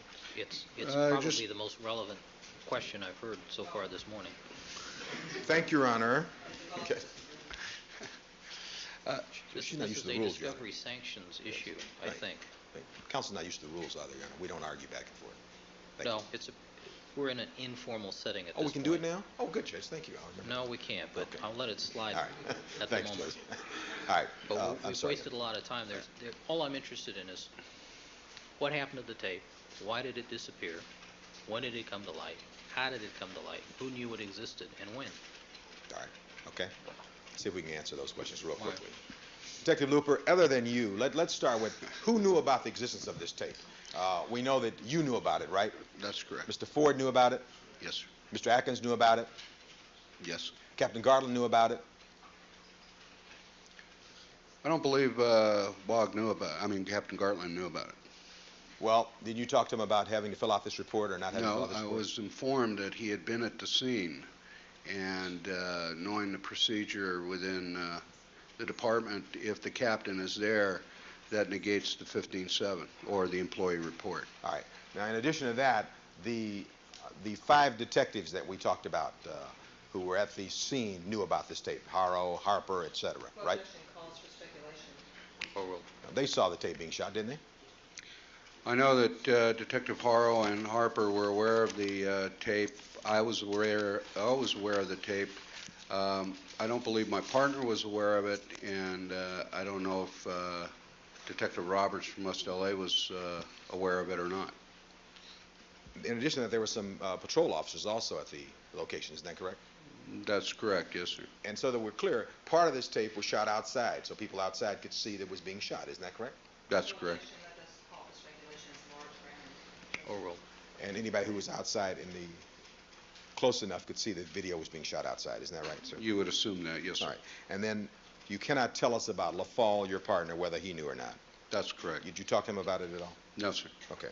And you can't tell us whether or not Roberts knew or not. Is that correct? That's correct, yes, sir. Now back to Ms. Clark. Ms. Clark was there, and you took her on a walkthrough after the search warrant had been completed? After the evidence had been located, yes, sir. Right. So the search warrant had been executed at this point. And you took her, tell the court briefly where you took her. You went through this walkthrough. I took her through the bottom location of the residence of the first floor, to show where some of the presumptive tests I wanted done. Took her upstairs, showed her the vanity, not the vanity, I'm sorry, the linen closet, and showed her the socks and the blood evidence that had been found in the bathroom. And took her, I think, to the side of the house, showed her a wire that I wanted checked, and what was in the trash can there by the entryway to the office. I believe it was an airline ticket. And then on the exterior, there was a bench seat right there by the front door that had a luggage tag thrown on one end of it, and that was also pointed out to her. Did you make a report of all of your observations with Ms. Clark? No, sir. You know, have you seen any report with reference to your taking her through the premises and noting these objects? No, sir. You never made a report like that, did you? No, sir. Did Marcia Clark sign in on the log when she came to that residence? You won't find her on that log, no, sir. Why won't we? Good question. I don't know. Well, was there any other log that she signed in on when she came there? To the Rockingham location? Yes, the Rockingham. No, sir, not that I'm aware of. So you have no report which tell you exactly what time she got there. So you have to give us only your independent recollection. Is that correct? That's Without correct, yes, reports. sir. So you're not sure of the exact time she got there and the exact time she left, are you? I'm as sure as within 45 minutes of when she did arrive and when she might have left, based on the sign-out log of Bundy. But why is Bundy relevant? She went to Bundy after she was at Rockingham? She went to Bundy first and then came out to our location, is my understanding. Had you seen her at Bundy? No, sir. All right. But you know, through subsequent information, you found out she'd been to Bundy, then she came to Rockingham. Oh, well. If That's you know. correct, yes, All sir. right. And basically, you cannot tell us exactly what time she got there or what time she left, can you? I can just give you an approximation, sir. All right. And what's your approximation again? Somewhere between 14:20 or 2:20 in the afternoon to 3 o'clock. That she arrived? Right. That's how much time she'd spent. That's approximate time. All right. Is that the approximate time that she arrived or the time she spent? The entire time, when she arrived, spent, and left, is just an approximation on my part. Was Ms. Clark accompanied by anyone else when she arrived there, sir? No, sir. She's by herself? That's correct, yes, sir. You didn't see any other deputy DAs there that time? No, sir. Did you see her talking with any other detectives other than yourself while she was there, Detective Looper? No. Now, you stayed until about 6:35 in the afternoon or evening, right? That's correct, yes, Per sir. the log. And you were still there when Lang and Van Etter came, isn't that correct? Yes, sir. And they came sometime after about 5:15 or 5:20, right? That's correct, yes, sir. Now, with regard to the shooting of this tape, it's true, is it not, that with regard to videotape, one of the best ways of preserving evidence for later presentation to a jury in a case would be a videotape of the crime scenes. Isn't that correct? Well, I think that's a matter of opinion. Well, I'm just asking you. As a detective, No, what do you think? I disagree with that. You don't think that an actual videotape of what went on would be more accurate than, say, still photographs? I think still photographs are a lot more effective than video. Farrakhan, this area of inquiry, although interesting, is not relevant to the Then issue. I'll move right on then, Your Honor. All right. It is interesting, though. It is. I think, right, but so stipulated. In this instance, however, you shot this video primarily for purposes of civil liability, is that correct? Yes, sir. Was there a city attorney at the scene? No, sir. Would you agree with Mr. Atkins if he indicated, however, the videotape also served the purpose of helping detectives in the course of their investigation if they wanted to come back and serve another search warrant as to the location of certain items? Well, I've never had an occasion to use it, so I really wouldn't want to even speculate. You wouldn't speculate on that? No, sir.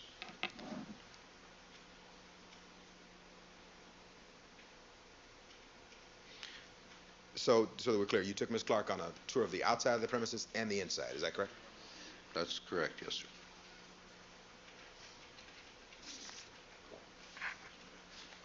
When Lang and Van Etter arrived at the premises, did you have occasion to talk with them? Yes, sir. And you and Detectives Lang and Van Adder all work out of robbery homicide, is that correct?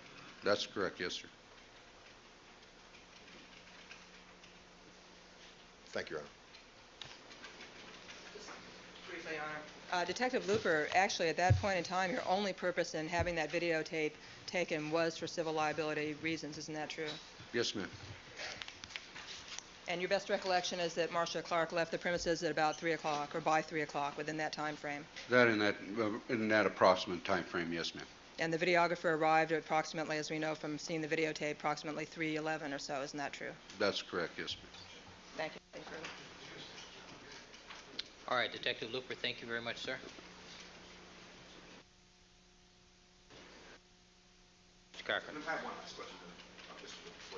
Sure. Do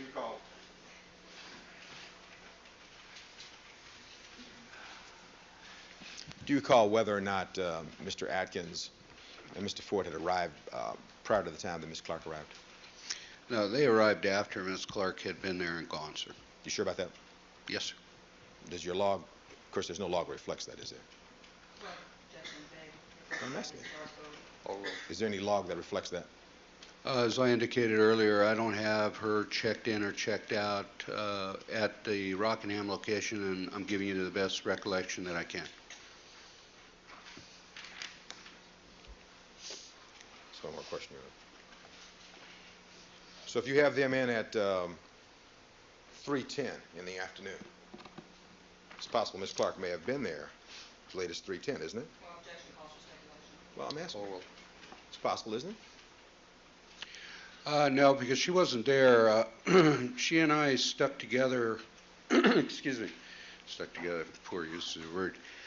We were together through that time while she was there, and I did see her leave before they arrived on the scene, sir.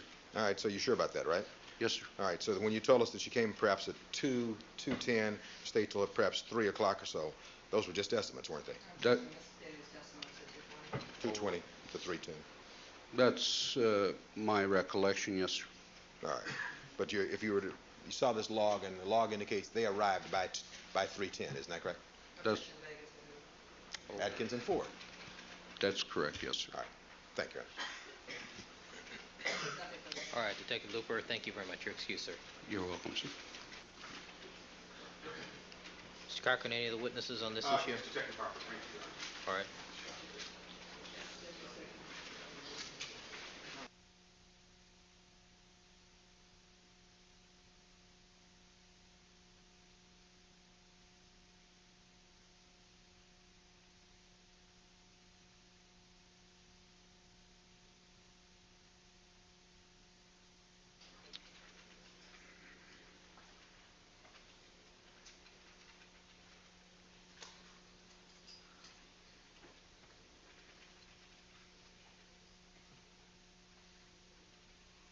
All right, Detective Harper.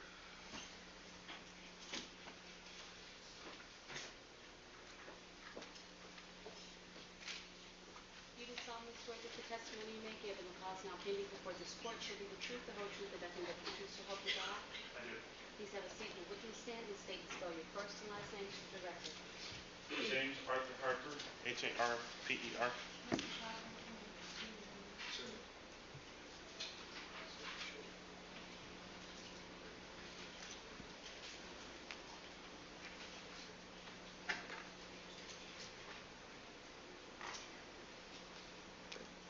Good morning, Detective Harper. How are you this morning?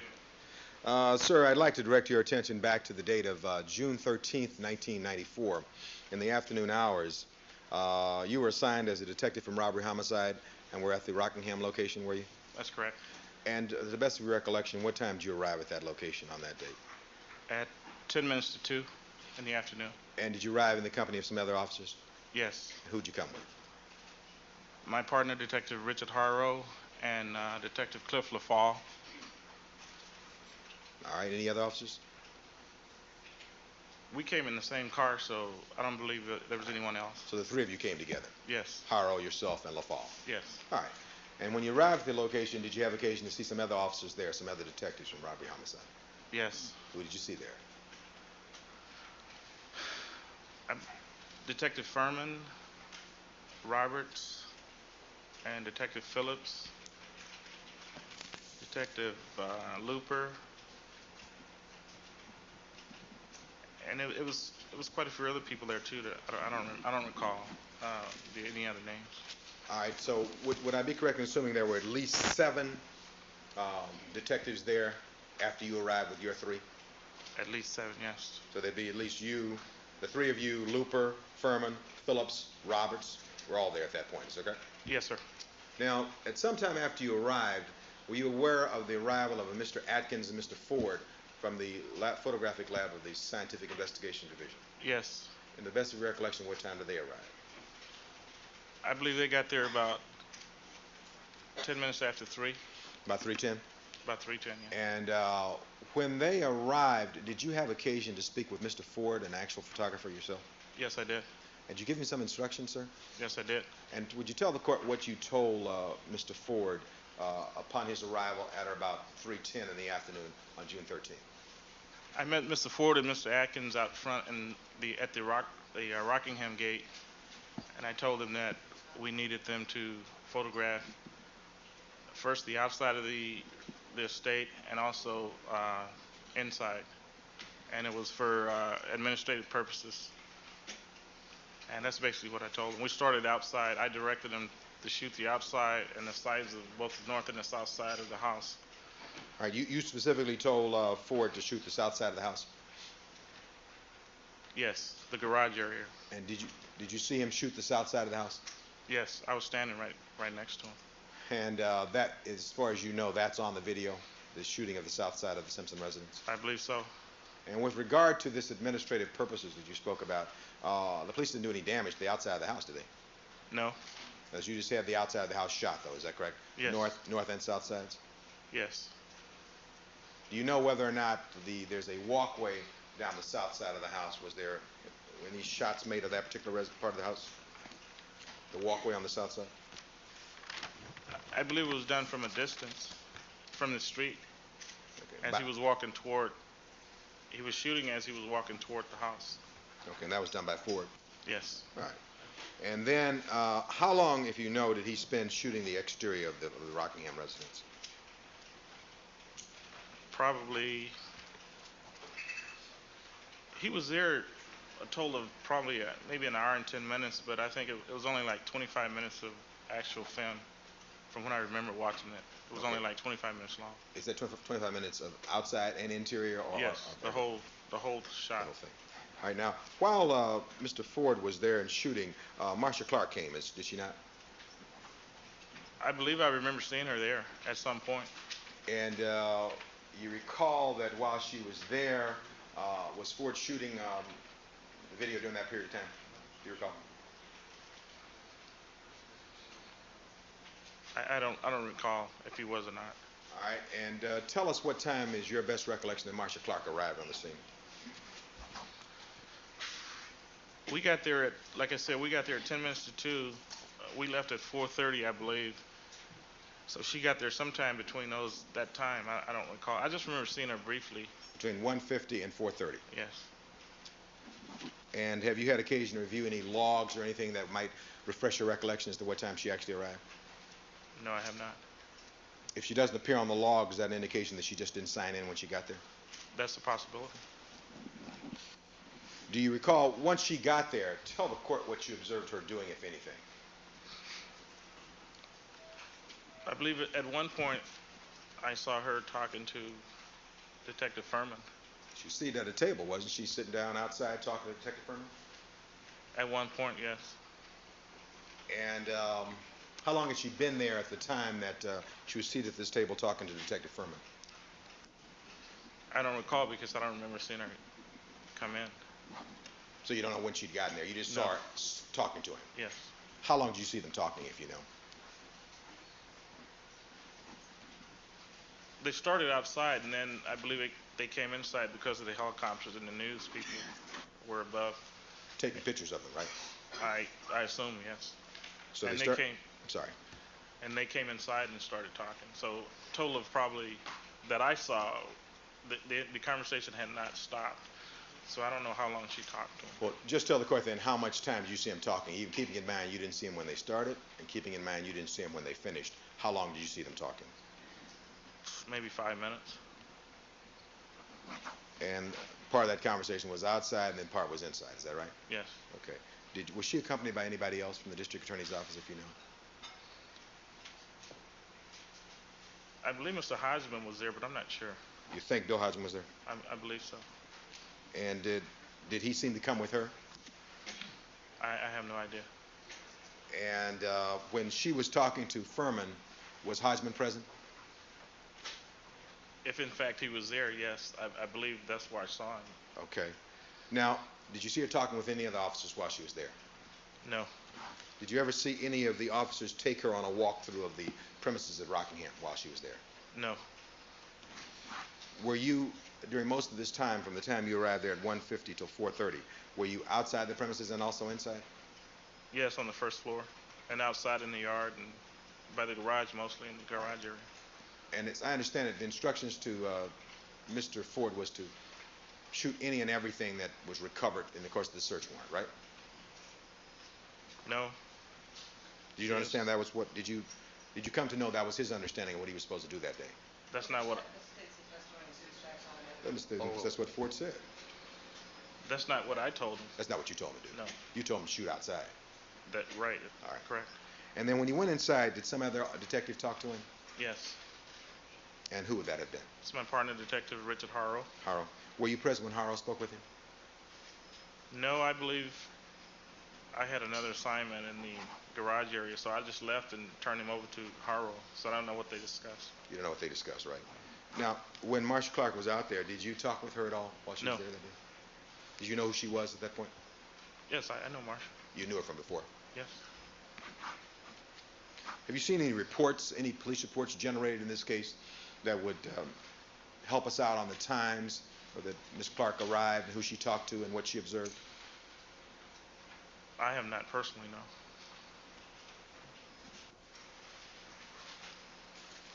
Just a second, Your Honor.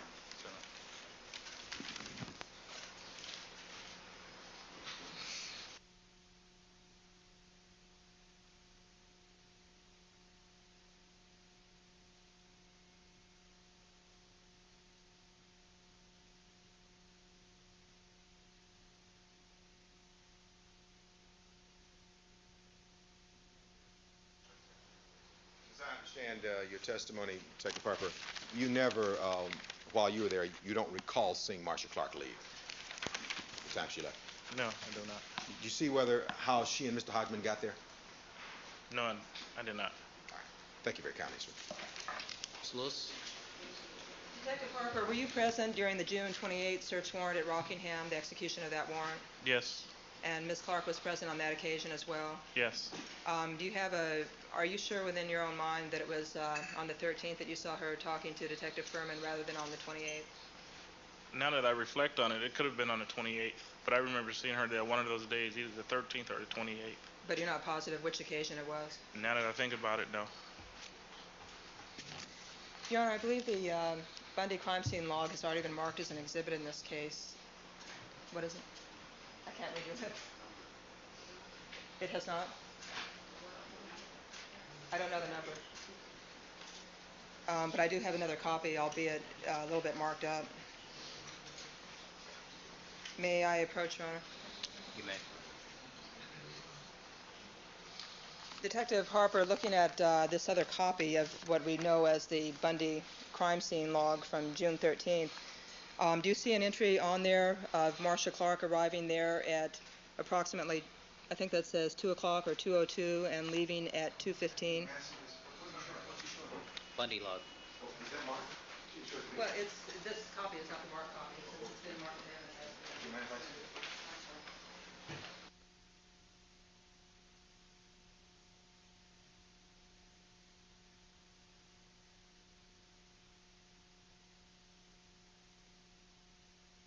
Has the court's copy.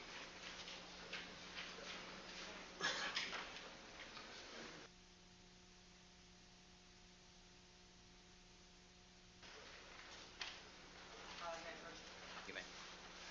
And what exhibit number is that, Mr. This Gordon? is exhibit, yeah, I guess it's defense 1006, 1006.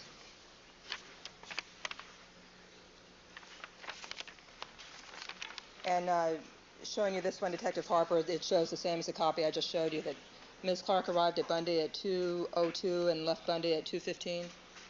Is that Bundy or Rockingham? Bundy. I was never That's what this shows, though, right? Yes, it does, but I was never at that. This is cross-examination, the record speaks for itself. It doesn't help he was never there. All right, I already have it here. Yeah, the court has heard previous testimony with regard to the Bundy crime scene log, so I'd ask the court to consider that evidence in conjunction with this hearing as well. All right. And to your knowledge, is it approximately a 5-minute drive from Bundy to Rockingham? That's correct.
I think you just explained to us that your recollection as to between the 13th and the 28th is not real clear as far as when Ms. Clark was there. Is that correct? That's correct. And could it also be true that Mr. Hodgman was not present on the 13th but was present on the 28th? Sustained. Sustained. But your recollection of seeing Mr. Hodgman is shaky as far as whether you saw him there on the 13th or the 28th. Is that fair? The use of the word shaky, Your Honor, I'm not sure that's a very... I understand what shaky means. I understand what it means. Is that a fair statement, Detective? Yes.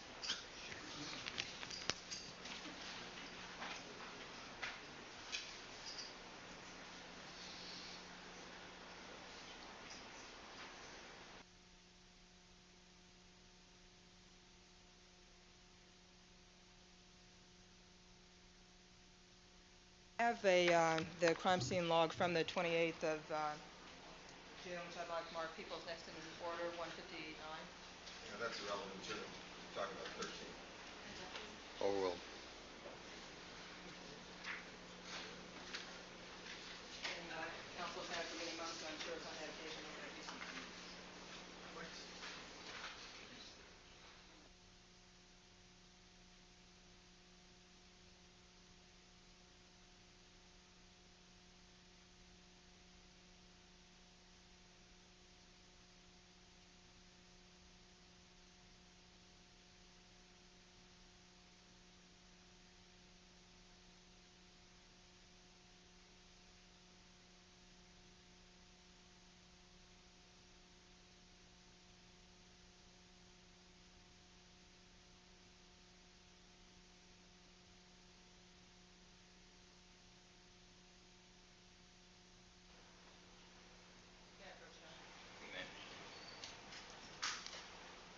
Detective Harper, showing you the log from Rockingham on June 28th. It shows your arrival time on here as 1500 hours or 3 o'clock in the afternoon. Is that an accurate assessment of the time that you arrived? Yes. And it shows you're leaving at 18:16, I believe, which would be 6:16 p.m. Is that correct? Yes. And that's the time that you actually did leave on the 28th? Yes. So the time that you were there on the 13th roughly corresponds to the time you were there on the 28th in terms of both being in the afternoon hours. Is that correct? Yes. And could that be one cause for your lack of perfect recollection as far as what took place on which occasion, as far as who was present. That's true because I know I was there on both days and maybe I got them confused. So obviously I did. Thank you. No further questions. Just finally, as you sit here now, your best recollection is that Marsha Clark arrived at some time in the afternoon hours at the Rockingham residence. Is that correct? On June 13th. I'm not sure if it was the 13th or the 28th now that I think about it. But I know one of those days she was there. And it was in the afternoon after I got there. All right. So before on direct examination, you were fairly clear that she had arrived. You just weren't sure about Hodgkin. Isn't that correct? That's correct. Because you remember that on the 13th, she had this conversation with Detective Furman. Remember that? Objection misstates the testimony. Overruled. Remember she talked to Furman on the 13th? If one of those days, either the 28th or the 13th, and I'm not sure which day. Was Furman there on the 28th? I believe so. I saw him both days that I was there, the 13th and the 28th. And was Roberts there on the 28th? If you know? The 28th? Yes, sir. I'm not sure about that. At any rate, now I want you to think back so we can give the court your absolute best recollection. On the 13th, the day this video was shot, the day after these bodies were found, you recall that Miss Marsha Clark was there at the Rockingham location between 2:30 and 3 o'clock or so in the afternoon. Do you recall that?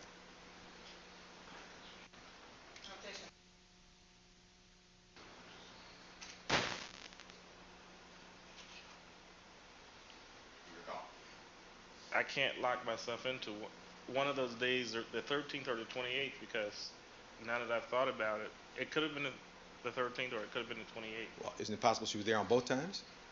It's a possibility, but I don't recall. Do you recall her wearing a light-colored dress on the 13th? I remember wearing a white dress, but I don't know which date it was. All right. Thank you. I have nothing further at this point here. This witness. All right, Detective Harper, thank you very much, sir. May I approach? Just real briefly. Keeping in mind what the issues are here. Yes, Your Honor, just a couple of questions. Does the log from Rockingham on the 28th indicate Detective Furman was present on that date from 2:45 to 6:40 in the evening? Yes, it does. Thank you. Nothing further. Nothing further, Detective Harper. All right, thank you, Detective. One other witness I'd like to call, Your Honor. All right. I'd like to call Marsha Clark instead. All right. Ms. Clark. Your Honor, I object to Ms. Clark being called to testify. As she's the lead trial lawyer in this case, it's not necessary. There's no evidence in the record at this point to support that she was ever there at the same time the videographer was there. Your Honor, I don't want to make this argument, Your Honor, I'm sorry. with Ms. Clark present, if you're going to Well, testify. Ms. Clark certainly knows the issue.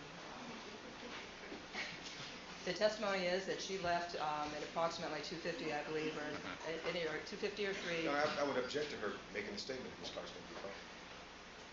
And the videographer arrived at about Object. 3:10. Noted. Overruled.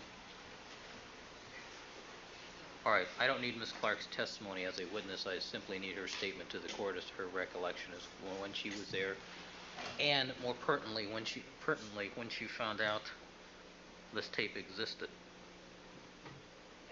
And I accept that representation of any counsel here as officers of the court. I don't need it under oath from the witness stand. Good morning, Ms. Clark. Good morning, Your Honor. I thought I had a day off. Yes, I can tell the court exactly when I arrived at Rockingham, and I would like to address the statement to Mr. Levin as well. But I arrived at Rockingham at about 12:30 or 1:45. I had earlier spoken with Detective Van Adder, who indicated he was going to seek a search warrant. Is this the famous Harvey Levin mis-time-stamped? Exactly, Right. exactly, Your Honor. And Detective Van Adder had briefly told me what he had in terms of probable cause. I said, it sounds like you've got it. He said he'd present it to the judge, and he asked me to meet him at Rockingham. I said, well, there's no point in my going out there until you have the warrant signed and delivered. Please let me know when that's done. He called and he told me that, and that was at about 10:45, I believe. I was working on another case, and I didn't leave the office till about 12. And I arrived, I believe, 12:30, 1:45 at Rockingham. I met Detective Looper there. There were very few people there. It was everything very quiet. and apparently the defendant had already come and gone by the time I got there. Detective Looper walked me around a little bit. I think Detective Roberts did. I think Detective Furman did. On the 13th, I never sat outside at a table with anybody. I was there briefly. I made requests of them concerning what to photograph and in what sequence, and these are still photographs, in what sequence to photograph so that it would be understandable and clear, and asked them to make sure that they picked up certain items in the search. And he indicated to me, Detective Looper, that there was no search team available at the time. They were in a holding pattern for a while. I had other work to do, so I didn't wait for the search team, and I left Rockingham at about 5 minutes to 2. I had to go back down to the 10 freeway going east, so I took Bundy down, and the crime scene was on my way. And as is my habit, I always visit crime scenes to get a feeling for the spatial connections of everything and the dimensions. And I stopped by Bundy on my way back to the office at about 2 o'clock. I met with the officer who had the perimeter at that time. I don't remember his name, but the tape was still up, and he indicated no one was allowed inside, and I said fine. And I left very shortly thereafter. And I think the crime scene log reflects that I left Bundy. I was at Bundy from 2 to 2:15. That's correct. And I left Bundy at least at 2:15, if not 2:10. Went back to the office. At no time did I see a videographer present at Rockingham. I can assure the court that if I had, I would have been delighted, and I would have asked them to do one at Bundy as well. But I didn't know they were doing that. I did not learn of that videotape until a couple days ago when the defense apparently indicated to us that it knew about a videotape, and then I asked, after having heard from someone else about it. That was in the last few days, very recent. So I never knew they had one, and I asked about it. I asked for what purpose they performed it and why we didn't know, and if they did one at Rockingham, why didn't they do one at Bundy? And the reason for that, they explained, is that... I don't need to know the reason. You already know. Okay. So I learned it was for administrative purposes, and that's all I knew. So I went to Rockingham first, and then I went to Bundy, and the crime scene log shows when I was at Bundy and indicates very clearly that I was not around when the videographer was there. And I've never... I saw the man come in to testify. Was that on Friday? I'd never seen him before in my life. So that was the first day I'd ever seen him. All right, thank you, counsel. All right, I have before me, I take it, Mr. Cochran, have you completed presenting evidence? I have that representation. I have no further witnesses at this point. All right. People wish to present anything? Wish to present the evidence? Yes.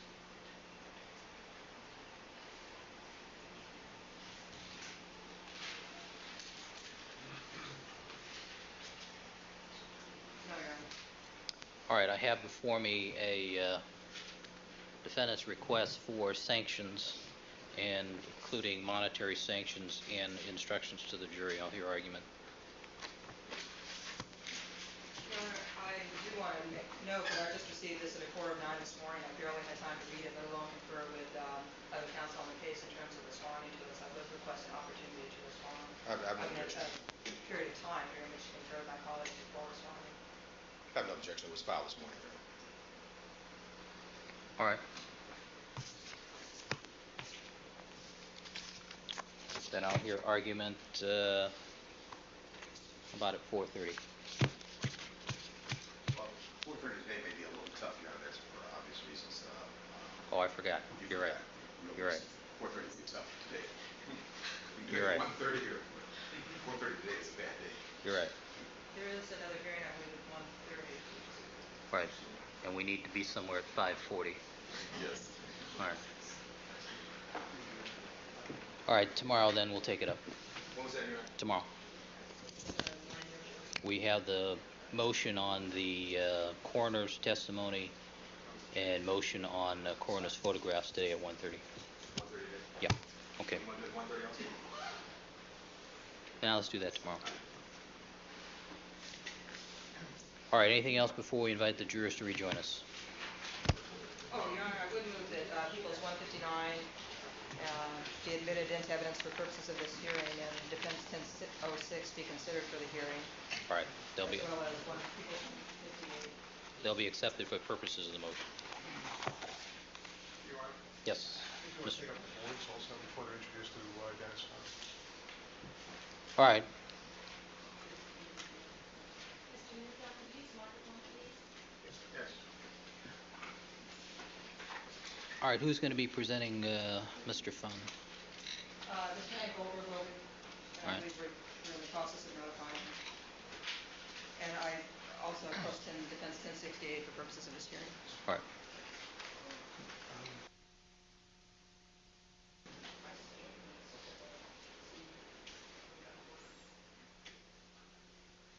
Their boards are on the way in. What's the ETA? Like the time the elevators take, which can be 5, 6, 7, 8 minutes. All right, Madam Reporter, do we need to change? All right, let's change court reporters, and we'll start with the boards.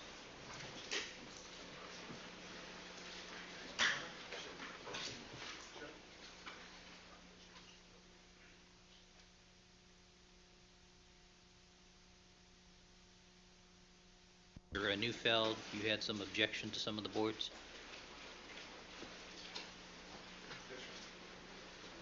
All right, which board, what's your objection?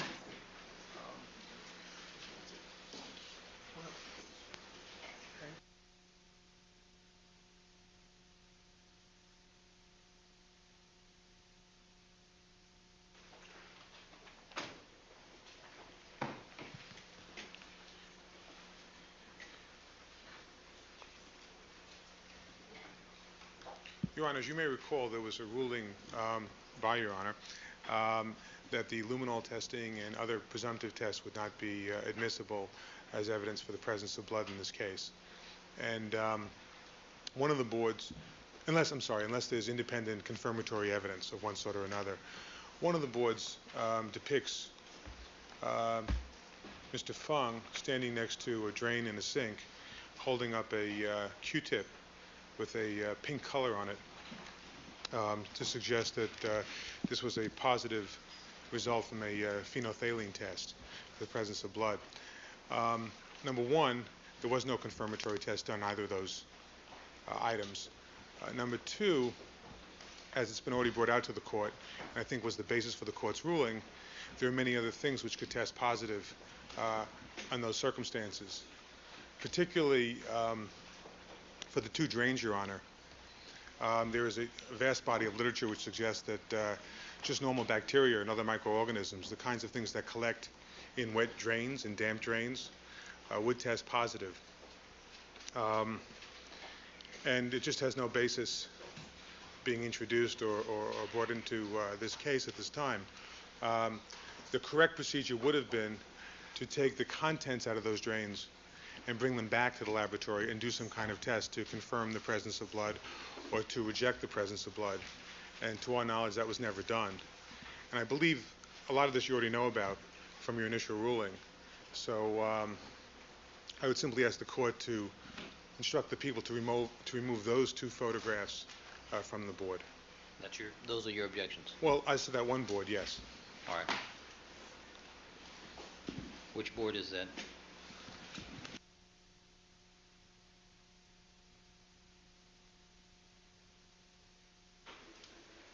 you like to see them? Yes.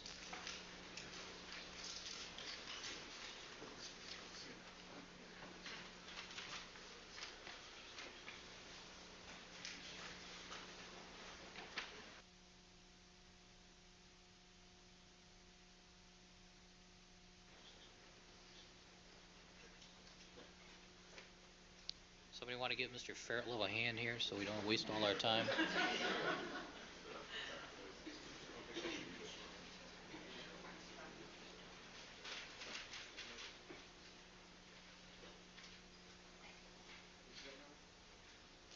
Is this the one you're speaking of? Yes, Your Honor. It's this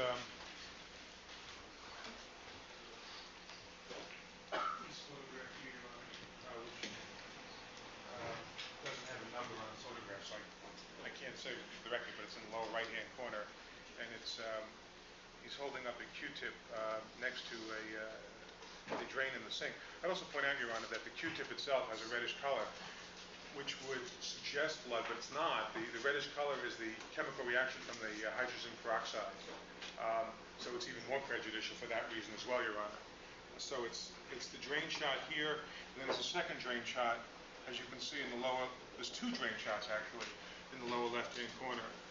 And I would ask that all three of those be taken out. Number 14, which is straight down at the bottom of the diagram, is in a different category, because in 14 they actually did do follow-up testing at the laboratory, and so I think number 14 would fit within your Honor's exception. But the drain pictures do not. All right. Mr. Goldberg?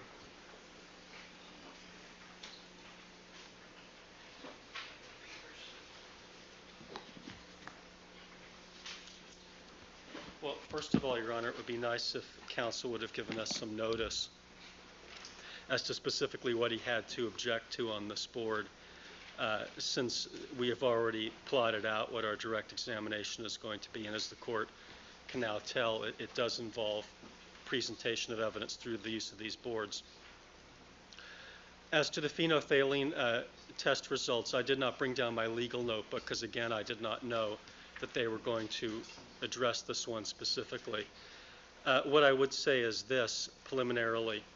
First of all, both sides have been introducing phenolphthalein testing throughout the trial in front of the jury, left and right. I'd point that out to the court, and that's why we are a little bit surprised by counsel's now objecting to it when I think both sides elicited that kind of evidence from the detectives. The other thing that I'd say is that the court did rule on the luminol test, but I don't recall the court making any ruling on phenolphthalein. There is a difference because the phenolphthalein test in this case is actually a two-stage process, which involves the use of phenolphthalein and then the addition of hydrogen peroxide. So it is more specific than any of the other presumptive blood tests, including luminol. So the court's ruling on one would not have any applicability to the other. And finally, in the case of People versus Coleman, and again, I didn't bring down my legal notebook, but it's a California Supreme Court case. The California Supreme Court discussed the issue of presumptive blood testing and says that it does come in, but there has to be some evidence as to what kind of a test you're talking about. In that case, a police officer who was not a criminalist used something that was called a heme stick, and he didn't really know what it was, and the Supreme Court didn't know what it was because there wasn't anything in the record. And they said that although in California there was a very lengthy history, and they cited several much earlier cases of forensic blood testing or presumptive blood testing coming in, that you had to have some evidence as to what the test was so that the court could determine whether it was one of the tests or one of the nature of tests that have been allowed in previous cases and that have been around for a while. So I think that the issue is pretty dispositively resolved in the state of California by our Supreme Court. What's the site on Coleman? Your Honor, again, as I said, I didn't bring down my legal notebook because I didn't know specifically that we were going to address this. Perhaps I could call up and have someone. Do you anticipate getting to this board by the close of our session this morning? I don't think I anticipate getting to this board by the close of business, Your Honor, this morning. But I do anticipate possibly discussing other phenolphthalein tests, such as on the Bronco. Now, I don't know whether the defense has any objection to those. In fact, I think that was already elicited. All right. My recollection of our luminol testing is that we did not discuss phenolphthalein testing. All right. Mr. Neufeld?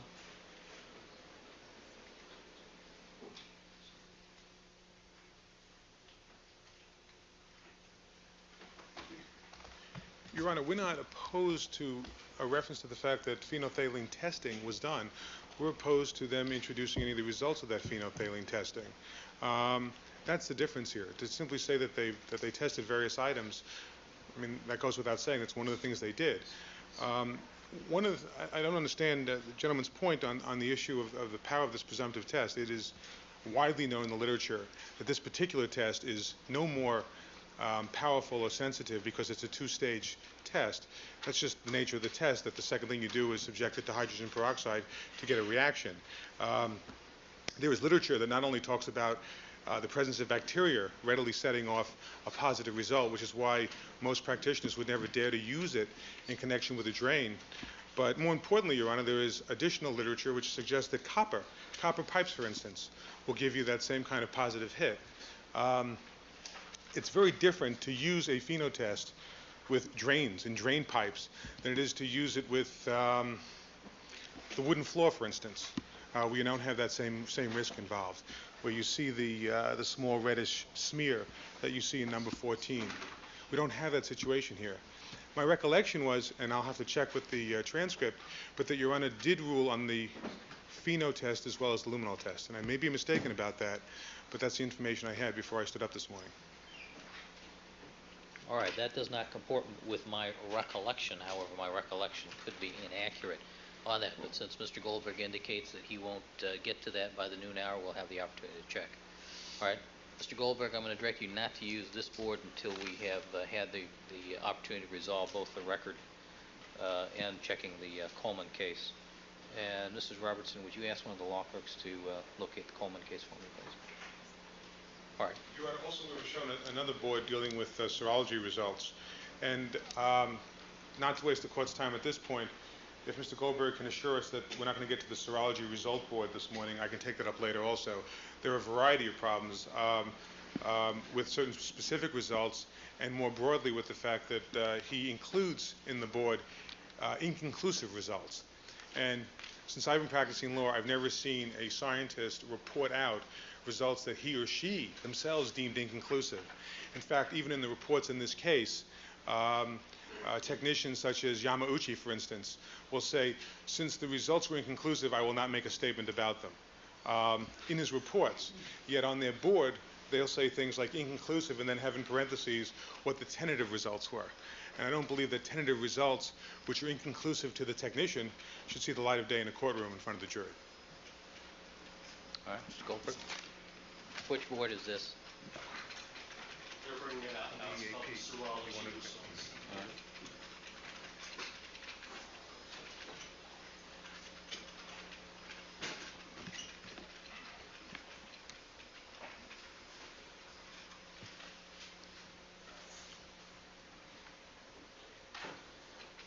Your Honor, on this particular board, the only inconclusive results that have been reported, as the court can see, with one exception, are under the category of EAP, or the erythrocyte acid phosphatase. The court may recall that in Mr. Cochran's opening statement, he claimed that there was blood under, or some biological material under the nails of Nicole Simpson. That is item number 84 on this board, and that it was a EAP type B, which was inconclusive with the defendant, who's a BA. The prosecution's position is going to be that we will demonstrate in a variety of ways, not only with conventional serology, but also with DNA testing, is that in fact what was tested underneath the fingernails of Nicole was her own blood. It can be done in a variety of ways, but part of that is what is represented on this board in the EAP category. Erythrocyte acid phosphatase is different from the other genetic markers that are used in the conventional systems in that, unlike PGM subtype, it involves not only looking at the banding pattern, but also the relative intensity of the bands, which means there's a level of subjectivity that's involved in interpreting it that is not involved in PGM subtype. The question of whether something is inconclusive or not inconclusive, therefore, involves a question that is somewhat subjective, and it's resolved by the analyst.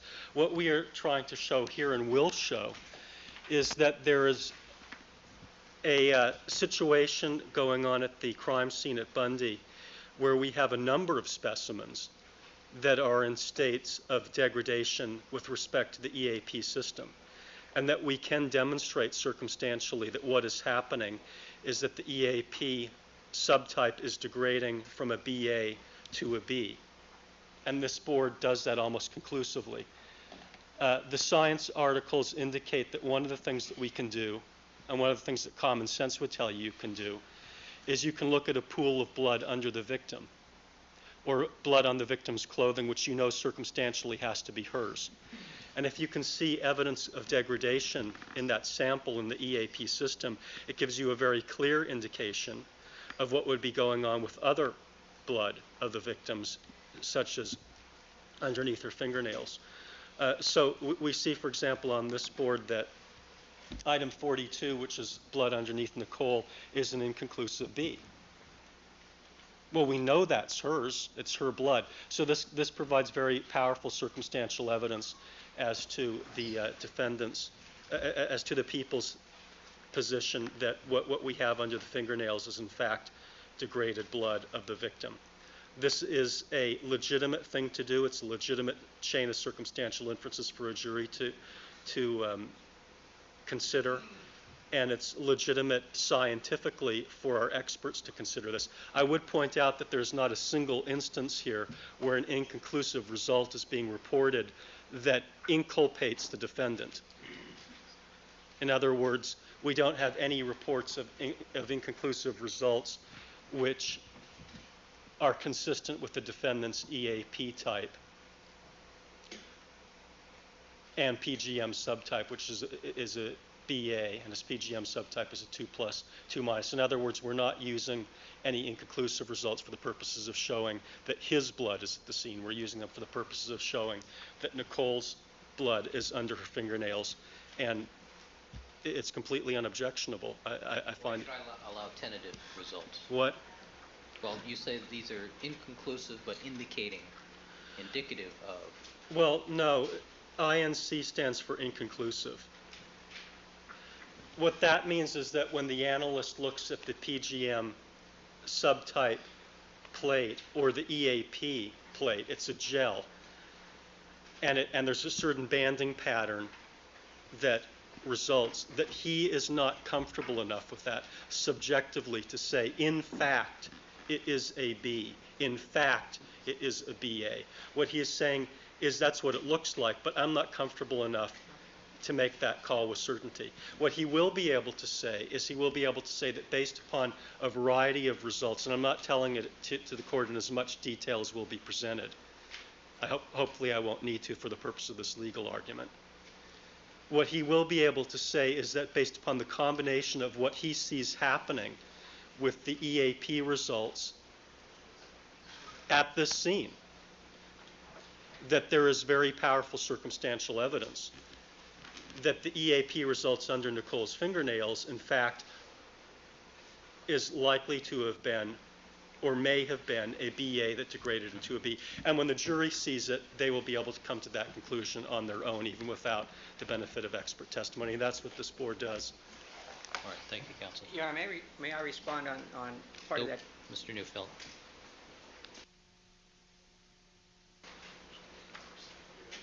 Your Honor, one second. He's missing a fundamental point here, and the fundamental point is that scientists do not make a habit. In fact, they never report out in a court of law, and I'm sure this is your own experience as well, on results that they can't stand behind. Period.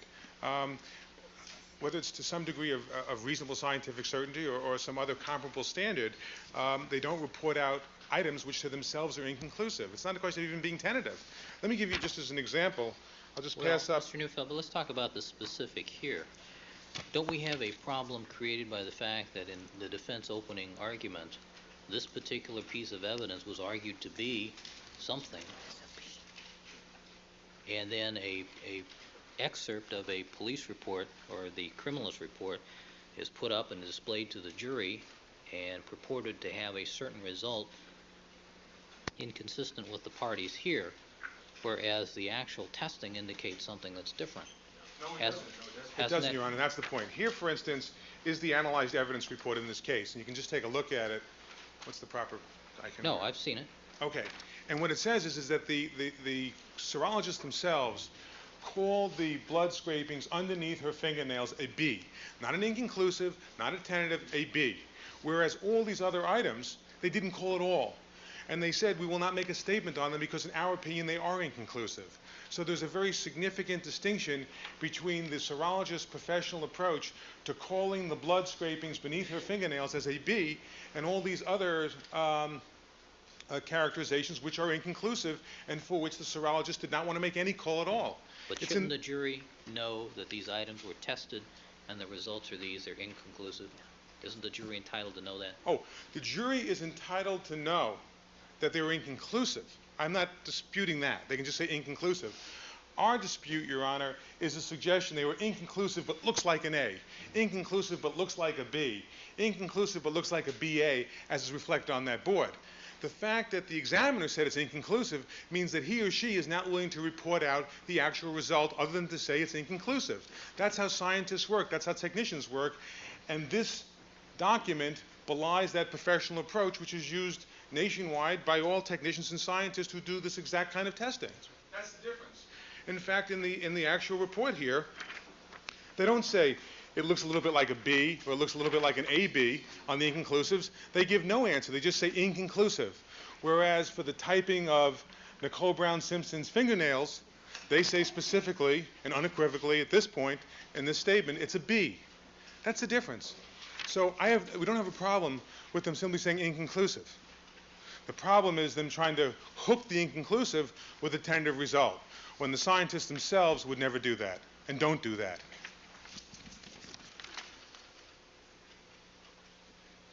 Mr. Goldberg? Well, see, they want to try to structure what Mr. Matheson's opinion is going to be and what he bases that opinion on. That's for the expert to decide. That's not really a legal issue. It is a scientific one. What they want, why are they so upset about this? Because this almost conclusively proves that our theory is right and theirs is wrong.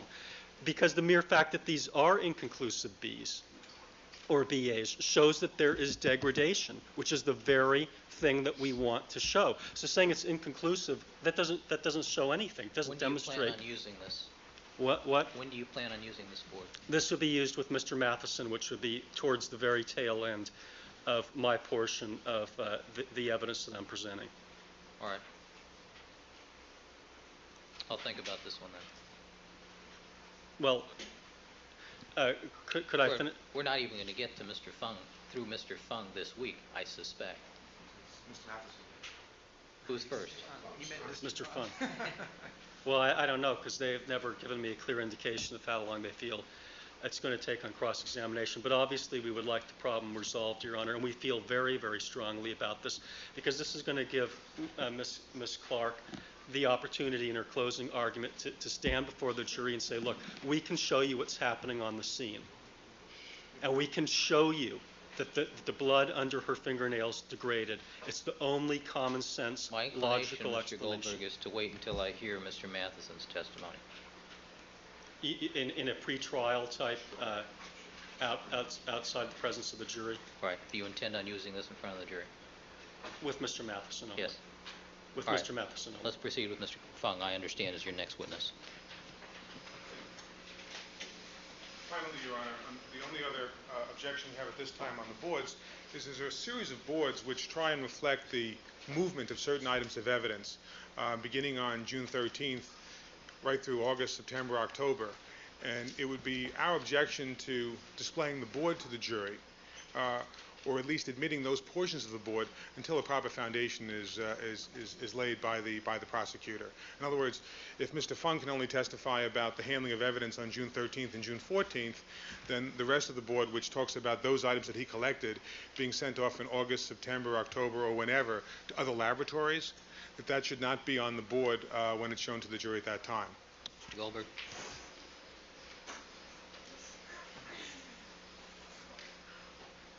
I don't understand the legal basis of the objection. Is this like the peekaboo rule in the evidence code? Your Honor, perhaps we can show the court the board that counsel is referring to, there is absolutely nothing that is remotely prejudicial, or for that matter, even terribly interesting about these boards. It is simply a way of being able to establish something that would otherwise be extremely tedious, boring, and time-consuming, and this way is only going to be slightly tedious, boring, and time-consuming. And that is when the evidence came in and when it went out. And we just have photographs to depict all the evidence indicating its original packaging when it was received and the transmittal envelopes. All right, I'm looking at a large display board entitled LAPD Evidence Disposition Summary. This board is probably going to be testified to in part by a number of different witnesses, including Mr. Fung and Ms. Mazzola, who will be testifying mostly to the items or exclusively to the items in the left-hand side of the column next to their names. Then Mr. Matheson would be testifying to certain items. Mr. Yamauchi would be testifying to mostly the items in the cell marked DOJ and FBI columns, which were the ones that he prepared. And then subsequently, when the witnesses come in from those laboratories, they will be testifying off the board. So it's sort of a board that in order to lay the foundation for, there are a large number of people that have to do it. But I see no reason to cover up those parts that pertain only to the witness that is testifying at the given time while we do it. The jury can't even see what's on the other photographs. Mr. Goldberg is suggesting that there's a tedious exception to the hearsay rule. All we're simply saying is that under the laws of California, one has to lay a proper foundation before evidence can be introduced and exhibited to the jury.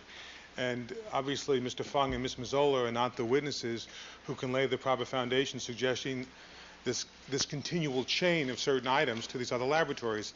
As Your Honor is well aware, the defense is going to vigorously challenge the chain of custody in this case, has so in prior proceedings, and will continue to during this trial. And this exhibit makes it all seem like it happened in a very straightforward fashion, but obviously the initial witnesses are not competent to testify to the subsequent chain of custody and transfer of various items at a time and place where they weren't involved. All right, thank you, counsel. The objection is overruled. At this time, the prosecution can use this exhibit with the understanding that there'll be a motion to strike if they don't tie it all up at the end of the conclusion of the trial. Your Honor, may we address one more issue, unless counsel had more questions on the boards? No, he sat down, so I assume that means no. Okay. And also, before we start with this new phase, Mr. Shapiro and Ms. Clark, I would suggest that you introduce or reintroduce to the jury the new members of the teams, so to speak, sitting at counsel table so that they know who they are and what their purpose is for being here. All right. Mr. Goldberg. Thank you. One of the witnesses that we're going to be calling is Colin Yamauchi, who did some testing in this case on the 14th and 15th, and also some conventional testing later in June.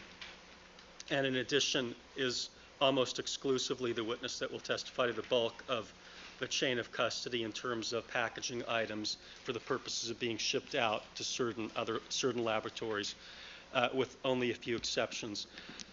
What we would like to do is we would like to divide his testimony up, as I discussed with counsel on Friday, into two parts and call him once during the chain of custody portion of the case, and then again later on to discuss his DNA results that occurred on the 14th and 15th. The way that I would propose that working, and I discussed this proposal with counsel, was Mr. Yamauchi would testify that on the 14th of June, he went into the evidence control unit, the evidence processing room where the evidence was located, and he took certain samplings of that evidence and then took that evidence to the serology laboratory to begin his analysis. His direct examination would effectively then end at that point and then skip to the 15th when he took an additional set of samples, describe how he sampled them, walk them up to the laboratory door in effect, and then skip over to the next relevant point in his testimony, with those two spots the blank spot, so to speak, involving the actual testing to be presented later. So we would ask the court's permission to allow us to do that. I'm not sure whether counsel objects to that. And if the court is inclined to allow us to do that, and I don't see any reason why the court wouldn't be, there is another issue that I'd like to discuss with respect to whether a certain... Counsel, let's talk about this when we have Mr. Yamaguchi testify. I've had the jury sitting back here now for almost 2 hours, and this is something we don't need to decide right now. Okay. All right, let's have the jurors. Your Honor, this is 15 seconds, if I could. Does it have to do with Mr. Fung? No, Your Honor. No. No. Save me a minute this afternoon. All right.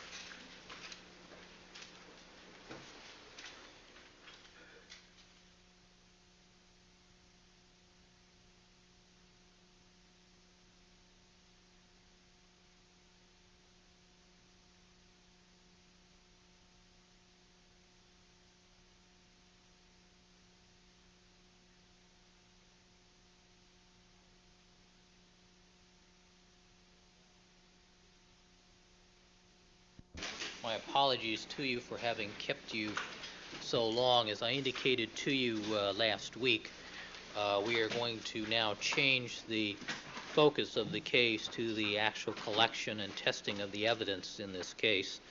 And I indicated to you there were a number of preliminary issues that I had to determine to see what evidence was going to be presented to you. And just for example, this morning I've taken 6 pages of notes just on the hearings that we've had today. So we've been hard at work since 8:30 this morning, and I just wanted you to know that we know that you're back there waiting for us. We have some new attorneys present in the courtroom for this phase of the trial, and Ms. Clark, let me start with you. Do you wish to introduce the members of your team who will be presenting this evidence? Yes, thank you very much. Good morning, ladies and gentlemen. I've introduced these members of the team at the time of our opening statement, but it's been a long time since then. You've probably forgotten. This is Mr. Hank Goldberg. Good morning. And this is Mr. Woody Clark. And this is Mr. Rock Harmon. These gentlemen will be presenting the evidence concerning the physical evidence, the collection of it, and the analysis of it, both for conventional serology and for the analysis of DNA. Thank you, Ms. Clark. Mr. Shapiro. Thank you very much, Your Honor. Good morning, ladies and gentlemen. We have 3 lawyers who will be assisting us in this phase of the evidence. Mr. Peter Neufeld, who has been with us since the beginning, but is making his first appearance before the jury. Morning. Mr. Barry Scheck, who has also been with us from the beginning and making his first appearance here. Morning. And Mr. Robert Blazier, who has been a member of our team and will be aiding in the presentation of the evidence and cross-examination of expert witnesses. Good morning. Thank you. Thank you, Thank counsel. you, Your Honor. All right, the people's next witness. All right.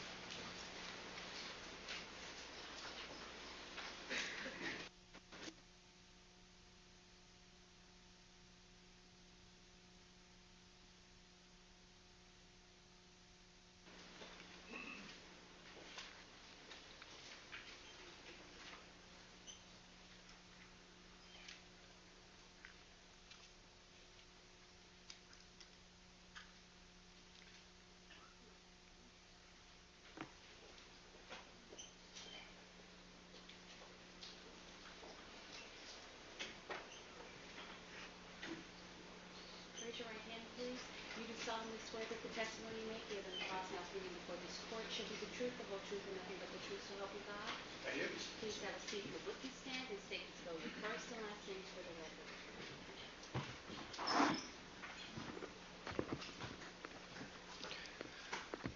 My name is Dennis Fung, D-E-N-N-I-S-F-U-G. Mr. Goldberg. Thank you, Your Honor. Good morning, Mr. Fung. What is your occupation and your assignment? I am a criminalist employed by the Los Angeles Police Department. I am assigned to the Firearms Analysis Unit of the Scientific Investigation Division. And that's for the LAPD? Yes. Right. And were you so employed on June the 13th of 1994? Yes, I was. Sir, on June the 13th of 1994, were you responsible for collecting certain evidence at 360 North Rockingham and 875 Bundy in the city of Los Angeles? Yes. And later on June the 14th, were you responsible for collecting certain evidence in a Bronco that had been impounded from the Rockingham location? Yes. Now, before getting into that, I'd like to ask you some questions about your training and experience. First of all, you said you're a criminalist? Yes. What is a criminalist, sir? A criminalist is somebody who employs the principles of the natural and physical sciences to identify, document, preserve, and analyze evidence that is related to a crime. He later testifies to his findings in a court of law. And is a criminalist someone then who is involved in the area of forensic sciences? Yes. What does that term forensic sciences include? The forensic sciences is the discipline that employs or uses natural and physical sciences such as chemistry, biology, physics, and just about any other science you can think of to determine issues related to a court of law. So it's basically a broad group of different kinds of sciences that are brought to bear to resolve issues regarding evidence in a courtroom? Yes. All right. In order to become a criminalist, did you have to have some formal education? Yes, I did. And where did that take place? I received a Bachelor of Science degree in criminalistics from the California State University at Long Beach. So that's a 4-year degree? Yes, it is. Okay, and did you receive any other bachelor's degree at the California State University, Long Beach? Yes, I did. I also received a Bachelor of Arts degree in chemistry from the California State University at Long Beach. And when was that? That was in 1985. When you were going through college, particularly during the criminalistics portion of your formal education, did you process mock crime scenes? Yes, I did. All right. And while you were going to college, did you have any internship that you went through? Yes, I did an internship at the Orange County Sheriff's Office Crime Lab. Approximately when was that? That was approximately September of 1982 to December of 1982. Okay. And did the Sheriff's Department in Orange County employ criminalists? Yes, they did.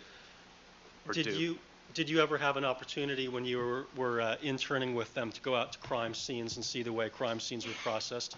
Yes. When you went out to crime scenes that were processed by the Sheriff's Department in Orange County, were they processed by criminalists or did they use some other category of personnel? Their crime scenes that were not homicides were processed by forensic specialists. Okay, is that what they called them? Yes. And what is a forensic specialist? A forensic specialist is somebody who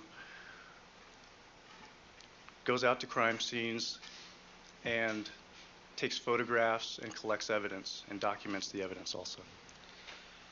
Do they have the same formal education that you have in order to become a criminalist? I don't believe the requirements are the same, no. Okay. Is there any similar category of person that's employed by the Los Angeles Police Department? No. Okay. So LAPD is using criminalists at their crime scenes? Yes. Now, within the local law enforcement community here in Southern California, are there also people that are called evidence technicians? Yes. And what are they?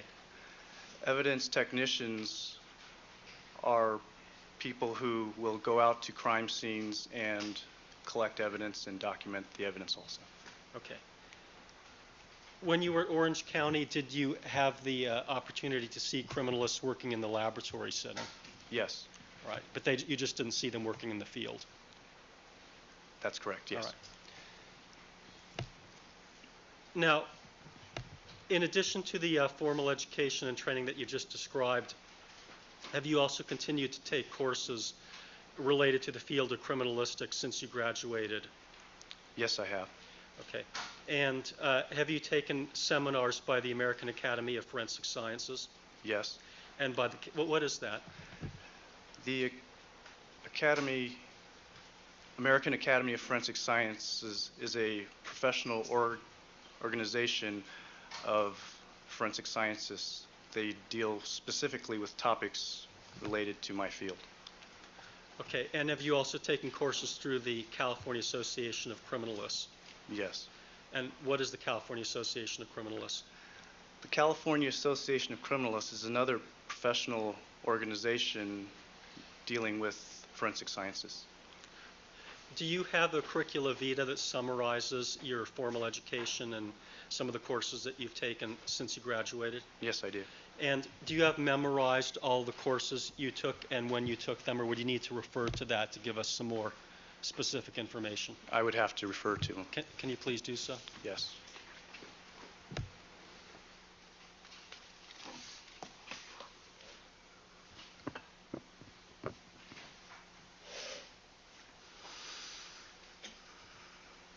Sir, have you taken quite a few courses since you graduated in the area of criminalistics? Yes. I'd like to ask you about just selected courses from your curricula vitae and have you give a little information about these, the ones that are relevant to crime scene investigation. In 1985, did you take a course in blood spatter interpretation at LAPD? Yes, I did. And what was that? That involved the recognition of different blood pattern interpretation that we might find out at crime scenes. Like blood drops and blood spatters and the like? Yes. And for what purpose do criminalists look at that kind of information? A criminalist would look at that type of information to determine the direction from which a blood was traveling, or whether it was made by a gunshot or maybe a a gunshot, or was made by an object swimming and having the blood fall off of that object. Okay. And in February of 1985, did you take a course in forensic microscopy? Yes, I did. What was that course about? That course dealt with the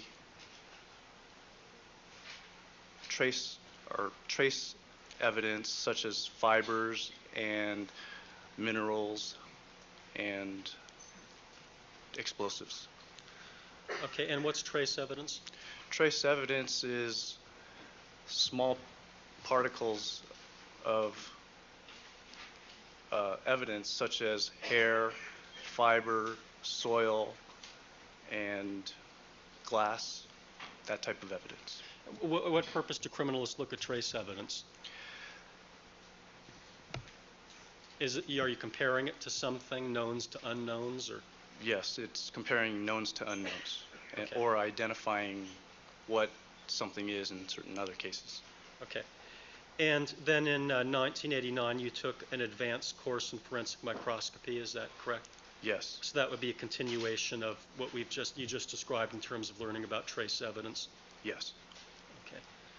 And these kinds of courses, the two courses in forensic microscopy, how do those equate with the college level criminalistics course? They're just as rigorous. So how many unit equivalent would you say, if you can give us that kind of information, would these courses be to the ones that you took at Cal State Long Beach? 4-unit class. How many? 4-unit class. Okay. And in 1987, you took a course in footwear identification? Yes. What was that course about? That was a course to identify shoe print impressions to a known source. For instance, if I had a shoe print at a crime scene and a known shoe or an unknown shoe that came into the lab, I would be able to identify that shoe as having made that shoe print. Or being consistent with it? Yes. All right.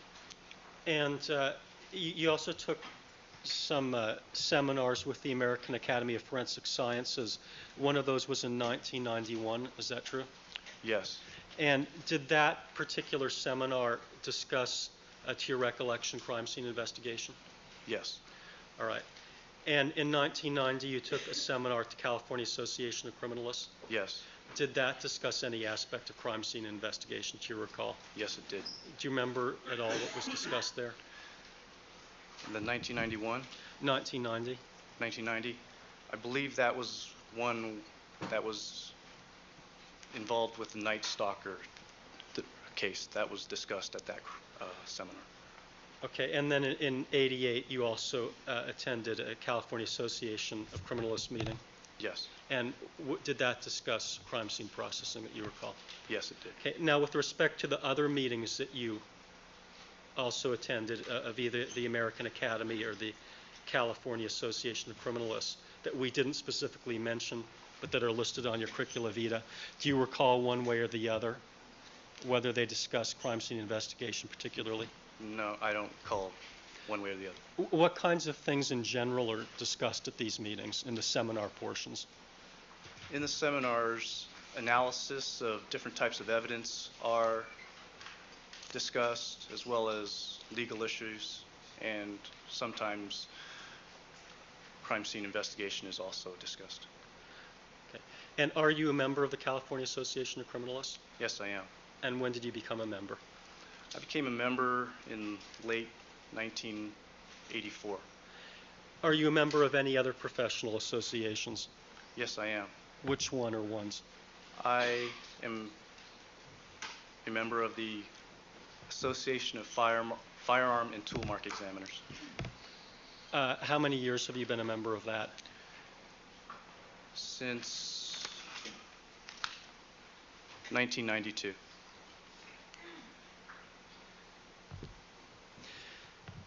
Now, I'd like to discuss some of your on-the-job experience at LAPD. First of all, when did you become a criminalist at the Los Angeles Police Department?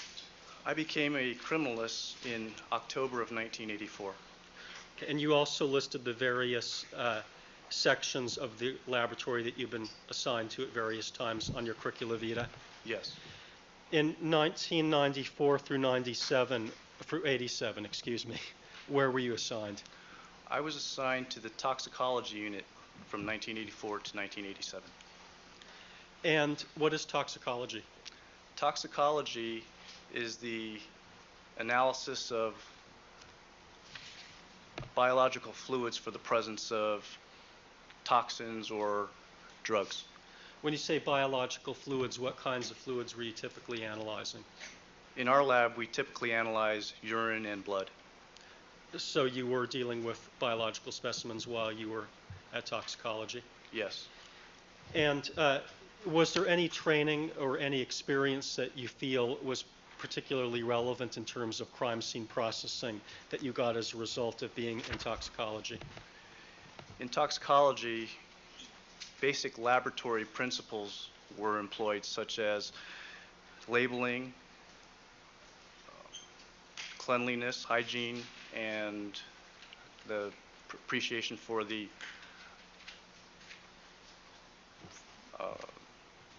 being aware of cross-contamination issues. When you say cross-contamination, what are you referring to?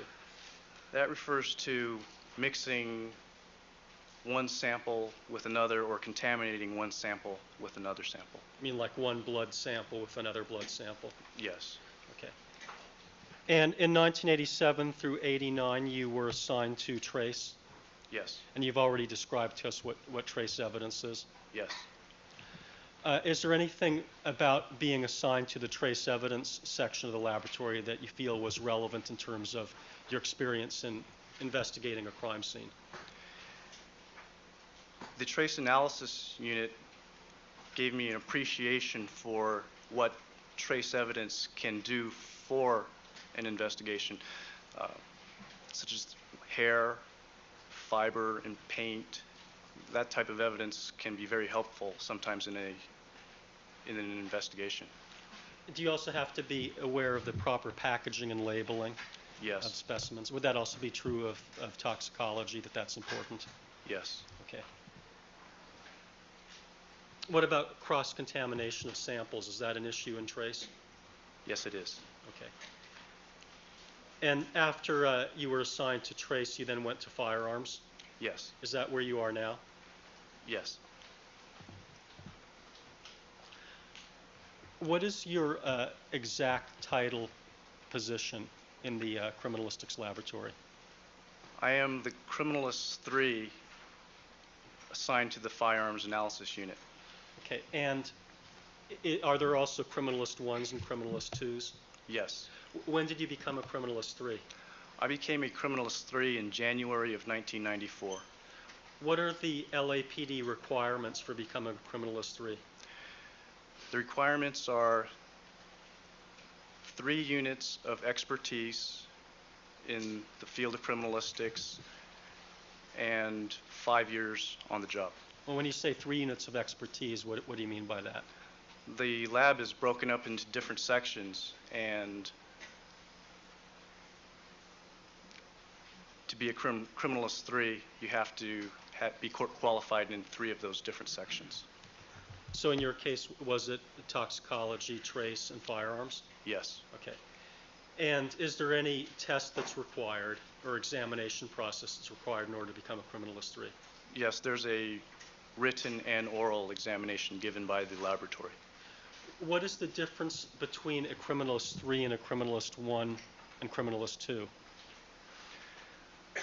A criminalist 1 is a entry-level position. A criminalist 2 is a journey-level position, and a criminalist 3 is a lead position. Okay, so when you first come to the laboratory, you're a criminalist 1? Yes. On the date of June the 13th, you were working with Andrea Mazzola? Yes, I was. And was she a criminalist 1? Yes. Okay. In terms of the duties of criminalists at crime scenes, what is the difference between a criminalist 1 and a criminalist 2 and 3?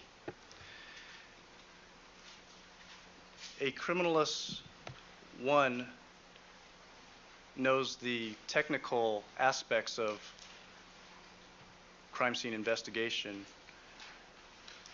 However, in our laboratory, a criminalist 1 will go out with a criminalist 3, and if any discretionary calls are needed to be made, a criminalist 3 will make them. Okay.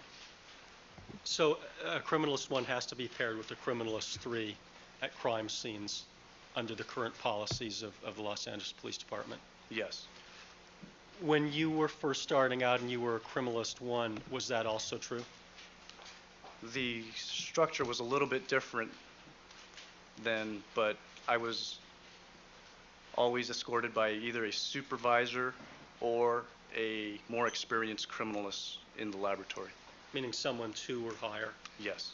All right.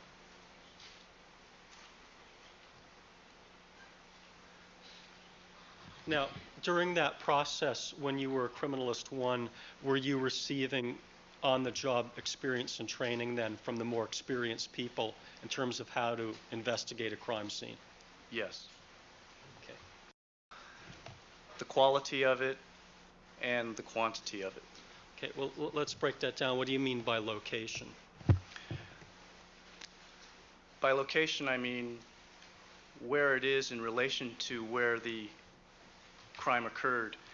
If there was a blood stain, for instance, 3 miles away, and then that would be a less significant stain if it could not be related back to the crime.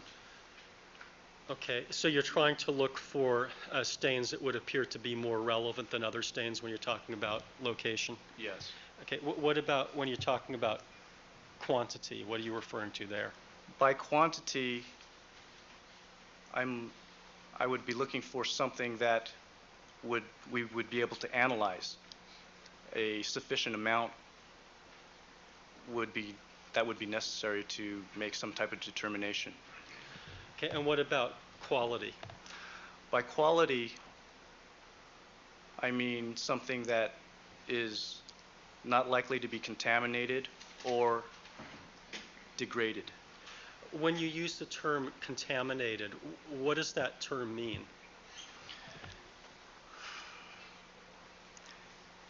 Contamination in the broadest sense can be bringing something into an environment that is unwanted or undesirable. Well, if you were using the broader definition of contamination that you've just provided us with, could you look at the suspect's blood at a crime scene itself as being contamination in that sense? In that sense, yes.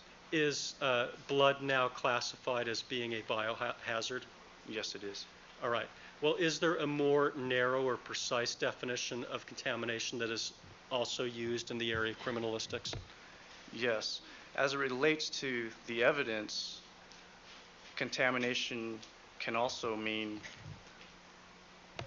bringing a substance to a crime scene that would compromise the evidence and somehow affect the conclusions of an analysis. Okay. So those are the various factors that you take into consideration that you just discussed with us in terms of deciding what biological evidence to collect and not to collect? Yes. If you have a trail of blood drops, do you necessarily collect every drop in the trail? Not necessarily, no. Okay, so then do you use the representative sample rule that you discussed earlier? Yes. All right. And what about debris at a crime scene? How do you go about deciding what types of debris to collect or not to collect? With debris, I will try to collect things that are foreign or out of place to the location. So you wouldn't pick up every single piece of trash that happened to exist at a crime scene? No. Or do you draw a certain diameter around the body and pick up every piece of trash within a certain diameter? In certain instances I may, but not necessarily, no. So if it's something that looks out of place, you might collect it? Yes. What about clothing? How do you go about deciding what clothing to collect or not to collect? With clothing, I will try to identify items that seem out of place or in a strange location or may have some help in the investigation of a crime. Okay, so again, it sounds like these kinds of decisions are common sense type decisions. Would that be correct? Educated guesses, yes. Okay. Directing your attention now back to June the 13th of 1994.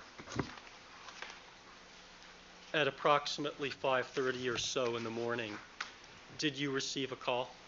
Yes, I did. Where were you when you received that call? I was at home. Okay. And what was the nature of the call?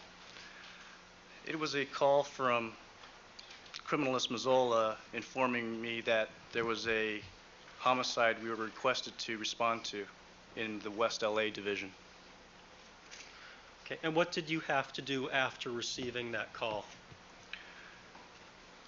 After receiving the call, I made arrangements with Criminalist Missoula to meet me at the laboratory. Okay. If you're the supervisor, why did Criminalist Missoula call you? Criminalist Missoula was the primary criminalist on call that weekend. Incidentally, is that her official designation, criminalist? Yes. Okay. And is she a trainee? No, she's a criminalist. Okay, so when you join the lab and become a criminalist, you're a full-fledged criminalist? Yes. All right. Now, where did you meet up with Criminalist Missoula? I met Criminalist Missoula at the Piper Tech laboratory that morning. Where is Piper Tech? Piper Tech is at 555 Ramirez Street. It's about a mile away from Parker Center. And why did you have to meet there as opposed to going directly to the crime scene, did you say? I met her there so that we could meet and get the crime scene truck to respond to the location. Okay. How many crime scene trucks does the Los Angeles Police Department have? For the homicide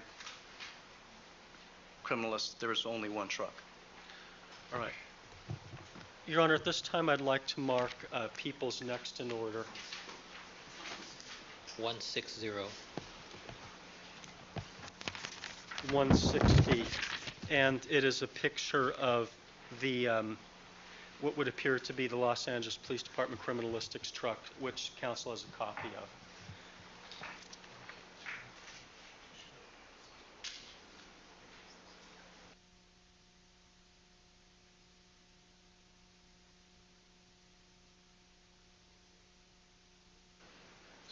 All right, proceed. Your Honor, I'm going to place a 160 on the reverse side of this photograph. May I place this on the Elmo so that the Yes. witness and jury can see it?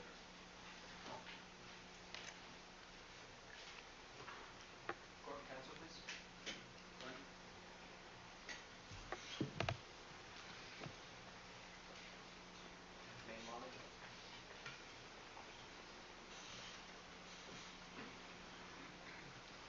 Okay, sir, directing your attention to the picture that's above you. I guess you can see that from where you're sitting? Yes. Okay. What is that? The truck to the left is the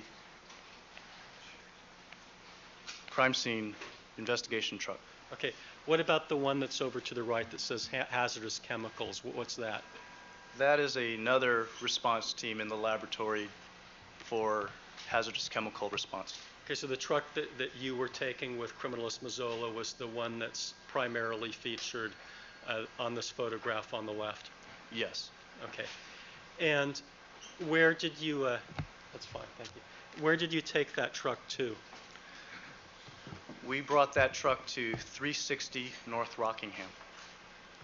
Now, while you were in transit, was there any paperwork that you began filling out at the in the truck? Yes. What was that? That was the crime scene investigation checklist. Okay. Your Honor, at this time I'd like to mark as People's 161 a document that's entitled Crime Scene Investigation Checklist. All right, 161. And for counsel's benefit, it's L10.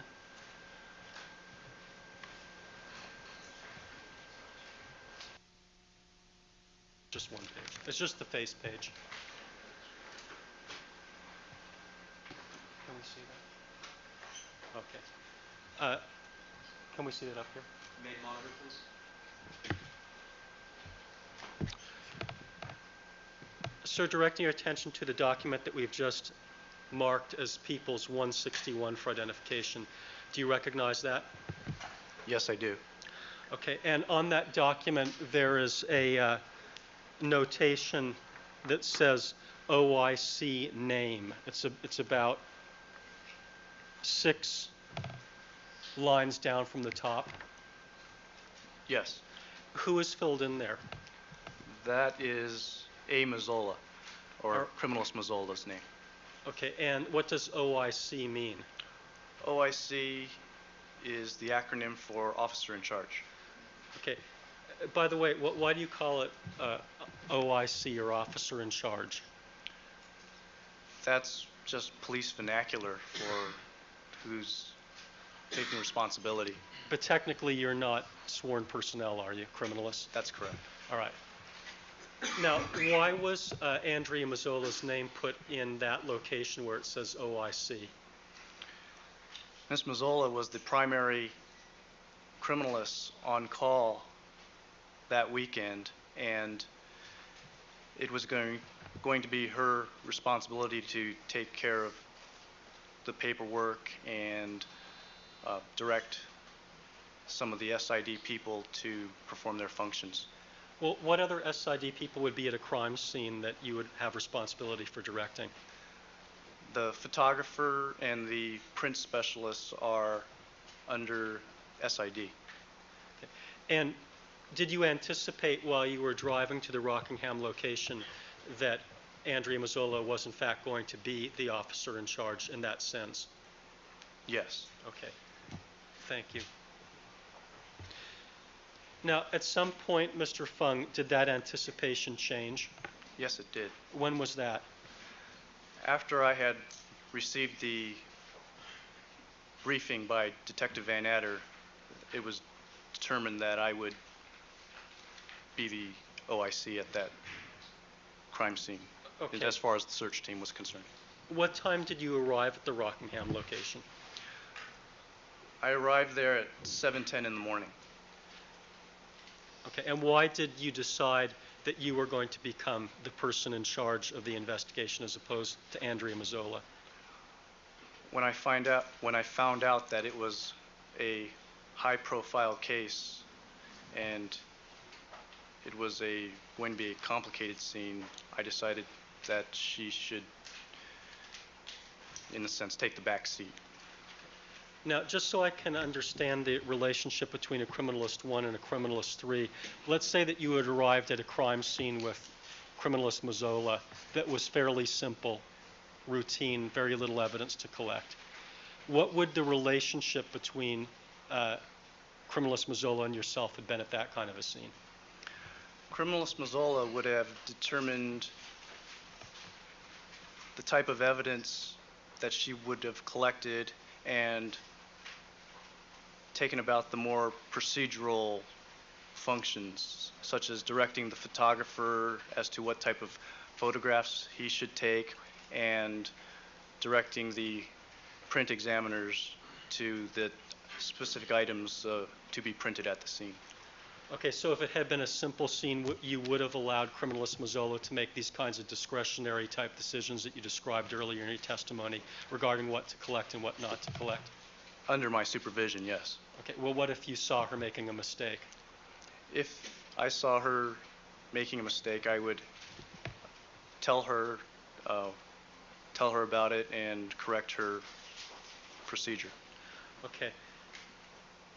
Now, let's say that we were talking about a very simple scene where there wasn't a lot of evidence to collect and you were working with Andrea Mazzola and there was a dispute between the two of you. She says, why don't you collect that? You say, no, you collect that. No, you collect that. No, you collect. Or any other kind of a dispute. Who's going to win in that kind of a dispute? Criminalist 3 takes precedent and the criminalist 1 will have to do what the criminalist 1 will have to do what the criminalist 3 says. So even at a simple crime scene, are you still designated then as being Andrea Mazzola's supervisor in that sense? Yes. Okay. Now, at this particular crime scene at Rockingham, was there ever a time where Andrea Mazzola did direct crime scene photographers? No. Or print people? No. Or anyone else that you saw? No. And what about at the location at Bundy? No. She did not have any opportunity to direct anybody at that scene. At both scenes, were you telling her what items to collect and what not to collect? Yes. Okay.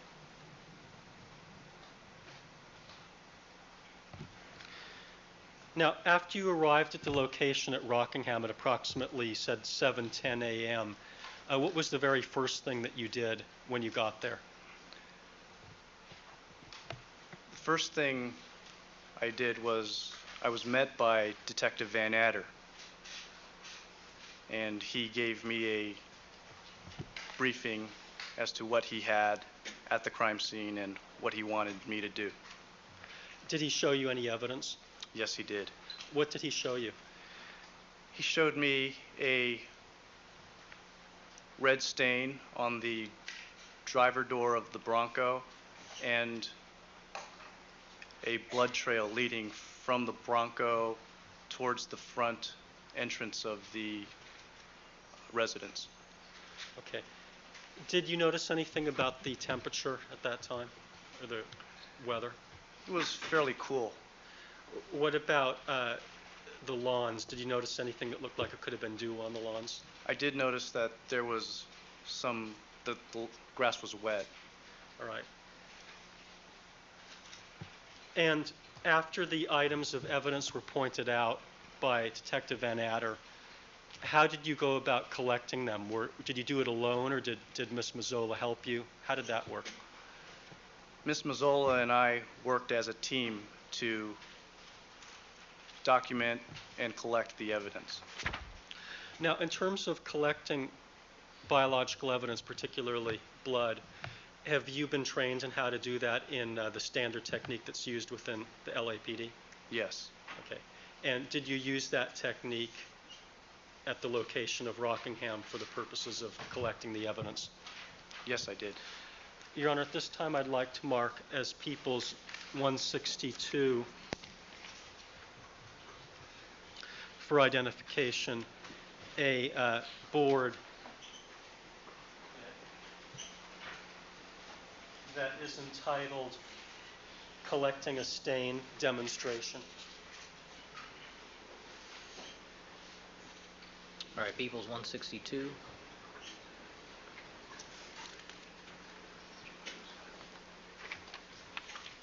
Yeah, which I'd like to put up. And I'd also like to mark as Peoples 163 for identification a brown paper bag and its contents. And I'd like there's a document in there that I'd like marked as Peoples 163A. This document is an inventory, Your Honor, that itemizes all of the contents of the bag as being A through L, Peoples 163A being the exhibit itself, the inventory. Yes.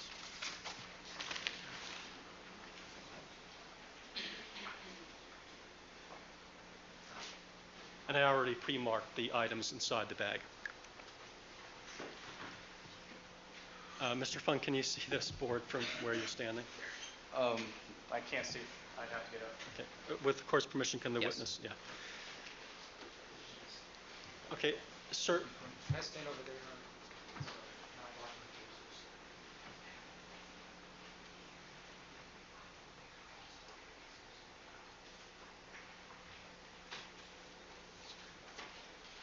Honor? Perhaps we can pull up the photograph that's marked number 1 on Peoples 163. Would you please? Sir, does Peoples 163 demonstrate most of the major steps that are involved in collecting a stain? Yes, it does. And directing your attention to the photograph that's numbered 1 on this board that says number and measure stains, what does that photograph depict? That depicts the documentation portion of the collection of a stain. We will number the stain with an identification number and then measure the stain as to its location and then have it photographed. And this particular demonstration, who is portrayed in the photograph that's marked, that's labeled as 2, and the rest of the photographs? That's Criminals Mazzola. Okay, can we see number 2? Directing your attention to photograph number 2, what step does this involve? This involves the collection of the control. In this photograph, she is selecting a cloth swatch and dampening it with distilled water.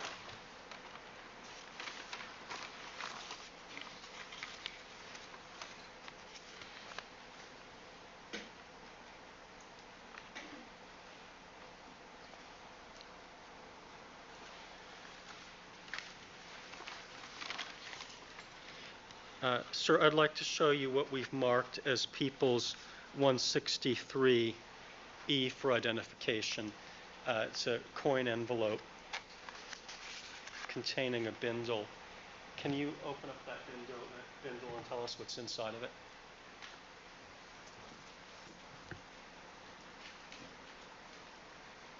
I'm opening up the bindle, unfolding it, and within the bindle are 3 cloth swatches.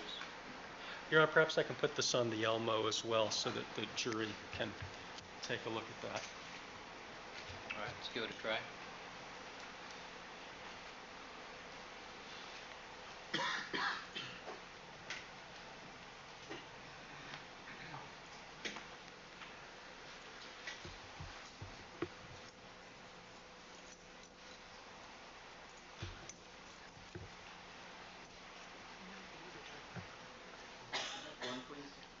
Yeah.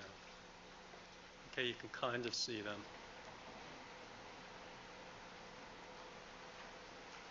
Well, now I guess they look more like tablecloths than swatches. But Mr. Fung, what is represented here on the this exhibit? You can see 3 cloth swatches in that. I guess it's a projection. Okay. Your Honor, perhaps we could pass it around to the jury just so they could get a sense of how small the item is. Thank you.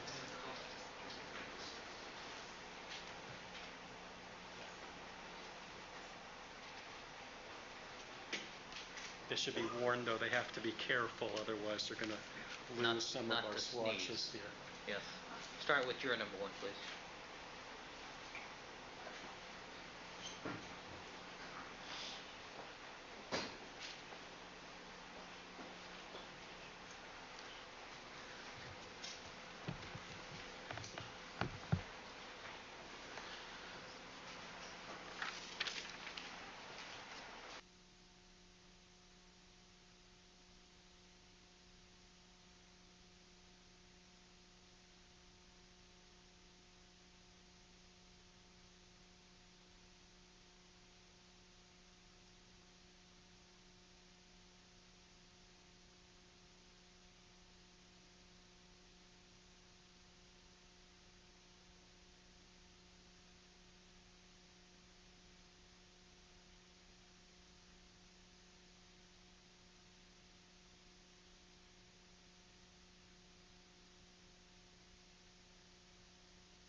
All right, the record should reflect that all the jurors have had the opportunity to observe the contents of 163E. Maybe you can refold that for us, Mr. Fung, so we don't lose them. Okay, so in photograph number 2, maybe we can get that back up again. You are, that's showing her dampening these little tiny swatches that the jury has just seen. Yes. And how is she holding the swatches? The swatches are held with a pair of tweezers. Okay. And what is she dampening them with? She's dampening them with distilled water. All right. Now, directing your attention to the cell number 3 on our collecting the stain board, People's 162. After she dampens the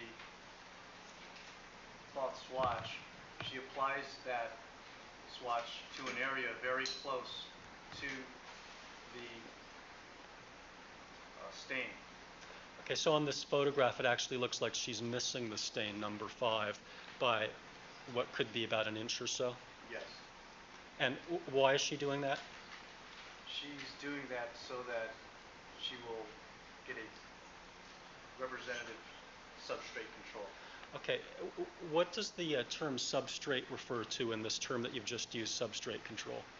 The substrate is the object from which we are collecting a stain. In this case, it's a sidewalk.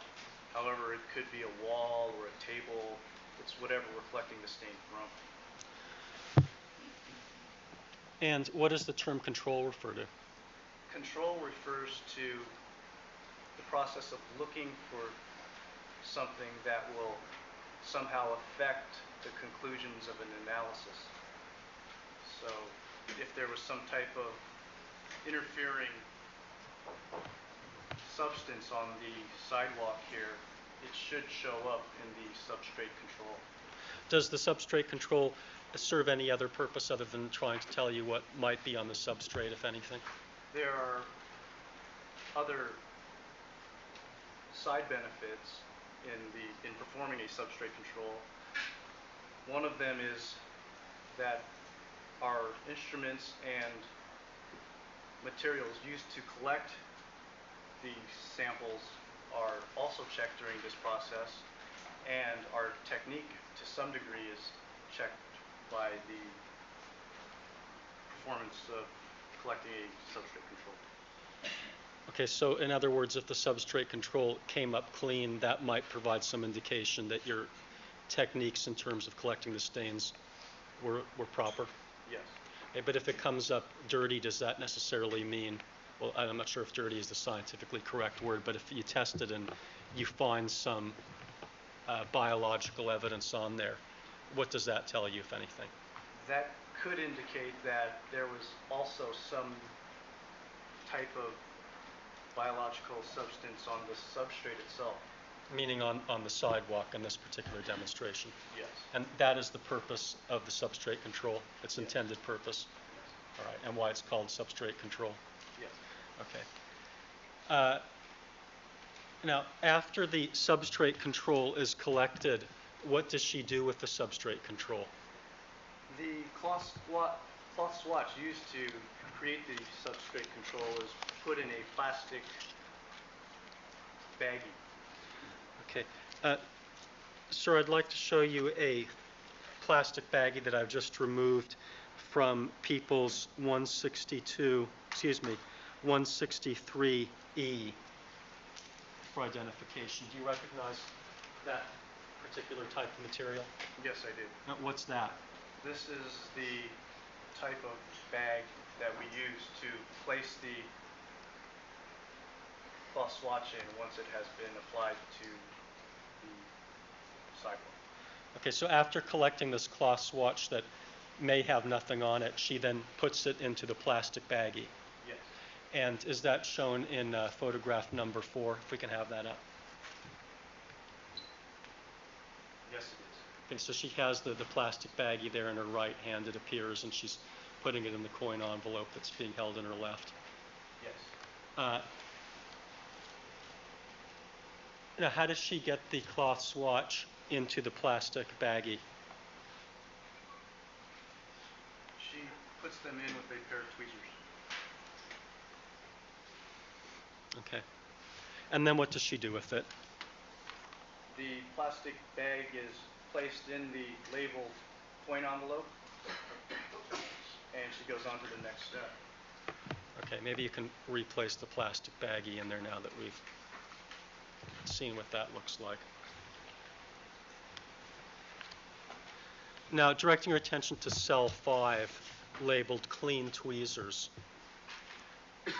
Can we have that up there? One, please.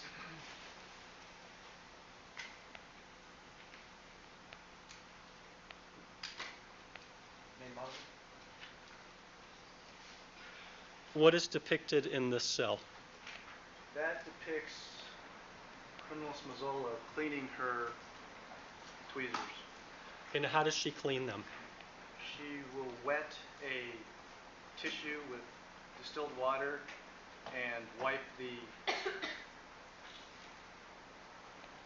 tweezers on the moistened part of the tissue to wipe away any type of material that may be present on the tweezers. So why do you have to clean the tweezers now if you've only collected the substrate control? The tweezers are cleaned just as a matter of hygiene or lab practice, good lab practice. Are you handling the substrate control then in exactly the same way you'd handle a stain, just as if it were a stain? Yes. All right. Now, Directing your attention to the cell that's numbered 6 that says take new swatch, then dampen it. What does that show? That depicts Ms. Mazzola selecting a swatch which is approximately the correct size to transfer the stain onto it. She will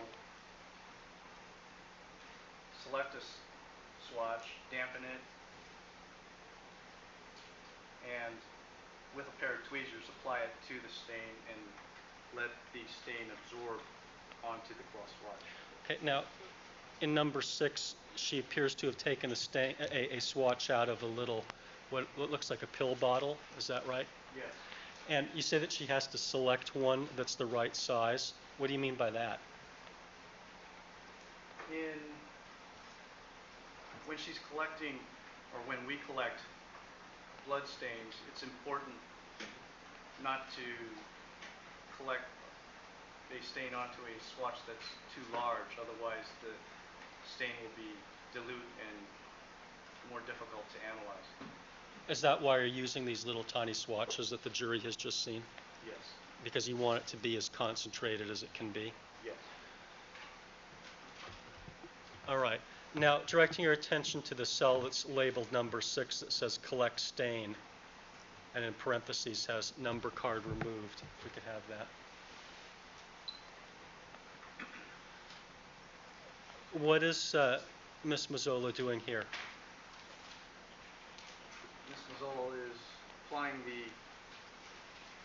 cloth swatch to the stain itself. So now she's actually collecting the stain. Yes. And in this case, it's the one that was numbered 5. Yes.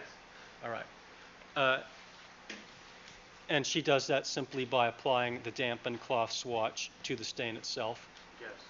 Now, directing your attention to the photograph that's in cell 8, what does that depict her doing? That depicts her placing the cloth swatch in a plastic bag and then placing the plastic bag in the coin envelope. And does that go in the very same coin envelope Yes. that you already put the substrate control in? Yes. And so you have a coin envelope that has a stain in one plastic bag and then a control in another plastic bag. Yes. And the coin envelope would be numbered to correspond with the number card? Yes. Okay. Thank you. You may resume your seat. Yeah.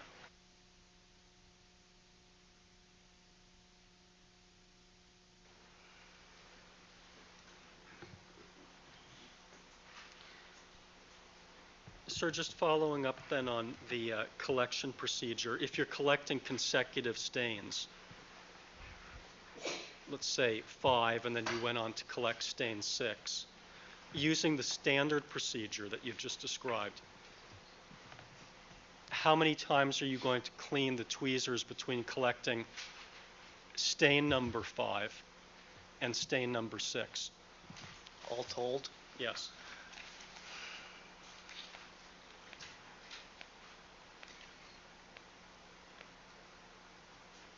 Four times. No, between the two stains? Oh, between the two Yeah. stains? Once. All right. Well, if you collect the, let's just see if we can get the sequence down, but between two stains. Let's say that you've collected the stain number 5. Yes. Okay. Then the next thing that you're going to do on number 6 is collect the substrate control. Yes. Will you have cleaned your tweezers before doing that? Yes. All right. And then you'd package up substrate control number 6. Yes. And now you're going to collect stain number 6. Yes. Okay, before collecting stain number 6, will you have cleaned your tweezers again? Yes. Right. So it's twice under the standard practice that you clean the tweezers? Yes. Between stains? Yes. All right. If someone varies that practice by collecting the tweezers an extra time, cleaning the tweezers an extra time, is that something that's over and above the standard practice that you're using in LAPD? Yes. All right.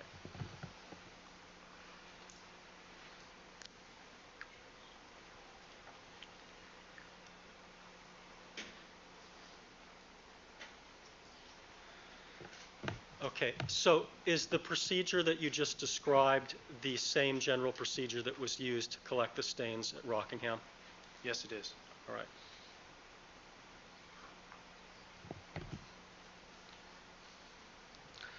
Your Honor, I'd like to mark as my next exhibit People's 164 for identification.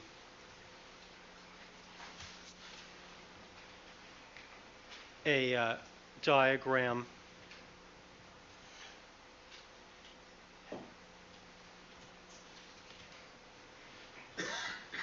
I'm sorry, it's already been marked. I'd like to use what's already been marked as People's 120, which is a diagram of Rockingham. All right, People's 120.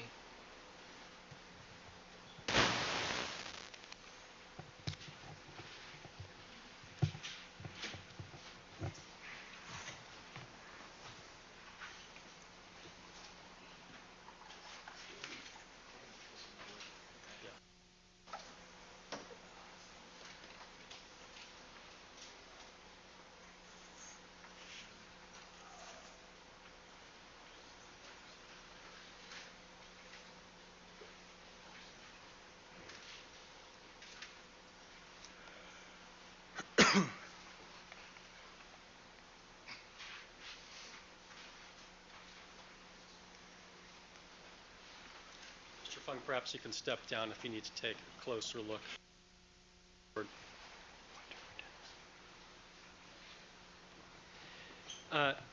Have you had an opportunity to look at this board before today? Yes, I have. And the photographs in it as well? Yes. Okay. Now, directing your attention to photograph A on this board, there are in that photograph what appear to be little tiny cards in the street and on the driveway. What do those cards represent?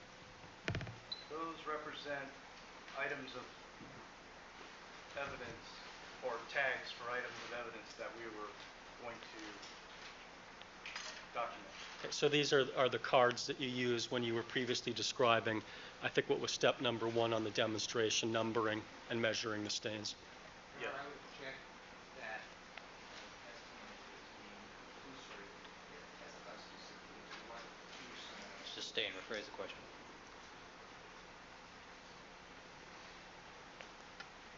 Okay, these are the cards that you used. Yes.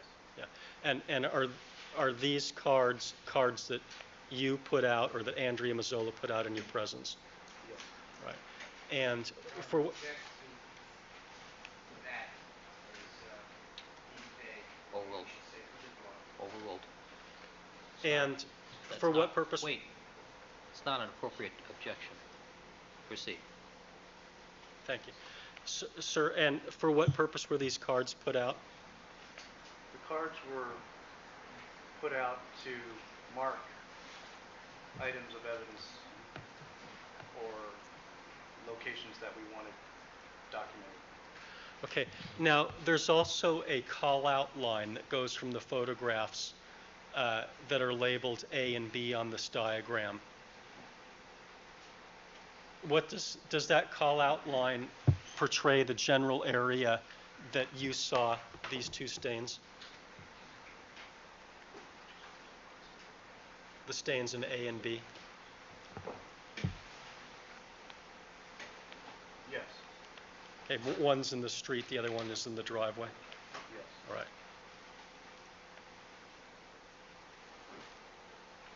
Now, if you look closely now at the photograph that's marked C on this diagram, here we can have that one.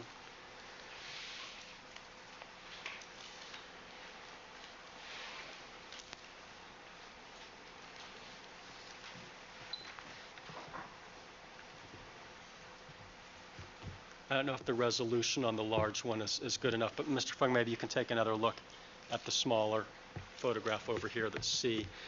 can you actually see the numbers on the cards? Yes, I can. And do those cards represent stain number 5 and 6? Well, there's 5, 6, and then there's a letter. Yes. Okay.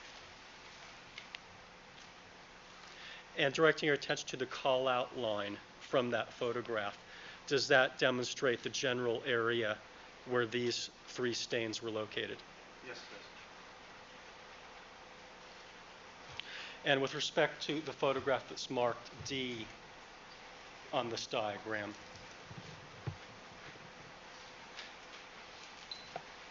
does that represent stain number 8 as portrayed in the, is that an 8? That's a B. Oh, I'm sorry, a B. Okay. And does the call-out line show where B was? Yes. Approximately, yes. Okay. And now looking at the photograph that's marked F on this diagram, Yes. what does that show? That shows the stain that we labeled C. Okay. And now looking at photograph I. Maybe we can have I.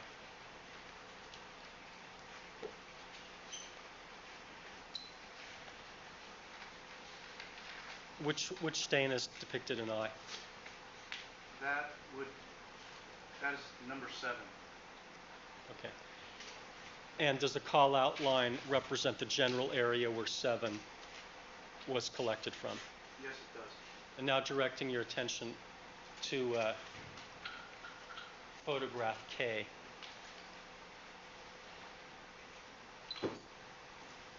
What does that depict? That depicts the location where number 8 was collected. Okay.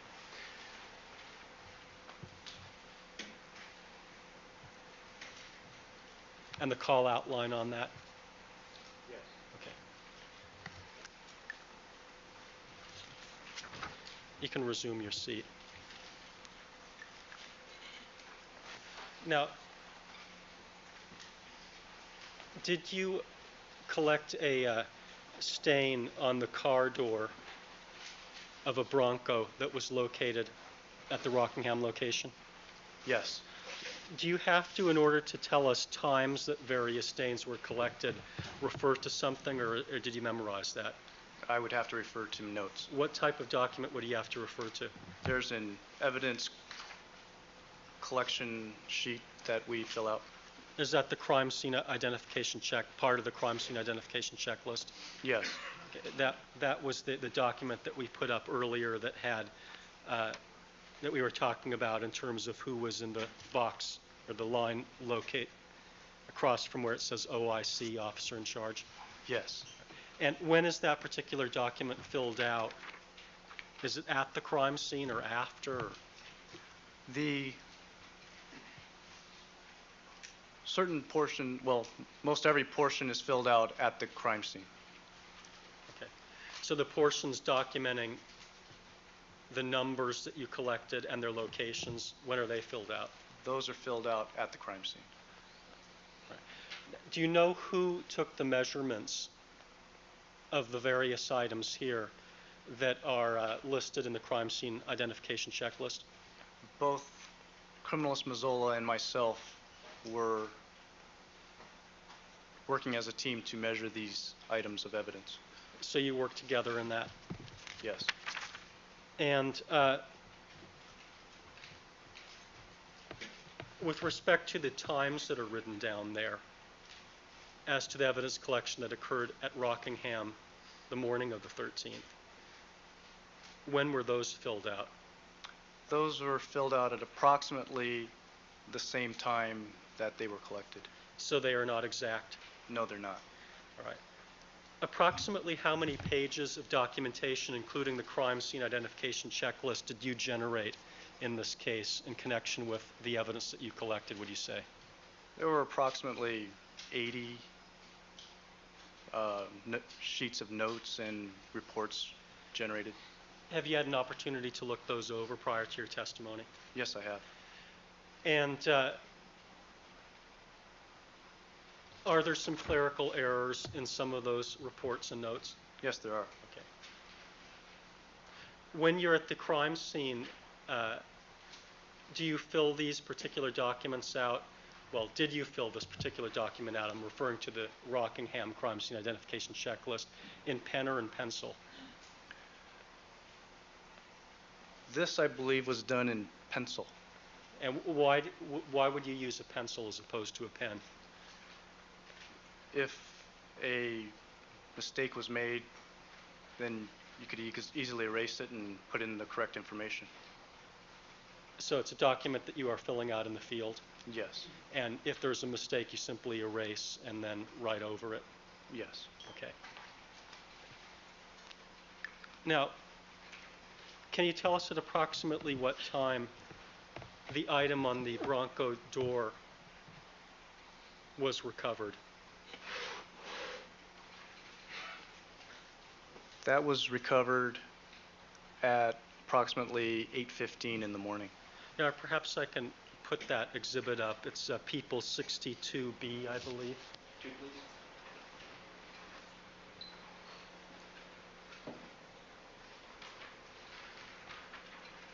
What does People 62B for identification depict?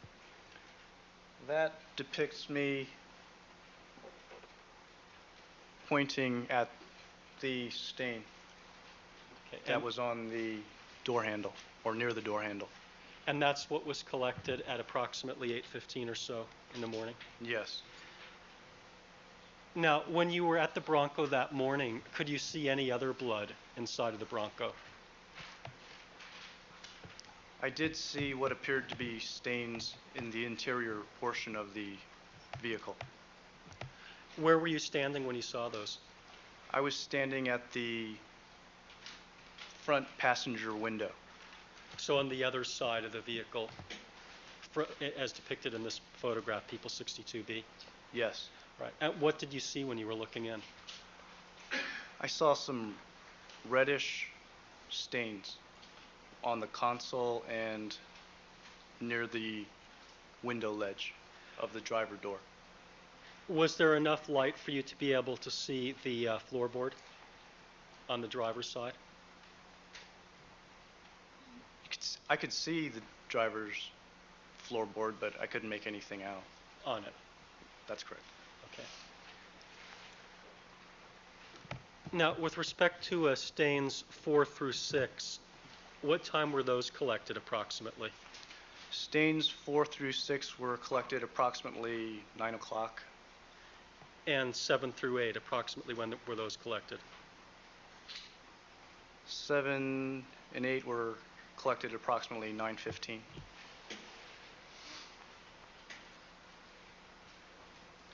Now, when you were looking at the various blood dots that you previously described that are depicted on the diagram here that's been previously marked as People's 120 for identification, did any of those blood dots appear to be stepped in? No. What condition did they appear to be in? They appeared to be dry, and they had a reddish tinge to them. They appeared fresh. Okay. All right, Mr. Goldberg, would this be an appropriate point? It would, Your Honor. All right. How about if you take that exhibit down for me real quick? All right, ladies and gentlemen, we're going to take our recess for the morning session. Please remember all of my admonitions to you. Do not discuss the case amongst yourselves. Do not form any opinions about the case. Do not conduct any deliberations till the matter has been submitted to you. Do not allow anybody to communicate with you with regard to the case. Counsel, we will stand in recess until 1:30, and let me see counsel without the reporter at the sidebar. All right, Mr. Fung, you're to return 1:30. Defendants again present before the court with his counsel. People are represented. See, we have a new addition, Brian Kelberg. On behalf of the people, good afternoon, sir. All right, we have 2 motions on for this afternoon. One has to do with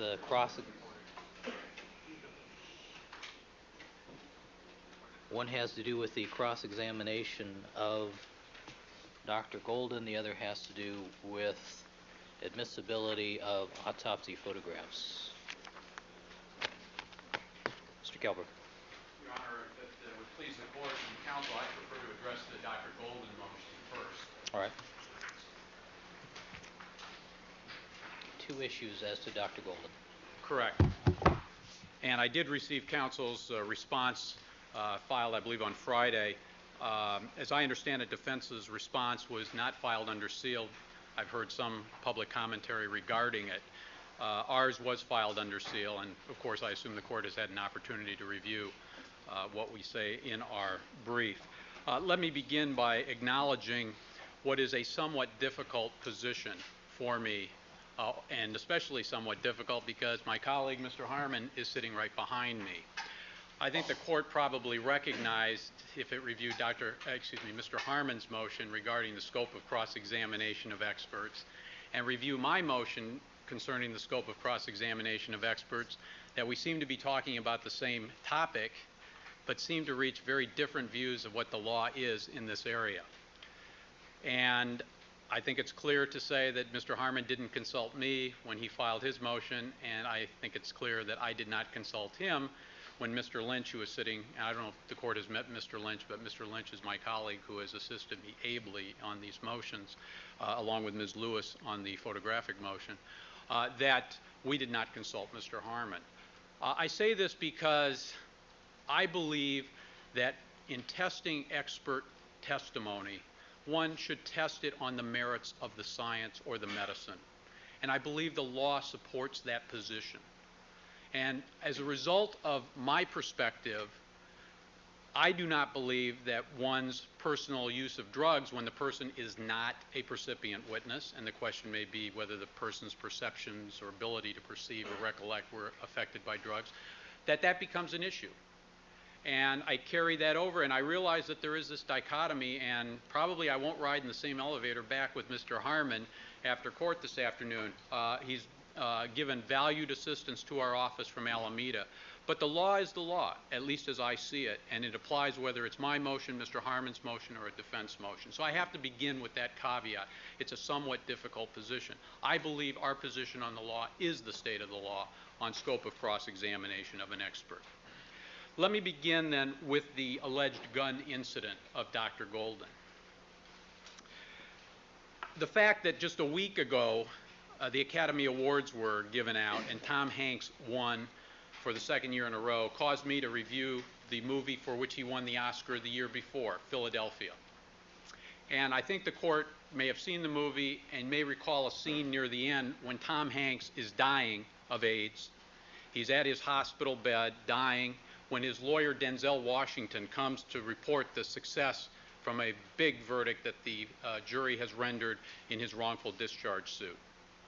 And at that time, Tom Hanks whispers a joke to Denzel Washington, which as Denzel Washington is leaving the hospital, he enters an elevator where there's a patient in a wheelchair and a cervical collar, and he repeats the joke to that patient.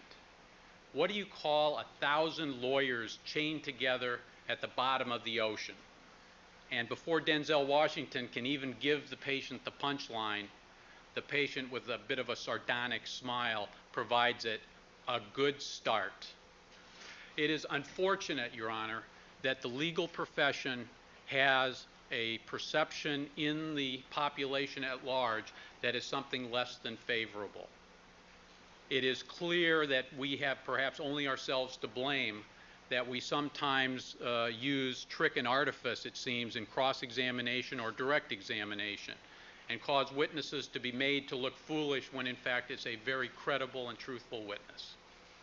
So we do have only ourselves to blame for this perception. And the incident involving Dr. Golden, even if the incident occurred in a way which is the most favorable to the defense, that is a real weapon and the threat being made regarding taking out lawyers, that does not show bias against these lawyers. After all, Mr. Hodgman, the prosecutor at the preliminary hearing, is a lawyer. We are lawyers. If anything, at its best, such evidence merely suggests what is a nationally held view, that you could take 1,000 and a whole lot more lawyers, chain them to the bottom of the ocean, and society might be the better for it. I have a different view. This court was a lawyer for many years. I've been a lawyer for many years. Defense counsel have been lawyers for far many years more than I have. And I don't think any of us would be in this if it were not an honorable profession. And I speak of that both from this side of the table and from that side of the table, because someone who is very near and dear to me practices law from that side of the table, not this side of the table. And so when the public has this concern about lawyers, it bothers me. But if the issue is, did Dr. Golden make mistakes in the way he performed the autopsy, how is this view of lawyering going to assist a jury in deciding whether mistakes were made or not? Let me tell this court, there is no question mistakes were made, and we're going to bring out those mistakes. There is nothing to hide when one looks at the evidence. And we have no fear that when all of the evidence is out and all of the evidence is presented to this jury, that they will make a fair and rational decision. Because although in Dean Ullman's response, I think to the photographic motion, he used the pejorative term incompetency, number one, that's not a term we used, and that is not a term which is going to apply to what Dr. Golden did. But when you use a term like incompetency as a pejorative, it conveys an image that not only were mistakes made, but they really matter. They go to the heart of cause of death, manner of death. Was there one killer, multiple killers? How did these people bleed? Should blood be on the perpetrator, and so forth? Well, what the evidence is going to show, and I have the utmost confidence my colleagues will be able to argue successfully to this jury, is that whatever mistakes Dr. Golden made, they do not impact on any issue in this case. Let me use the most well-known example. Everybody talks about, my God, he threw away the stomach contents of Nicole Brown Simpson. What an idiotic thing to do. Well, I think it's fair to say the evidence will show she did not die of food poisoning from Mezzaluna Restaurant. And she did not die from drug intoxication from taking too many barbiturates that are still in her stomach. If one wants to look at the medical reasons why one would save the stomach contents, then that is a perfectly fair issue to present to this jury. And I submit when the evidence is out, there is no medical issue that warranted saving that contents. Because the evidence will show that Dr. Golden did what any sound forensic pathologist examining a body in this situation would do. He opened the stomach, he examined its contents, he wrote it down contemporaneously to his examination.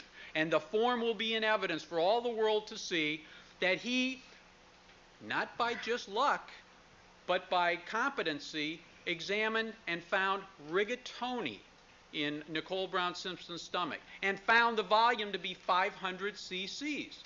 And this court may remember when Ms. Clark was examining, I believe Tia Gavin is the server's name, somebody came in, I guess at the lunch hour, with some document in response to an SDT, which Ms. Clark didn't have the foggiest idea about. And that's my responsibility, because I thought, getting into the case somewhat belatedly, that, gee, it might be interesting to see. Was it a lucky guess by Dr. Golden that she had rigatoni in her stomach? Or did he, in fact, make an accurate observation? And lo and behold, as the evidence has already shown, he made an accurate observation.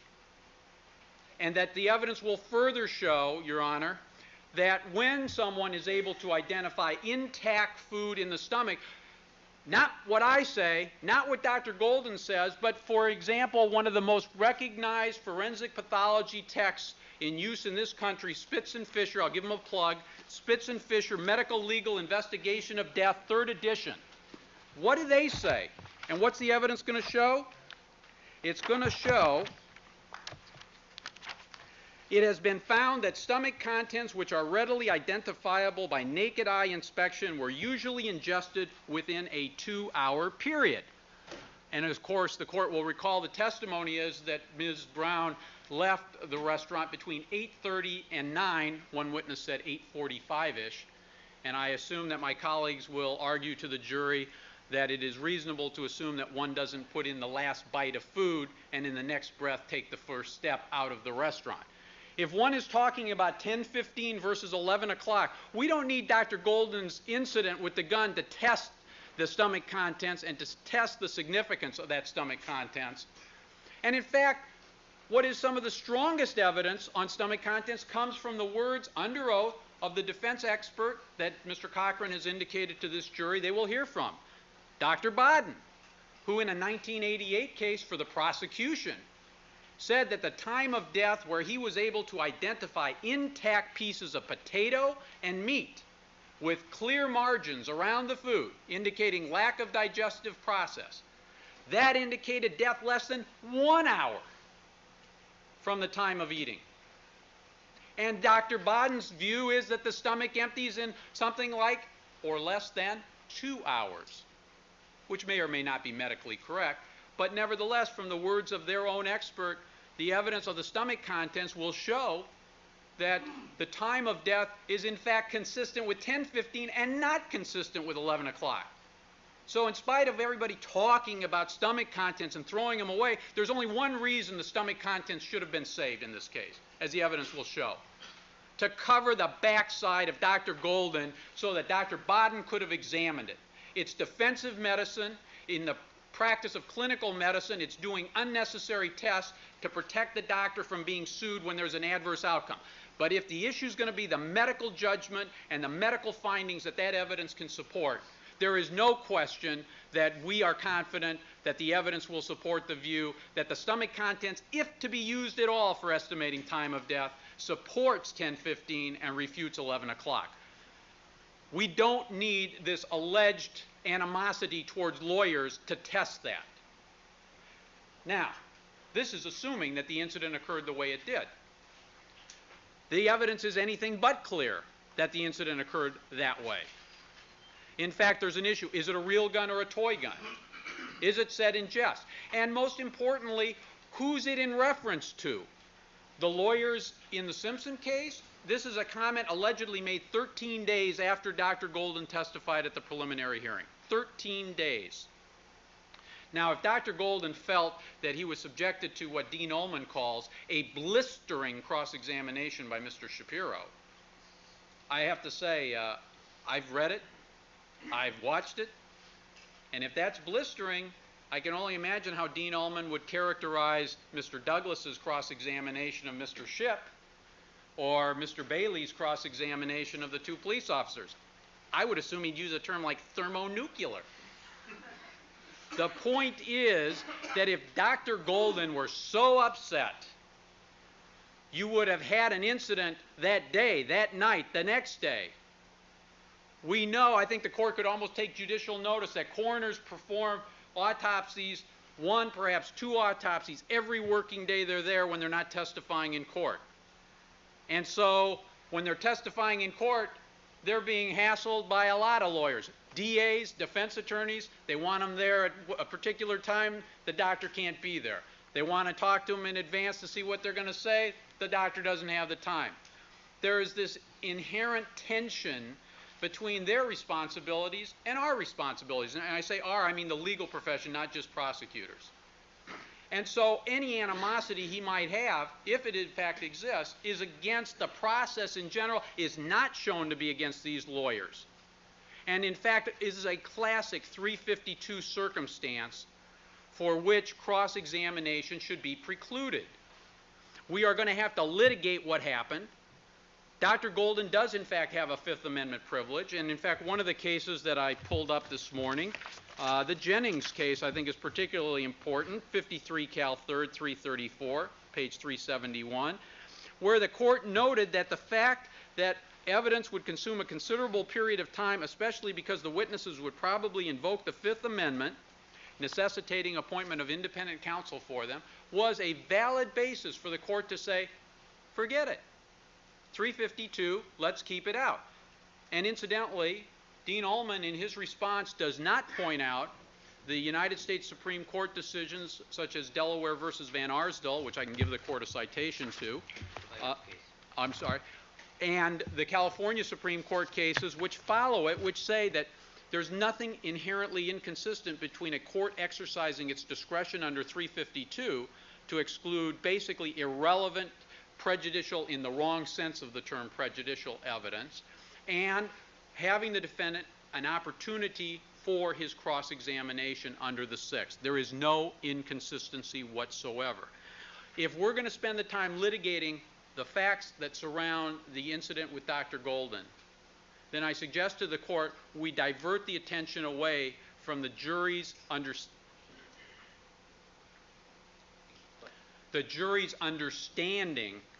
of the medical issues involved.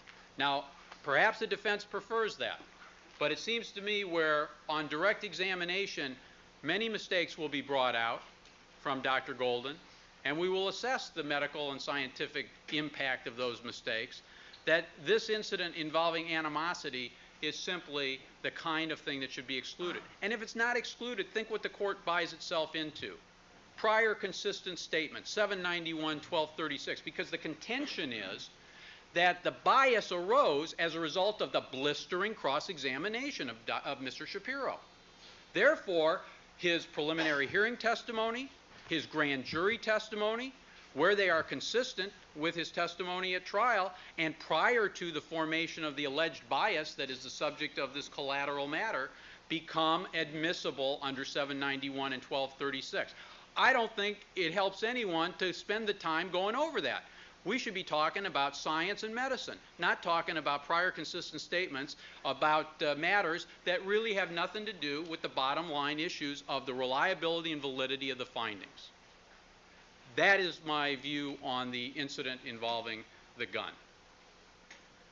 Does the court want me to go on then to the other two? Yes, please go on to the other incidents. Okay. The other incidents, again, 1990 incidents, where Dr. Golden made certain mistakes. He misdiagnosed, I'm not sure is the correct word, he opined regarding entry and exit wounds in an incorrect fashion, and he was involved in a determination of distance regarding where a gun was at the time the shot was fired, which turned out to be erroneous. Our position on the law is very clear, Your Honor. These are specific acts of alleged conduct which do not reflect a course on credibility, moral turpitude. They are not prior felony convictions, etc. So they are not admissible because they only serve to create the impression that he has a character trait for being an incompetent physician, a negligent physician, and that he acted in conformity with that. The classic 1104 of the Evidence Code prohibition. Now, I thought it was interesting that Dean Ullman cites a federal case, and by the way, there's a subsequent Colorado case, I can give the court the citation, which refuses to follow it. But the interesting thing about the federal case is you've got an expert testifying for the plaintiff in a malpractice action, and the expert is going to be asked, and is asked, number one, if he had inflated his invoices when being an expert witness, and he testified he had. Now that I have no disagreement with. If somebody does that, that's an act that reflects on truth and veracity under Wheeler. Specific act, not barred because of Prop 8, and it bears on truth and veracity. That's fraud. I mean, plain and simple. The other thing was he'd been sued 3 times in medical malpractice actions, and the court said that was fair game on credibility. But the rule that was cited by the court is 608B of the Federal Rules of Evidence. 608B is a rule analogous to the Wheeler decision. It deals with specific acts of misconduct offered on the issue of truth and veracity. And what's interesting is this decision is, I think, 91.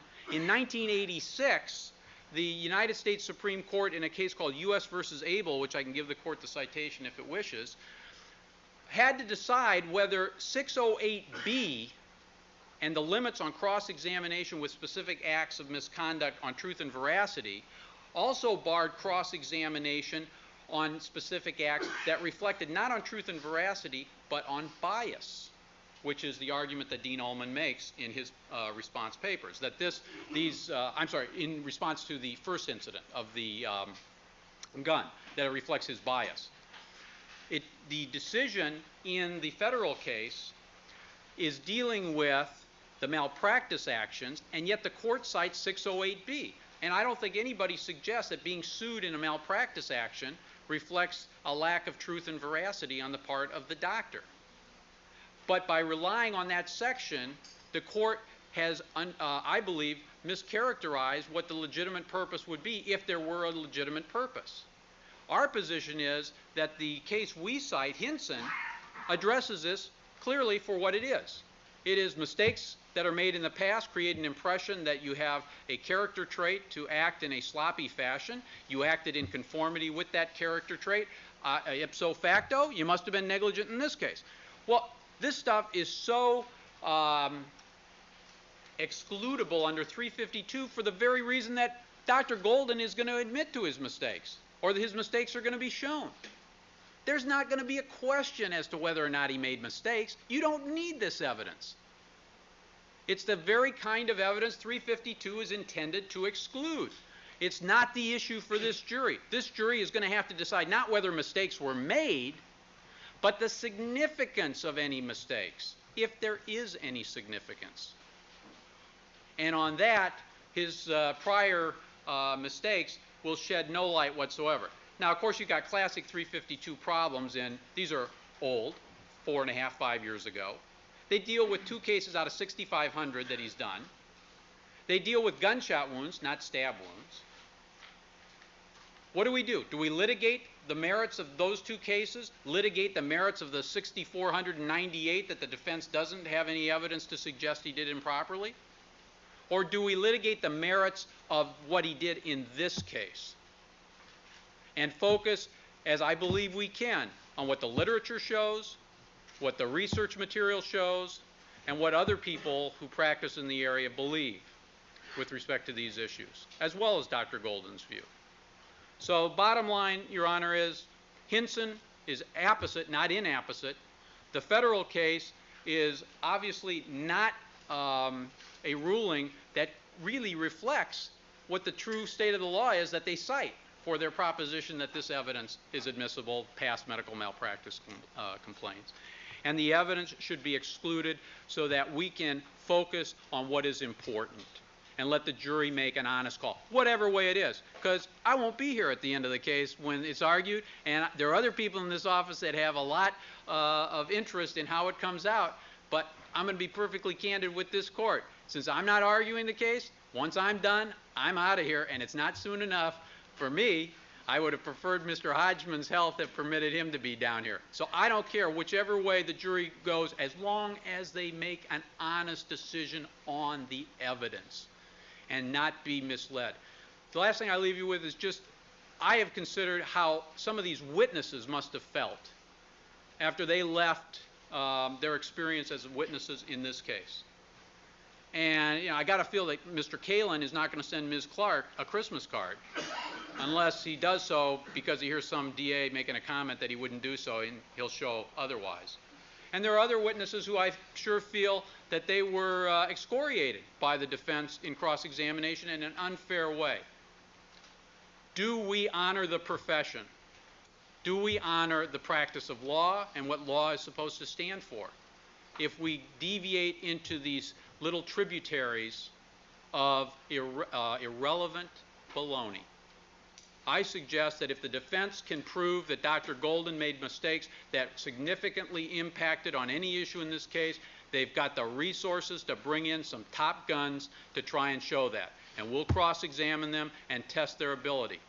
One last thing, I'm sorry that I forgot, because I think it's the Bible. I do not hold myself out as an expert on the Bible, but I believe there's a phrase that says something to the effect, let he who has not sinned cast the first stone.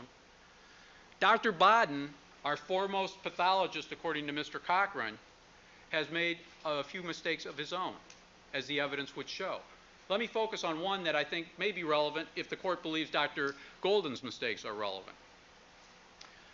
Dr. Bodden, when he was in New York as a medical examiner, signed off on a death of an alcoholic. Let me just interrupt you. I don't really want to go down that road at this Okay, point. that's fine, Your Honor.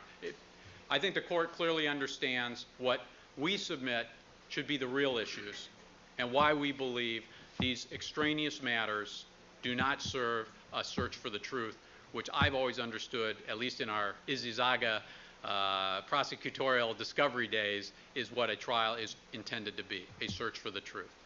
So on that basis, we believe that our motion is well taken and it should be granted as it is spelled out. Thank you, Your Honor. Mr. Ullman.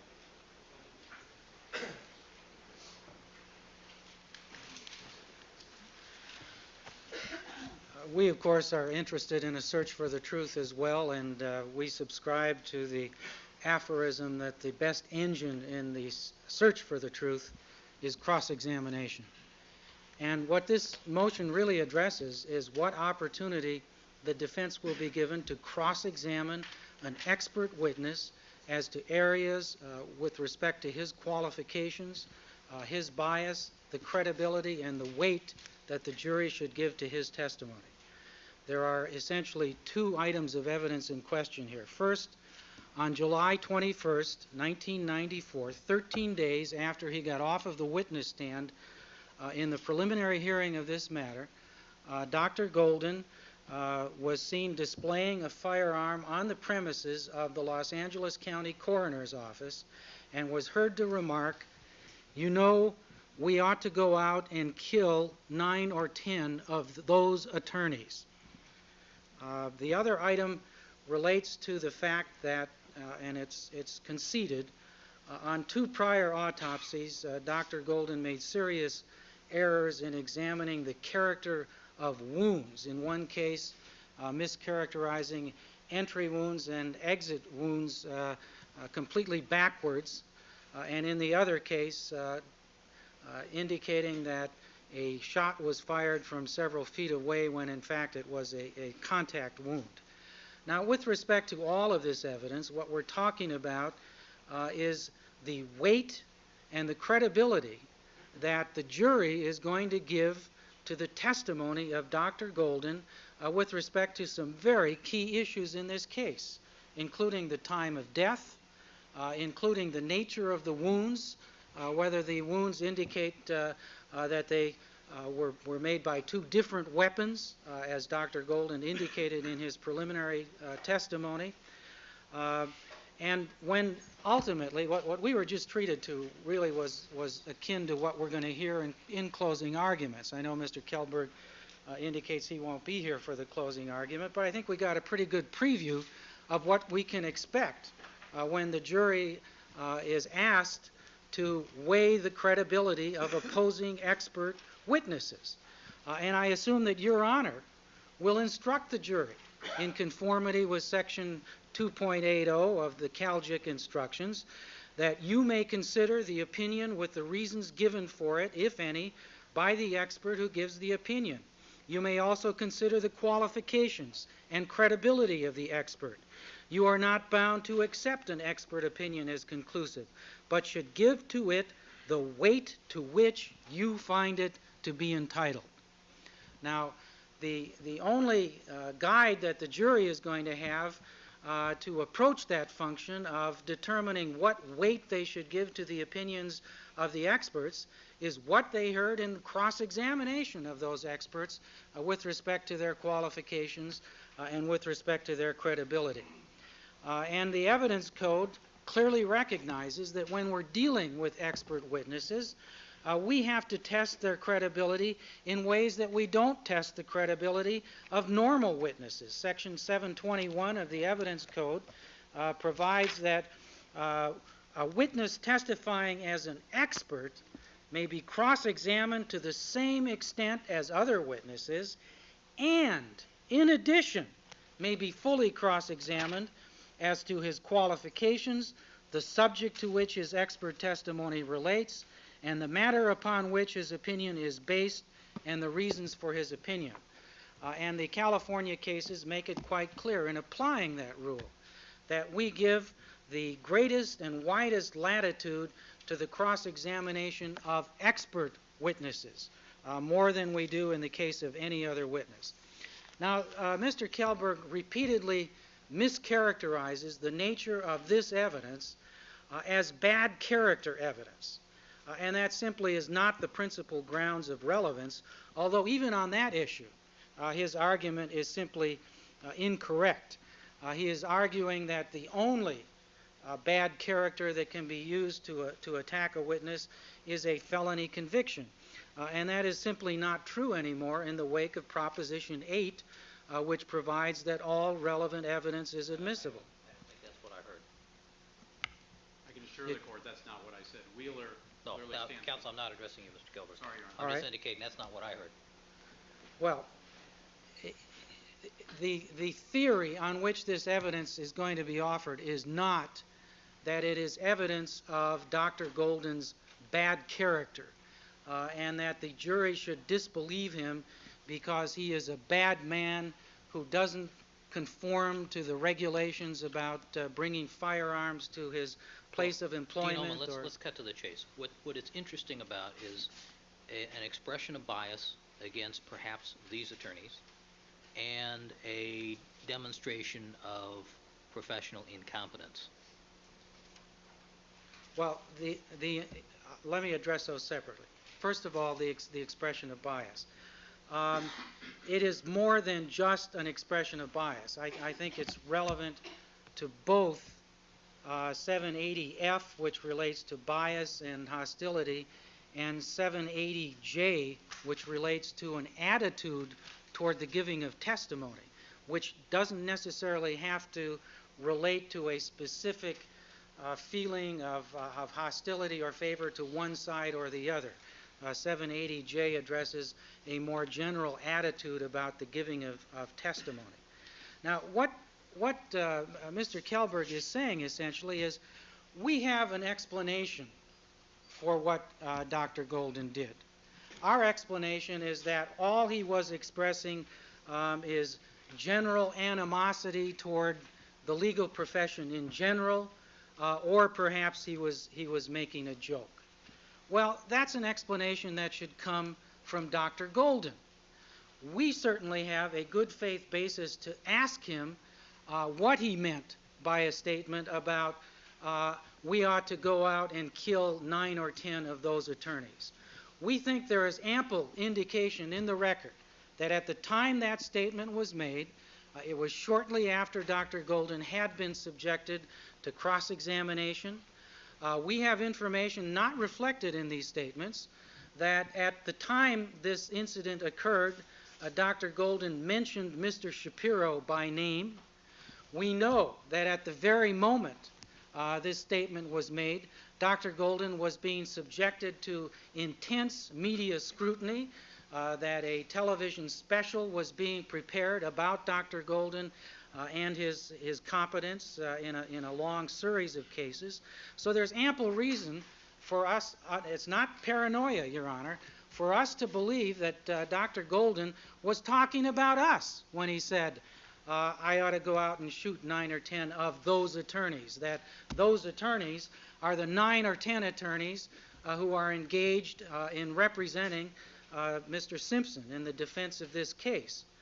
But even if we can characterize this as some broader hostility about attorneys in general, we believe there is ample basis to conclude that that hostility arises from the role that Dr. Golden plays as an expert witness and his cross-examination in the course of presenting his opinions. What is your response to Mr. Kelberg's argument regarding 352 and Fifth Amendment problems?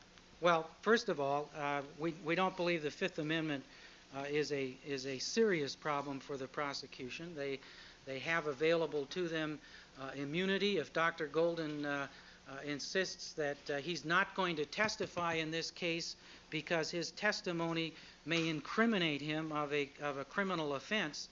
There are numerous ways that the people can deal with that, including a statutory grant of immunity. But that's completely within their discretion, and tactically I'd be astonished if they did that.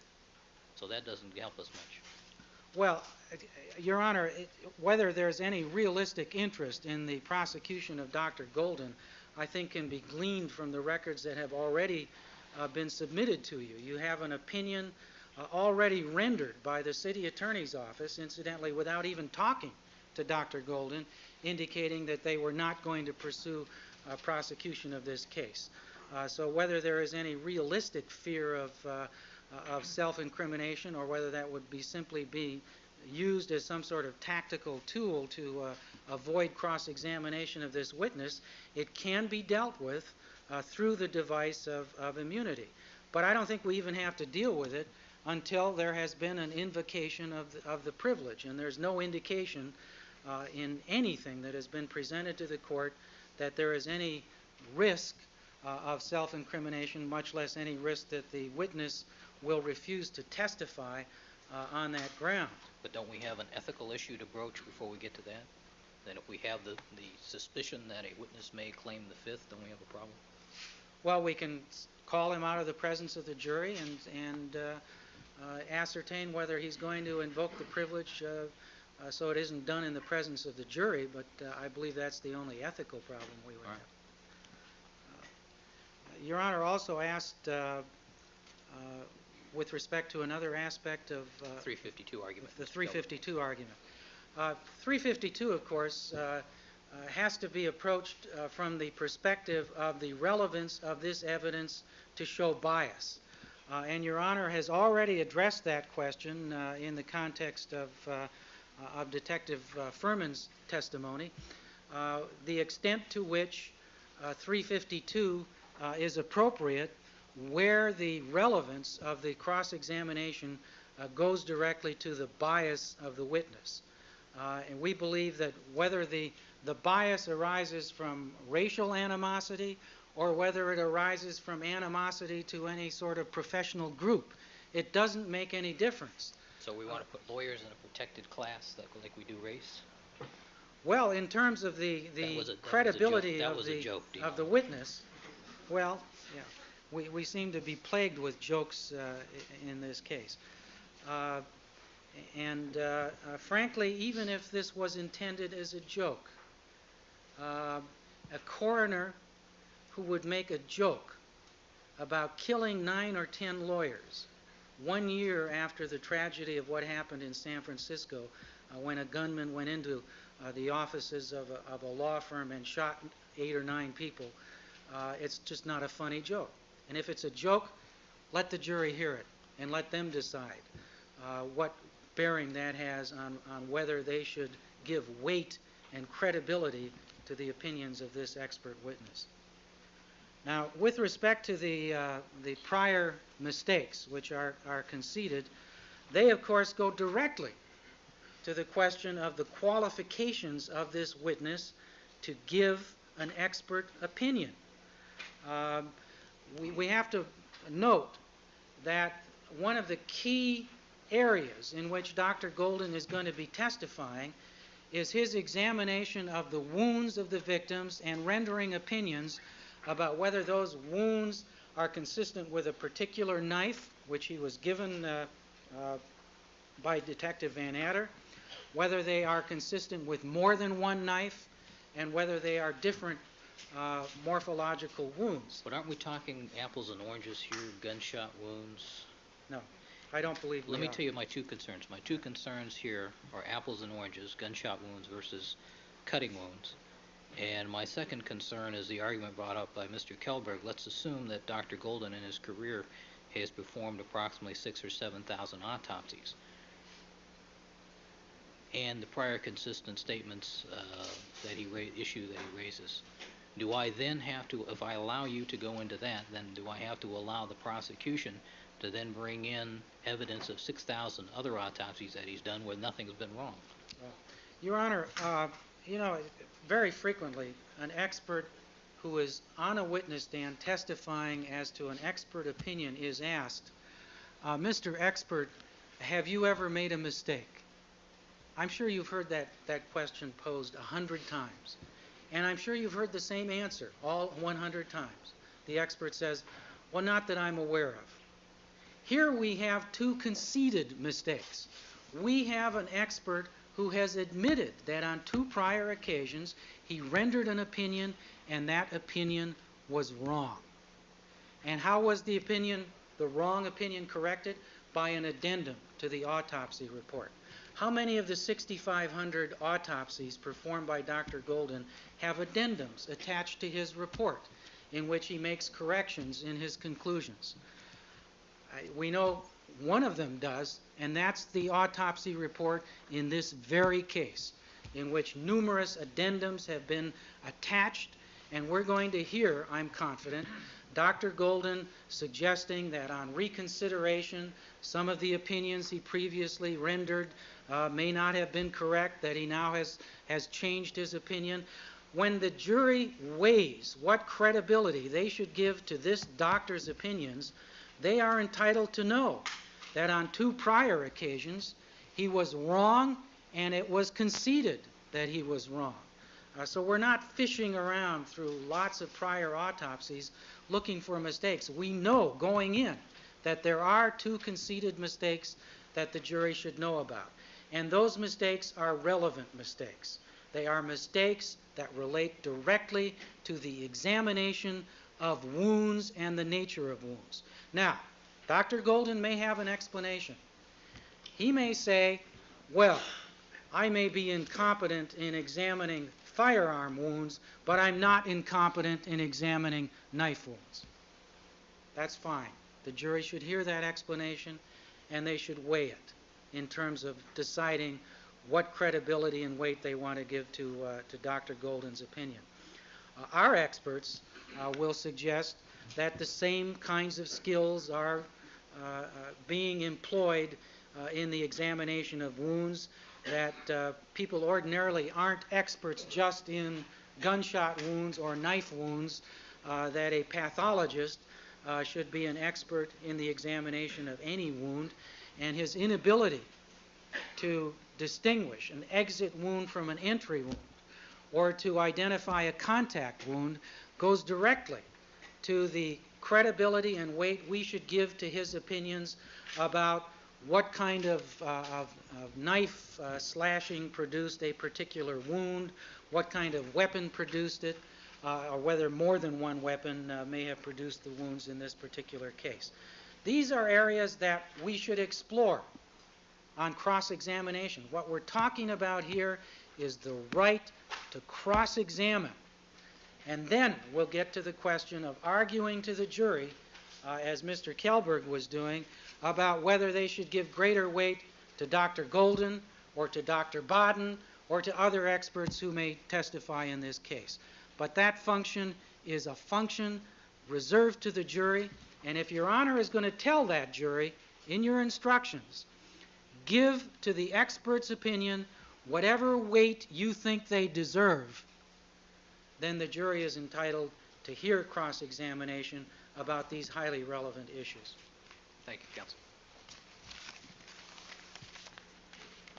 This court would hear a brief response, or is the court sufficiently educated on this issue that it's... Do you feel compelled to respond? I don't feel compelled to do anything in this court, Your Honor. All right, thank you, Mr. Other Kelberg. than to hopefully be courteous. All right, thank you, sir. All right, counsel, we've used up, we have one other issue, the issue as to the use of the autopsy photographs. And I did receive from the prosecution a complete set of autopsy photographs that are placed into 2 groups, photographs that they do not wish to use and those that they do wish to use. However, I must say that the letter that accompanied the photographs did not tell me for what purpose the prosecution wished to use particular photographs. And my guess at this point is that we will not see the autopsy testimony for quite some time, perhaps 3 to 4 weeks, if I'm lucky. Do we agree on that? And Dean Ullman, I understand you have to go back to Stanford. Well, I was going to argue the sanctions issue, so I may remain over until tomorrow morning to do that. All right. Do you want to address the sanctions issue? Can you do it in 5 or 10 minutes? Certainly. All right. Your Honor, if you recall, I had asked for time Yes. on that. That's why you set it for tomorrow morning, sanctions on the late disclosure of the videotape. Right. Okay, I did do that. All right. I'll be able to remain until tomorrow morning. All right, then With respect to the autopsy photos, we believe that the court needs to engage in the 352 balance with respect to each individual photo, and that perhaps this could best be done in chambers where both counsel have an opportunity to address the admissibility of each photo and the availability of alternative photos which may not create the same problems. I might add as well, it would be tremendously helpful to me if I had a one-sentence explanation as to each photograph, why it's relevant or why you seek to introduce it or as to what issue. Because to merely give me a list and expect me to figure out, I mean, I can guess as to a lot of these things, but some of them, the intent may not be clear to me. So it would help me tremendously if I had a one sentence explanation as to each one of these photographs.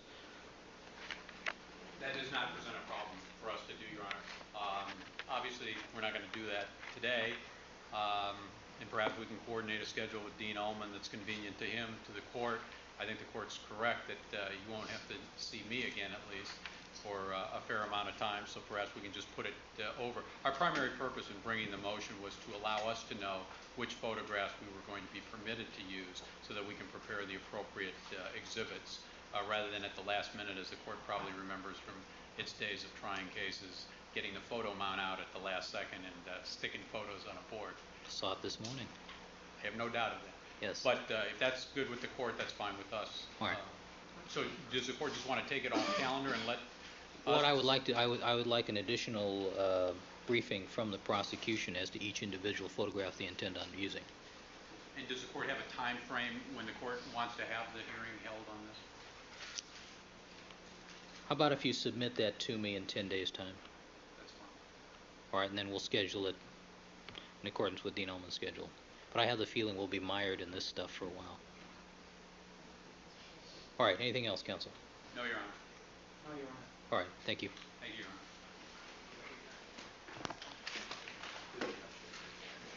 All right, do I need to change court reporters? Can you go to 3? All right. All right, let's have the jurors, please.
Witness stand of our jury panel.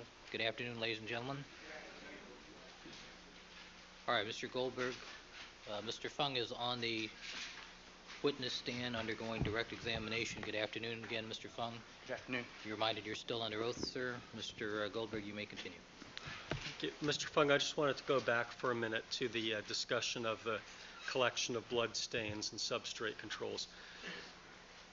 When you collect a stain, if you apply a swatch to that stain and it does not collect the entire stain, what would you do?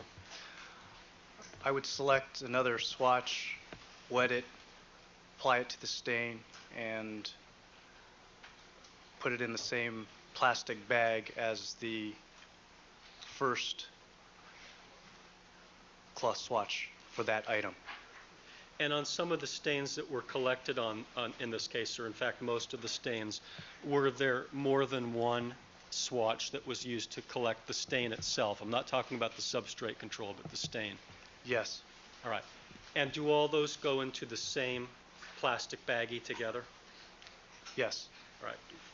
And then that baggie, or that plastic bag containing the various stain swatches and the other plastic bag containing the cloth control go where? Those two bags go into a coin envelope with the photo ID number corresponding to the stain. Okay, now when you say the photo ID number corresponding to the stain, for example, right before we broke, we were discussing the chart depicting the stains at Rockingham, and there were items that were labeled, for instance, 7 or 8. So are you saying that the coin envelope into which 7 went in would be labeled 7? Yes. Stain. Okay. Well, with respect to the stain that has a photograph, a little card in the photograph that says number 7, what would the coin envelope be numbered? The coin envelope would also be labeled 7. Okay, and with respect to a stain that has a little marker next to it that says 8, what would the coin envelope be? The coin envelope would be 8. Okay. Now, at approximately 9:30 or so in the morning on the 13th of June, if you need to refer back to your crime scene checklist, you may do so. Did you collect another piece of evidence at the Rockingham location? Yes. Was that one that you personally did? Yes. Do you recall whether Andrea Mazzola went with you on this particular occasion to collect this piece of evidence? I recall that she was not present when I collected it. Okay. Did anyone go with you to show you where this was? Yes. Who was that? Detective Furman. All right. And what was it that you went to see at approximately this time? At 9:30, or approximately at 9:30, the glove was collected at that time. All right. Where was that? The glove was on the south side of the residence at Rockingham.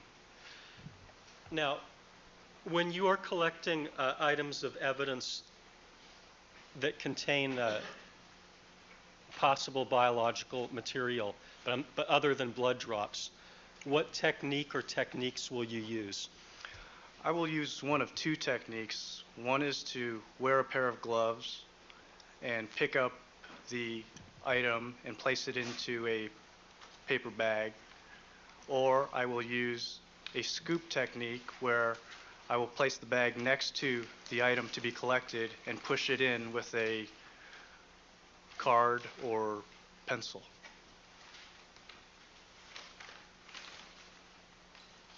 Your Honor, I have a pair of gloves that is marked as People's 163C for identification. May I approach the witness? You may. Showing you what we've marked as 163C. What is that? Those are a pair of latex gloves. Okay, and are those the type of gloves that you would use at a crime scene? Yes. All right. So you could have used either a glove technique or this card technique that you've described, where you don't touch the item at all. Yes. Do you recall specifically which one you used in this instant with regard to the glove that Detective Furman showed you? I don't recall which one I used. Okay. But it would have been one or the other according to your ordinary practice? Yes. There is no third way that you do it? Not that I can recall, no. Okay. So, with respect to this item, do you recall how you packaged it? The glove was placed in a paper bag, and the bag was labeled. Is that what is done with items of clothing like that? A glove, it's put in a paper bag generally? Depending on the size, yes. But you don't put it in plastic? A plastic bag as opposed to a paper one? Generally, no. All right.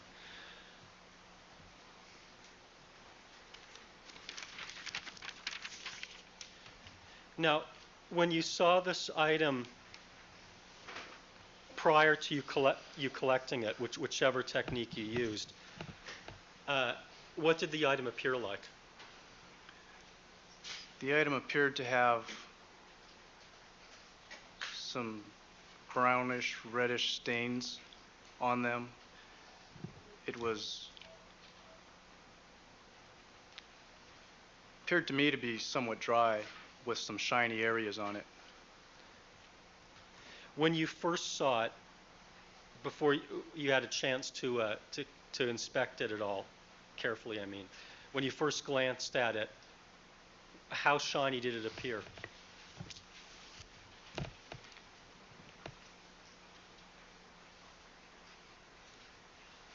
There were just some areas that had a sheen to them. A what to them? A sheen, a shininess. Okay. And did you do something further to look at it to determine whether, in your opinion, it was dry or wet at that time? No, I did not. Okay. What makes you think that it was more likely to be, well, maybe I'm misstating your testimony. Did you testify that, in your opinion, it was more likely to be dry than wet? Yes. And why do you think that? My experience with bloodied clothing and their appearance lent me to that estimation of whether it was wet or dry. It appeared to me to be dry.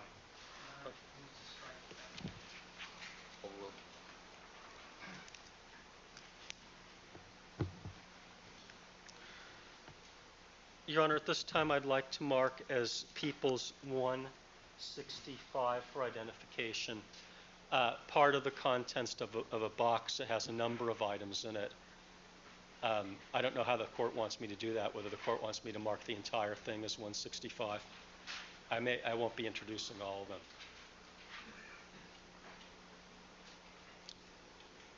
All right.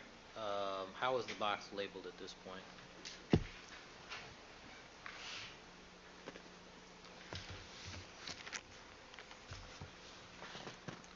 Well, the box is labeled with an evidence tag that says booked, date booked 6/13/94, and it appears to contain the DR number, in this case 940817431. It says name book 2, Simpson Nicole, and it has contents 9, 10, 18, 27, and 40 and 53 are crossed out. All right, which item number in that box are you intending on offering? 9. 9? At this time. All right. Sure. If we can mark the box for identification, and then he can just signify what he's taking out, and we can then use the item. If we could mark the box with a separate number for identification, and then the individual item can be separately marked. 165, the box and contents at this point. Oh, I'm sorry. It's 164, Your Honor. 164. I made a mistake on my notes. May I also place a 164 on it, just so there's... Yes, you may. Thank you.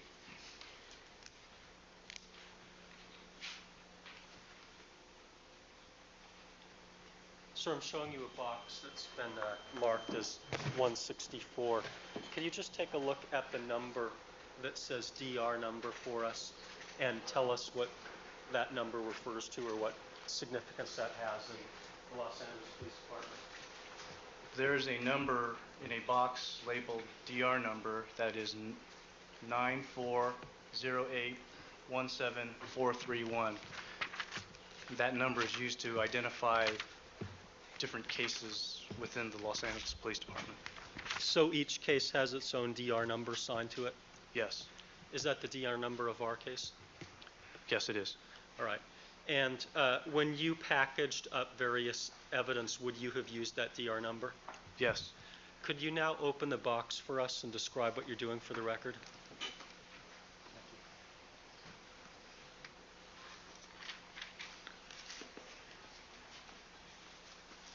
I am using a pocket knife to cut the tape along the top seam of the box.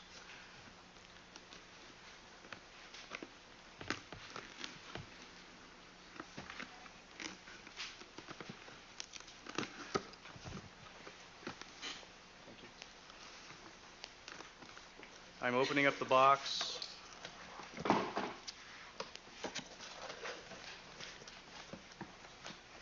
Did you want me to remove anything? If there's an item number 9 in there. There's a bag within with the item number 9, and the DR number 940817431.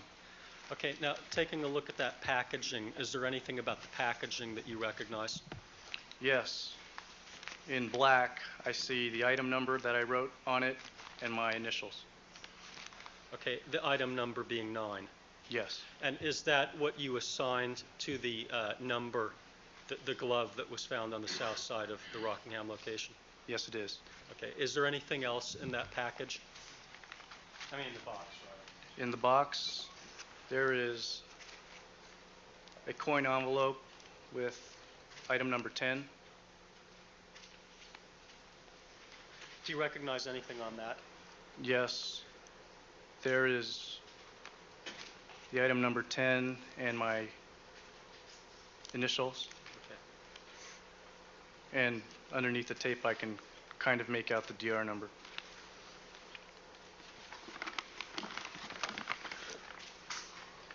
Also in the box is a bag with the number 18 on it, my initials, and again, the DR number.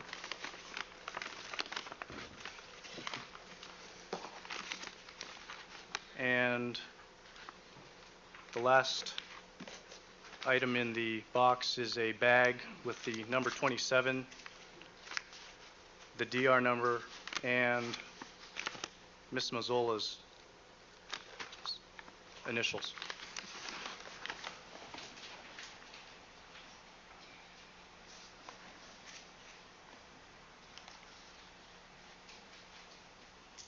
Your Honor, do we have any latex gloves at the courthouse? I don't want to use my exhibit over there.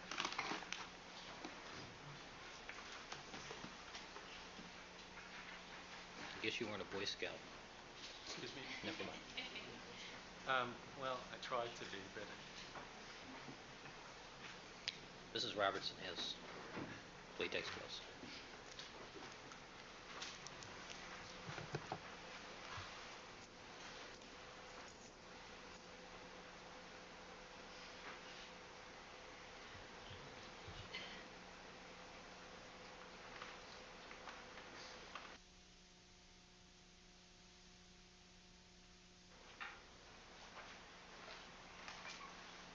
sir, could you open up the envelope that's number 9 for identification and tell us what you're doing?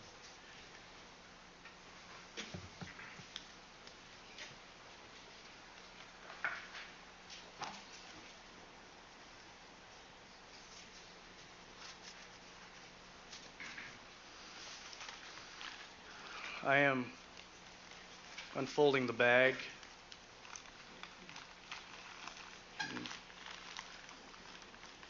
Breaking the seal.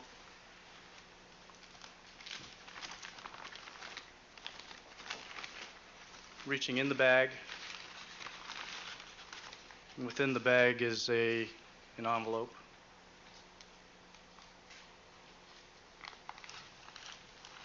Continue? Yes. Scissors or a knife? Scissors. Thank you. I'm cutting along the bottom edge of the bag.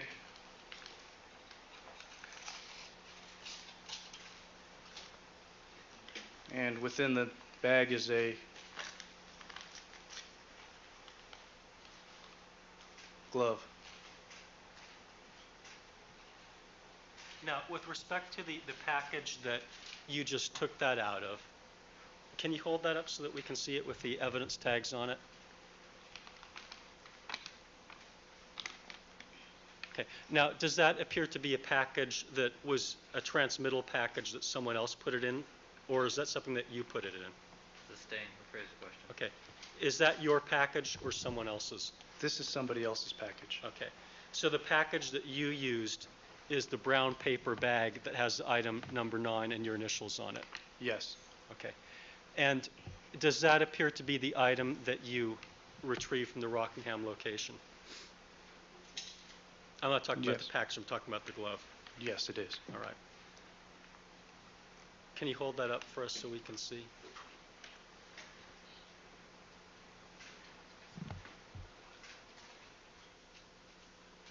Is there a size label in there, Mr. Fung?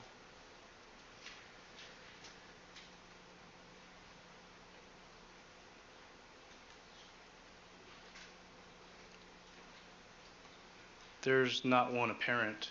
Okay, that's all right. You don't have to look any further.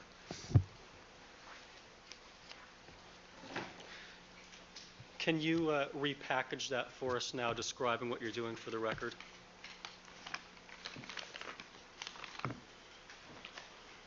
I am placing the glove back in the white freezer storage envelope and placing the envelope and the glove into the brown paper bag.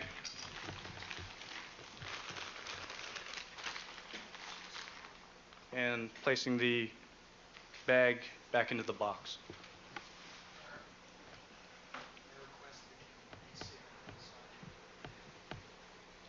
I'll have the clerk reseal it. Mrs. Robertson, at the conclusion of the day, reseal the envelope, please. Excuse me, the paper bag. Mr. Goldberg. Thank you.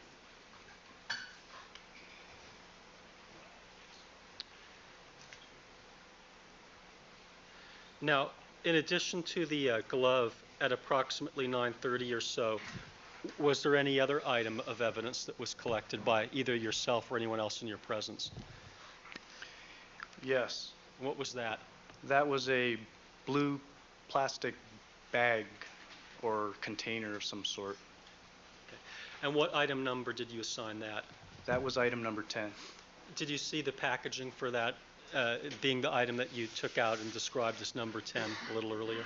Yes. Okay. For the record, he's holding up what appears to be a coin envelope with red tape and blue tape on it. Red, yellow, and blue. Kind of festive looking. And how did you first get possession of that item? 10, back at 10. Rockingham? Yeah. That item was on the other side of the fence, and Detective Furman collected it and handed it to me over the fence. And what was it? The item that he collected? It was a blue plastic container, some sort of baggie or something. I haven't been able to identify what exactly it was. Okay, but was it a hard type package or a soft bag-like package? I mean, when I say hard, I mean like Tupperware, or is it more like a baggy type material? No, it's more of a soft plastic. Okay. Now, was that the last item of evidence that you collected or was collected in your presence at Rockingham that morning? Yes. Okay.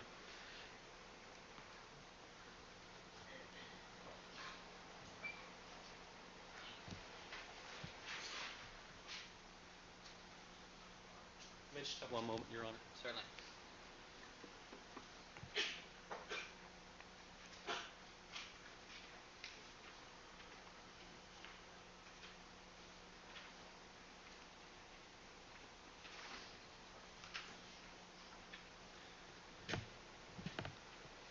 Sir, you said that you didn't know exactly what the baggie was, item number 10.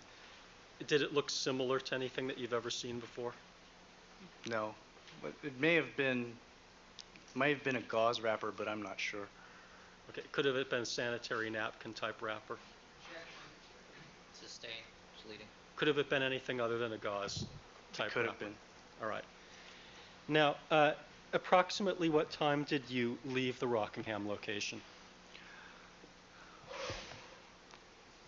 We left the Rockingham location at approximately 10 o'clock that morning.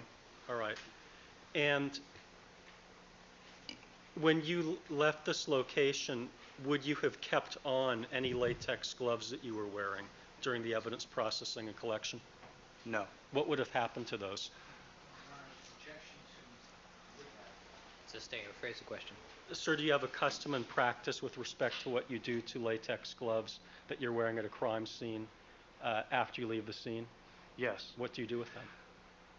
I will remove the gloves and place them in a designated trash bag. My instruments or personal items, I will remove the gloves so as not to contaminate myself or other items of evidence. Okay. Now, when you left Rockingham that morning, did you have any information to the effect that you were going to return? Yes. Can you just give us in general terms what you were told? I was told that a search warrant was being obtained and I may be required to come back to do the inside of the residence. Okay. So you did not go inside the residence on June the 13th, in the morning? Not in the morning. Okay. Where did you go after you left Rockingham that morning? After Rockingham, I proceeded on to 875 South Bundy. Now, when you went to 875 South Bundy, where were the items of evidence that you had collected, item number 1 through 10, from Rockingham that morning? Items 1 through 10 were in bags locked in the back of the crime scene truck. Okay. Now, before you leave and actually lock those bags away into the crime scene truck, do you do any inventory, or did you do any inventory to see what you had prior to locking them away? Yes. What did you do? Each item that we had written in our notes was accounted for. So what do you mean by that? We identified each number individually, item number 1, item number 2, item number 3. We made sure that there weren't 2 number 3s or missing numbers either. Okay, so you made...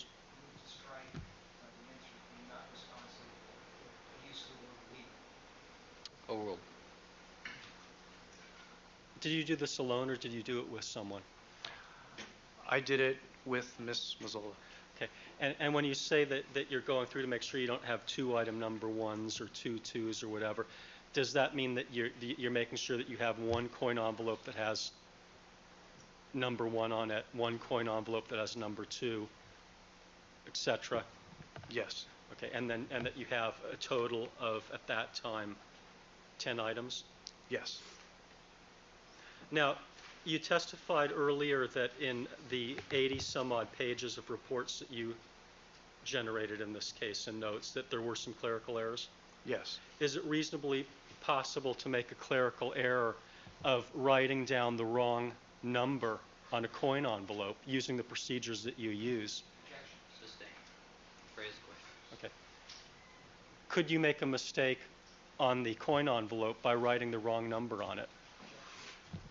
Sustained. Phrase question. Could you make a mistake on the coin envelope by writing the wrong number without having caught it during this inventory procedure? Sustained. I didn't hear the grounds. It's leading. What? It's leading. Okay, sir, how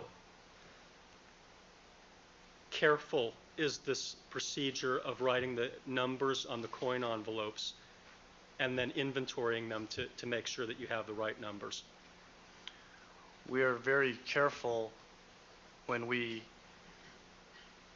collect evidence. We collect evidence one at a time, making sure that the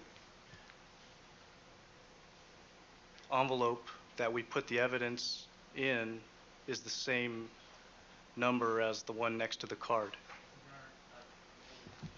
To strike as being not responsive, but Overruled. Thank you. And how careful are you when you do this inventory at the end prior to leaving the scene? It's vague. How careful? Okay, I mean, I just have him describe the procedure. Excuse me? Describe the procedure.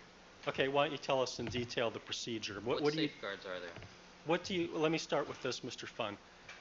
With respect to the items of evidence in their packaging, where are those when you're doing this inventory? The items are in the back of the truck together. Okay. Do you put the items in numerical order, or are they in random order when you do this inventory? Question, the witness just testified to what he did. Overruled. Rephrase the question, though. Okay. What order are the items in when you do this inventory? The items are in numerical order. Okay. And then how do you go through them? I go through them sequentially. From 1 to 10? Yes.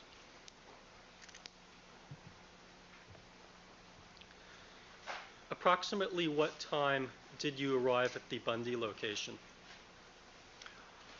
I arrived at the Bundy location at 10:15 in the morning. Okay. And what was going on there at the time that you arrived, 10:15 that morning or so?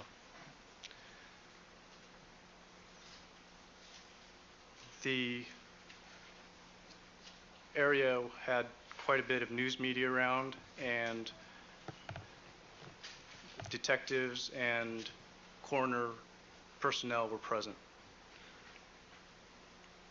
Did you see the coroner personnel doing anything at the scene as you arrived? Yes. What did they appear to be doing? They appeared to be processing the body of Miss Simpson.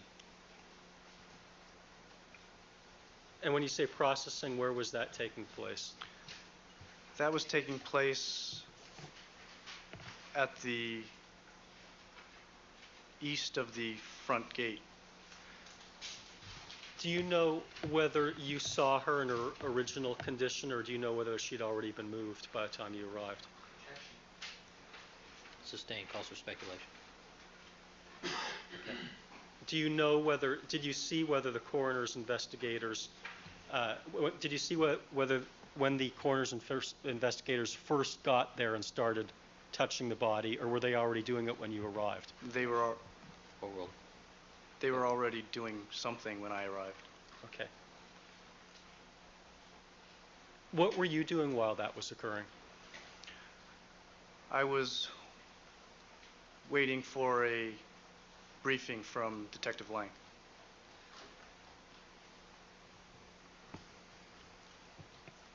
And at some point, did you also see something occurring with the body of Ron Goldman?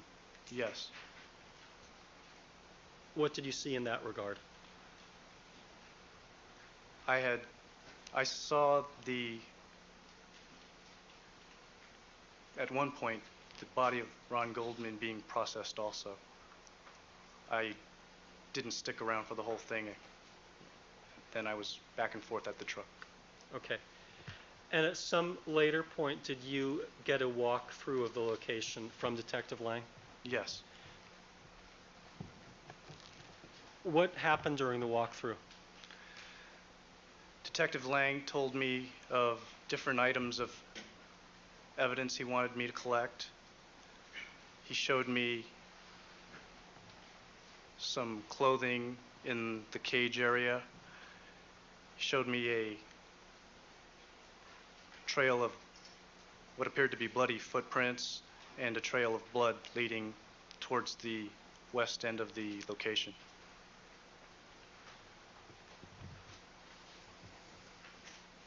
Now, when you looked at these items of blood drops that you described as being the trail, what condition did they appear to be in? They appeared to be fresh blood stains. Did they appear stepped in? No.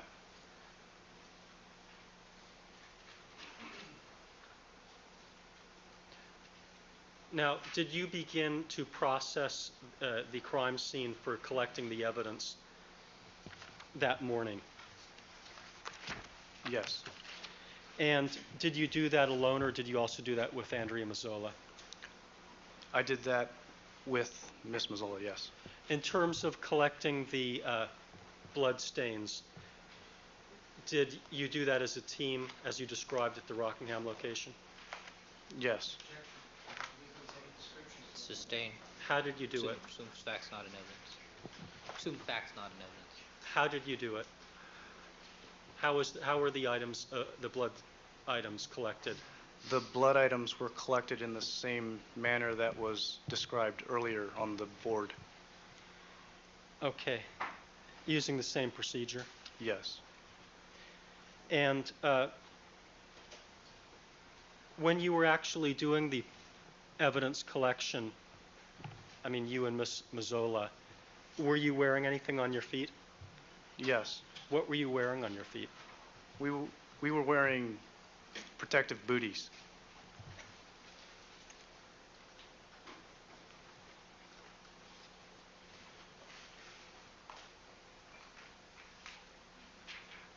Your Honor, at this time I'd like to show the witness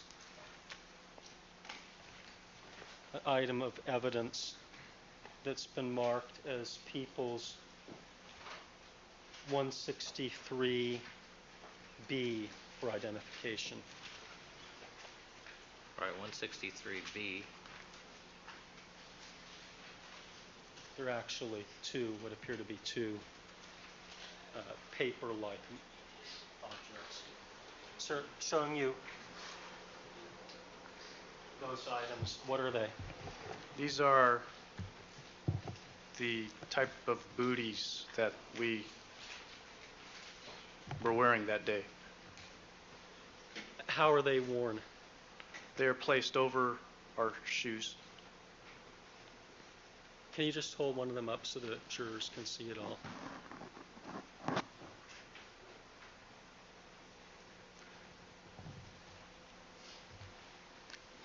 What is the purpose of wearing those booties? I wear them to protect my shoes from biological evidence. So the booties are to protect the wearer? That's the main use for them, yes. Okay. And do the booties serve any function in terms of protecting the crime scene?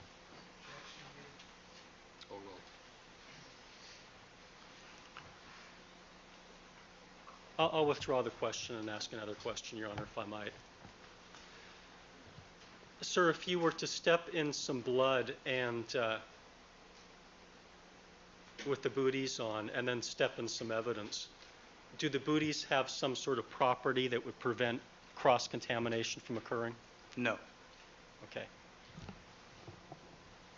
Are there any disadvantages to wearing booties at a crime scene? Yes. Booties are somewhat cumbersome in that they're much larger than your regular shoe, and they could track. There's more chance for tracking or stepping in something that you don't want to step in. Also, they're quite slippery and could injure yourself if you're not careful. So given those disadvantages, why were they worn at the Bundy location? I wore them because I felt there was quite a bit of blood out at the scene, and I just didn't want to get the blood on my shoes. Okay. Now, when you were at the location, were you or Ms. Mazzola wearing any lab coats? No.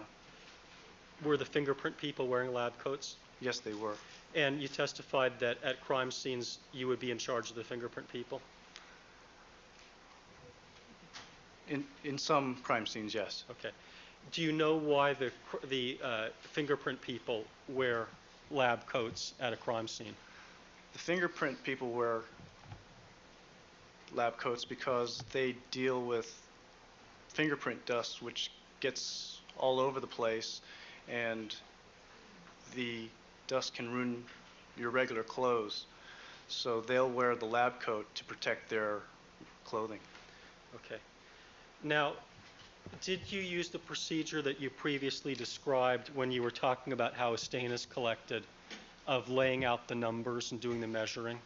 Yes. Thank you. And since you knew that you were going to go back to Rockingham later, what number did you start with at the Bundy location? I started with photo ID number 100. Why was that?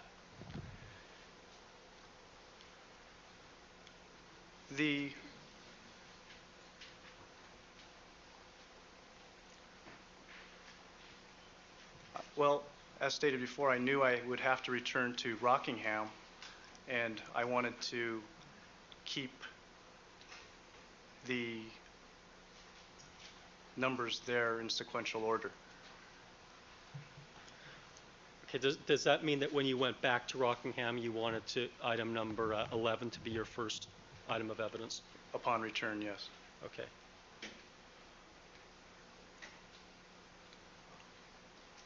So why did you choose starting with 100 instead of 50 or some other number?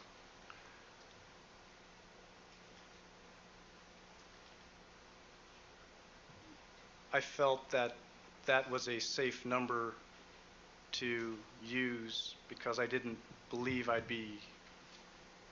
would have another 90 items of evidence to go through at the Rockingham location that day. Okay. So the number cards that you laid out started with 100. What was the last one? The last at the Bundy location. The last photo ID card we used was 119. And those are photo IDs, yes. Is what you're saying. Okay. Now, at some later point, did you assign property item numbers to replace those photo ID numbers, or in addition to the photo ID numbers? Yes. When did that take place? That occurred back at the laboratory. Okay. Did you enter the property identification numbers that you eventually placed on items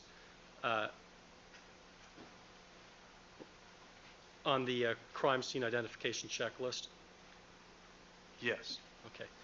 So does that list then correlate the property numbers with the photo numbers? Yes. Okay. Now, in order to give us specific testimony as to the item numbers, in other words, property numbers of various pieces of evidence that you collected at the location at Bundy, would you have to refer to your crime scene identification checklist? Yes. Okay. With respect to the caged off area that you referred to, did you collect an item number 36 from that 35 from that location? Yes, I did. And what was that? That was a set of keys. Okay. Did you collect an item number 36, or was one collected in your presence? Sustain, rephrase the question. Did you see an item number 36 being collected? Yes. What was that? That was a pager. And what about item number 37? What was that? 37 was a glove. Do you remember who specifically collected that item? Criminal Smazzola collected that. Okay. Did you see an item number 38 collected? Yes. What was that? That was a blue knit hat. And an item number 39? Yes. What was that? Item number 39 was an envelope containing a pair of glasses. And what about 40? 40 was a ring. Now, with respect to these items, how did you package those? Were those in coin envelopes or some other type of package? The keys and the pager were placed in coin envelopes. The glove, the hat, and the envelope with the glasses were placed in paper bags, and the ring was placed in a coin envelope. And eventually were those then assigned the DR number in our case that you previously read out? Yes. Your Honor, at this time I'd like to mark as people's next in order. It's 165, a map of the Bundy location. All right, 165, have you shown that to counsel? Yes.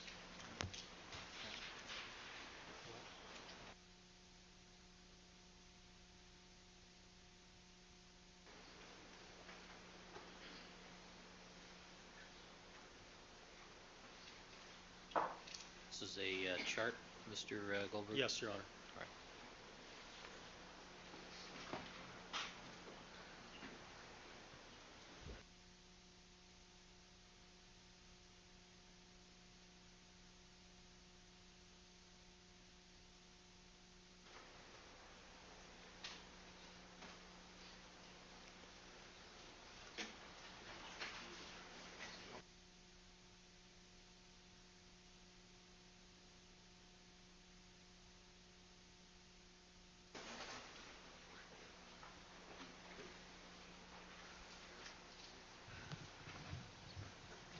All right, Mr. Tretlow, why don't you keep that closed for just a second?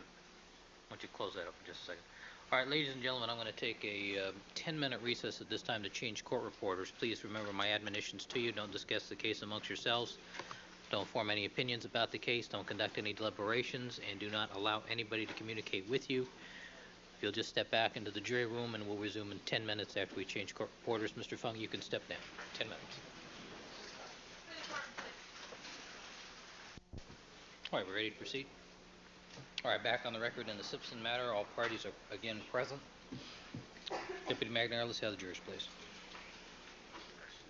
All right, the record should reflect we've been rejoined by all the members of our jury panel. Mr. Dennis Fung is still on the witness stand, undergoing direct examination by Mr. Goldberg. Good afternoon again, Mr. Fung. Good afternoon. You're reminded you were still under oath, sir. And Mr. Goldberg, you may continue with your direct examination. Thank you. Sir, directing your attention to the diagram that's been marked as Peoples 165 for identification. Do you recognize that? Yes, I do. What does that depict? This depicts the different areas from which I had collected various items of evidence, biological evidence. Have you had the opportunity to take a look at this diagram prior to today to make sure that it was correct? Yes. When this diagram was being made, did you have the opportunity to look at versions of it in order to make sure that they were correct in terms of the measurements and the locations that items were found? Yes. Okay. Now, starting with item number 41 on this chart, can you tell us where that is?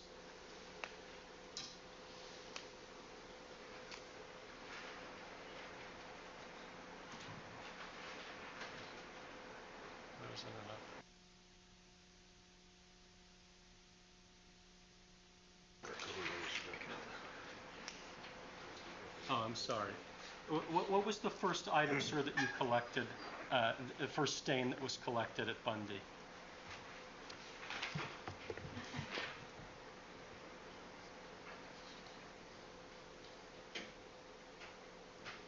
That would be item 41, which Okay. is... It's not on. It doesn't appear to be on here. No. Where was item 41 collected from?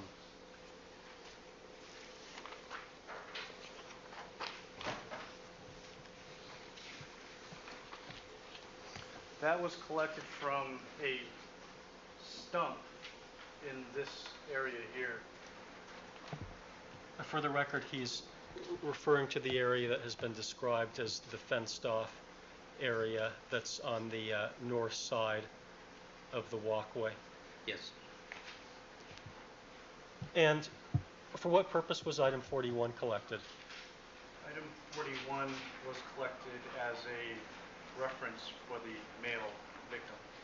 Well, when you say now, when you say that it was collected as a reference for the victim, what do you mean by that? That was where the male victim had been, and that was where he had bled. Okay. Now, with respect to item number 42, is that depicted on this chart? Yes, item 42 is depicted here.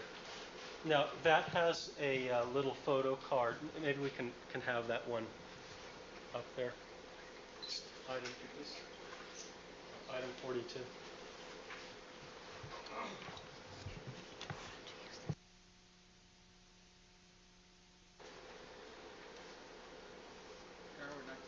Sir, that has a card in it.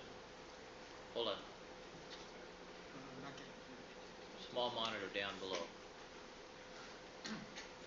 Chair number 1, can you see that? All right, thank you. That has a card in it that says 107. Yes. Is that correct? Now, what does that 107 represent? 107 is a photo ID card representing the stain at the base of the step right here.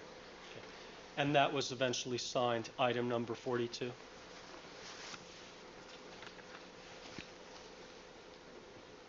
Yes. Now, where specifically was that stain taken from? Do you want me to show you on the notes, or, I mean, on the photograph, or? Maybe you can show us on the diagram. On the diagram, it was collected from right where this dot here is. Where the call-out line is that leads to 42? Yes. Well, how close to the riser of the first step was that stain collected? Within inches, 1 or 2 inches. And for what purpose was this stain collected? That was collected as a reference for the female victim. So when you say reference for the female victim, is that again something that you believe to represent the female victim's blood? Yes.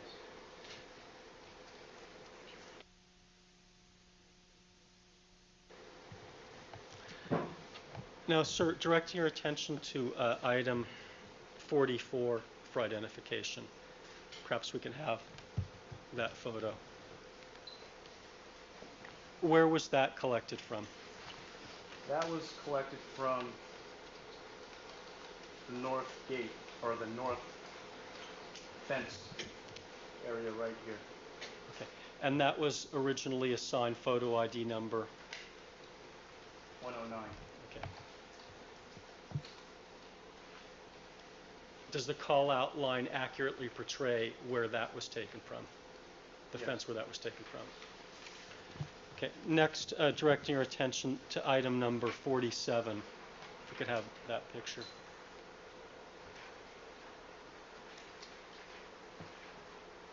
.47 was collected along the north walkway, and it was collected right here. Okay, so again, the call-out line shows where that was collected. Pretty close, on this diagram, within 6 inches. Okay. And what about the photo ID number? Was that number 112 as shown in the photograph? Yes. And directing your attention now to 48, item 48. Item 48 was collected here. Okay, in the area where the call-out line suggests. Yes. And by the way, what is the margin of error, would you say, on the call-out lines on this diagram? They're within inches, maybe a foot at the most, of difference. Okay, so we're talking about fairly general, well, not general locations, but there is some margin of error on this chart. Yes. All right. And with respect to item 49 for identification, does this chart depict where that was located? Yes, it does. 49 was collected from the steps, and that is right here. Okay. And now directing your attention to item 52 for identification. Excuse me, let's do 50 first for identification. Item number 50. Does this chart show where that was located? Yes, it does. Was that located on, where in reference to the back gate is that? That is east of the back gate. Okay.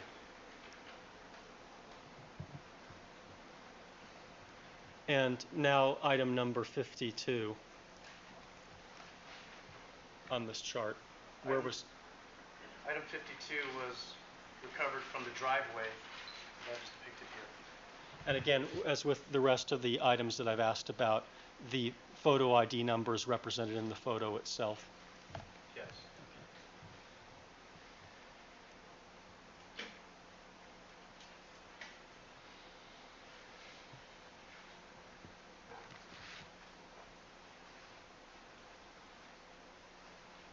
And now with respect to item number 54 for identification,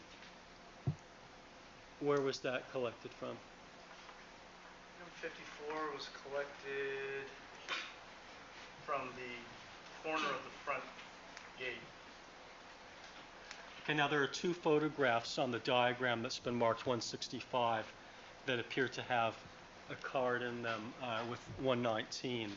Do both of those depict what was eventually assigned item number 54? Yes. One is a close-up of the other. Yes.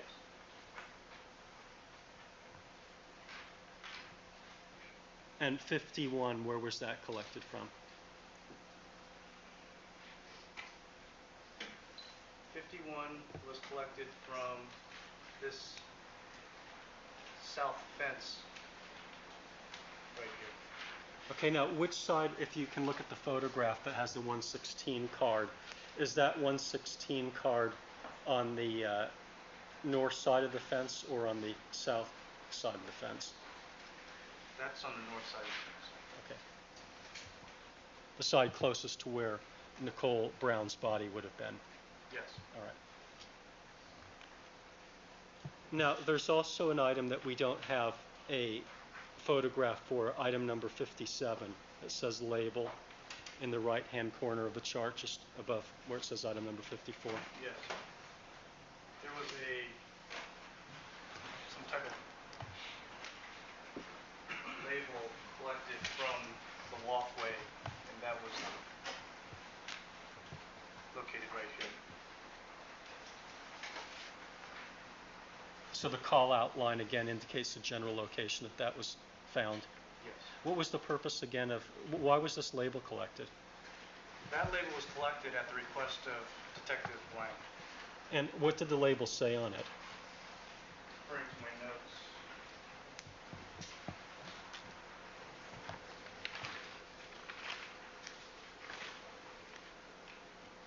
The label said Bonita, Ecuador. Now, we also have two photographs up here that appear to depict shoe prints. Is that correct? Yes. Looking first at item number 55.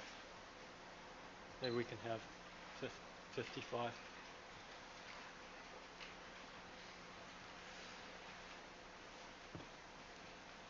Does the call-out indicate on the chart, People's 165, the location that this stain was collected from?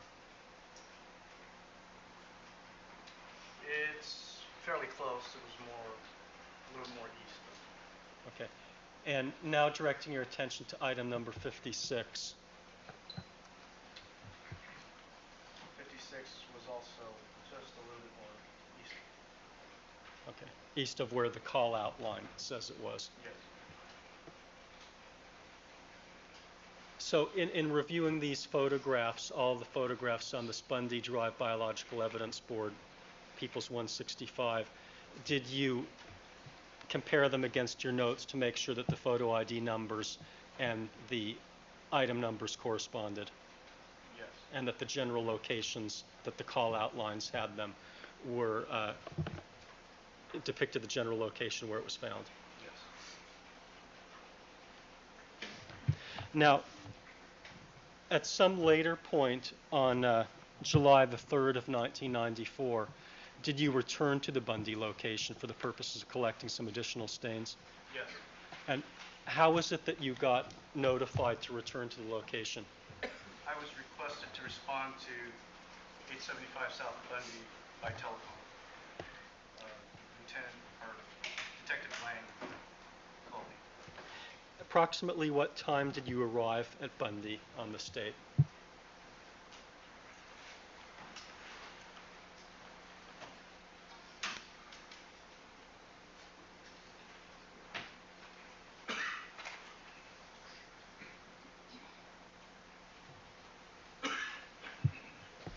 I arrived What did you see when you arrived? I saw brown colored stains on the rear gate. And on the rear gate, are you talking about what on this diagram, People's 165, has been labeled the back gate? Yes, right here.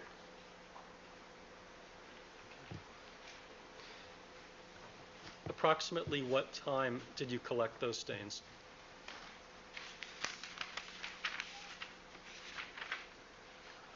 I collected them at approximately 1:45 in the afternoon. Okay. Now, directing your attention back to the diagram 165 for identification, item number 50 has a card in it, photo number 115, is that correct? Yes. Okay. And item number 115 and 116 also contains a card with a number 115 in it, is that correct? Yes. Okay, so there are two 115s. Yes. One 115 is from the 13th and the other from July the 3rd? Yes. Okay. Now, did you have occasion, Mr. Fung, to take a look at some photographs that were shot on June the 13th prior to testifying here today? Yes. Your Honor, at this time I'd like to mark as People's 166 for identification. All right, 166. What appears to be a photograph of the rear gate, and I'll place a 166 on the reverse side of that. All right.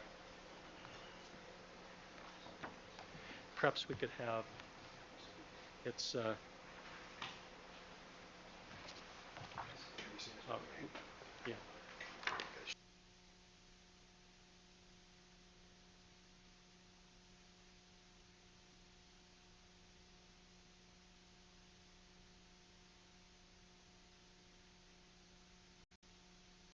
To approach, Your Honor. All right, we'll go forward, please. Mr. Fung, why don't you take a seat?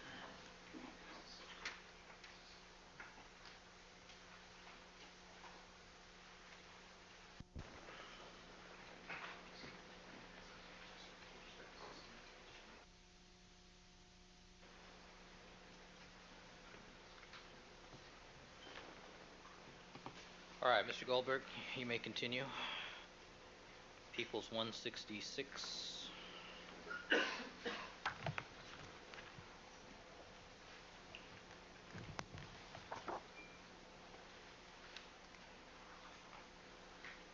Sir, showing you People's 166 for identification.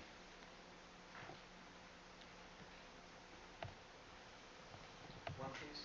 Court counsel. Name one. Did you have the opportunity to take a look at this photograph prior to your testimony here? Yes. Did you look at it with a magnifying glass? Yes, I did. And is this a photograph that was taken on the 16th of June? I mean the 13th of June, sorry. 13th of June, yes. Right.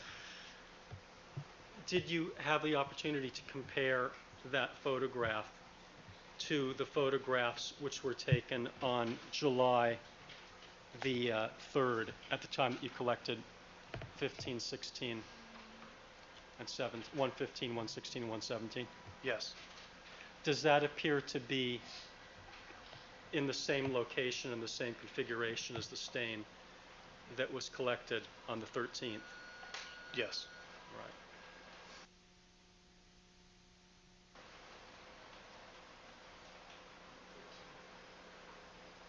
That's what I heard. I mean, does the stain in the 13th photograph appear to be in the same configuration and same location as the stain that was collected on July the 3rd? Yes. All right.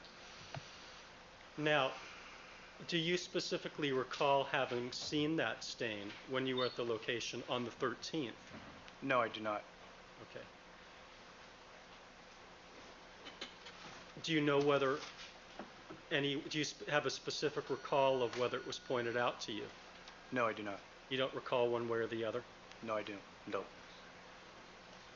Had you known of that, had you seen it yourself, would you have collected that?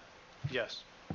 Now, you said that it was your practice to collect representative samples. Why would you have you collected this stain? This stain was on a different medium than the ground, and it was a location that was relevant to the crime. Okay. So if you had the opportunity to go back and reprocess the crime scene at Bundy, if you could do the 13th all over again, would have you liked to have collected the stain? Absolutely.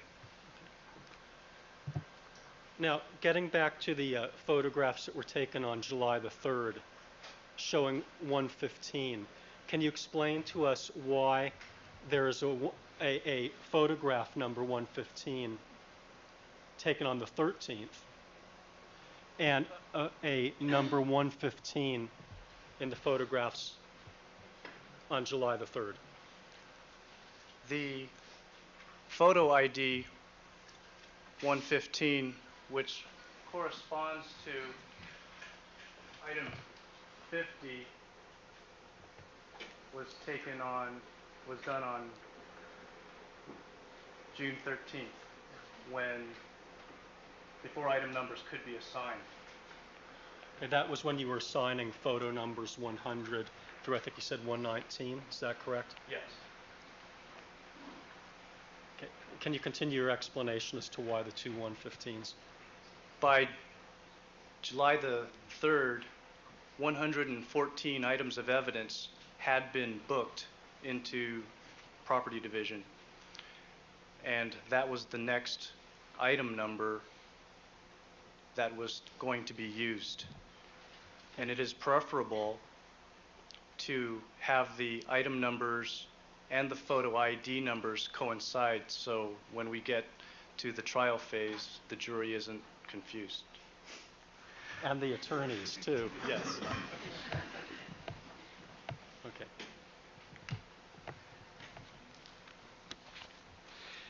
Your Honor, perhaps I could make a People's 166A of the item that was shown on the court screen of 166. All right, 166A, hard copy.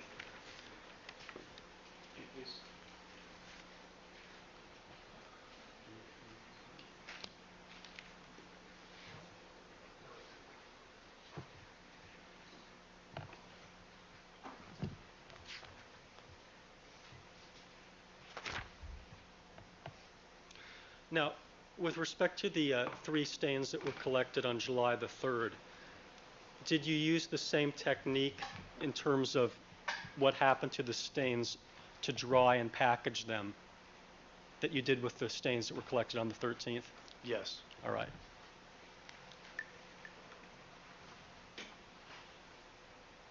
All right, now getting back to June the 13th and the location of 875 South Bundy.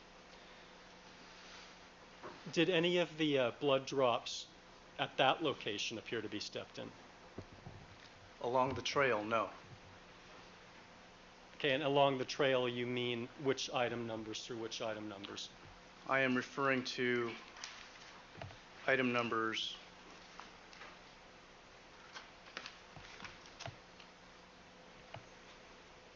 112, or excuse me, those are photo ID numbers. Item numbers 47, 48, 49,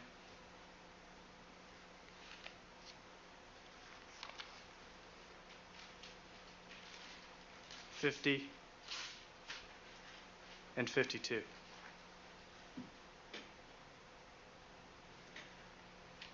When you were out at the scene and looking at these various blood dots as well as the shoe prints, did Detective Lang ask you to do anything in particular in terms of documenting or analyzing those shoe prints and the blood dots? Yes, he did. What did he ask you to do? He asked me to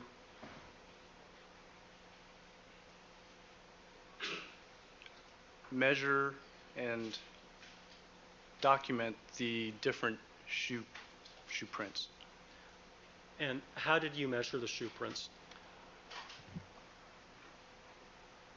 I placed a tape measure down and measured them with reference to items that are immovable within the residence. Okay, so you documented the measurements of the various footprints? Yes. Did you also document the measurements of the various blood dots on what you've described as the trail? Yes. Okay. And for what purpose did Detective Lang say he wanted you to look at it, to determine what? Sustain. Well, I asked him what he said. That, but, why don't you rephrase it? Okay. When Detective Lang said something to you, he said he wanted you to look at these. What did he say he wanted you to look at them for? He wanted me to do a, I think his term is,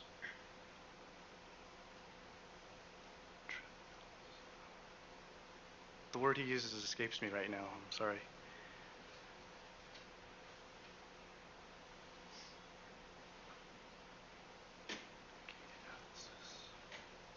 Did he use a term that wasn't typically used any longer that you do not use as a criminalist? Yes. Okay. Did it have to do with the strides? Stride analysis, yes. Okay. And what, if anything, were you trying to determine by measuring the footprints and the blood dots? I was asked to determine whether the person was running or walking. Okay. And what kinds of factors did you look at in order to make that determination? I looked at the distance between the shoe prints. I looked at the shoe prints themselves to see if there was any splashing effect. And I looked at the blood stains to the left of the shoe prints to determine if there was any trailing or not. Okay, well, let's break that down for a second. First of all, did you make any preliminary determination as to the shoe size? Yes. What was your preliminary determination? The preliminary determination was that it was a large shoe size consistent with being worn by an adult. Okay.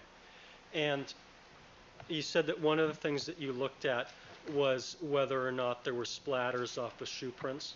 Yes. Why were you looking at that? When a person runs, they will have much more force when they hit the ground with their foot, and there will be somewhat of a splashing effect on the surface. Did you see that kind of splashing effect? No. Right. And another thing you said you were looking at was the distance between shoe prints? Yes. For what purpose were you looking at that? When a person runs, they will have a longer distance between each shoe print than when they walk. And was the distance here for an adult relatively long, consistent with running, or shorter? It was relatively shorter. Okay. And finally, you said that you looked at the trailing or tailing on the blood dots. What did you mean by that? When a drop of blood hits an object, when it has some type of velocity besides going down, it will typically have a splashing effect in the direction that it is traveling. And you can determine direction by analyzing that. Did you see any evidence of significant tailing on these blood dots? There was no significant trailing, no, or tailing, no. And would that be more consistent with someone who was running or moving more slowly? There would be more tailing with someone who was running. Okay. Now, respecting the shoe prints and the blood dots, did you notice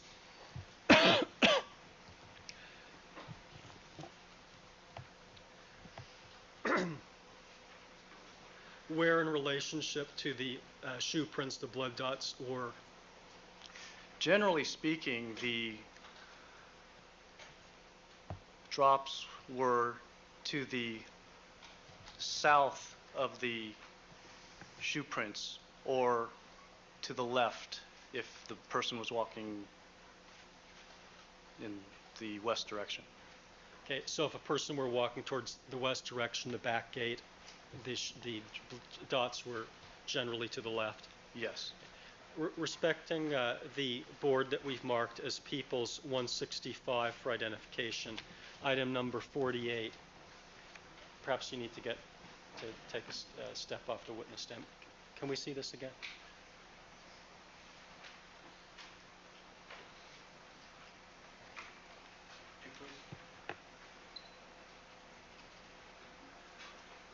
Is one of the shoe prints that you observed at the scene on the 13th located in this photograph? Yes. Can you tell us where it is by pointing on the diagram? I think you're going to have to point over here. It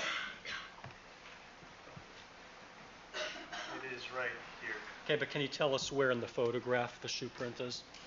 Up in the upper right-hand corner.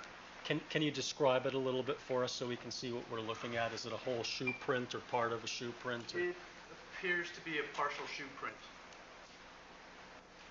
Right here, and this is the outline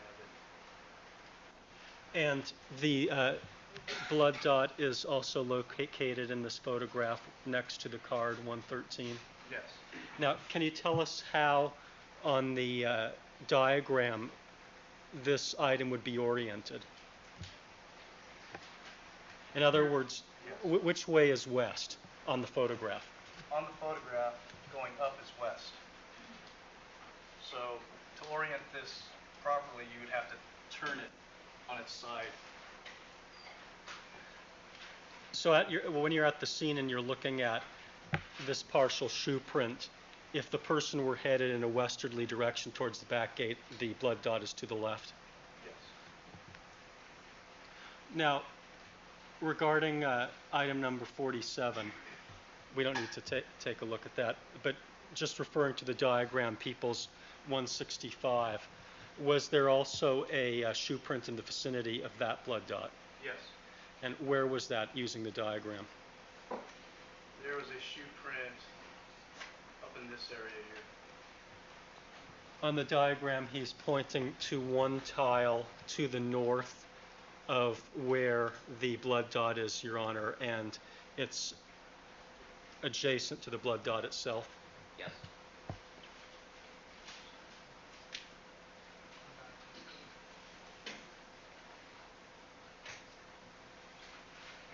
Well, he's pointing to a row of tiles, again, for the record, that's the row above the blood dot to the north on this diagram. It's not directly above it, it's to the left of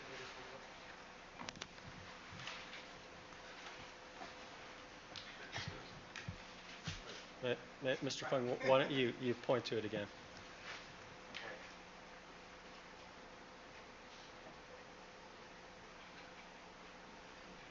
Maybe we can count the number of tiles starting from there. Yeah. Count the number of tiles starting from the beginning of the Appears to be indicating a location that's approximately 1 foot on the diagram, slightly above and slightly to the left.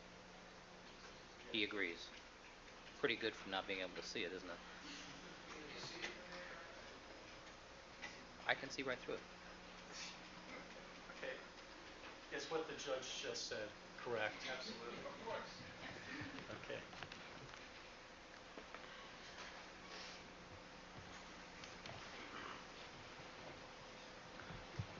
Now, when you package the various items that you collected that are represented on this board 165 into the coin envelopes, were the coin envelopes given and I'm talking about the ones on the 13th, were they given the photo ID number or the item number? Objection, compound. Sustain, what's your rephrase the Well, with question? respect to every item that you collected on the 13th, was it given the photo numbers or the item numbers? With respect to the items that I collect on June 13th at Bundy, the evidence was marked first with photo ID numbers. Okay, and then later on, you assigned the item numbers. Yes. And where was that? Was that at Bundy or back at the lab? That was done at the laboratory. And then were those coin envelopes given the DR number that you read off in this case? Yes. Okay. Prior to leaving the Bundy location, did you do anything to recheck the items that you had collected? Prior to leaving Bundy, I conducted an evidence inventory for the items of evidence we collected at Bundy. Okay. And was that the same procedure that you described earlier when you were talking about doing the inventory at Rockingham? Yes. Right? Yeah. Where did you put the items of evidence that you had collected from the Bundy location? The items of evidence were placed in bags. No, I mean, but were they taken in and put in the crime scene truck? Yes. Was the crime scene truck locked? Yes. And when you were processing the Bundy location, where was the Rockingham evidence from the morning? The Rockingham evidence was also locked in the back of the crime scene truck. Approximately what time did you leave the Bundy location on the 13th?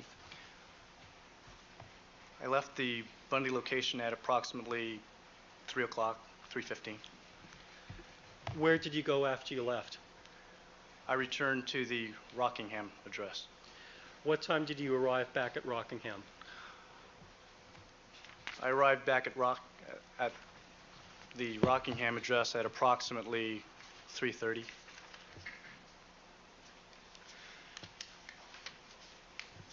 So when you left Rockingham in the morning, your last photo number and item number was 10, is that correct? Yes. So would the next item that you collected have been 11? Yes. Was 11? Yes. Who collected number 11 physically? Was it you or was it Miss Mazzola? That was physically collected by Miss Mazzola. Do you recall who spotted it first? No, I don't. Did you see it? Yes. Where was it? That was located on a wire that was hanging down along the south walkway at the Rockingham address. That was the same side that the glove was collected from? Yes. All right, Mr. Goldberg, do you need People's 165 at this point since we're talking about Rockingham? No, I don't, but I'm going to need to get to the Rockingham exhibit, and there's an issue that we'd like to discuss with that. All right. Let me ask the jurors then to step back into the jury room. There's something I need to determine with regards to the next exhibit.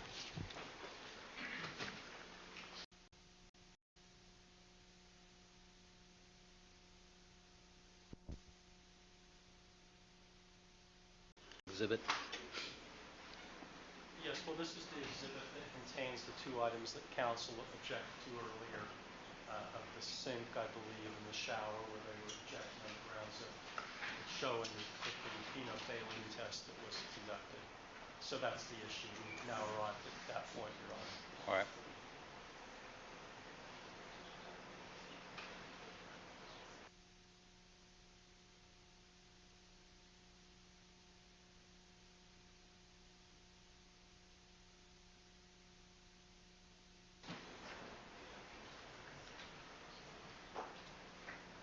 All right, we discussed this matter briefly this morning, and Mr. Goldberg, you cited to the court the Coleman case. The court has had the opportunity to review the Coleman case, and I have reviewed each of the cases that Coleman cites. Do you wish to be heard? I don't wish to be heard further, Your Honor.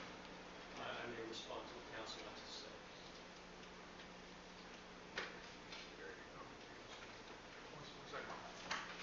I mean, I think, as I understand the objection's relevancy, I think we talked about that.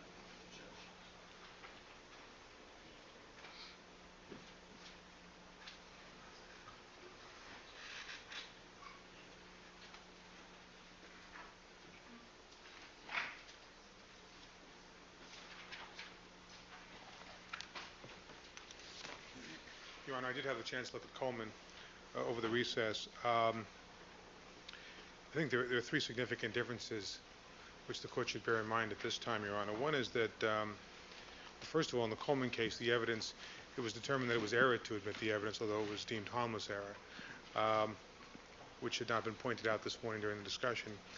But more importantly, Your Honor, the criminalist who tried to introduce the evidence in Coleman, like Mr. Fung in this case, is not an expert in serology, was not an expert in serology, and that was a factor considered by the court as to why he was not the appropriate witness to introduce that type of evidence. We would submit to the court that, likewise, in the instant situation, Mr. Fung would not be the appropriate witness to introduce the evidence of any presumptive test done on these sinks or drains in the house.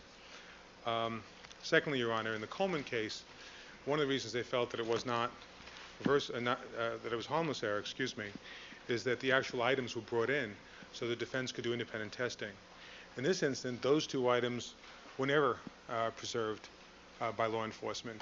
And frankly, it's in that sense is a Griffin situation here as well, Your Honor, where we are basically precluded from having done any testing at all on those drains. As I pointed out this morning, Your Honor, the appropriate procedure would have been to simply collect some of the liquid in those drains, so any kind of confirmation testing could have been done back at the laboratory.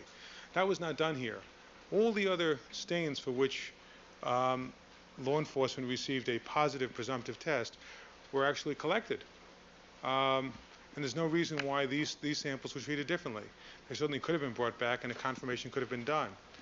But frankly, Your Honor, the third concern we have here is again under 352, which is that little pink Q-tip that you see there is not pink because it's showing blood.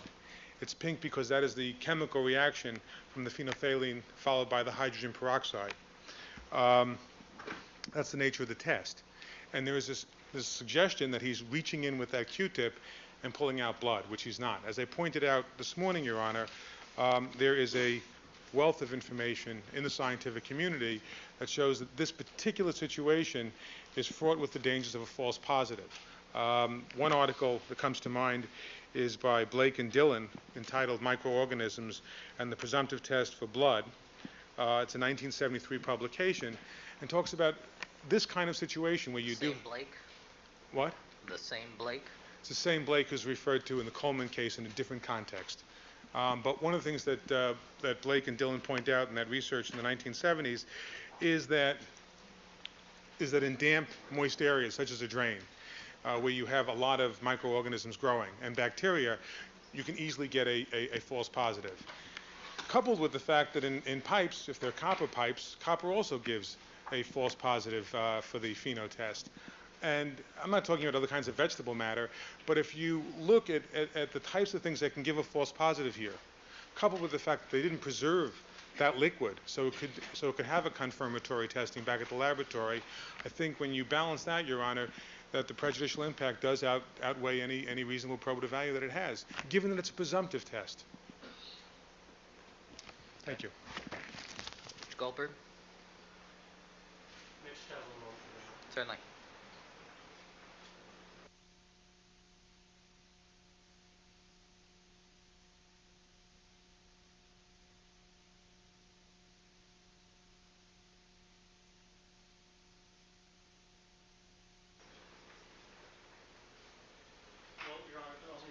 This is at all difficult for the prosecution is because there's a tactical as well as a legal issue involved.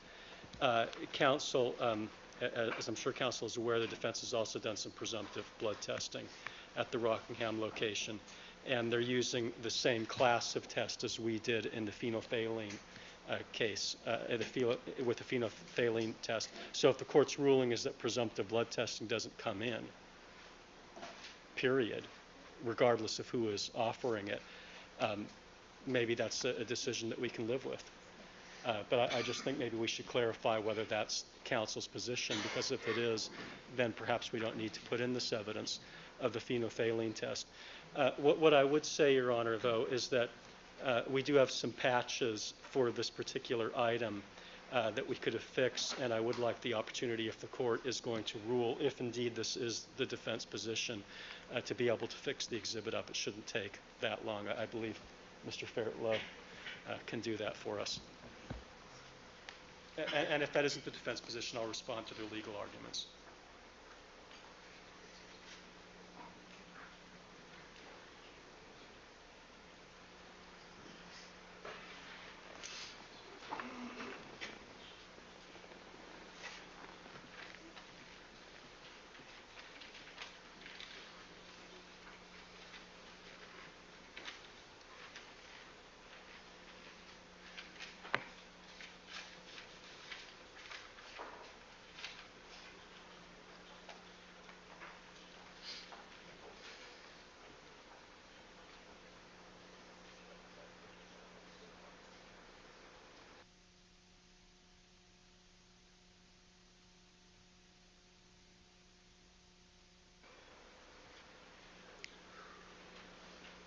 Counsel, let me suggest this. Let me suggest that Mr. Fairtlow apply his bandages at this point, allow you to consider the tactical matters over the evening hours. We do have an absolute stop time today of 4:30. I think, and then tomorrow, I have the feeling we're not going to get to that just yet anyway in the next 15 minutes, but we do need to quit at 4:30 today. Sure. And that'll give counsel from both sides the opportunity to discuss their chess match. Okay, the problem with the matches, as I've just been advised, is that they are on an adhesive, the ones that we use, so they can't be removed once applied.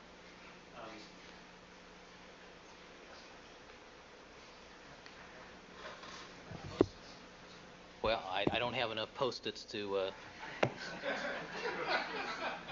the county only gives me these little ones anyway. Mr.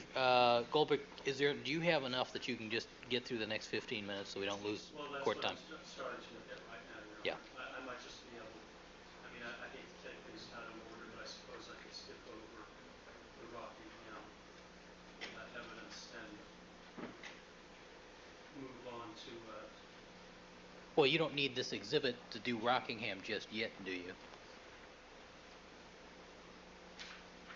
And you do have availability of the Laserdisc photos scrupulously, correct? Mr. Fairtlow indicates yes. I'm sure we could do the blood spots in the foyer and the sock collection in the master bedroom before we get to anything else. It could be done, Your Honor. Let's do it that way. All right.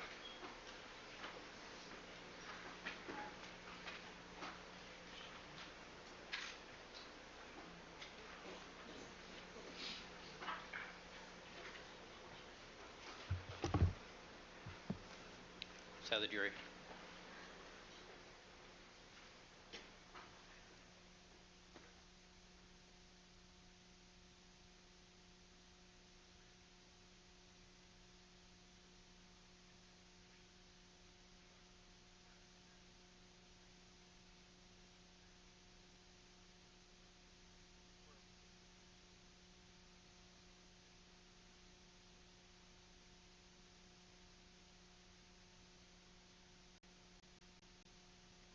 Let the record reflect we've been rejoined by all the members of our jury panel. Mr. Goldberg, you may continue.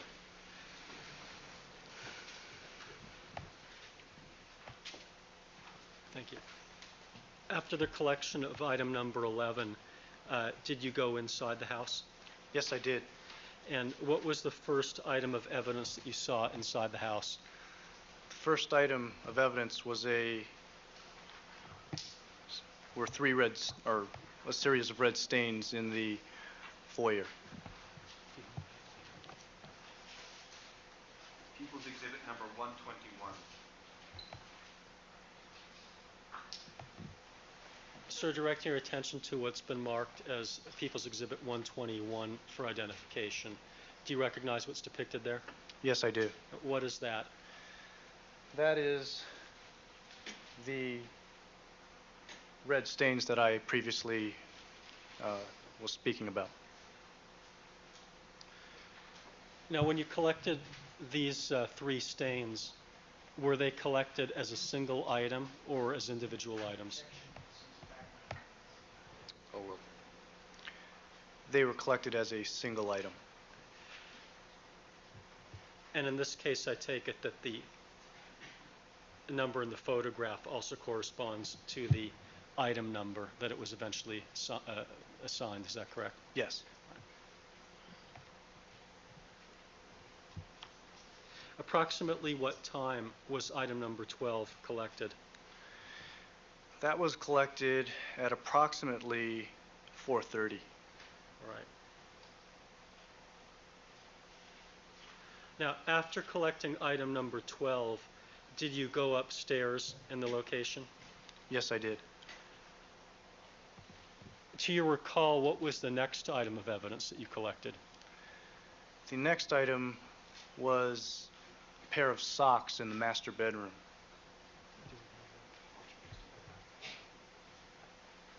Apparently that has not yet been marked, Your Honor, so I'd like to mark as People's 167 a picture of the socks.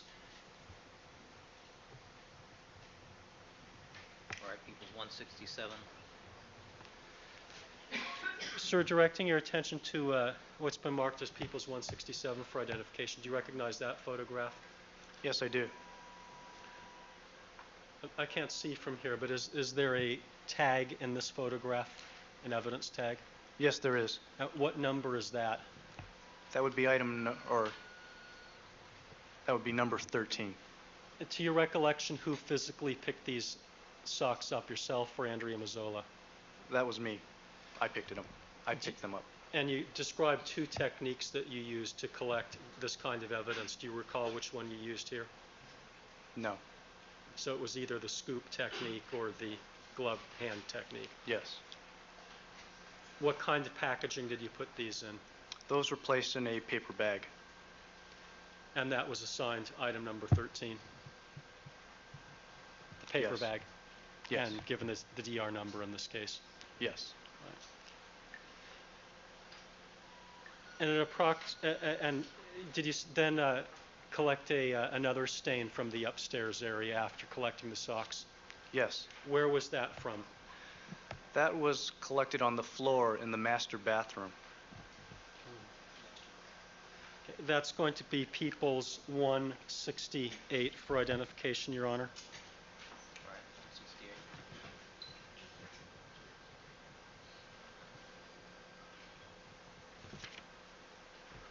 What does 168 portray? 168 portrays Criminalist Mazzola performing the phenolphthalein test on item number 14. And can you tell us where in that photograph the stain is located? The resolution on the monitor isn't that good, but the stain is close to where she is pointing with the applicator. Did she physically collect that stain or did you? She physically collected it. Was that in your presence? Yes. And did she use the same procedure that you previously described in terms of collecting stains? Yes. And that was assigned item number 14? Yes, it was. And do you have an approximate time frame for when 14 would have been collected? That was collected at approximately 4:40 in the afternoon.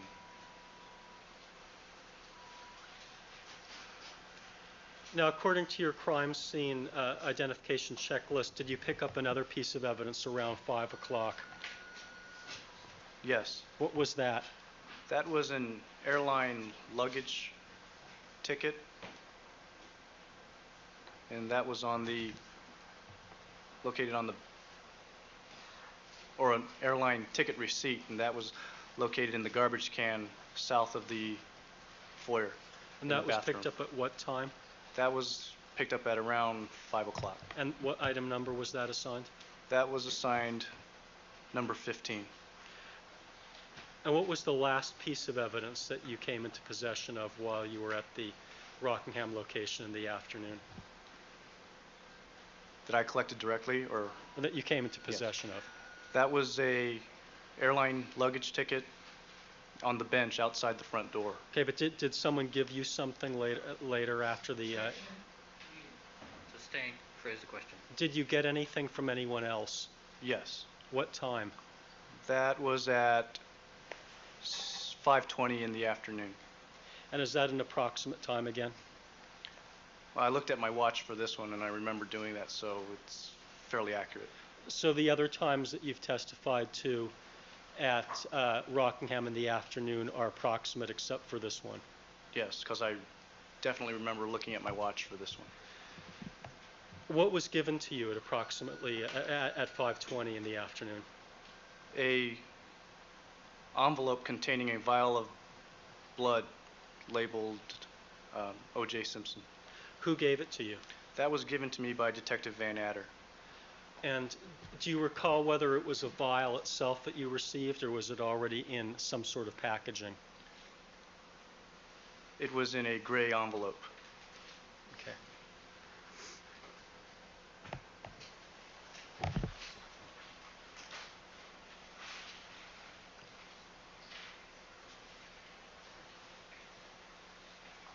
Your Honor, I'd like to mark an exhibit that we previously identified. It's People's Exhibit 163, and this would be H. It's a white, gray, and yellow analyzed evidence envelope. They're all stapled together. Can I mark them collectively as H? So marked. The counsel has seen them. May I approach the witness? You may. So showing you these analyzed evidence envelopes. Have you seen that kind of envelope before? Yes, I have. And what are those three types of envelopes? The white one is the envelope we use for storing frozen evidence. The gray one is used to store refrigerated evidence. And the yellow one is used to store things at room temperature. Okay, so the item that you received was in the gray envelope? Yes.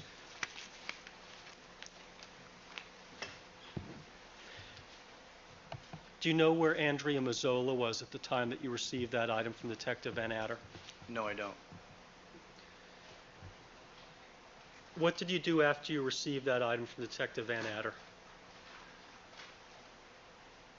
I labeled I wrote down on the package that I had received it from him, and then I proceeded to the crime lab. Did you use the same inventory procedure for the items that you had collected in the afternoon at Rockingham before you left? Yes. Now, at the time that you received the evidence from Detective Van Adder, the blood vial, where was the evidence that you collected from Rockingham in the morning? The evidence that I collected from Rockingham in the morning was in the crime scene truck. It was locked in the crime scene truck. Okay, so that is your procedure when you have evidence in your truck and you're still working at a crime scene, that the truck's locked? Yes. And where was the evidence at that time that you had collected at Bundy? The Bundy evidence was also locked in the rear of the crime scene truck. And at that time, when you received this file from Detective Van Adder, where was the evidence that you had just collected in the afternoon at Rockingham? That evidence was next to the crime scene kit. What is the crime scene kit? The crime scene kit is the baggage or luggage that we use to carry about all our instruments and bags and chemicals to process crime scenes. So were you maintaining physical possession of the items that had been collected at Rockingham in the afternoon in your crime scene kit as you collected them? I believe they were placed in bags carried along with the crime scene kit. Okay, but they were in your physical possession? Yes. So at the time that you received the blood vial from Detective Van Adder, all the evidence had either been collected and placed in the truck or was in your physical possession? Yeah. Sustain. Phrase the question. Okay, were all the items that you collected either in the crime scene truck or in your physical possession at the time that you received the vial? Yes. Compound. It's leading. Where was the evidence after you collected and That's as you okay. collected? I think it's already clear, so I'll withdraw All right. the question, Your Honor. Now, after this evidence had been given to you by Detective Van Adder, what did you do with it and the rest of the items? Could you repeat the question? After you got the vial from Detective Van Adder, what did you do with the vial and all the other items that you collected in the afternoon at Rockingham? I placed the items from Rockingham and the vial in the crime scene truck. Where did you go? And I went back to the crime lab. Okay. Was Ms. Mazzola still with you at this time? Yes, she was. Okay. And approximately what time would you say you arrived back at the crime lab? I arrived back at the crime lab at around 6:30 in the evening. What did you do with the various pieces of evidence that you had collected from Rockingham and Bundy after you arrived back at the crime lab? I transferred the items of evidence into the evidence processing room. And is the evidence processing room there at Piper Tech? Yes, it is. What did you do with it once you got into the evidence processing room?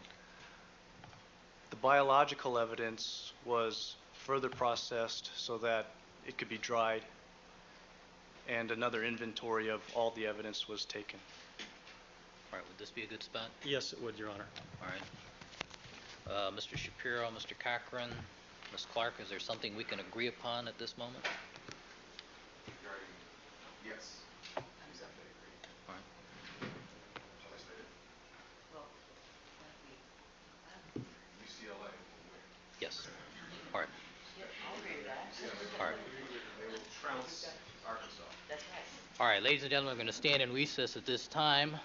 Please remember all of my admonitions to you. Don't discuss the case amongst yourselves, form any opinions about the case, don't conduct any deliberations, don't allow anybody to communicate with you with regard to the case. We will stand in recess until 9 o'clock tomorrow morning. All right? Thank you, counsel. Sure.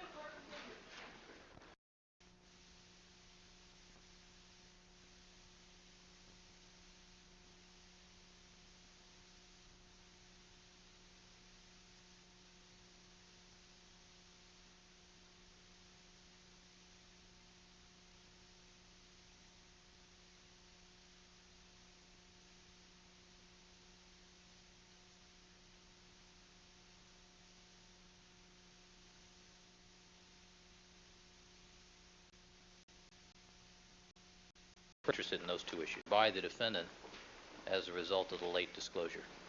I'm interested in those two issues.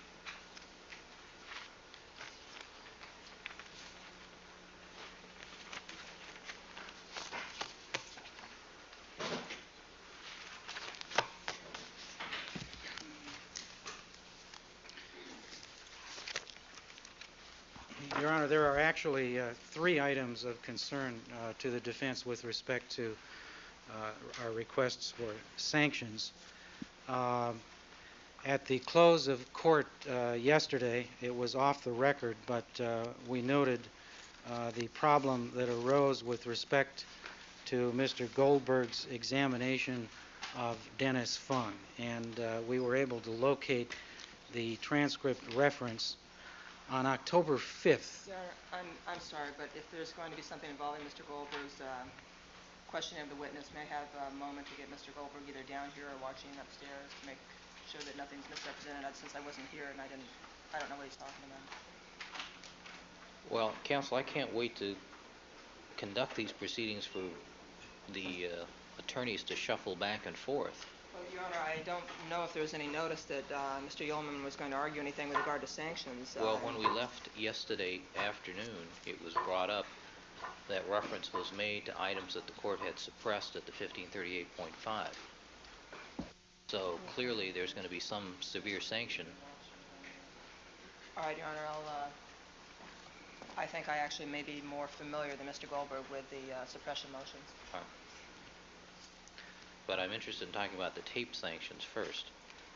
All right, I can address that issue first, Your Honor, and then address the question of the suppression and also the investigation with respect to the shoes.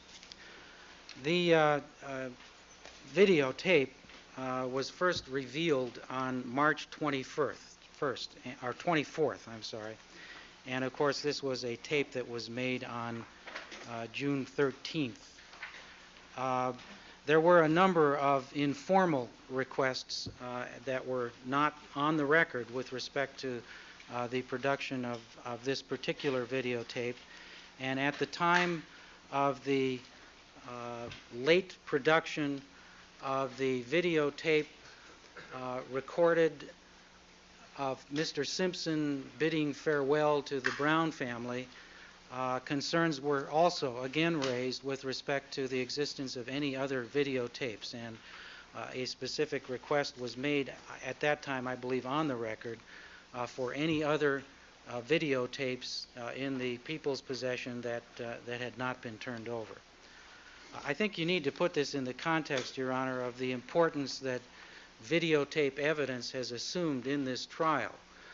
We saw a very good example of that with respect to the prior incident involving the videotape of the night of the recital at the junior high school, where witnesses had testified that Mr. Simpson that evening was hostile and uncommunicative, and then we saw a videotape in which we could make our own judgment and in which he appeared to be very, very friendly and bidding an affectionate farewell to his children and to members of the Brown family. So this evidence has crucial significance in terms of allowing the jury and the court to make their own judgments without having descriptions of events filtered through the testimony of witnesses who may have biases one way or the other. And in light of the record of the prior failure to disclose a video, the failure of the prosecution to produce this particular videotape until March 24th takes on a special significance, especially the fact that it appeared at a point in time when it somehow seemed to the prosecution's advantage to use the tape. So the explanation that this was inadvertently mislaid is a somewhat suspicious one in view of the fact that suddenly it is relocated and brought into court at the point in time when they feel there is some evidentiary use that can be made to bolster their case. And of course, the defense was deprived of any opportunity to use this tape in prior issues that were being litigated before this court. And in a number of respects, we believe that that irretrievably prejudiced the defense. First of all, this tape would have been of substantial use in litigating the motion to suppress evidence back in September, and it would also have been quite useful in cross-examining the detectives in charge of this investigation, because we have noted inconsistencies between the description of the discovery of the glove, for example, in the closet of Mr. Simpson's bedroom, as portrayed in the tape, where a single glove was removed, brought downstairs, put on a table, and appears in the videotape.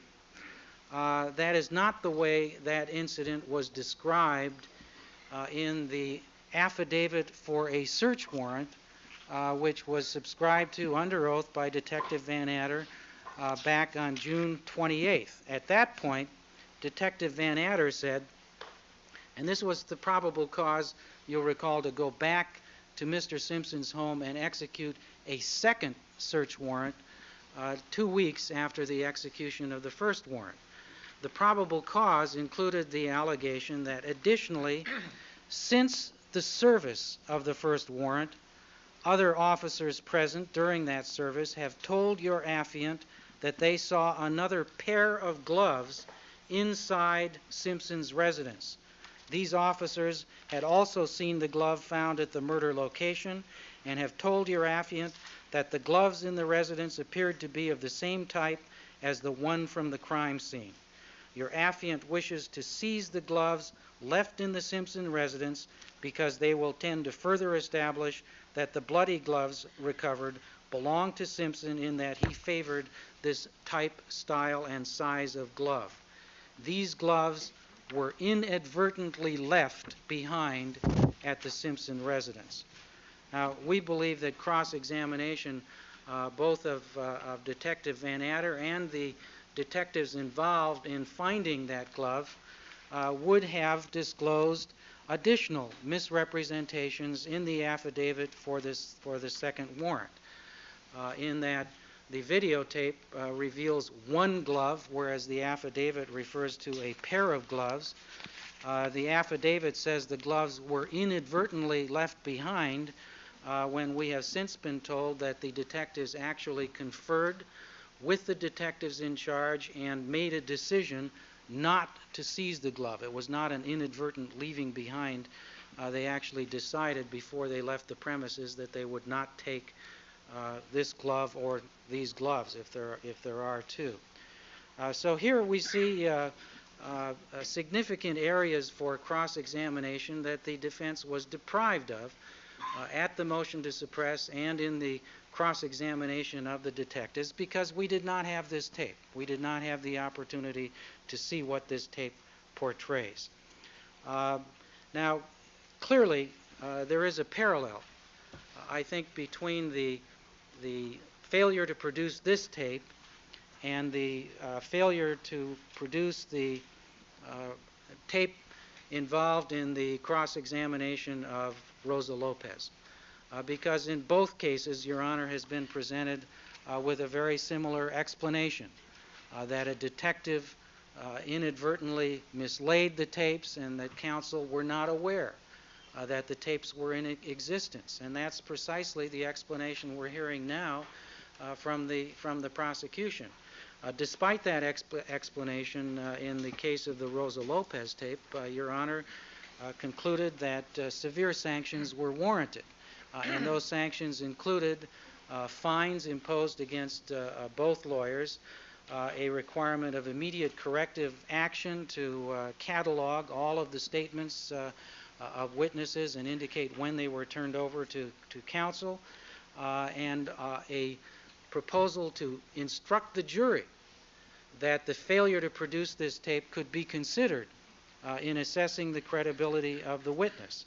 We believe that if the court is going to be even-handed in the administration of sanctions, that precisely the same sanctions are warranted here, that Your Honor should order corrective action be immediately taken to require that the prosecution immediately catalog all videotapes in their possession or in the possession of the police with a description of those tapes and an account of when they were turned over to the defense.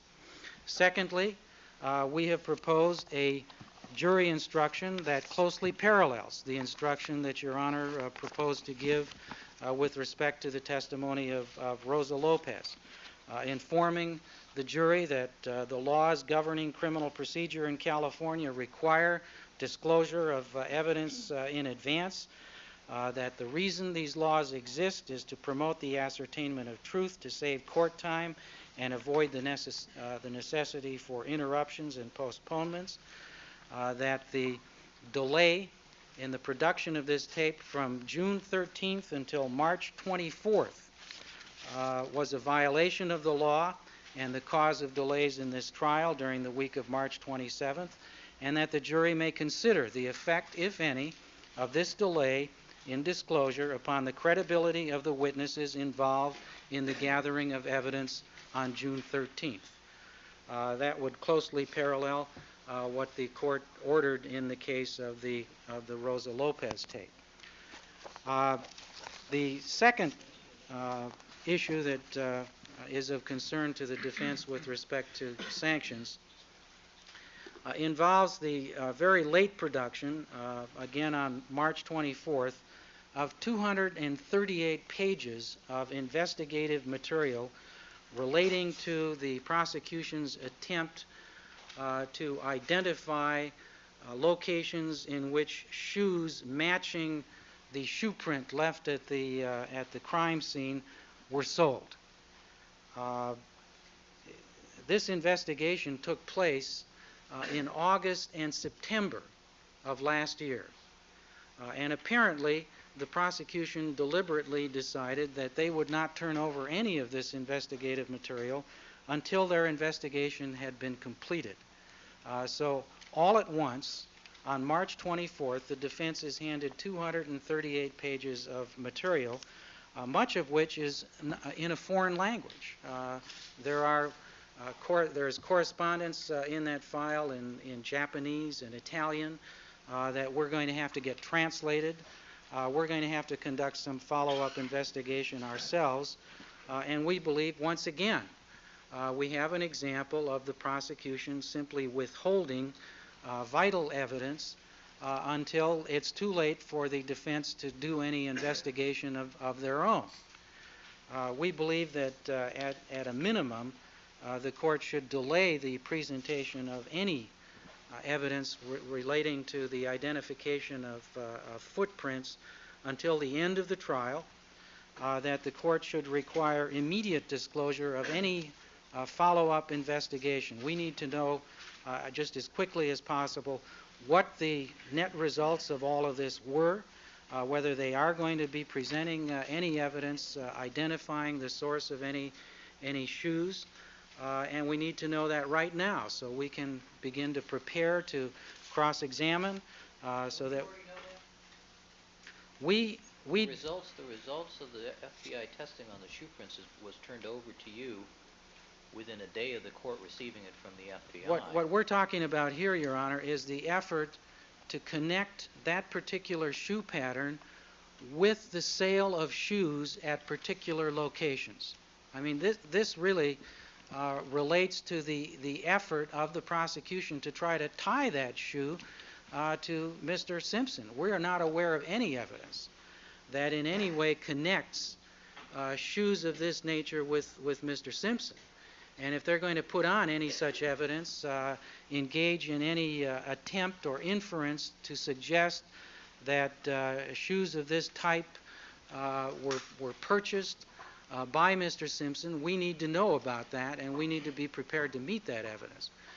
At this point, we have seen nothing, we have heard nothing, except this 238 pages of material that was turned over just 1 week ago.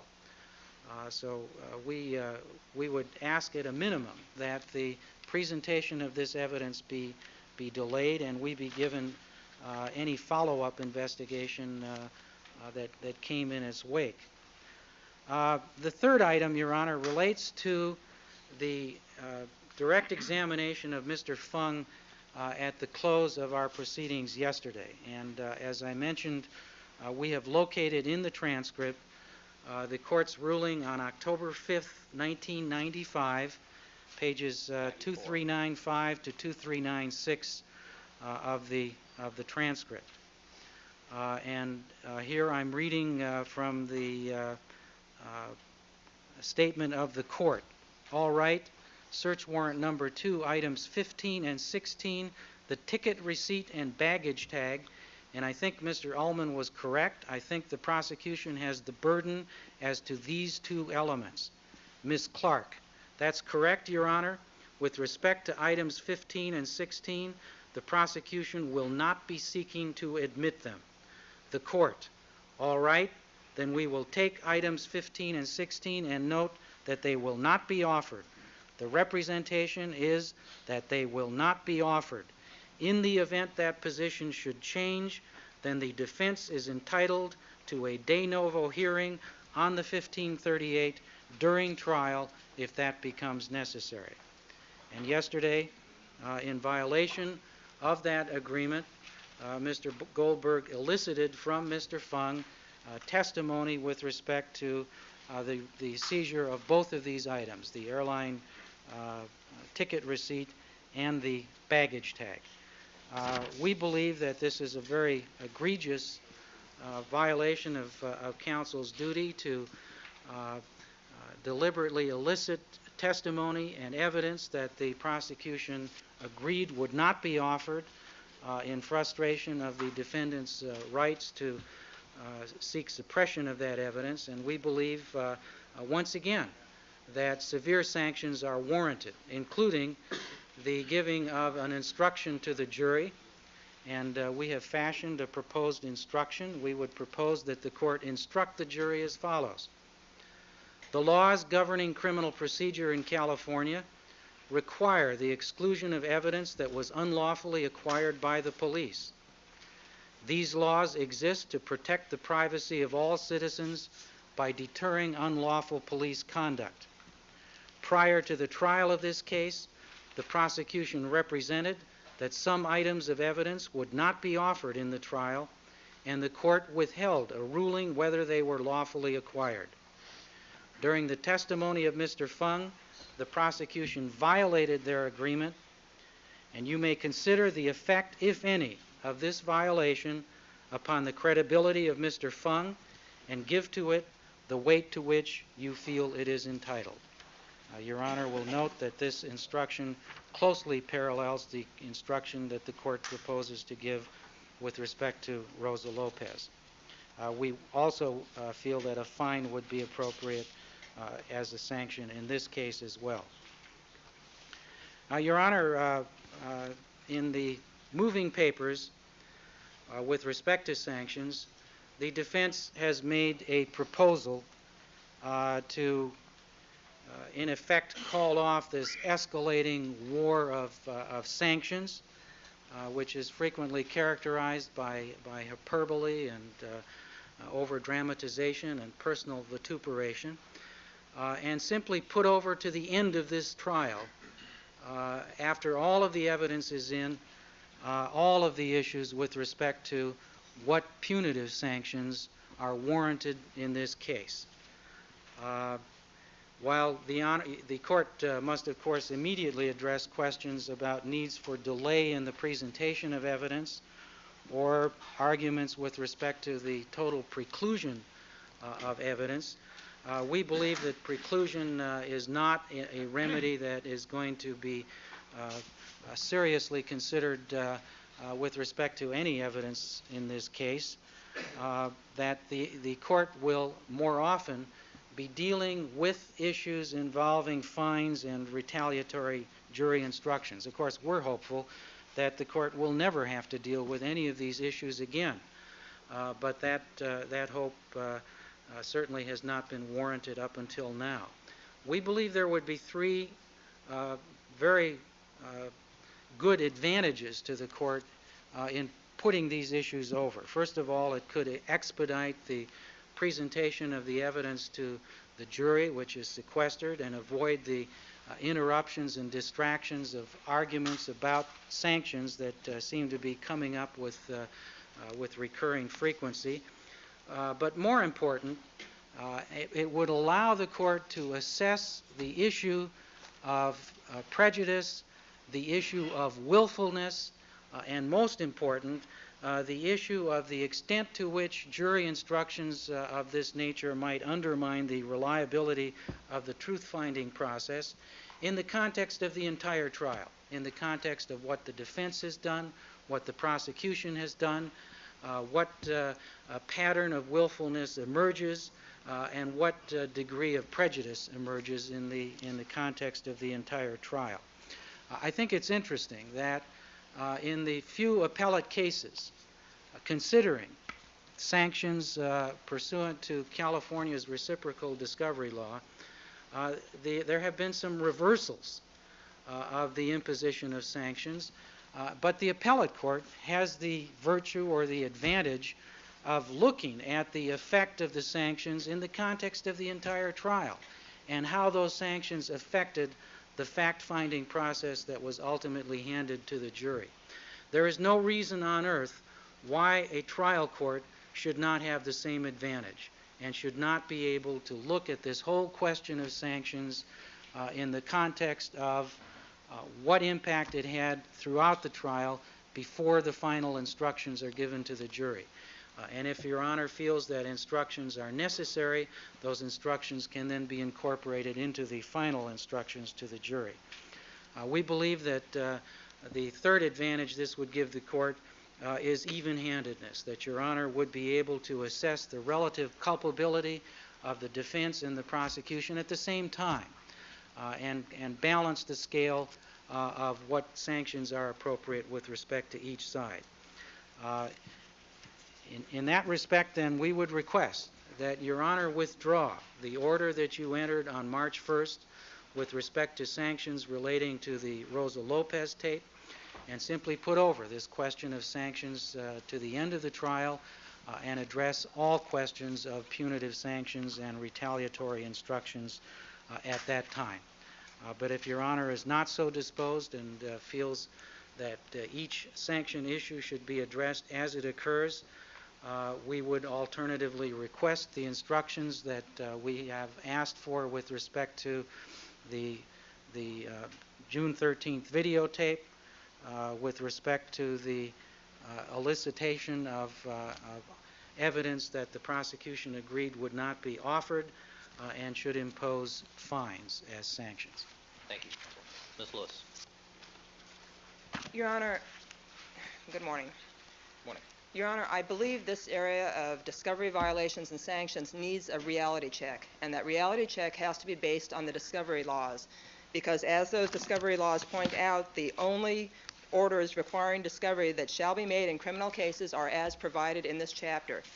Now, the provision of the Penal Code 1054.1 requires the prosecuting attorney to disclose to the defense a variety of materials, but the preface to the disclosure of these materials is that they must be disclosed if it is in the possession of the prosecuting attorney, or if the prosecuting attorney knows it to be in the possession of the investigating agencies. The defense has failed to even make that threshold showing, which is required before any of these other issues, whether that's material, whether it's Brady or so forth, even becomes of issue. They have failed to make that threshold showing. It's uncontroverted that we did not know about this tape until March 24th. It's uncontroverted we did not have this tape in our possession.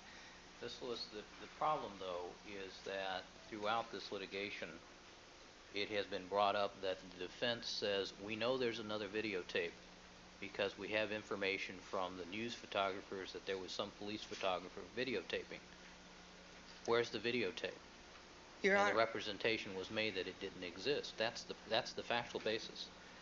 well, the basis is we made inquiry. I was personally present when inquiry was made of the lead detectives in the case, and they were unaware of its existence. Excuse me. And therefore told us that nothing existed. And it's clear why they were unaware of its existence, because all of the evidence elicited yesterday supports that this was a tape made solely for administrative civil liability purposes. The tape is not only did Detective Harper, Detective Looper, the videographer, and Mr. Atkins' supervisor all testify that that was their understanding of the purpose of this tape, but the tape is self-authenticating in that regard. It does not show the pathway where the glove was recovered from. It does not show the blood drops on the driveway. It focuses extensively, I counted about 4 to 5 minutes, on all the trophies and the valuables within the trophy room. It shows the furniture within the residence. It shows the cars within the grounds of the residence.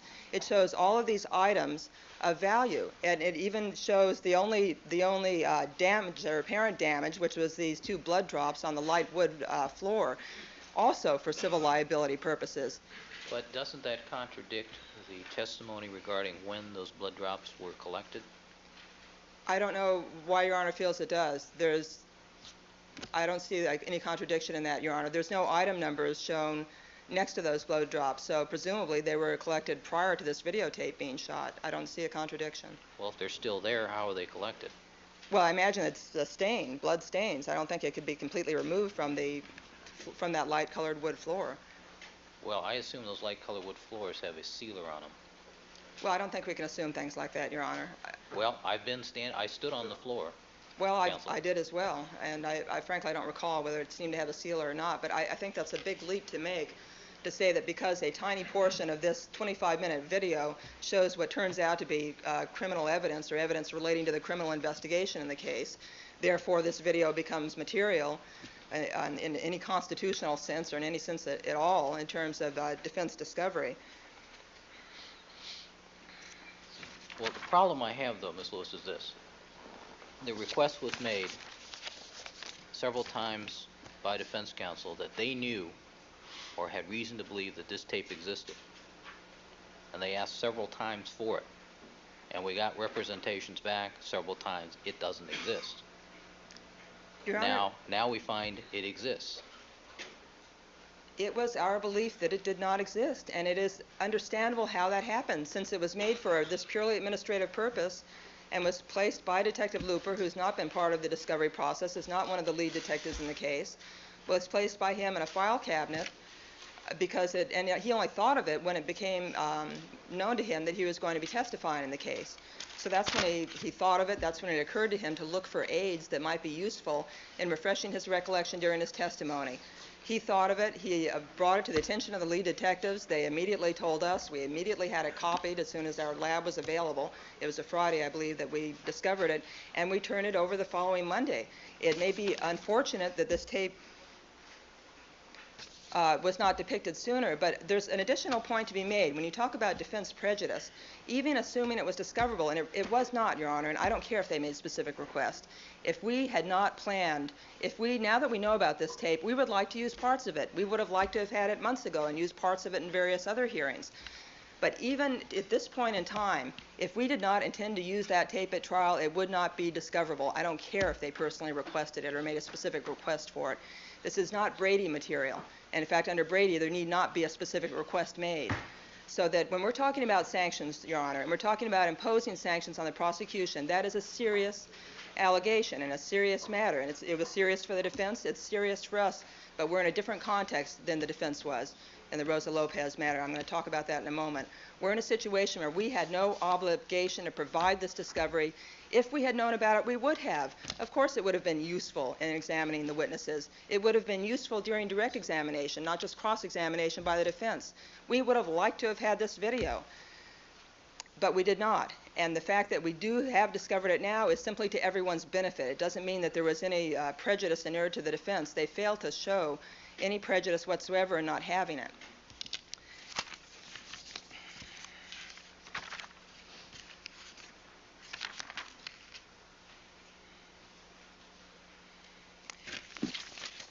And along those lines, the photographs that the defense has had in their possession for months are actually much better evidence, as Detective Looper, I believe it was, alluded to when he testified yesterday, because the photographs show this evidence when it was recovered, after it was recovered. It shows all of these blood drops.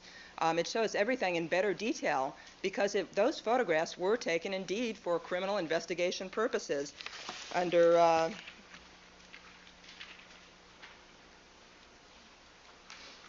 perhaps under Subdivision C of Penal Code Section 1054.1. Those are real evidence intended and shot for the purpose of criminal investigation purposes. So those photographs were discoverable. They were turned over. They're certainly the best recordation, much better than this video, of all of the crime scene evidence and the locations where items were recovered. The photographs show the pathway, the glove, and so forth. They show the criminal aspects of this case. They don't show all the valuable Heisman Trophy and all the other valuable trophies that the defendant had because those were not part of the criminal investigation in this case, and there was no reason for those still photographs to depict them. The only thing that is shown on the videotape, which is not shown in these crime scene photos, that might have had some significance was the linen closet, which was fingerprint dusted.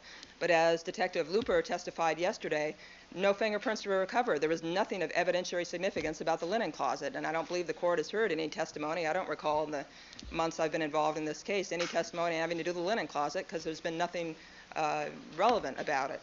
So there is nothing on this videotape that is not better depicted, much better depicted within the photographs the defense has had for months. Now, Your Honor, the Rosa Lopez situation is entirely different. The defense, under Penal Code Section 1054.3, Subdivision A, requires, the law I should say, requires the defense to turn over the statements of witnesses they intend to call at trial, recorded statements, recorded in any manner. Rosa Lopez was on the defense September 1st, 1994 witness list. So their intention to call her at trial was clear and present for months before that tape was discovered. Now the defense would like to draw us into this, and it's the same situation as they're in, but we're not. The discovery statute, when it talks about if it's in the possession of the prosecuting attorney, or if the prosecuting attorney knows it to be in the possession of the investigating agencies under 1054.1, which is the statute that covers our obligation, makes that critical distinction between us and the police. Do you think the 1054.1, that a reasonable interpretation creates an obligation for the prosecution to make reasonable inquiry and diligent search for these items? We did, Your Honor. We did. We No, wanted... I'm not asking you whether or not you did. Well... Do you agree that a reasonable interpretation of that code section Yes. requires inquiry to be made? Yes. I think that is a reasonable interpretation of that code section. But unlike that section, the defense, the section governing the defense obligations, discovery obligations, makes no distinction between the defense attorneys and the defense investigators. And that's clear why. The police department is a separate agency, a separate entity. It's not even a county department. It's a city department. We're in total different forms of government or totally different bureaucracies. We don't pay the police. We don't order the police around. The police aren't beholden to the DA's office. We don't pay their salaries. They have similar goals that we do in terms of some criminal prosecutions, so of course we work in conjunction. But it's a different situation when you look at the defense side of the table. Their defense investigators are employed directly by them. They do take orders directly from them, and that distinction is recognized in the discovery statutes by the failure of the statute governing defense discovery to make any distinction between the defense attorneys and their investigators. So when it came to the Rosa Lopez tape, the defense attorneys were charged with the knowledge of that tape that Mr. Pavlik had in his possession. Not so with us, and that's not so because of the express terms of the statute. So we're talking about apples and oranges. In addition, of course, the defense, when it comes to the civil liability aspect of this particular videotape, the DA's office wouldn't be sued if the police had seemed to have done something to cause damage to those premises. The Los Angeles Police Department would be sued, and they have been sued. And they do have the choice now, the detectives have the choice of recording either by videotape or by still photos locations where search warrants are executed to make sure that they've got a record of that in case of a later suit. I'm sure the court's aware the department's sued all the time. So they have different administrative liabilities and problems than does the DA's office. I guess we get our own lawsuits in some respects, but certainly nothing to do with the execution of search warrants. And, Your Honor, the defense keeps talking about this recital tape. We're not talking about the recital tape anymore. The court made inquiry about that, of the June 12th recital that the defendant attended. The court made inquiry. We didn't know we had it. Apparently, I don't remember exactly how that came about because I wasn't personally involved with that. But when we found it, we turned it over. It certainly was not material evidence. And, and the court has to consider that this, as I said, even... Ms. Lewis, how can you say that it's not material evidence where the prosecution's theory is that there was this tension and anger expressed by the defendant on the date in question at the dance recital, and that he was glowering at people and was in another emotional state of mind, and yet we see him greeting the Brown, or saying goodbye to the Brown family and smiling and greeting his children. I mean, that's directly contradictory to the testimony of the prosecution witness. So how can you say that that wasn't material? No, to the contrary, Your Honor, it directly supports the entire prosecution theory. When Mr. Simpson was inside that auditorium, when he wasn't in the public domain where people would be looking at him, he's thinking about other things, that's when the witnesses testified as to those expressions. When he got outside, was aware, greeting people and was aware, that became his public persona. And as Mr. Darden told the jury during opening statement, this man has two personas. He has the public face and he has the private face. All right, let's move on to the FBI shoe print matters. The defense, Your Honor, has still failed to show how these materials fall under the discovery laws. As I indicated to the court the other day when this whole issue first came up, these materials are basically correspondence. They're materials sent out by the FBI to manufacturers in an effort to investigate this whole shoe area. Do you plan on calling Bill Bodes yet? Yes. Aren't these his work material and his reports and his efforts to investigate? Well, these are investigative efforts. I would call them investigative efforts. And they have now been turned over. But, the investigation is ongoing. We may not have seen the end of the shoe evidence. It is ongoing today, as we speak. There are people investigating this area. And, I don't want to fill the court in on the details, but... Well, the problem I have, though, is that these reports go back to August of 1994. These letters and this correspondence. Your Honor, these are not reports. Let's make that clear. These are not the reports of experts, and they're not even the experts' notes. It's correspondence as part of the investigation. I'd invite the court to take a look at what we're talking about, because this material clearly does not fall under the discovery laws. We've chosen to make it available, give it to the defense, but even the cover letter from the FBI indicates that they've reviewed all the discovery requests directed to the FBI and unless otherwise noted, have complied with each of them, even though many are clearly outside the normal scope of discovery. That's the letter from Mr. Shapiro, the General Counsel for the FBI. So he's saying that we're going to give you everything, even though it is outside the normal course of discovery. And, as Mr. Goldberg actually pointed out the other day, because we've been so generous in this case and have, well, I'm not sure he pointed this out, I won't lay it on him, but I'll make the point, that because we have been so generous in this case and going through hoops and providing the defense with an incredible amount of discovery, way beyond what we were ever required under the law to do, they're turning around and trying to slap us in the face with it. We've given them too much. This stuff is not even discoverable. If we'd not given it to them, they would have not known about it. Here they have it weeks in advance of any evidence coming on with regard to the shoes. They have it when they don't even have to get it, and we gave it to them as an extra courtesy. But, let's go back, Your Honor, as we've made the point in previous motions, we did provide, I think it's over 23,000 or maybe more by now, pages of discovery, hundreds of videotapes, audio tapes, etc. Let me ask you this, Ms. Lewis. I only was provided with a few what were deemed by the defense to be representative pieces of that 238 pages of material regarding the shoes from the FBI, which seemed to indicate a search to identify that particular sole pattern, is my recollection of what I read.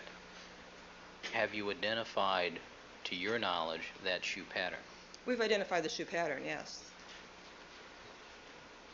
as being that of a Bruno Magli shoe, Bruno Magli.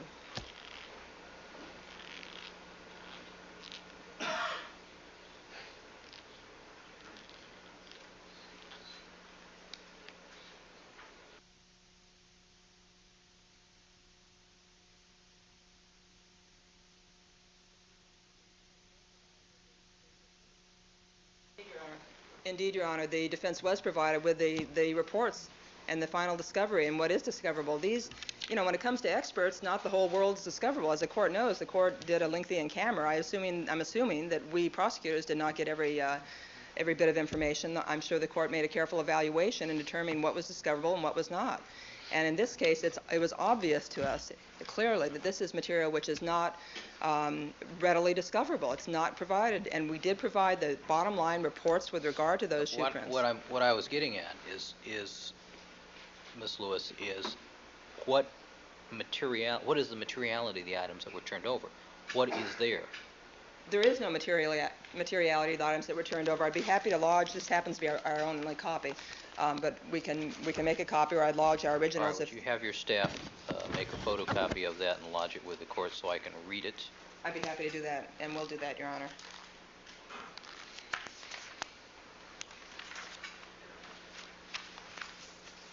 All right. Would you address the testimony of Mr. Fung regarding items that were withdrawn by the prosecution? I will, Your Honor. I had one final point I wanted to make. I wanted the court to be aware that its favorite language in the Augers case was not overruled by the Bagley case, as the defense, Mr. Thornton,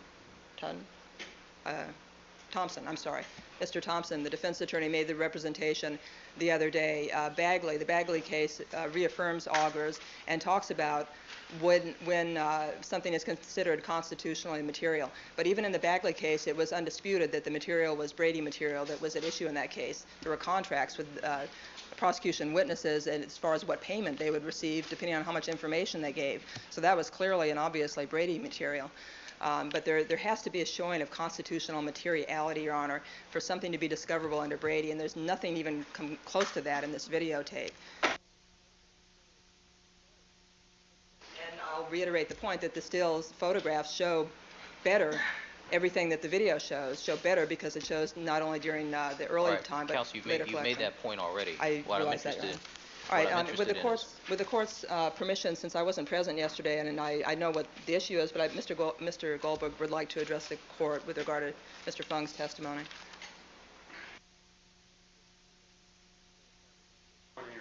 Morning, Mr. Goldberg. Just to clarify the record, I think to my recollection it was Mr. Scheck that made the comment about Augers being recalled. I nodded at the inappropriate time while Ms. Lewis was looking to me for affirmation. I think it was he and not Mr. Thompson, so I did not want to have the court misled in that regard. Not that it's that particularly important. On the issue of the testimony by Mr. Fung, this is a situation, Your Honor, where the prosecution immediately upon realizing, specifically me upon realizing, that question should not have been asked because it was eliciting information that had been suppressed, instantly agreed with the defense that it should not have been asked, it should not have been elicited, and Ms. Clark agreed. So this did not require any argument. It did not require looking at the transcript. And I just don't understand why Dean Ullman would feel that it is necessary to go back and argue from a legal perspective something that we had immediately conceded unless he's interested in simply the public excoriation of the prosecution, or in this case, of me. I just don't understand the necessity of that. I would agree with the Dean that there has been an escalation in terms of requests for sanctions, perhaps because the defense, in our view, was legitimately sanctioned for some very serious discovery violations in instances where there was at least circumstantial evidence, strong circumstantial evidence, I believe in the court's opinion, that there was either intentional or negligent misrepresentations that were made before this court regarding issues that went right to the credibility of material witnesses. Let's put those other issues aside as being apricots and oranges at this point. Well, my interest here is, given the agreement of the prosecution to withdraw those items, how did this happen? Well, Your Honor, the way that it happened is very simple. I was not here when that happened. As the court knows, I was a relatively speaking recent addition to the prosecution in this case. There are a large number of issues that were litigated, and I did not know about that. It was not communicated to me. It was an error. It was a mistake. We made a mistake. Doesn't the prosecution have some obligation within the team members to communicate with each other and organize the presentation of this case? Of course, Your Honor, and we have done that. But does the court honestly believe, I'd ask this question rhetorically, that I am going to ask Ms. Clark, were the airline tickets suppressed? I mean, of course I have been communicating with her about my presentation of the case and all the tactical issues and how we're going to present it. I think that Your Honor recognizes that. But no, I did not ask her whether the airline tickets were suppressed. And if I should have and I failed to, then I made a mistake. But I did not ask that question. Sorry, they were not suppressed. They were litigated, as Ms. Lewis just pointed out. What I would say on this issue is my sole reason for asking that question was not because I thought there was anything relevant or material per se about them, but I simply wanted to get the sequence of events, particularly as it related to Detective Van Adder giving the blood vial to Mr. Fung. I wanted to be very careful in terms of our presentation of that part of the evidence and what sequence of events occurred and what pieces of evidence he collected just before he left and received that vial. The airline tickets themselves, it would seem to me, based upon what the jury has heard of this, if anything, would be something that would be somewhat favorable to the defense in the sense that it would seem to indicate that the trip was a planned one as opposed to being unplanned. So it certainly doesn't have any evidentiary value in terms of the content of the evidence as opposed to the timing sequence as far as the people are concerned. And from a legal perspective, when the issue of an instruction to the jury is raised, what I would point out to this court is that it is a well-recognized principle of law that unless an objection is lodged, the objection is waived. And there was no objection by counsel. I don't know. They haven't even represented to the court in good faith that they didn't intend to introduce the evidence themselves of the airline tickets. So they didn't object to it. They didn't do anything until they discussed it at sidebar with Your Honor and with Ms. Clark and myself. At the end of the day. At the end of the day. But they didn't object at the time when an objection could have been sustained to the question and at a time when any evidence could have been precluded. So legally speaking, I think that we would be entitled to take the position from a legal standpoint that there's nothing more for the court to do. That's not the position I'm taking. If the court wants to admonish, if the defense wants this, that question and that answer is struck, we would concede that that is an appropriate way of handling it. Legally, it may not be necessary, but we would concede that that is an appropriate thing for the court to do. But to give an instruction of the kind that that Ullman is proposing doesn't make any sense. And the only reason that I compared this alleged violation to certain of the other violations that Mr. Ullman discussed is because he drew a comparison, and he was analogizing to the instruction that the court was proposing to give for the Rosa Lopez incident. And they are not analogous, because what happened in the Rosa Lopez incident is that the prosecution was deprived of, until the last minute, materials that were very significant in terms of the cross-examination and the credibility of that witness.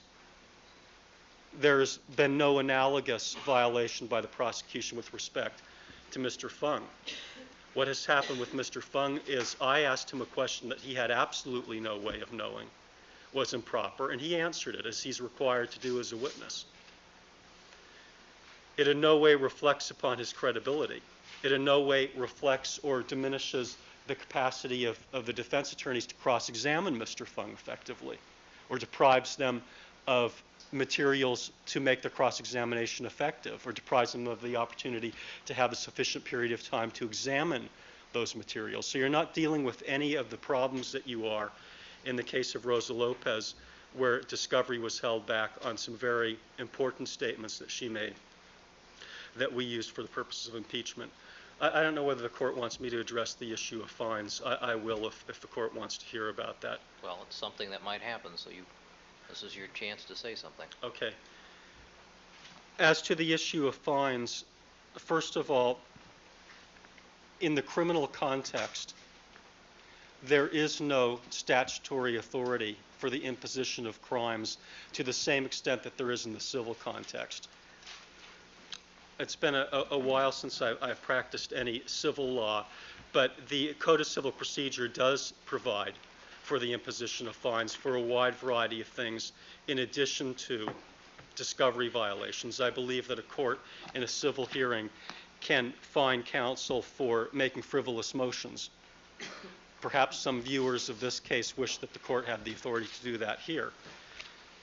But there is case law to indicate that the Code of Civil Procedure sections dealing with fines do not apply in the context of a criminal case. What we do have now in the post-Proposition 115 context is a specific provision in 1054 for fines for discovery violations, but that's it. So legally there is no basis for fines outside of that area, unless the court were to hold the prosecution or me in contempt and then to fine me that way.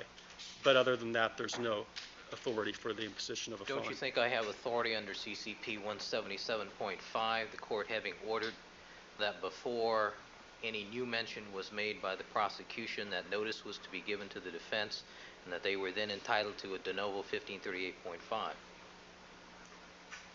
No, that's what I'm saying is I don't believe that the Code of Civil Procedure sections apply in a criminal context with respect All to right, well, fines. the case law is pretty clear that I have authority under 177.5 to impose fines. I'd have to look that up then, Your Honor, because I thought I read a case several years back that said that the court did not. But I may be mistaken about that, so I don't want to represent something based upon my recollections of a case that I read a very long time ago. All right, well, just so you understand, it's my position that I have the ability to impose sanctions up to $1,500. Okay. And I feel comfortable with that. Okay. If the court were inclined to do so, I'd like an opportunity to go back and find that case, because I do have it in my computer. Unfortunately, it's at home. And I did not know that counsel was going to be asking for fines, because when we had our little discussion, it seemed like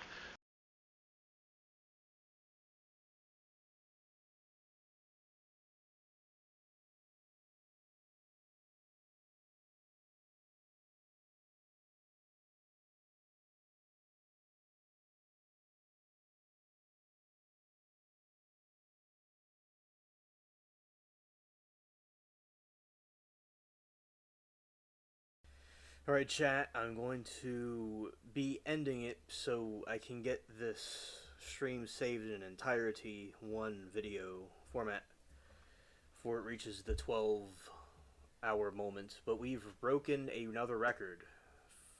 I'm really appreciating these nighttime marathon lives. I've never done lives to this early before. And well, I guess it would be nice Erin could teach a kid today. I'm sure that she'll find a way to get court time. Yo. Well, I guess it will be nice Erin could teach a kid today. I'm sure she'll find a way to get to court on time. Yo. Alright, so this point, I'm going to be ending it for now, and I'll see you all later at the trial chats. It'll be interesting how it goes with all the drama going on over there. Thank you, Passion, for being here with me, and all the lurkers and everybody else that came here and hung out with me as well. Song eventually would continue to center on faith, but come for full circle. Oh, nice. Nice. I like that. I like your songs that you come up with. They're nice and well done. Okay, Judy. And everybody have a good one, and shout out to all of you, and peace.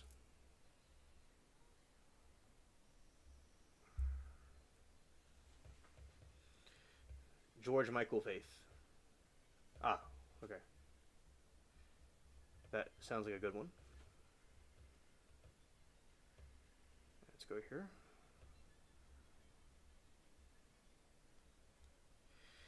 Cheers to you too, as well.